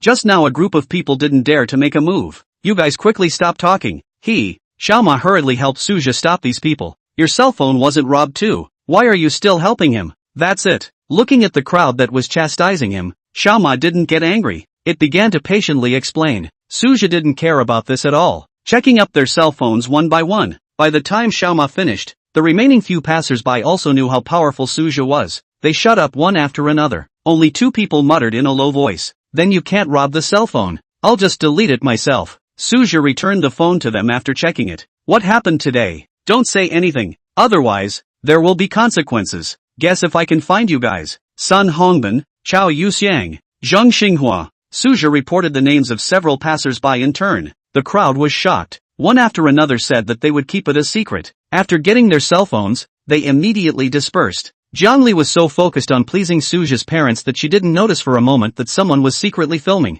When Suja walked past, Jiangli looked in his direction. She was immediately shocked. Her external persona was that of a high and cold iceberg beauty. If today's video spread out, she would be finished. When Suja finished deleting the video, Jiangli was relieved. She tidied up her hair and clothes, feeling that Suja helped herself because of her looks. This point she was still confident. "Thank you for helping me." Jiangli smiled and looked at Suja, who walked back. Suja was originally just for his parents, but the Jiangli who greeted her at this time did change Suja's thoughts. Jiangli was wearing a wraparound dress. This kind of dress was also called a stepmother group. Jiangli's figure was outlined to the fullest. The chest's pride and firm buttocks were glimpsed by Suja, because she didn't wear shoes. Jiangli stood barefoot on the ground like this. The toes were fine and white and delicate. Suja had a different mind in his heart. He came to Jiangli's ear and whispered softly, "You wait for my order and be ready to come over and serve me at any time. Otherwise, I'll let today's events out. You know, Li Fei can't even protect you.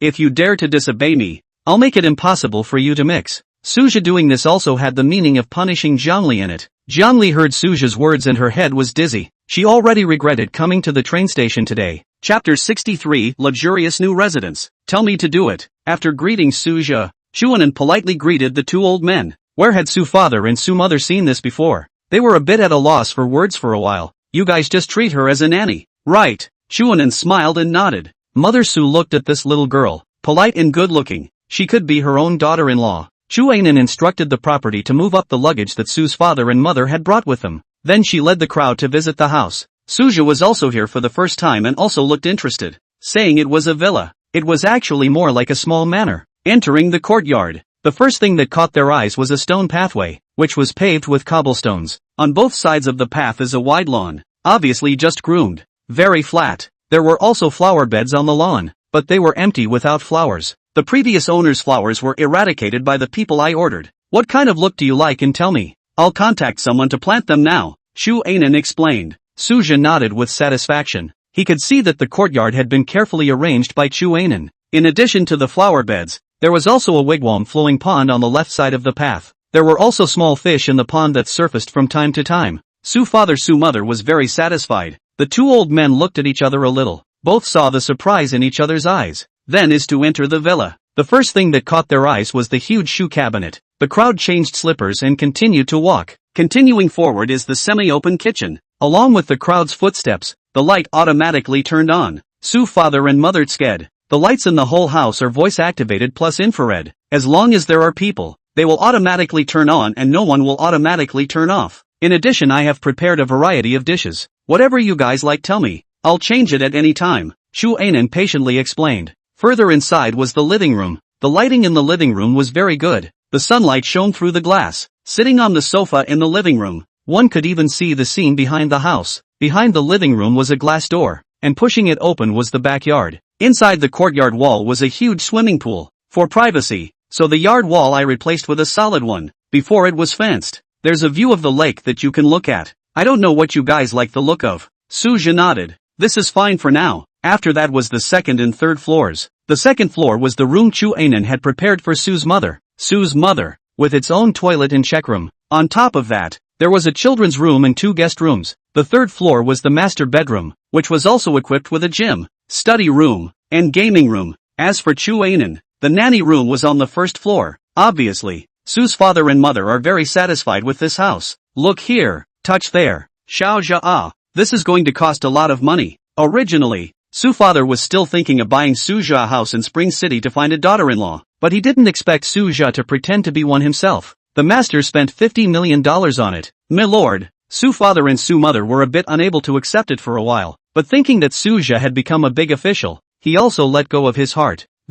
What replaced it was incomparable pride. The two old men were doubly pleased that their own children were like this. In the future, you guys just need to enjoy your happiness without worrying too much. Don't care too much, just talk to Anan about anything. Let her make the arrangements, Suja said in relief. Chuanan also nodded her head at the right time. Father Su and Mother Su naturally agreed. Chuanan helped them pack up their things, and the two settled down there. Suja also went to his own bedroom to take a look. Everything Chuanan had taken into consideration. Suja was also very satisfied with her. When Su father and Su mother arrived, it was already afternoon. Soon it was dark. Chuanan drove the car borrowed from the property and brought several people to the restaurant that had been reserved long ago. This was the best restaurant in Spring City. The 5-star hotel Spring City Hotel was equipped with a restaurant. It was said to be able to reach the level of 3 Michelin stars. This meal, Su father and Su mother also gained insight. Abalone and lobster, which had only been seen on TV before, were all available. According to the waiter, these dishes, the raw materials are all flown in from Australia. The family ate the meal happily. At first, Chuanan was just waiting on the side, not eating on the table. Girl, why don't you eat? Mother soon noticed this. Chuanan shook her head. I'm a servant, how can I eat with the main family? Our family doesn't have so many rules. If you don't eat, it's a waste. Mother Su pulled Chuanan to sit down. Suja nodded at Chuanan, and only then did Chuanan eat heartily. Su father looked at his son who kept giving himself a toast, and only at this moment did he really feel that his son had grown up. After drinking and eating, the family returned home. Suja lay on the bed, remembering his parents' happy appearance today. He felt that making money only had meaning. What are you doing here? Suja noticed someone standing at the door and looked up to see that it was Chuanan. I came to serve the master. Chapter 64 Heavy Recruitment. On his first night in his new home, Suja slept very peacefully. The next morning, he woke up leisurely and Chuanan was already there. The climate of Spring City was comfortable even when sleeping naked. Chuanan's snow-white, flower-like flesh was displayed in front of Suja. Why did you get up so early? Suja had just woken up from sleep. His voice was still a little slurred. Serving the master to get up. Chuanan's voice was sweet. You also worked hard last night. Don't sleep a little longer, Suja said thoughtfully. When Chuanan heard Suja's words, she immediately drilled into his arms and leaned her head on Suja's shoulder. Feeling Chuanan's tender skin, Suja's heart fluctuated again. I don't work hard. If it wasn't for master, I would still be living under their shadow. Where could I have such good days? Everything I have is from master. Suja could see that Chuanan's words were emotional. He rubbed Chuanan's head in relief. Chuanan also squinted her eyes happily. Under her waiting, Suja quickly changed his clothes. Seeing Chuanan herself, ready to put on her maid outfit, Suja interrupted her. You can just wear the clothes for going out. I'll take you out to buy a few cars. Yesterday, Chuanan's management of the property to borrow a car reminded Suja that it was indeed time to buy a few cars. Otherwise it was really inconvenient. Before the sports car, their own driving on the line. Now the parents came. 2-seater car is not enough. Suja's tone. Chuanan listened as if he was talking about taking himself out to buy food so casually. Suja was already counting on his fingers. You usually go out to buy groceries, and then there's buying for my parents. Forget about it, just get dressed and let's go see it live. Listening to Suja's words, Chuanan was very surprised. She thought that buying a car would be enough. At that moment, it was also accelerated. Suja appreciated Chuanan changing her clothes. On his mouth, he also commanded. There are a few more things. The family needs to find a few maids. Only you are not enough. You can just treat yourself as a housekeeper. If there are things you order them to do well. But my parents matters. You have to be personally responsible for them. Chuanan nodded her head, signaling that she knew. Then there's my parents' clothes. You look after it. Find the stores where I often buy clothes, and bring a designer to the door to customize it. Chuanan knew that the few stores that Suja often went to, there was no clothes that were less than 100,000 a piece, but after all, it was his own parents. It was normal for Suja to give up. Come a few sets yourself. Don't be reluctant to spend money. Suja's next words sent Chuanan into shock. Another car, another customized clothes and a nanny to make the call. One was responsible for nothing more than Suja's parents. Then what difference was there between herself, a maid, and a rich woman? Chuanan looked at Suja with eyes that could almost swirl with water. She felt more and more that she had to properly repay Suja. After explaining to his parents, Suja took Chuanan and went out. Yilan had already thoughtfully had someone send Suja's sports car. It was parked in the garage. Suja scanned a glance. The garage was large and could put down 7 or 8 cars. The two came to the place where they bought the car last time.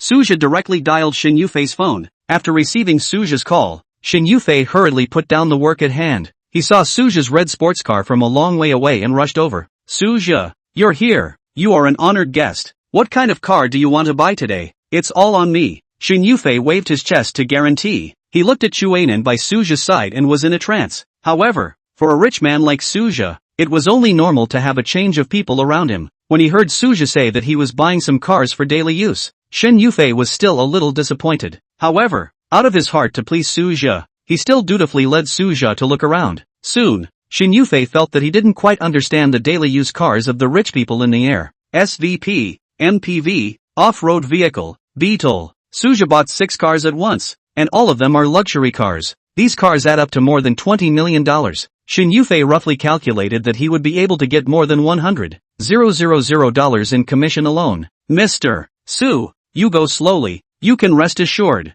These cars, I help you on a good photo, all for you to send home. Guaranteed foolproof. Xin Yufei looked at Suju as if he was looking at the god of fortune, smiling so much that he couldn't see out of his eyes. The surrounding sales are also surprised. Have never seen such a buy car. Suju waved his hand, signaling that he was at ease with him. Then under the envious gazes of a crowd, he left. The two ate a meal outside. Suju let Chuanan go home alone. Yilan asked him to meet today. What is it? So urgent? Suju rushed to Yilan's home. He went back to the car as if he was returning to his own home. No rush. Sit down and chat. Suju shrugged and sat down. What are you staring at me for? Yilan was a little embarrassed by the look. Just say it straight. You Miss Yi. When did you speak so stammeringly? Alright, my great Inspector Su. After Yilan finished, the two of them looked at each other and laughed out. Alright, I'll get straight to the point. You are now a supervisory envoy. Have you considered your future way out? Way out? Suja repeated. Right. Although the supervisory envoy has some authority,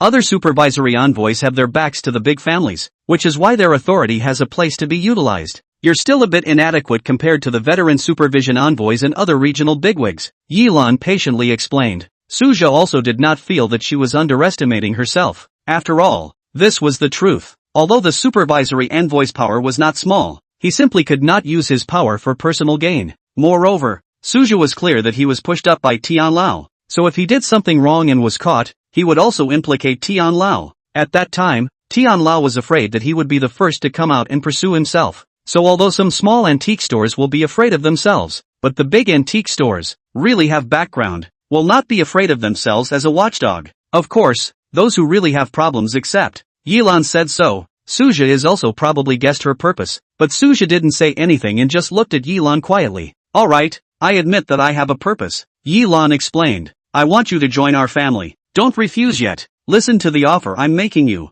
With your status, as long as you nod your head, just the annual salary alone can be in the tens of millions of dollars, and also give you a share of our Yi family's shares. Although it's not much, the dividends at the end of the year will be at least $100 million. Yilan looked at Suja expectantly after she finished speaking. Her offer could not be described as not high. Even Suja was quite moved. Chapter 65, Xian Ming Two Elders. There was never a free lunch under the sky. Suja knew that if he really signed the contract, then he would be tied to the Yi family's chariot from then on. It could be said that it was all for one and one for all. This kind of feeling, Suja did not like. Is that all? Suja asked. What's the matter? Still want to give you my people as well? That's not the price. Yilan said with a smile. Oh, what's the price then? You really want it? Yilan pretended to be angry. Then there's no way. I can only refuse your good intentions. Suja Chaozhuang helplessly spread his hands. Yilan understood what Suja meant, but she didn't get angry because of this. Long before she talked to Suja about this matter,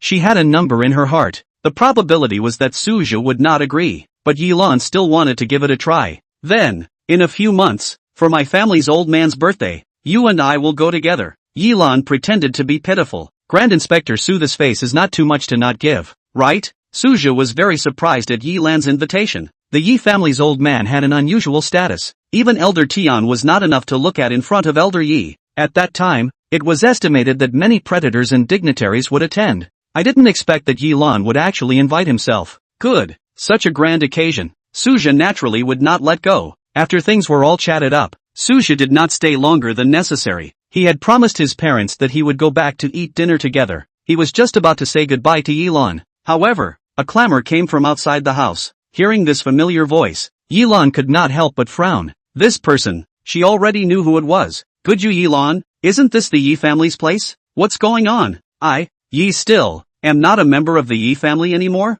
Your men actually won't let me in. Before seeing his person, he first heard the sound of anger. Suja heard a snarky voice. Then he saw a tall woman walk in. That woman's appearance was 3 times similar to Yilan, but her eyebrows were thinner and her cheekbones were high. It was different from the impression of an iceberg beauty that Yilan had given herself when she first met her. The woman who came in, at first glance, gave off a feeling that she was not easy to get along with. What she said next reflected this even more. Well, I said, why did your men stop me? It turns out that you're the one having a private meeting with a white boy here. I'm afraid that's how you ordered them down. Day in and day out. You don't do your job. This is how you use the power given to you by your family. Might as well give it to me and go to the little white boy as you please. Humph. Yi Yun rolled her eyes widely, then sized up Suja. Yo, your vision is not bad. No wonder you're having a private meeting here in broad daylight. These words were really too unpleasant. Rao Suja could not help himself a little, but he did not have a fit, because Suja believed that Yilan would give himself an explanation. Yi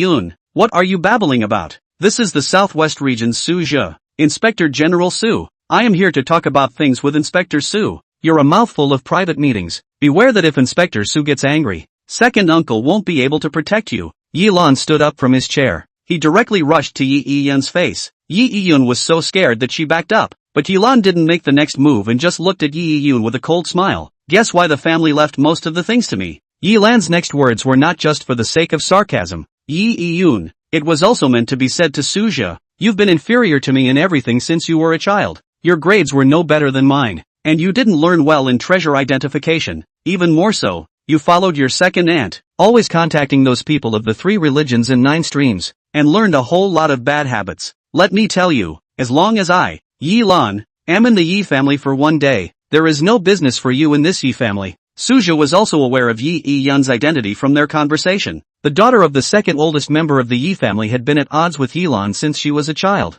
No wonder she was so arrogant and domineering. Yi Yun had fought with Yilan for so long, and was not something to be messed with. You're not just relying on your father being the boss, and you guys are really talking about things? I don't believe it. Yi Yun's nose went askew at Yilan's words, and her speech became unbridled. I know about this surname Su. What's the reason he was able to become an inspector general? Don't you have any idea in your heart? It's not just sending a few things up. In the end it's not just paying for it. What else did Tian Lao say? How talented Suzhou is. Don't pretend that I don't know. That day's examination questions were handed up by Tian Lao. Who knows if you guys colluded a long time ago? It was reasonable to say that Yi Yun's status would not dare to offend the supervisory envoy, but her mindset was set, and in her heart of hearts, she believed that Suzhou was pushed up by means of Yilan, now again in broad daylight here in a private meeting. What is not Yilan's gigolo? So when she spoke to Suzhou, she naturally didn't care about anything. Suzhou is also not angry. There was nothing to say to such a person. He just sat quietly and watched Yi Yun spill her guts. When Yi Yun finally stopped speaking, Suzhou indifferently said, Second Miss Yi, coming here today, you didn't come here specifically to mock me. I don't think that second Miss Yi is so idle. The Yi family really doesn't give you anything to do at all. You, Yi Yun pointed at Suzhou, wanting to speak. You might as well be straightforward if you have something to say, or else I'll be leaving. Suzhou did not give Yi Yun a chance to retort, and with that, he stood up as if he really wanted to leave. Yi Yun's coming here was indeed related to Suzhou. It was only that she didn't know beforehand that Suzhou was here, and it was nothing more than coincidence that she was able to meet Suzhou. She had been pointed out by Suzhou, and immediately stopped pretending. That's right, I came here this time just to punch Yilan in the face. The Yi family is saying that Yilan befriended a supervisory envoy when he had yet to make a fortune, and that it's a blessing for the Yi family to have the foresight to recognize people. I'm biased and don't believe it anymore. Since you're right here, dare you to have a treasure appreciation match with my people. Yi Yun said and clapped her hands.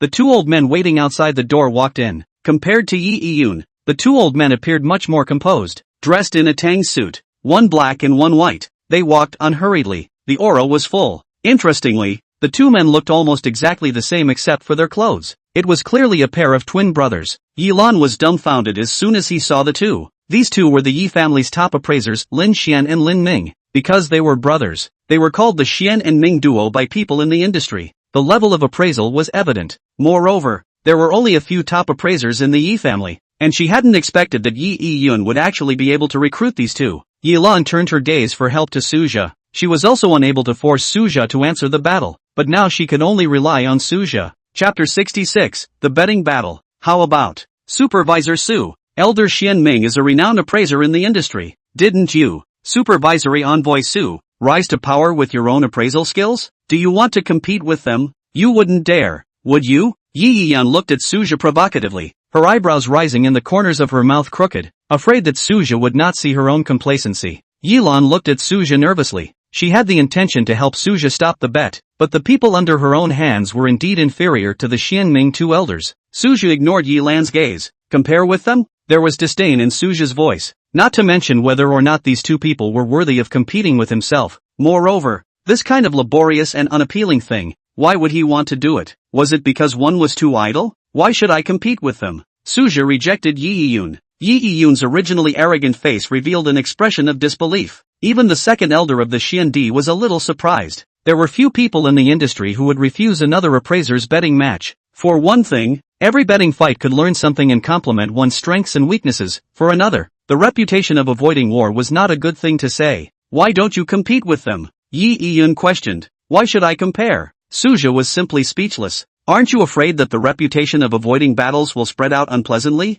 And if you win, Yilan can also prove in the Yi family that she's better than me. Although she was very reluctant, Yueyang still talked about the benefits of comparing with herself. She believed that with the strength of the two Xianming elders, as long as Suja agreed, then she would definitely win. At that time, Yilan would not be able to suppress himself in the Yi family. First of all, I am not Yilan's person. We are just friends. Secondly, fame and whatnot. I don't care at all. My strength is right there. I'm not afraid of others questioning it at all. Suja was exasperated and laughed. If you really want to compete with me, you might as well come up with some colorful items. I don't want those mundane things. Suja stroked his chin and then said, let's put it this way. I've just moved to a new home, and I haven't found a good maid at home yet. I see that you're not bad. Come over and be a foot-washing maid for me, Suja said while sizing up Yueyang. Yueyang was no longer the Yi family's heavenly daughter. Where could she stand this? The men she usually met were all respectful to her, and in today's words, they were her licking dogs.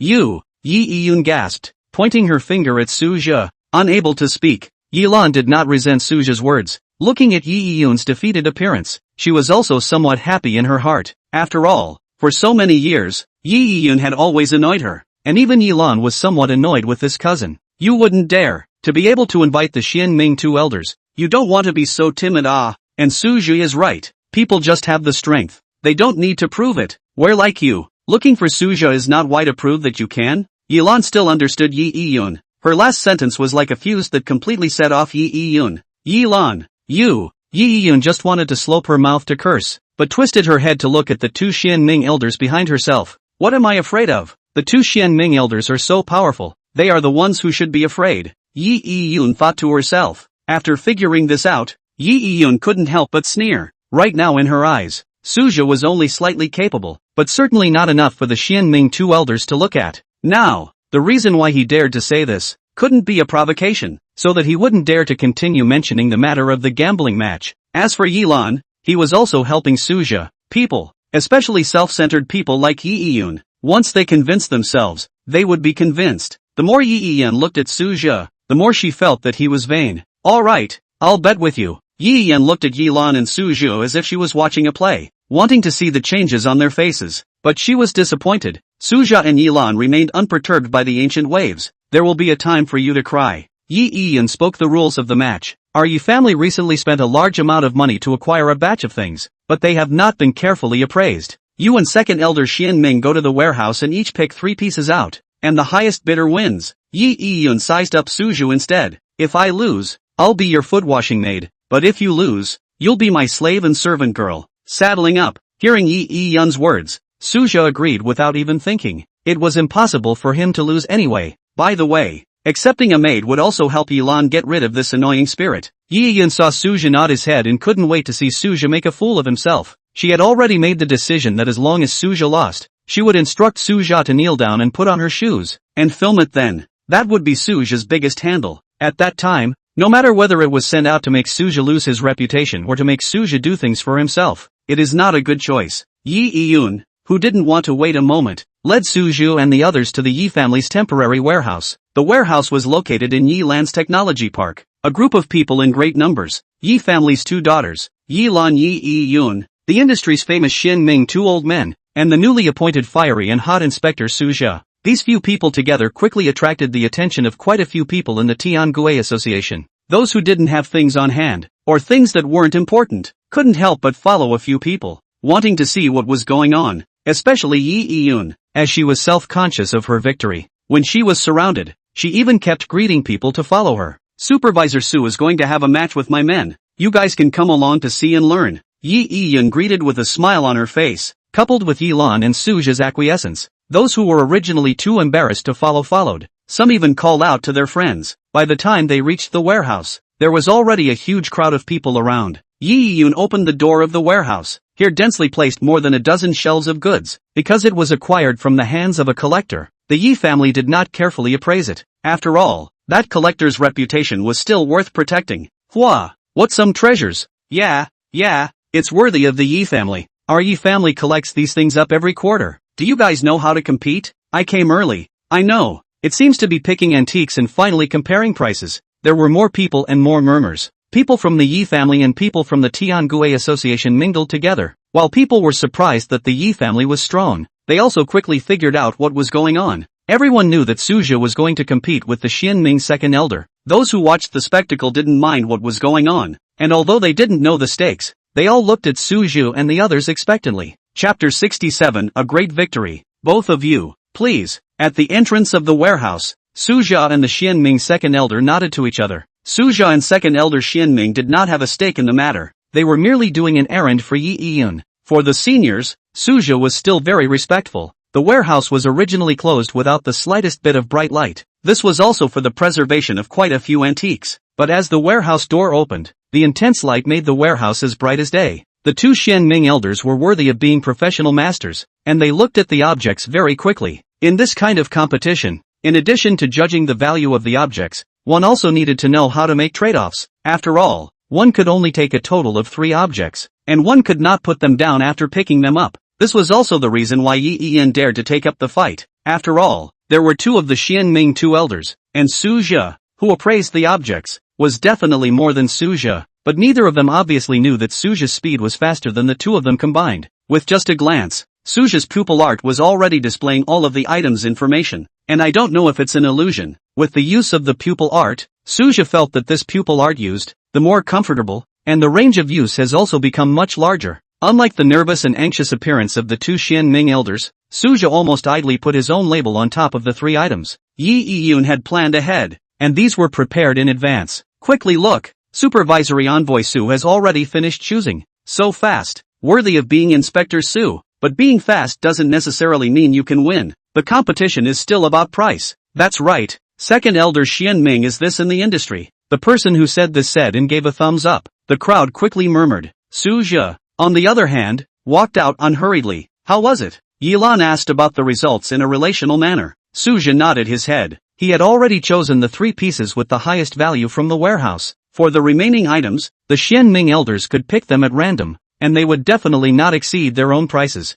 Seeing Su Jia's confident appearance, Yilan also lowered his heart. Yi Yun, who originally still wanted to provoke Su Jia, saw the 2 people who were old and calm. The heart also couldn't help but drum up. It wouldn't really be won by this person. But Yi Yun quickly shook her head. She still had to believe in the 2 Xianming people. More than 20 minutes had passed, and Yi Yun had already started to get a little anxious. At the entrance of the warehouse, she couldn't stop stomping her feet. You guys came out. Luckily, the 2 Xianming elders walked out at this time, and Yi Yun hurriedly greeted them. The 3 exchanged glances, and Yi Yun lowered her heart. Soon after, someone placed the things that the 3 had chosen on the 2 tables that had been prepared beforehand. The things picked by the 2 Xianming elders were expensive at first glance. A scroll of ancient paintings and a pair of porcelain vases, especially the pair of porcelain vases, glittering under the sunlight, looked very extraordinary. As for the things that Su Jia picked out, they looked a bit small and petty. Small, placed on the table, and could not even see what they were from a distance. Yi Yan glanced at the things Su Jia picked out and laughed contemptuously.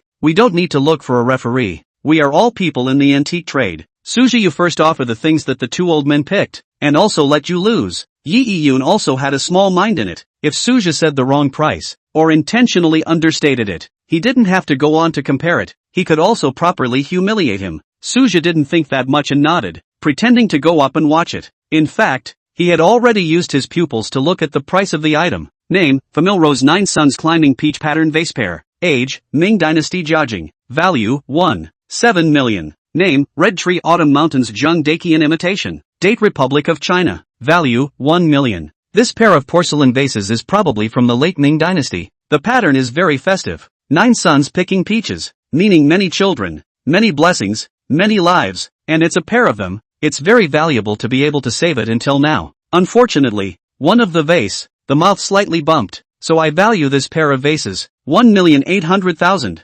Suja combined his judgment to give a fair price. Lin Xian and Lin Ming looked at each other and nodded. They agreed with Suja's valuation. Inspector Su is awesome. The most I can tell is that it's from the end of the Ming Dynasty. I can't do a valuation. Awesome. I can't even see this. But Elder Xian Ming is also very powerful to pick this out. The onlookers had their own opinions. But one thing was evident to all. Suja's appraisal strength was indeed as rumored. Far beyond the ordinary. This was not what Ji Yun wanted to see. She was not willing to give Suja a name for the stage she had set up. Go on. Don't tell me you can't see it. Suja impatiently glanced at Yi Yun. This woman was quite noisy. This red book Autumn Mountain drawing is Zhang Daqian's imitation painting of Tang Yin's incarnation. Although Zhang Lao's painting is very good, but he couldn't paint Tang Yin's realm, so he fell short. But combined with Zhang Lao's fame, I can value it at $1,200,000. These three pieces, together, are valued at $3 million. Lin Xian Lin Ming knew in his heart that Suja's valuation was already giving face. If they valued them on their own, they could only give a total of $2,700,000 at most. At that moment, his outlook on Suja was also better. It's true that there's no falsehood in the name. Mr. Lin admires the strength of Supervisory Envoy Su. The flower sedan chair was carried by the people. Suja arched his hand at the two of them. Please grow your eyes, Suja said as he pointed at the item he had selected. The offer of $3 million was already very high, plus the fact that the thing Suja had chosen was unimpressive. So even though he had shown his strength, many people still didn't look at him favorably. Elder Xian Ming is worthy of being an old man. Right, that's a total price of $3 million. Supervisor Su was hanging by a thread. Who let him select the item after only a few glances? Exactly. Too gullible. Don't say that. You guys. Inspector Su was still young. Occasionally, there were one or two sentences that spoke for Suja, but they were quickly drowned out in the crowd. This collector was by and large fond of Ming Dynasty collectibles, so the things he collected were all related to this. The things Suja picked were also: name, Longquan Kiln Snuff Bottle. Age, Ming Dynasty Wanli. Value, 1 million. Name, Shipeng Zisha Pot. Age, Late Ming Dynasty. Value, $1,200,000. Name, Seal. Date Ming Dynasty. Yongle period. Value, 1.5 million. Lin Xian walked over to Suja's table and took the lead in picking up the snuff bottle. Looking at Lin Xian's hand, the tiny snuff bottle looked like this. Quite a few people revealed a disappointed look. It was just as well that they couldn't see it at first, but now that they could see it clearly, how much could this snuff bottle be worth? Old man valued it at $1 million. Lin Xian was the first to give his offer. Everyone plummeted. Chapter 68 Foot Washing Maid. Lin Ming glanced at his brother and nodded. He explained, this is a snuff bottle from the Longquan Kills. Although it looks plain and ordinary, you can actually tell it's extraordinary when you hold it up to the light. Lin Xian cooperated by holding up the snuff bottle. There are words inside. The person who was positioned in front of him exclaimed out in astonishment. That's right. This was engraved in by the craftsman before firing. You have to know that this pre-firing snuff bottle is not as transparent as it is now, and the difficulty of engraving can be imagined. Plus it's from the end of the Ming Dynasty. It's not easy to preserve. Lin Xian stated the valuation of the snuff bottle, and Suja nodded in satisfaction. Worthy of being an old-timer. Worthy of the word respected. Next was the alabaster pot. This is the late Ming Dynasty Shipeng Zisha pot. Shipeng is one of the 4 great Zisha pot masters of the Ming Dynasty. Coupled with the current shortage of materials like Zisha pots are becoming increasingly rare. This pot, Old Me estimates it at $1,400,000. Lin Xian said.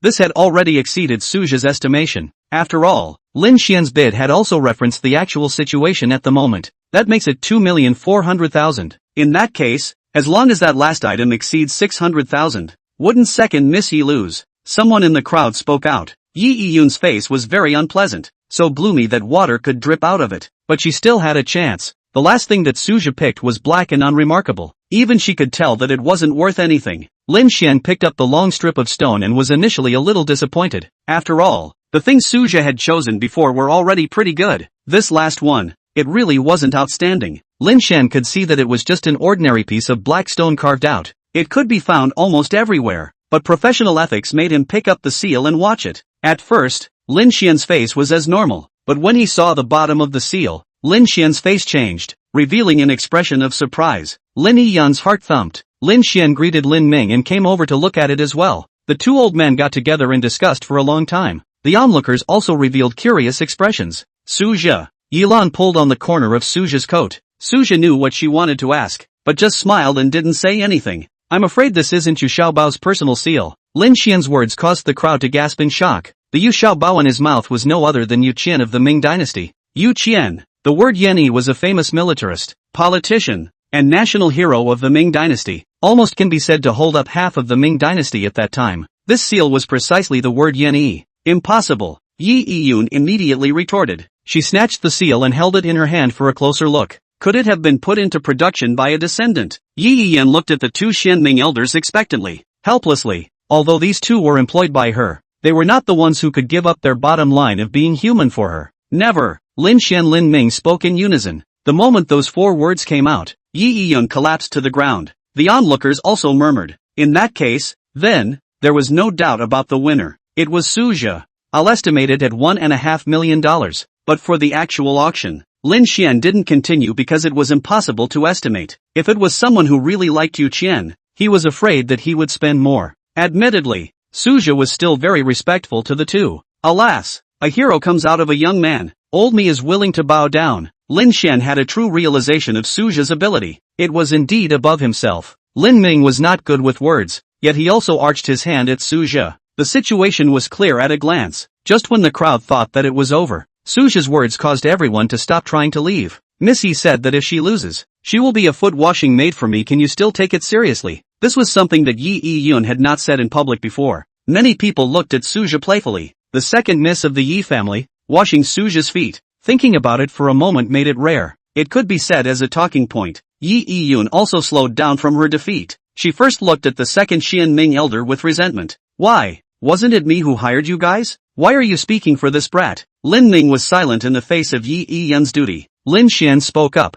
We are not going to go against our professional ethics. If MS Yi is like this again, we won't work for MS Yi in the future. Lin Xian's voice carried a sense of detachment, clearly disappointed in Yi Yiyun. No, we agreed to our bet. I'm the second miss of the Yi family. How could I agree to something so outrageous? Is that so? Seeing that Yi Yiyun wanted to break the contract, of course Yilan would not sit idly by. Should I let second elder Xianming say a few words about what the bet you said was? Yi Yiyun immediately panicked. She knew that the second elder Xianming wouldn't lie for herself. Moreover, the Yi family paid the most attention to honesty. After all, they were in the antique trade. If they breached the contract in full view of the public, they would definitely not have good fruits to eat when they went back. If he defaulted on the contract in front of everyone, he would definitely not have a good time when he went back. He could not mix with the antique trade. Yi Yiyun is recognized Xianeng. He is the previous and Suja bet did not cash. Now in the antique line has everyone shouting. Row, it's not just washing your feet. I promise. Yi Yiyun gritted her teeth. Row,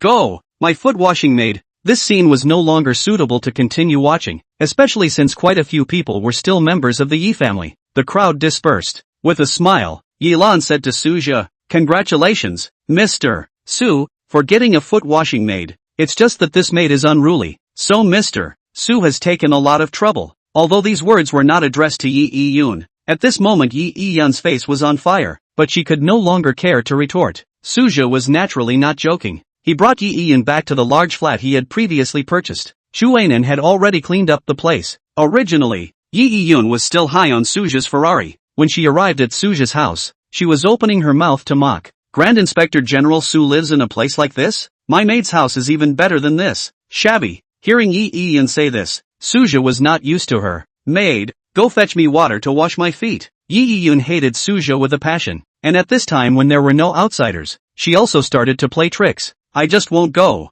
What can you do to me? Humph, you'd better send me back now. I'm the second miss of the Yi family. It's fine if you're sensible. I can still forgive you. Otherwise, there will be fruit for you to eat. Suja laughed out. He didn't expect that at this time. Yi Yiyun hadn't recognized the truth. Name, Yi Yiyun. Age, 24 years old. Circumference 101, 80, 103. Rating, 94. Hidden Matters, illegitimate daughter. Private daughter. Yi Yun's mother was her father's lover, who was brought back home because she had no heir, and had been disliked by her father's wife. This matter is only known to Master Yi and the second couple of the Yi family in the Yi family. Yi Yun's secret had long been known by Suzhou. Chapter 69, The Serious Little Secretary. It's just an illegitimate daughter. As soon as Suzhou's words were spoken, Yi Yun immediately jumped up like a cat that had exploded its fur. What did you say? What illegitimate daughter? Yi Yun pointed at Suzhou and forced herself to be calm, but her evasive eyes had already betrayed her. She was already 5 years old when she was brought back to the Yi family. Everyone thought that she didn't remember, but Yi Yun knew in her heart that her real mother was not her father's real wife. But Yi Yun had never thought of going to her real mother, for no other reason than the life of the Yi family, which she couldn't give up. Now her deepest hidden secret was actually known by Suzhou. Yi Yun's heart had no bottom. She didn't know how much Suzhou actually knew. In fact, you oppose Yilan at every turn. Isn't it because you know your identity, thinking that you're an illegitimate daughter, so you won't be taken seriously, so you always want to prove yourself? Suzhou nailed Yi Yun's small mind. This woman's mind was almost negligible. Don't you talk nonsense. I didn't. Yi Yun sophistically argued, but her tone had softened a lot, and in my eyes, you are no better than Yilan. Suzhou didn't care what Yi Yun said as he spoke to himself. Yilan is the one who does great things, able to bend and bend, courteous. When you barged in, she did indeed recruit me. On the contrary, you yourself are just a chicken growing in a phoenix's nest. No matter how hard you try, you can't compare to Yilan. Suzhou's words silenced Yi Yun. She still had an inferiority complex in her bones, otherwise she wouldn't have been trying to prove herself. Someone like you who has no ability and no temperament, can't you just be your own big miss? Trying to compete with Yilan is simply a fool's dream. You go away. I dislike you even if you wash your feet. Suzhou's last sentence was like a needle that deeply pierced Yi Yun's heart. It also stirred up her strangely good-natured heart. I'm still on the side of not leaving. Yi Yun, do what I say. Isn't it just washing your feet? I'll go now, Yi Yun said, and without waiting for Suzhou to refuse, she turned around and walked towards the bathroom of Suzhou's house. It was a good thing that Suzhou's house really had a foot-soaking bucket. Yi Yun, unskilled, carried the foot-soaking bucket to the bathroom and turned on the rosette head. The water sprayed out and splashed all over her, but Yi Yun didn't care, touched the water on her face, and filled the foot-soak bucket with water using the rosette head. Perhaps she had overestimated herself. The bucket filled with water was almost impossible for Yi Yun to move, but as if she had drilled into a bull's eye, she laboriously carried a large bucket of water and walked to Suzhou.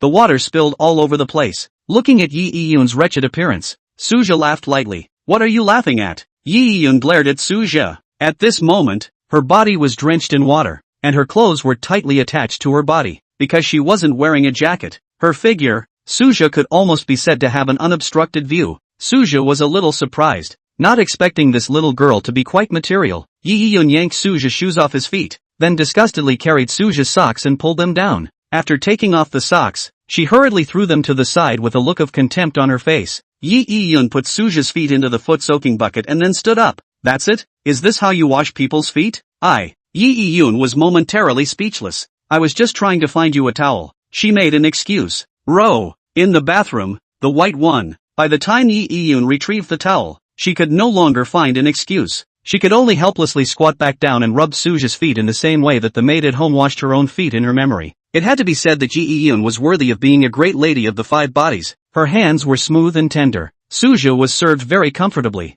Alright, rub it. Suzhou decided to let Yi Yun go. Yi Yun sniffed and put the towel on her leg, then put Suzhou's feet up and wiped them carefully. The maids at home also wiped her feet this way, but she had forgotten that her clothes were already sticking to her body. After Suzhou's feet were placed on her lap, they rightfully touched her chest. Yi Yun's face with her head lowered instantly turned red. She hadn't been this close to a man yet, but with things as they were, Yi Yun still gritted her teeth and continued to help Suzhou wipe his feet. Alright, you sleep in the side room tonight. Hearing Suzhou's words, Yi Yun was like an amnesty, throwing down the towel and leaving. But this business ability of yours, it still needs to be strengthened.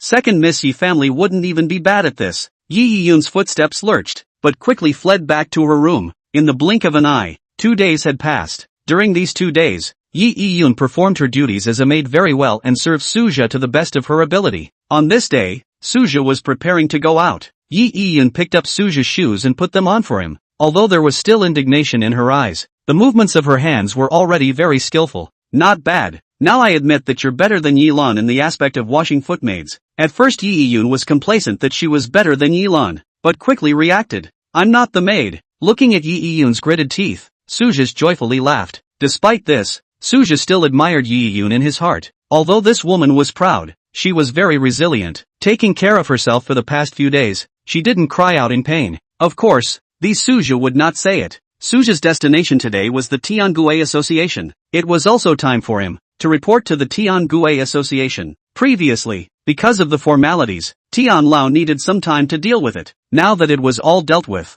there was still a need for Suja to go and report. This was Suja's first time coming to the Tiangue Association. This was a building located in the center of the city. In the end, it was a unit that was in charge of cultural games, and it was full of luxury, and the entire building was the territory of the Tiangue Association. Suja parked his car and went into the building. A woman greeted him. This woman is wearing a very standard professional attire. The upper half of the body wearing a flat iron suit. Inside is a white shirt. The lower half of the body wearing a black hip skirt. Legs wrapped stockings. A very capable look. Inspector Su. Hello. My name is Bai Lu. It's your Secretary General. The woman pushed up her glasses, holding her folder of information, and introduced herself to Suja. As Suja sized up Bai Lu was also sizing up her superior. Thinking to herself, she said that this person was indeed of the photo. Young and handsome. Inspector General, this way. I'll take you to your office, and by the way, I'll introduce you to the situation here. Suja nodded his head, but as of now,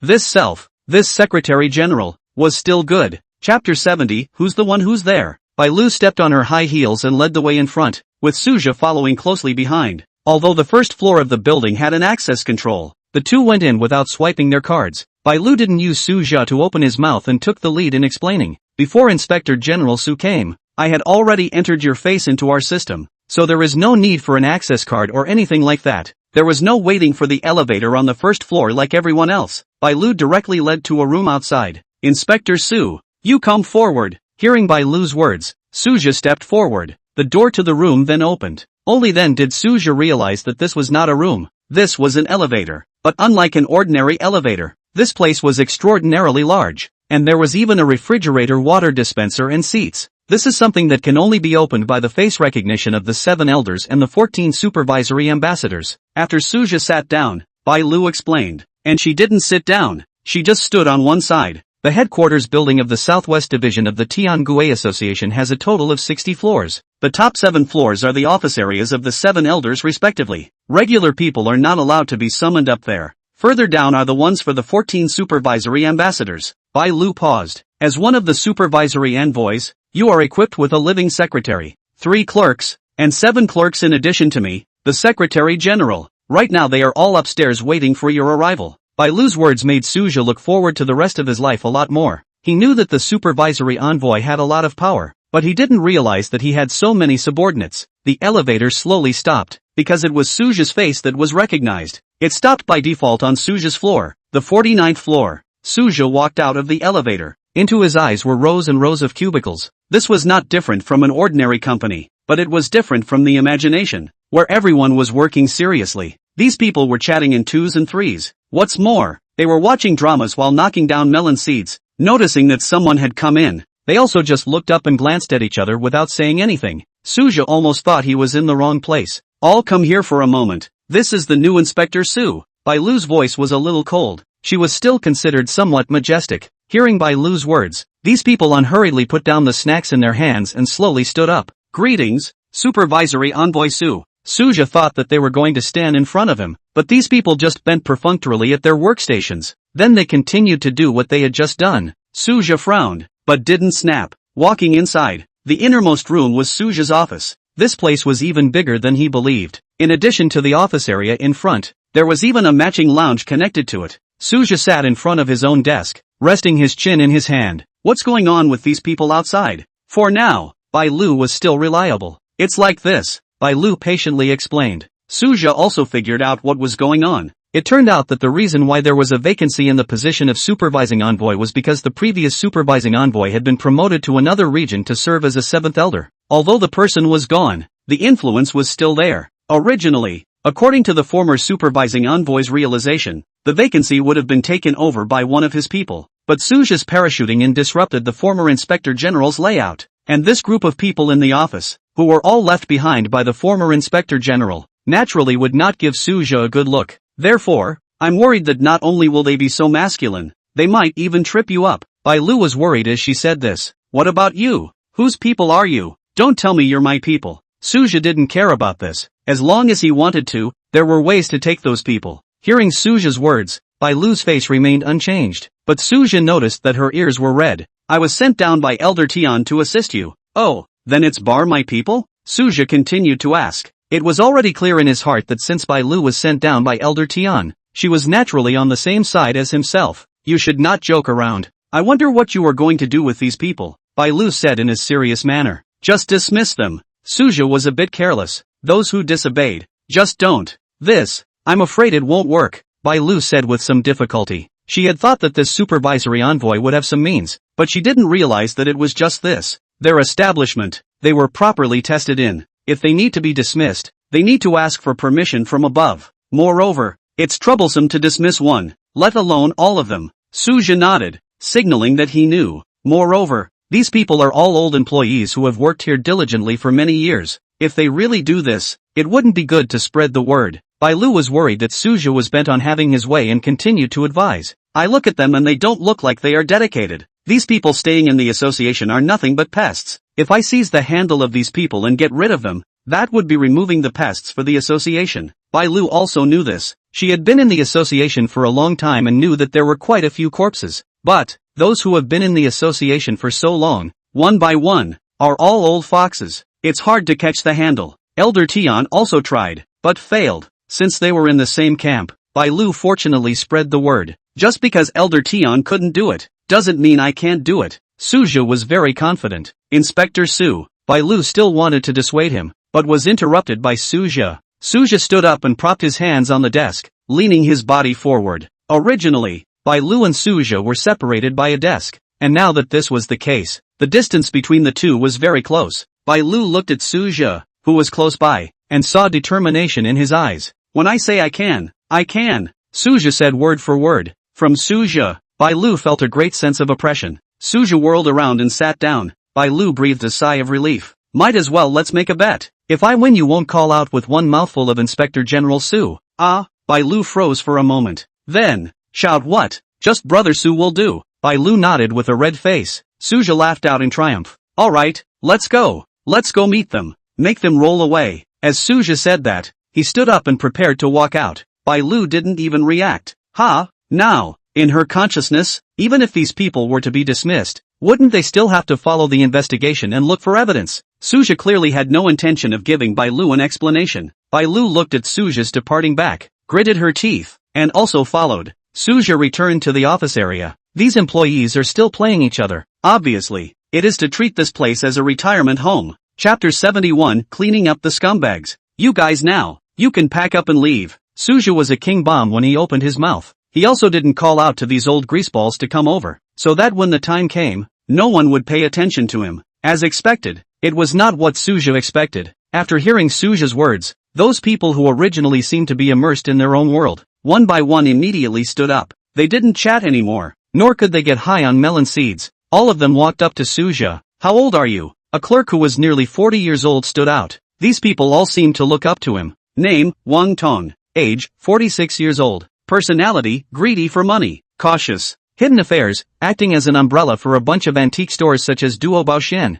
Wen Xian Gu, Hanlin Xian, etc. And accepting favors, vouching for Duo Baoxian and forging antiques. Well done. This is a big fish. Wang Tong still didn't know that Suja had seen through him and was still clamoring. When I arrived at the Tiangue Association, you little doll still didn't know where to piss in mud. As soon as Wang Tong opened his mouth, the few remaining people chimed in and laughed. That's right. When brother Wang Tong came to Tiangue Association, you were still a doll. Clerk Zhang Wu chimed in. Not to mention that you, a supervisory envoy, don't have the power to fire us at all. Wang Tong continued. Don't think that you take yourself too seriously just because you become a supervisory envoy. We take you as a supervisory envoy. You are. If you can come to terms with things, and everyone stays out of trouble, you'll be able to hold on to this position. With Wang Tong taking the lead, Zhang Wu also stood out, almost pointing at Suja's nose, but no one felt it was wrong. Instead, they were all looking at Suja's jokes. It wasn't like they didn't know that Suja's back was old Tian.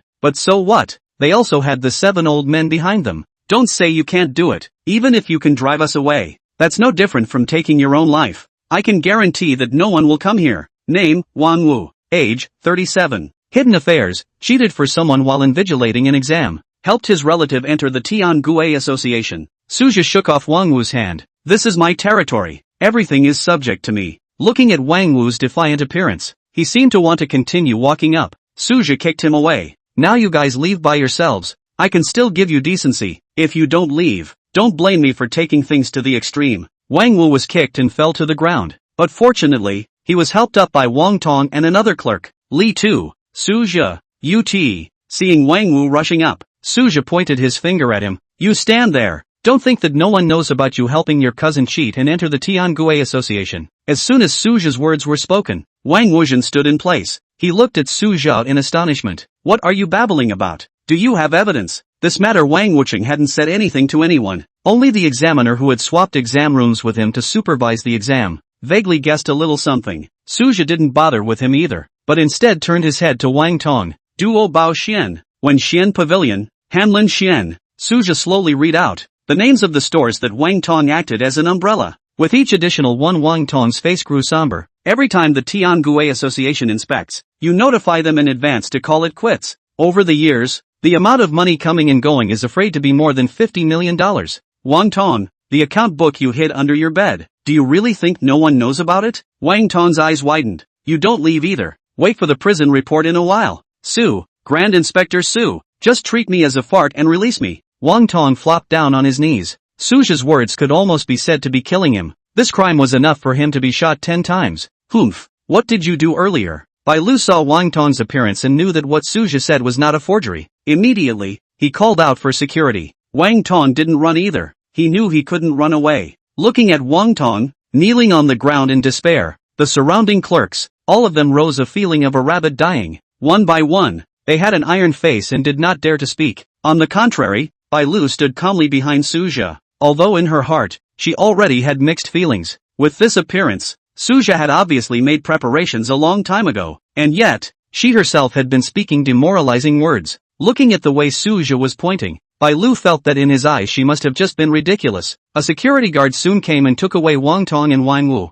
If verified, what awaited them was jail time. Seeing that Wang Tong and Zhang Wu were really taken away, the few remaining clerks, one by one, were all like quails, lowering their heads, not daring to look at Suja. Suja swept his eyes over. The remaining few people were all petty greed, but not as excessive as Wang Tong and Zhang Wu. You guys are still not rolling? Hearing Suja's words was like heavenly music in the ears of several people. Wang Tong's so hidden things could be turned out. Suja was definitely not unable to find evidence of his own lawlessness, but was too lazy to bother with himself. A few people were also very discerning. Supervisory Envoy Su, I was wrong. Thank you. Supervisory Envoy, you are magnanimous. Supervisory Envoy floods the heavens with blessings. They kept saying nice things, but their hands didn't stop either, casually stuffing things into the box, not caring if they had missed anything. One by one, they left as if they were fleeing, afraid that if they left late, Suja would backtrack and point himself out. Bai Lu looked at Suja with admiration.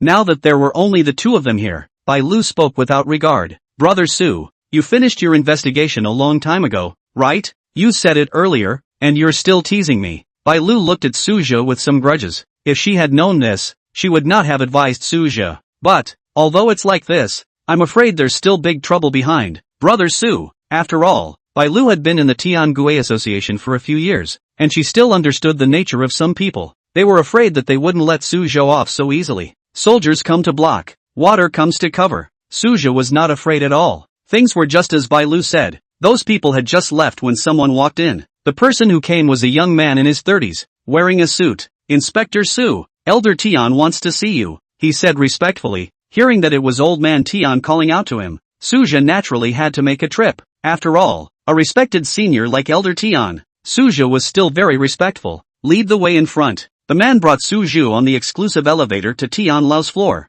The elevator stopped at the 59th floor. Suja pondered. It seemed that Tian Lao's status was still very high. After that person gave Suja directions, he left and did not follow along. Suja quickly stepped forward, and Tian Lao was already waiting there. Chapter 72. Such an elder? Suja, ah, you're here. Sit down. Elder Tian sat in front of the coffee table. Seeing Suja's arrival, he hurriedly greeted him and sat down. Worthy of being Elder Tian, this tea set is Xiao Yi's eaten. Right, it is. This is something I retrieved from Hainan. Tian Lao was also very happy when he heard Suja praising his tea set. Skillfully, he poured a cup of tea for Suja. Suja hurriedly thanked old man Tian. How is it? First day here to report. Still getting used to it. You taste it, do you like it or not? If you like it, I'll have someone send you a can over later. Suja picked up the teacup and took a shallow taste. After a light bitterness, a mellow flavor surged onto his tongue. Suja's eyes lit up. Like it? I'll send you a jar later. Elder Tian looked at Suja with a smile,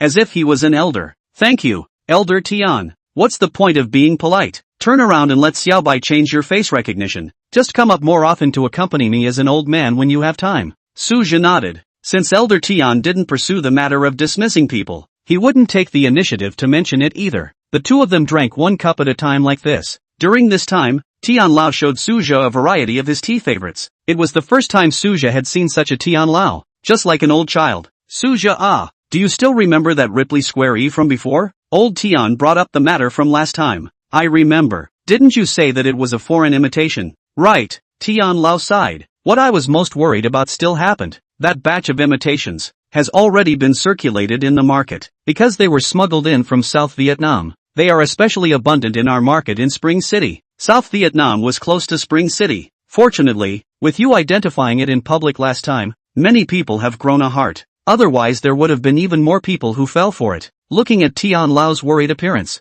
Suja understood that if this continued, the antique market in Spring City would be hit hard. Even if the Tian Gue Association stepped in to remind them, it would affect the trading of other antiques in the market. The taxes that the porcelain factory antiques market alone brought to Spring City was an astronomical amount. This was something that the Tian Gue Association could not afford. The association takes this matter very seriously. Elder Tian hesitated a little, but still spoke. I hope that you can contribute as well. After all, your strength is there for all to see. Suja nodded. Elder Tian had the favor of knowing him, and for this small matter, Suja was still willing to do it. After receiving Suja's positive reply, Tian Lao had something to say and the two of them chatted for a few more sentences. Suja then excused himself. He hadn't left for long when Tian Lao's phone rang. Tian Lao looked at the name on the caller ID and frowned. I know what you're going to say. It's just a few association assholes. Just go away. If you bother with me about this again, come to my office in person and say it to my face. What? You still want to hold Suja accountable? How dare you? When Tian Lao said this, his eyebrows had risen, and he gave a scolding to the other end of the phone. Only when he was comfortable with the scolding did Tian Lao continue. Suju is such an outstanding talent. Are you guys blind? What are you rushing at me for? Only after saying this sentence, Tian Lao hung up the phone in a rage. Looking out the window, he was lost in thought for a long time. This side, Suja returned to his office. Bai Lu knocked on the door and walked in. Inspector Su, the above said that if you are willing, you can arrange your own manpower, and the association, on this side, will solve their establishment problem. Suja nodded. This was indeed a good thing. He could start arranging the candidates himself. Bai Lu also put down a folder. Some matters that needed to be handled by Suja. Suja was flipping through it when his cell phone rang. Xiao Jia. Su's father's voice rang from the phone. Dad, you say, remember to come back early for dinner tonight. Your second uncle said that he would come to our house as a guest at night. Suja obliged, but to be honest, his heart wasn't very fond of this so-called second uncle. Suja's grandfather had a total of 2 sons. The oldest, Su Jianjun, was Suja's father, and the second was called Su Jianwei. According to his mother, his grandfather loved his second uncle more since he was a child, and would give him all the good things first, especially after school. The family was poor and could only afford to send one child to school. Suja's father and the second uncle's grades are equally good. Obviously only 2 years difference between the two, but grandfather chose to let Suja's second uncle to go to school. As for Suja's father, because he was too honest, he followed the village people and went to work on construction sites to supplement his family's income and pay for his younger brother's education. This second uncle later did go to college, also found a daughter-in-law in Spring City, settled down. It is said to have made a name for himself, but his brother, who provided him with education, was left behind. Suja studied in Spring City for 4 years, but never saw this second uncle. Now that he suddenly wanted to visit the family, saying that there was no ghost, Suja didn't even believe it. But since he had promised his father, Suja still returned home early as promised. He would like to see this second uncle to organize what months. When Suja returned home, the garage Shen Yufei has already sent his chosen car over. In addition, there is a somewhat old A6. No need to guess. This is the second uncle arrived. Suja went into the house and saw that there was indeed a man in a suit, sitting on the sofa of his house, talking and laughing with his father. Beside him, there was a woman dressed as a noblewoman. This was Suja's second uncle and second aunt. There were quite a few nutritional supplements and other things piled up on the coffee table, box after box, looking very bluff. Suja knew his mother's character. Generally these things will be put in the bedroom. Now this should be the second uncle and second aunt deliberately put here. In just the moment of entering the door, Suja could see quite a few things. Big brother, we haven't seen each other for so many years. I'm really busy here and can't leave. You won't blame me, how could I? Su's father smiled. On the contrary, Su's mother, with an appearance of seeing through everything, just sat aside and watched the TV. No, as soon as I heard that you guys came to Spring City, I immediately rushed over. Didn't bring much, don't mind if you don't mind. Elder brother, what words are you saying? That's right, how could big brother, who is an older brother, dislike you as a younger brother? The second aunt helped from the side. Right, I think back then it was big brother who took care of me. Later on was not going to school to pay for my education. I told mom and dad at the time that I wouldn't go to school and let big brother do it, but mom and dad wouldn't let me. Second uncle said here, lowered his head, seemed to be wiping tears, but Suja could see clearly nothing. Su father seemed to be touched, hurriedly put his own brother father. Suja finally couldn't look at it anymore, didn't stay at the door and walked in. Mom and dad, I'm back. Chapter 73, Unreasonable Requests. Suja's voice interrupted the conversation of several people. Seeing Suja return, the second uncle and second aunt looked at each other, then stood up. This is little Zhe, isn't it? So big in the blink of an eye. Suja's second uncle walked up to him and cupped their arms with his hands. Not bad, quite strong. Aya Xiaozhe is so handsome. I just heard your parents say that you go to school in Spring City. Why don't you even go to the house to see? That's right. Your dad was so nice to me in the beginning. You can come to second uncle for any difficulties you have. Suja somewhat did not want to bother with these two hypocritical relatives, but at this time, Su father stood up. Quickly call someone. Xiaozhe, Jianwei this child has been shy since childhood. Second uncle and second aunt. Suja could only cope with a couple sentences after his father had said this. Those two heard this and smiled with their eyes narrowed. Alright, all sit down. Su father pulled Suja to sit between himself and Su Jianwei. The group of people chatted about family matters again. Between the conversations, Suja noticed that second aunt was about to say something several times, but they were all interrupted by the second uncle. Name Su Jianwei. Age, 45 years old. Character smooth, greedy, hidden thing, loser, Su Jianwei's son. Spoiled since childhood. Gambling and drugs are not less stained. More because of the fights and assaults, causing disability into the bureau. Under no circumstances, Su Jianwei can only find his brother who has not seen for many years. His son seems to be a big official. Want them to help their son out. Suja finally understood why this second uncle suddenly visited. So it was because he had a request. No wonder he even brought so many things. But seeing his father's happy appearance, Suja was also too embarrassed to say it outright. Near dinner time, Chu Anan walked over. Mr. Su, for tonight's dinner, isn't it time to have Master Li prepare it? Master Li was the cook that Chu Anan had recruited.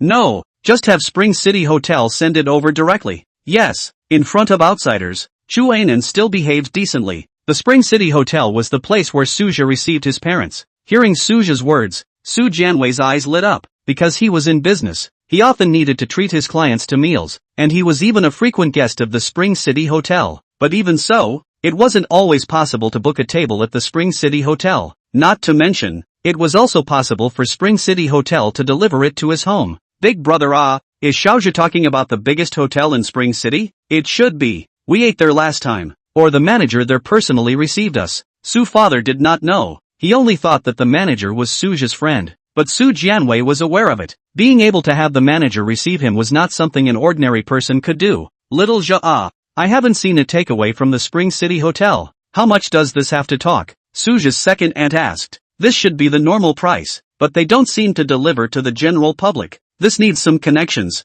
Suja deliberately said. His purpose was obvious, to let this so-called second uncle and aunt know that he was rich. The two people really fell for the trap, and after looking at each other, they nodded their heads. All of this was seen by Suja. Suja told the few people to wait in the restaurant. Su Jianwei was a little puzzled. After all, this was only just ordered down. No matter how, it would not be so fast. But after all, there was a request from Suja. He did not refute. several people came to the dining table. Su Jianwei was also ready to chat with his big brother a few more times. Who had thought that at this time, the people from Spring City Hotel had already arrived? A plate of dishes was carried in the waiter's hands and placed on the dining table. Su Jianwei was in a trance and felt that he was not in his big brother's house, but in the private room of the Spring City Hotel. Looking at his elder brother and sister-in-law's accustomed appearance, Su Jianwei felt that he had still underestimated this nephew. Next to him, Su Jianwei's daughter-in-law was under the table, poking and prodding him one by one, reminding him to remember to talk about his son.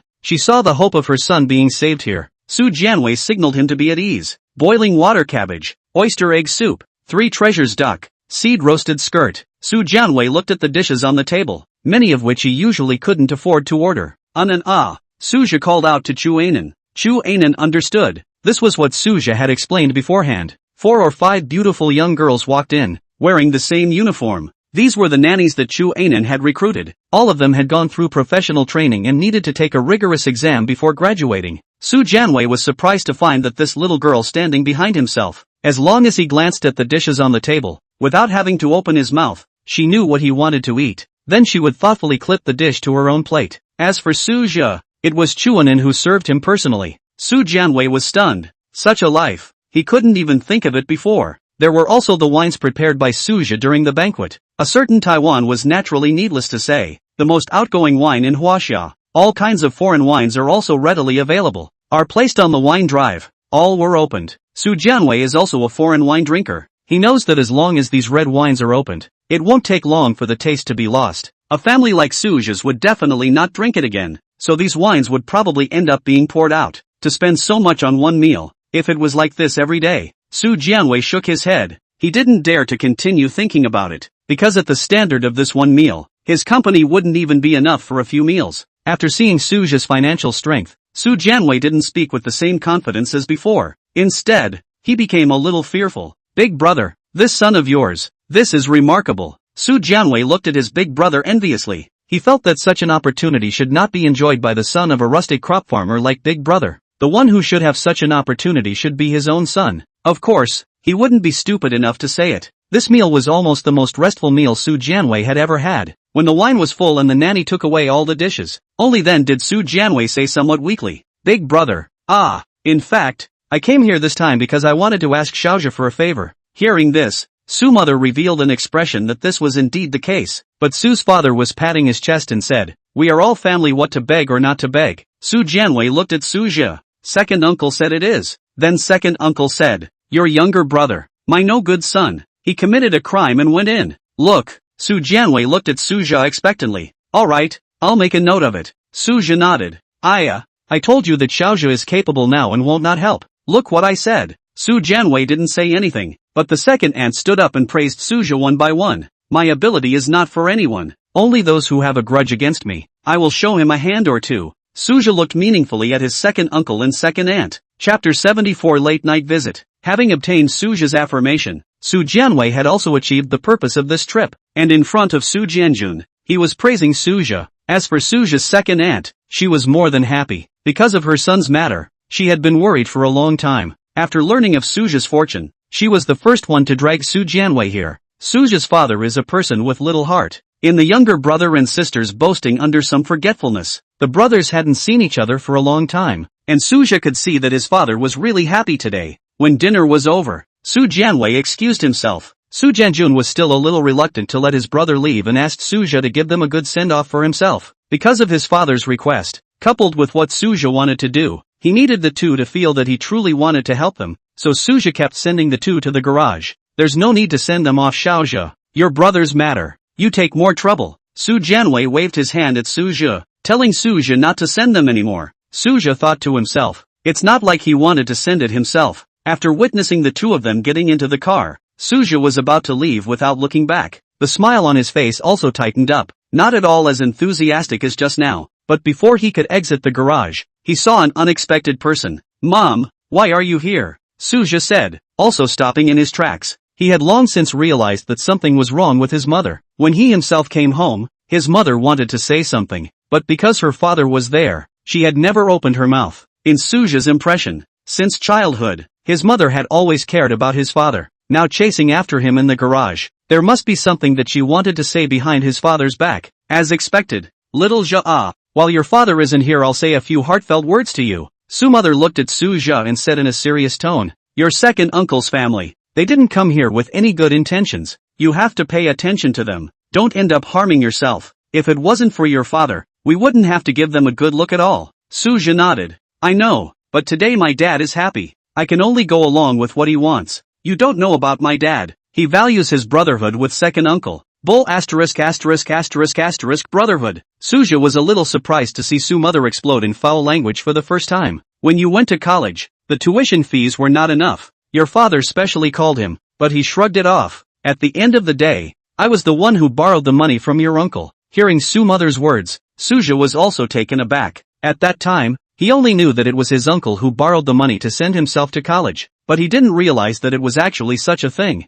Moreover, the second uncle's family was even more unpleasant than he thought. In this way, Su Jia wanted to completely collapse the second uncle's family's mind is more identified. But this matter, Su Jia still did not tell Su mother. Just mouth to comfort his mother said, alright, I know. Your son is now grown up and knows the difference between right and wrong. I don't know who is good to me. Just leave it to me. It was already getting late. Even the four-season spring city was blowing a little wind. Su Jia put his arm around his mother's shoulders and told her to hurry back to the house. It's windy outside. Let's hurry back. Su mother's heart warmed. Her son had really grown up a lot recently. Okay. Xiaojia, what I said you take to heart. By the way, in the refrigerator there is bamboo leaf green tea sent by your uncle, as well as your favorite bacon. Tomorrow I'll have an order down to make it. Good. Su Jia agreed with a smile. When I was little, I loved the bacon cured by my uncle's family the most. I didn't expect uncle to still remember it. That's not true. Mentioning her own brother, Su mother was still very satisfied.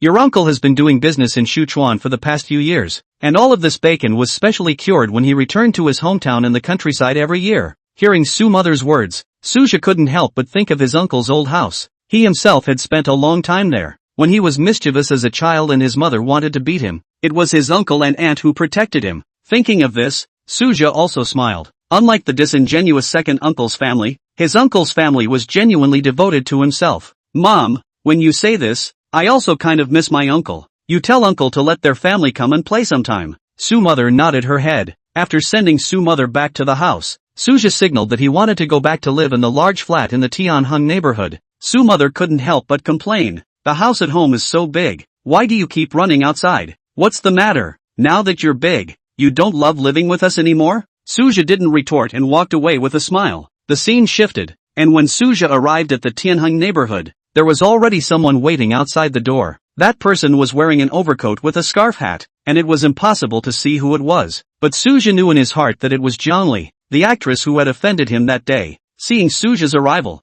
Jiang Li looked left and right, seeing that no one was paying attention to her. Before she came forward, Mr. Su, I already know I'm wrong. Please let me go. Jiang Li's voice carried a few moments of trepidation. Ever since the last time she went back, Jiang Li had found a friend to purposely inquire about Su Jia's identity. After figuring out how important the supervisory envoy that Su Jia served as was, she became even more frightened. Supervisor? That was not comparable to the previous Li Fei. Not to mention Li Fei, even Li Fei's father, the boss behind the Duobao Pavilion, was not enough to look at in front of Su Jia. Having offended such a person, Jiang Li knew that if she didn't take care of things properly, her acting career, which she had fought for so many years, would be considered finished. So as soon as she received the address from Su Jia, Jiang Li put off all the activities at hand and rushed here alone. Looking at Jiang Li's worried and frightened appearance, Su Jia smiled blandly. If you want me to let you go, then it depends on your performance today. After Su Jia finished speaking, he opened the door and walked in.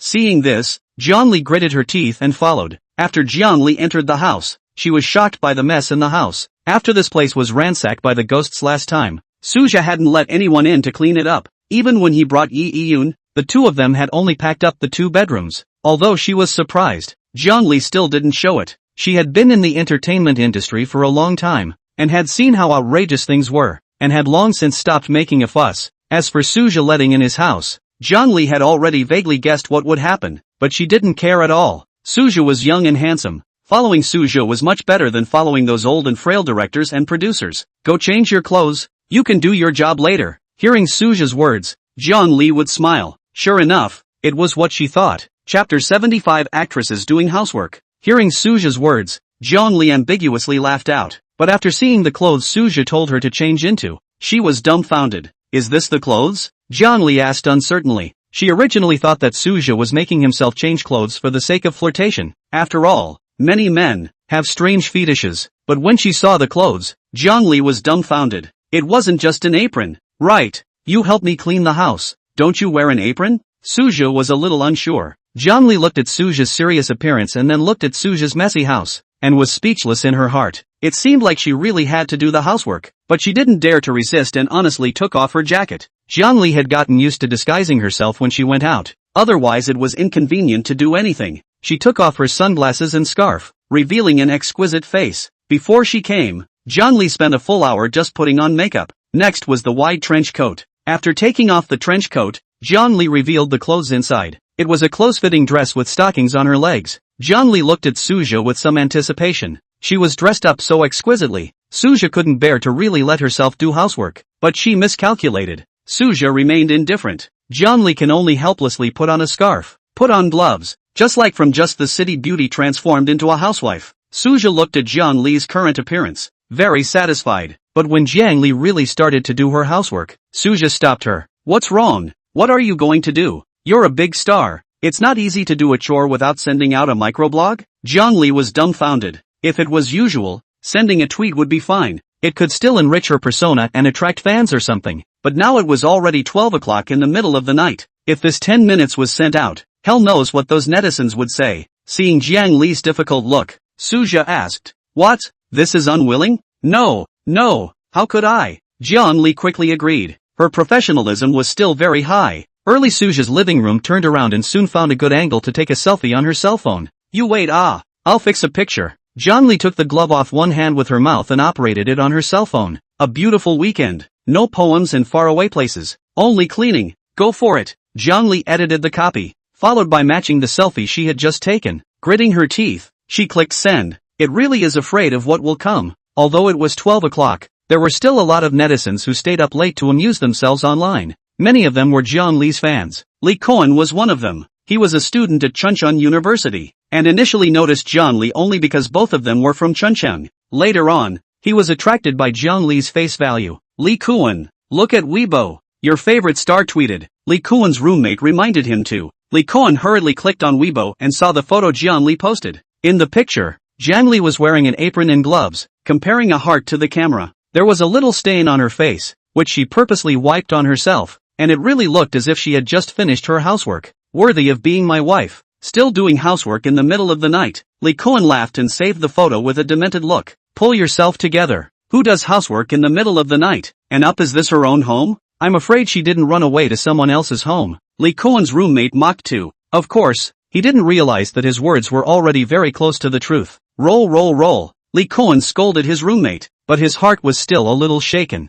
Earth potential Koan, wife still doing housework at night. Is she in her own house? Li Koan used Weibo to leave a message under Zhongli's Weibo. He also found that there are a few netizens who have the same idea with him. Some are discussing the mahogany furniture in Zhongli's background, guessing that Zhongli is not to which Big Brother's home. Some were defending Zhongli, saying that this was Zhongli's home. In short, a time to say anything. The number of people paying attention to this matter was also increasing. But at this moment, the heroine at the center of the topic couldn't care less. She had already begun to complain about who, exactly, had made Suja's house such a mess. There were scattered clothes and ornaments everywhere. All the garbage in the trash can had also been arrived out. Even the toilet tank had been turned over. This is just like a burglar. Zhongli lying on the ground, pouting. Suja's clothes, one by one folded up. Suja looked at Zhongli's perfect curves, and thought to himself, no wonder this woman has such a bad personality and so many fans. Zhongli felt a hot gaze and was not shy. Instead, she sang a song, and her body swayed from side to side to the rhythm of the song. Soon, Suja couldn't sit still and began to instruct Zhongli on housework. Zhongli and Suja happily did the housework. Although it was tiring, Suja looked at the clean and tidy home and was still in a pleasant mood. The time for serious work was always short. In the blink of an eye, it had already come to the next morning. Suja flipped through his cell phone. Inside the microblog, Zhongli doing housework. This phrase had already hit the hot search. The netizens were talking a lot, all discussing what Zhongli was doing in the middle of the night. Is it really doing housework? Where was it doing housework? Suja looked at the netizens talking in a colorful manner and smiled without saying anything. I have to say that Jiangli's housework was really good. As a person who loved cleanliness, Suja decided to often let Jiangli do his housework for him in the future. Of course, Suja still understood the priorities of things. Right now, he still had one more thing to do: settle his second uncle. That's right, it wasn't settling the matter of his second uncle's family, but settling this family. Suja had already asked his second uncle in detail yesterday.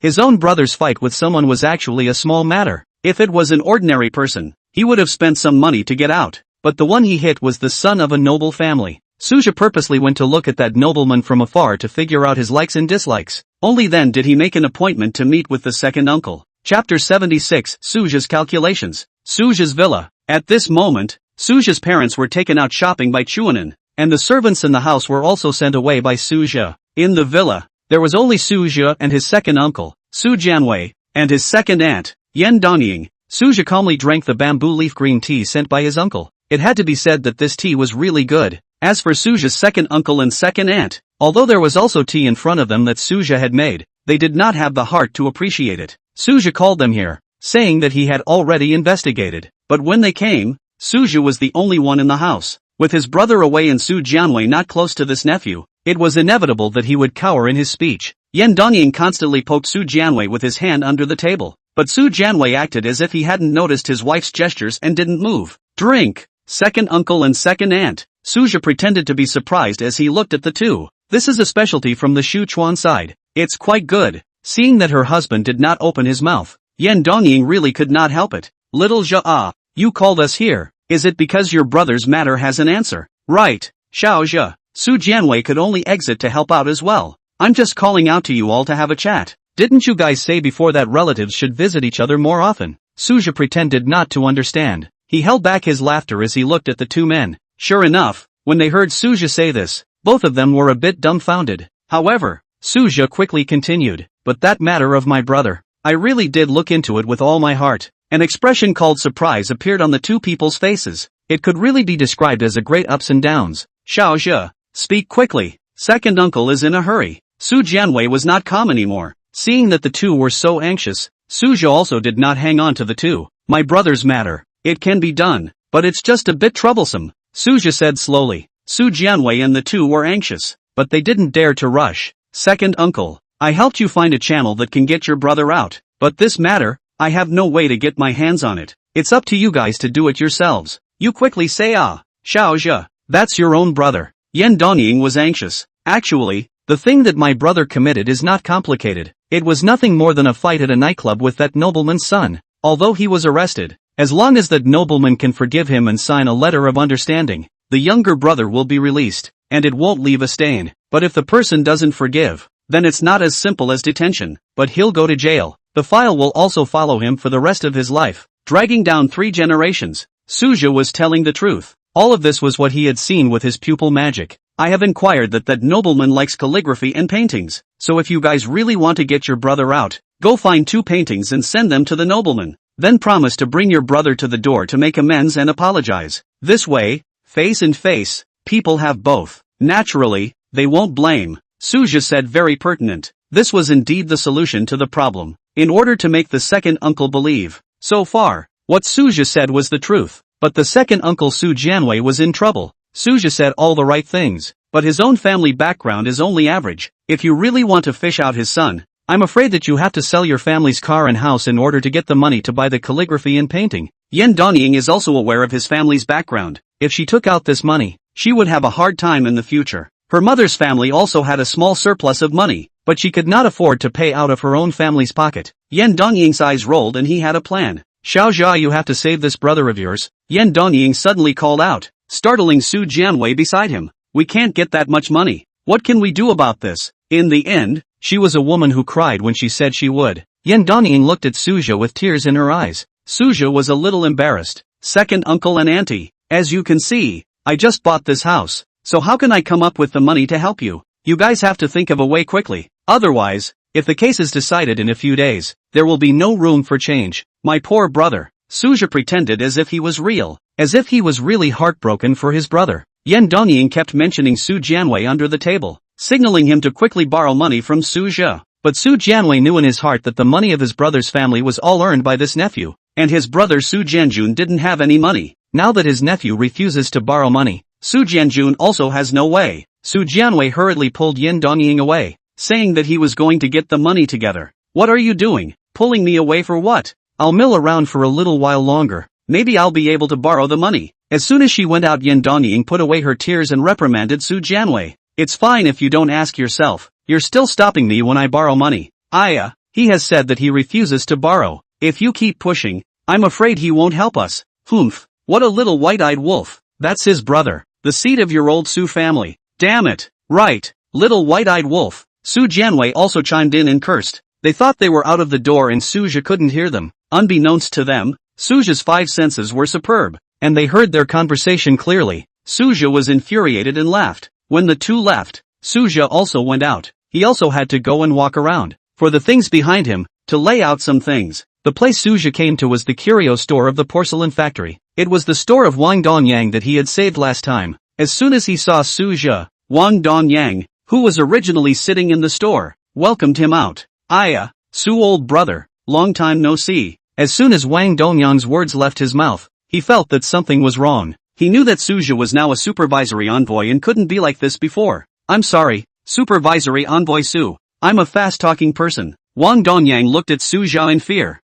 There's no need to call me Inspector General. Just call me Suja. Big brother Wang. Wang Donyang. This person was worthy of sincere interaction. The last time they met for the first time, they brought him to the warehouse to pick out antiques without any strangers, and even gave the Xian Nu statue to Suja as well. Suja was like this. People respect me an inch. I respect people a foot. Seeing Suja is still so close to himself and does not put on official airs, Wang Donyang was relieved. He still appreciates Suja. The last time he was given a hard time by the inspection team, although Wang Donyang had backhanded preparations, but for Suja's initiative, he was still very grateful. Okay, then I'll be generous and continue to call you old brother Su. Wang Donyang laughed bashfully. He brought Suja to the second floor, then personally brought tea and poured it full for Suja. The perspective here was very good, and Suja could clearly see the panoramic view of the antique street. Old brother, you have a great view here. Hearing Suja's compliment, Wang Donyang was also very happy. It is. That's why I dished out this building in the first place.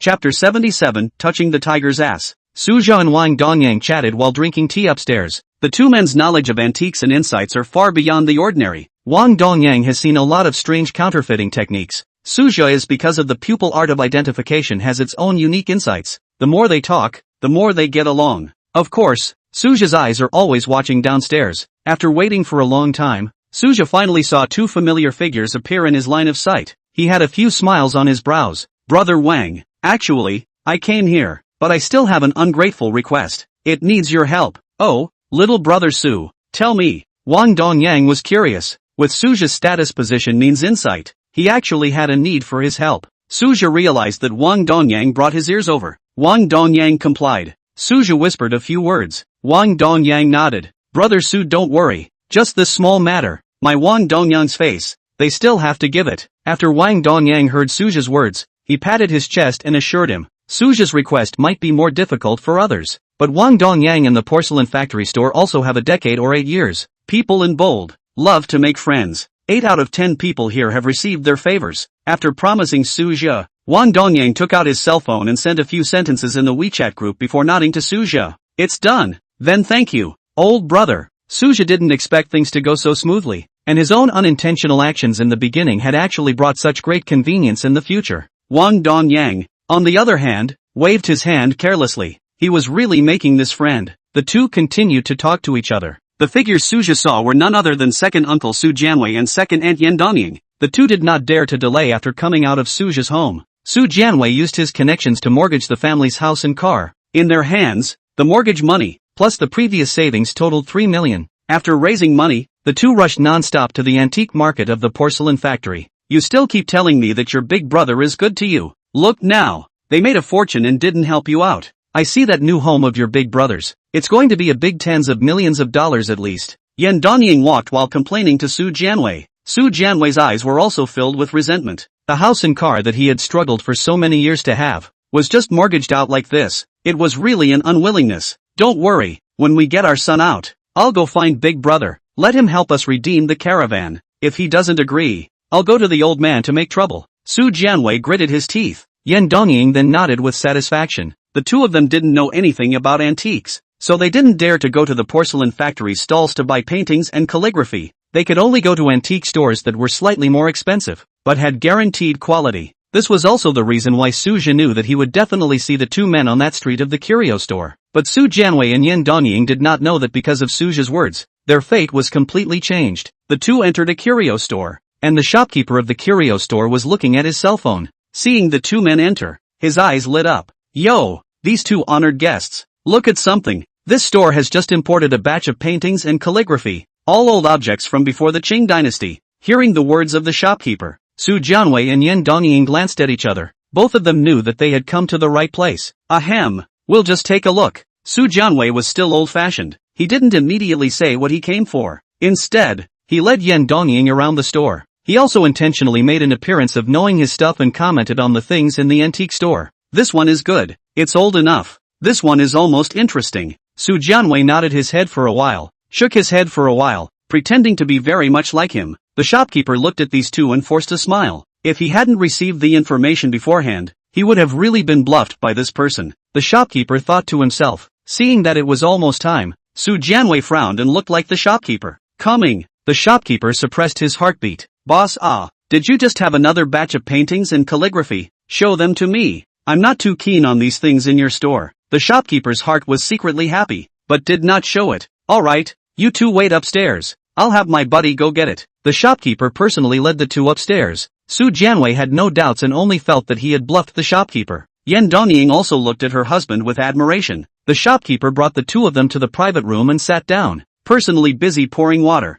Su Jianwei's vanity was greatly satisfied. He did not know that after the two of them went upstairs, the store's fellow went out, picked up a bunch of paintings from Wang Dongyang's store and hurried back to the store. Why are you so slow? Su Jianwei pretended to be impatient. You are waiting. There's plenty of time to rip you off later. The shopkeeper's face was full of smiles. The fellow carried the painting back out of breath. The shopkeeper hurriedly took the paintings and then hung them on the wall one by one. Please ask this gentleman to evaluate them. Where did Su Jianwei know about this? He could only tell that these paintings, some painted landscapes, some painted figures, and there was another one, painting an old cow licking its calf. Shopkeeper, tell us about it. Su Jianwei pretended to be sophisticated. This painting is a landscape from the Ming Dynasty, priced at $5 million. This painting is a beauty from the Song Dynasty, painted, priced at $4,700,000. The shopkeeper dutifully introduced the painting, but Su Jianwei and Yan Zhenqing's brows became more and more furrowed. It was obvious that they couldn't afford it. This painting is a Ming Dynasty picture of an old ox licking its calf. The meaning of the allusion to an old ox licking its calf is more than obvious, and it best reflects the love of parents for their children. This painting is priced at $4 million. This is also the last painting, and this store sells paintings. Can sign an agreement. Fidelity offer. If there is any violation, double compensation. The shopkeeper patted his chest and guaranteed. Su Jianwei was very moved. Signing an agreement to guarantee the fidelity of the price of the antique store. He still heard for the first time, but this price is really beyond his expectations. This painting is not bad, but this price. Su Jianwei pointed at the old cow licking calf picture, which was almost the cheapest one. This one is someone else's consignment here with us. The owner of the painting is in a hurry to use the money. You pay it all in one go today. I can do the honors. 3 million. The shopkeeper revealed a smug smile, but quickly collected himself. Su Jianwei's eyes lit up, and he wanted to cut the price further, but the shopkeeper spoke first. But the minimum is this price. 1 point lower. I won't sell it. The shopkeeper's gesture seemed to be saying that if Su Jianwei bargained again, he would be invited out. Su Jianwei wanted to struggle a little more, but someone didn't give him that chance.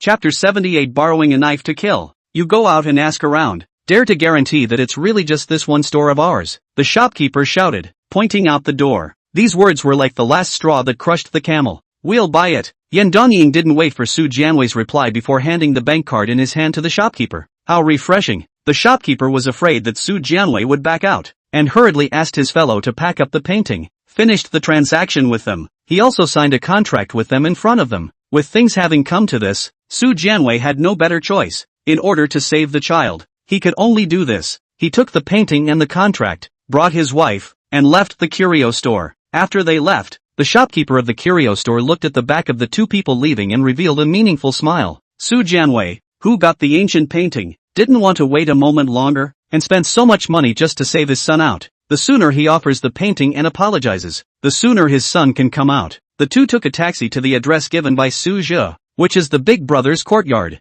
As for the big brother's phone number, it was also given to them by Su Zhe. Su Jianwei apprehensively dialed the phone. Hello, may I ask if you're at home? Ha, me, my untalented son, Su Feng, had an argument with your family's son, and we've come to make amends and apologize. After saying these words, Su Jianwei clearly felt a silence on the other end of the phone. Alright, you tell the doorman that it was me who let you guys in. After a long time, a sound came from the other end of the phone. It then hung up the phone. Su Jianwei let out a long sigh of relief. It's done. He looked towards Yan Zhenqing. Hearing his words, Yan Zhenqing also showed a trace of relief on his face. I'm here to find Master 5. Su Jianwei looked at the security guard of the compound. The security guard sized up the two men and nodded. Get in the car. I'll give you a ride. The two got into the security guard's patrol car. This courtyard, the garden in the front hall alone was as big as a soccer field. Was it still possible to see the security guards patrolling with wolfhounds? The two also didn't dare to look around, for fear of seeing something they shouldn't. They were brought to a garden by the security guards, and a nanny in her 30s had been waiting there for a long time. Following the nanny through the garden, the two finally saw the person they wanted to see. The man was dressed in a Zhongshan suit, in his 50s, with a backcombed haircut and his hair plastered convincingly to his scalp. He was lying on a rocking chair, listening to the radio. Although he couldn't see his face, Su Jianwei clearly felt a pressure. Fifth, Master 5? Su Jianwei didn't even know his name. The man nodded and sat up, sizing up Su Jianwei. I heard that you like paintings and calligraphy. So no, a little token of appreciation. Su Jianwei was all smiles. His own money had already been spent. Whether he could save his son or not was at this person's whim. Yeah, we've spent $3 million. Yan Zhenqing said in a hurry. Su Jianwei hurriedly interrupted her. This woman was not enough to make things happen. How could someone at this level care about how much you spent? It's just a small token of appreciation. V is not very good at talking. Seeing Yan Zhenqing still wanting to say something, Su Jianwei hurriedly pulled her back. Finally, in the midst of Su Jianwei's expectant gaze, the man slowly stood up, picked up the scroll and slowly unfolded it, from top to bottom. A cold hum issued from that person's mouth. His originally calm face turned gloomy. Good, you guys have investigated me. Su Jianwei had already sensed that something was wrong, but Yan Zhenqing was anything but. Right, we went through a lot of trouble to find out, Yan Zhenqing said in a showy manner. Rip. In front of the two of them, the man tore the painting from the center. Then, not relieved, he balled the painting into a ball and threw it at Su Jianwei's body. Scram! The fifth master's eyes continued to spurt with anger. With the fifth master's words, I don't know from which corner, 3 or 5 Hans rushed out, grabbing the two men's arms left and right. I'm telling you, this is not over. The two were dragged away by the Hans, but this angry roar still resounded in the middle of the garden. Su Jianwei's eyes were lost in thought. He didn't know what he had done wrong, but he could probably guess that he was finished this time. A few days later, Su Zhe went home for dinner as usual. Just as he walked to the house, he saw his father sitting in the living room worriedly. The mood didn't seem to be very good. What's wrong, father? Su Zhe made it to Su Jianjun's side. Xiao Zhe. Su Jianjun came back to his senses and looked up at Su Zhe. It's nothing. It's just that your second uncle's family. I heard that the family has left the country. I'm afraid that we, the two brothers, won't be able to see each other in the future. It's fine. How convenient it is to go abroad now. You let in give you a passport. When free, I'll take you and my mom abroad to play on the line. Su Zhe comforted his father. Although he said this on his lips, he knew in his heart that his father was afraid that he wouldn't be able to see his second uncle in this life. Su Zhe had seen that fifth master that day. Although he was far away, he still saw the secrets hidden in the heart of the fifth master. The fifth master is the fifth son of the family. The family was poor when he was a child, so he was not very well received. Before the 4 sisters, were drunken father married for bride price. Not only that, his mother and father are both bad gamblers, so that the fifth master has never felt the love of his father and mother since childhood. The only sisters who were good to him, also married, until now cannot find news. Later, the fifth master went out to make a career, and it was not easy to make a career. His parents are like wild dogs that ask for the smell of blood, actually came to the door. The two blackmailed the 5 masters. Like a vampire, has been relying on the 5 masters to provide living. Several times, they also caused trouble for Master 5. It can be said that the parents are the 5th master's biggest taboo. When Su Zhe picked the Xian Nu statue last time, he happened to see a painting of an old cow licking a calf from the Ming Dynasty. The painting is a good painting, and it is really worth $3 million. But this painting just touched the 5th master mold. That day, Su Jianwei and Yan Dongying went to the porcelain factory Antique Street to buy antiques. Suja borrowed Wang Dongyang's hand to order down. So no matter which antique store the two went to,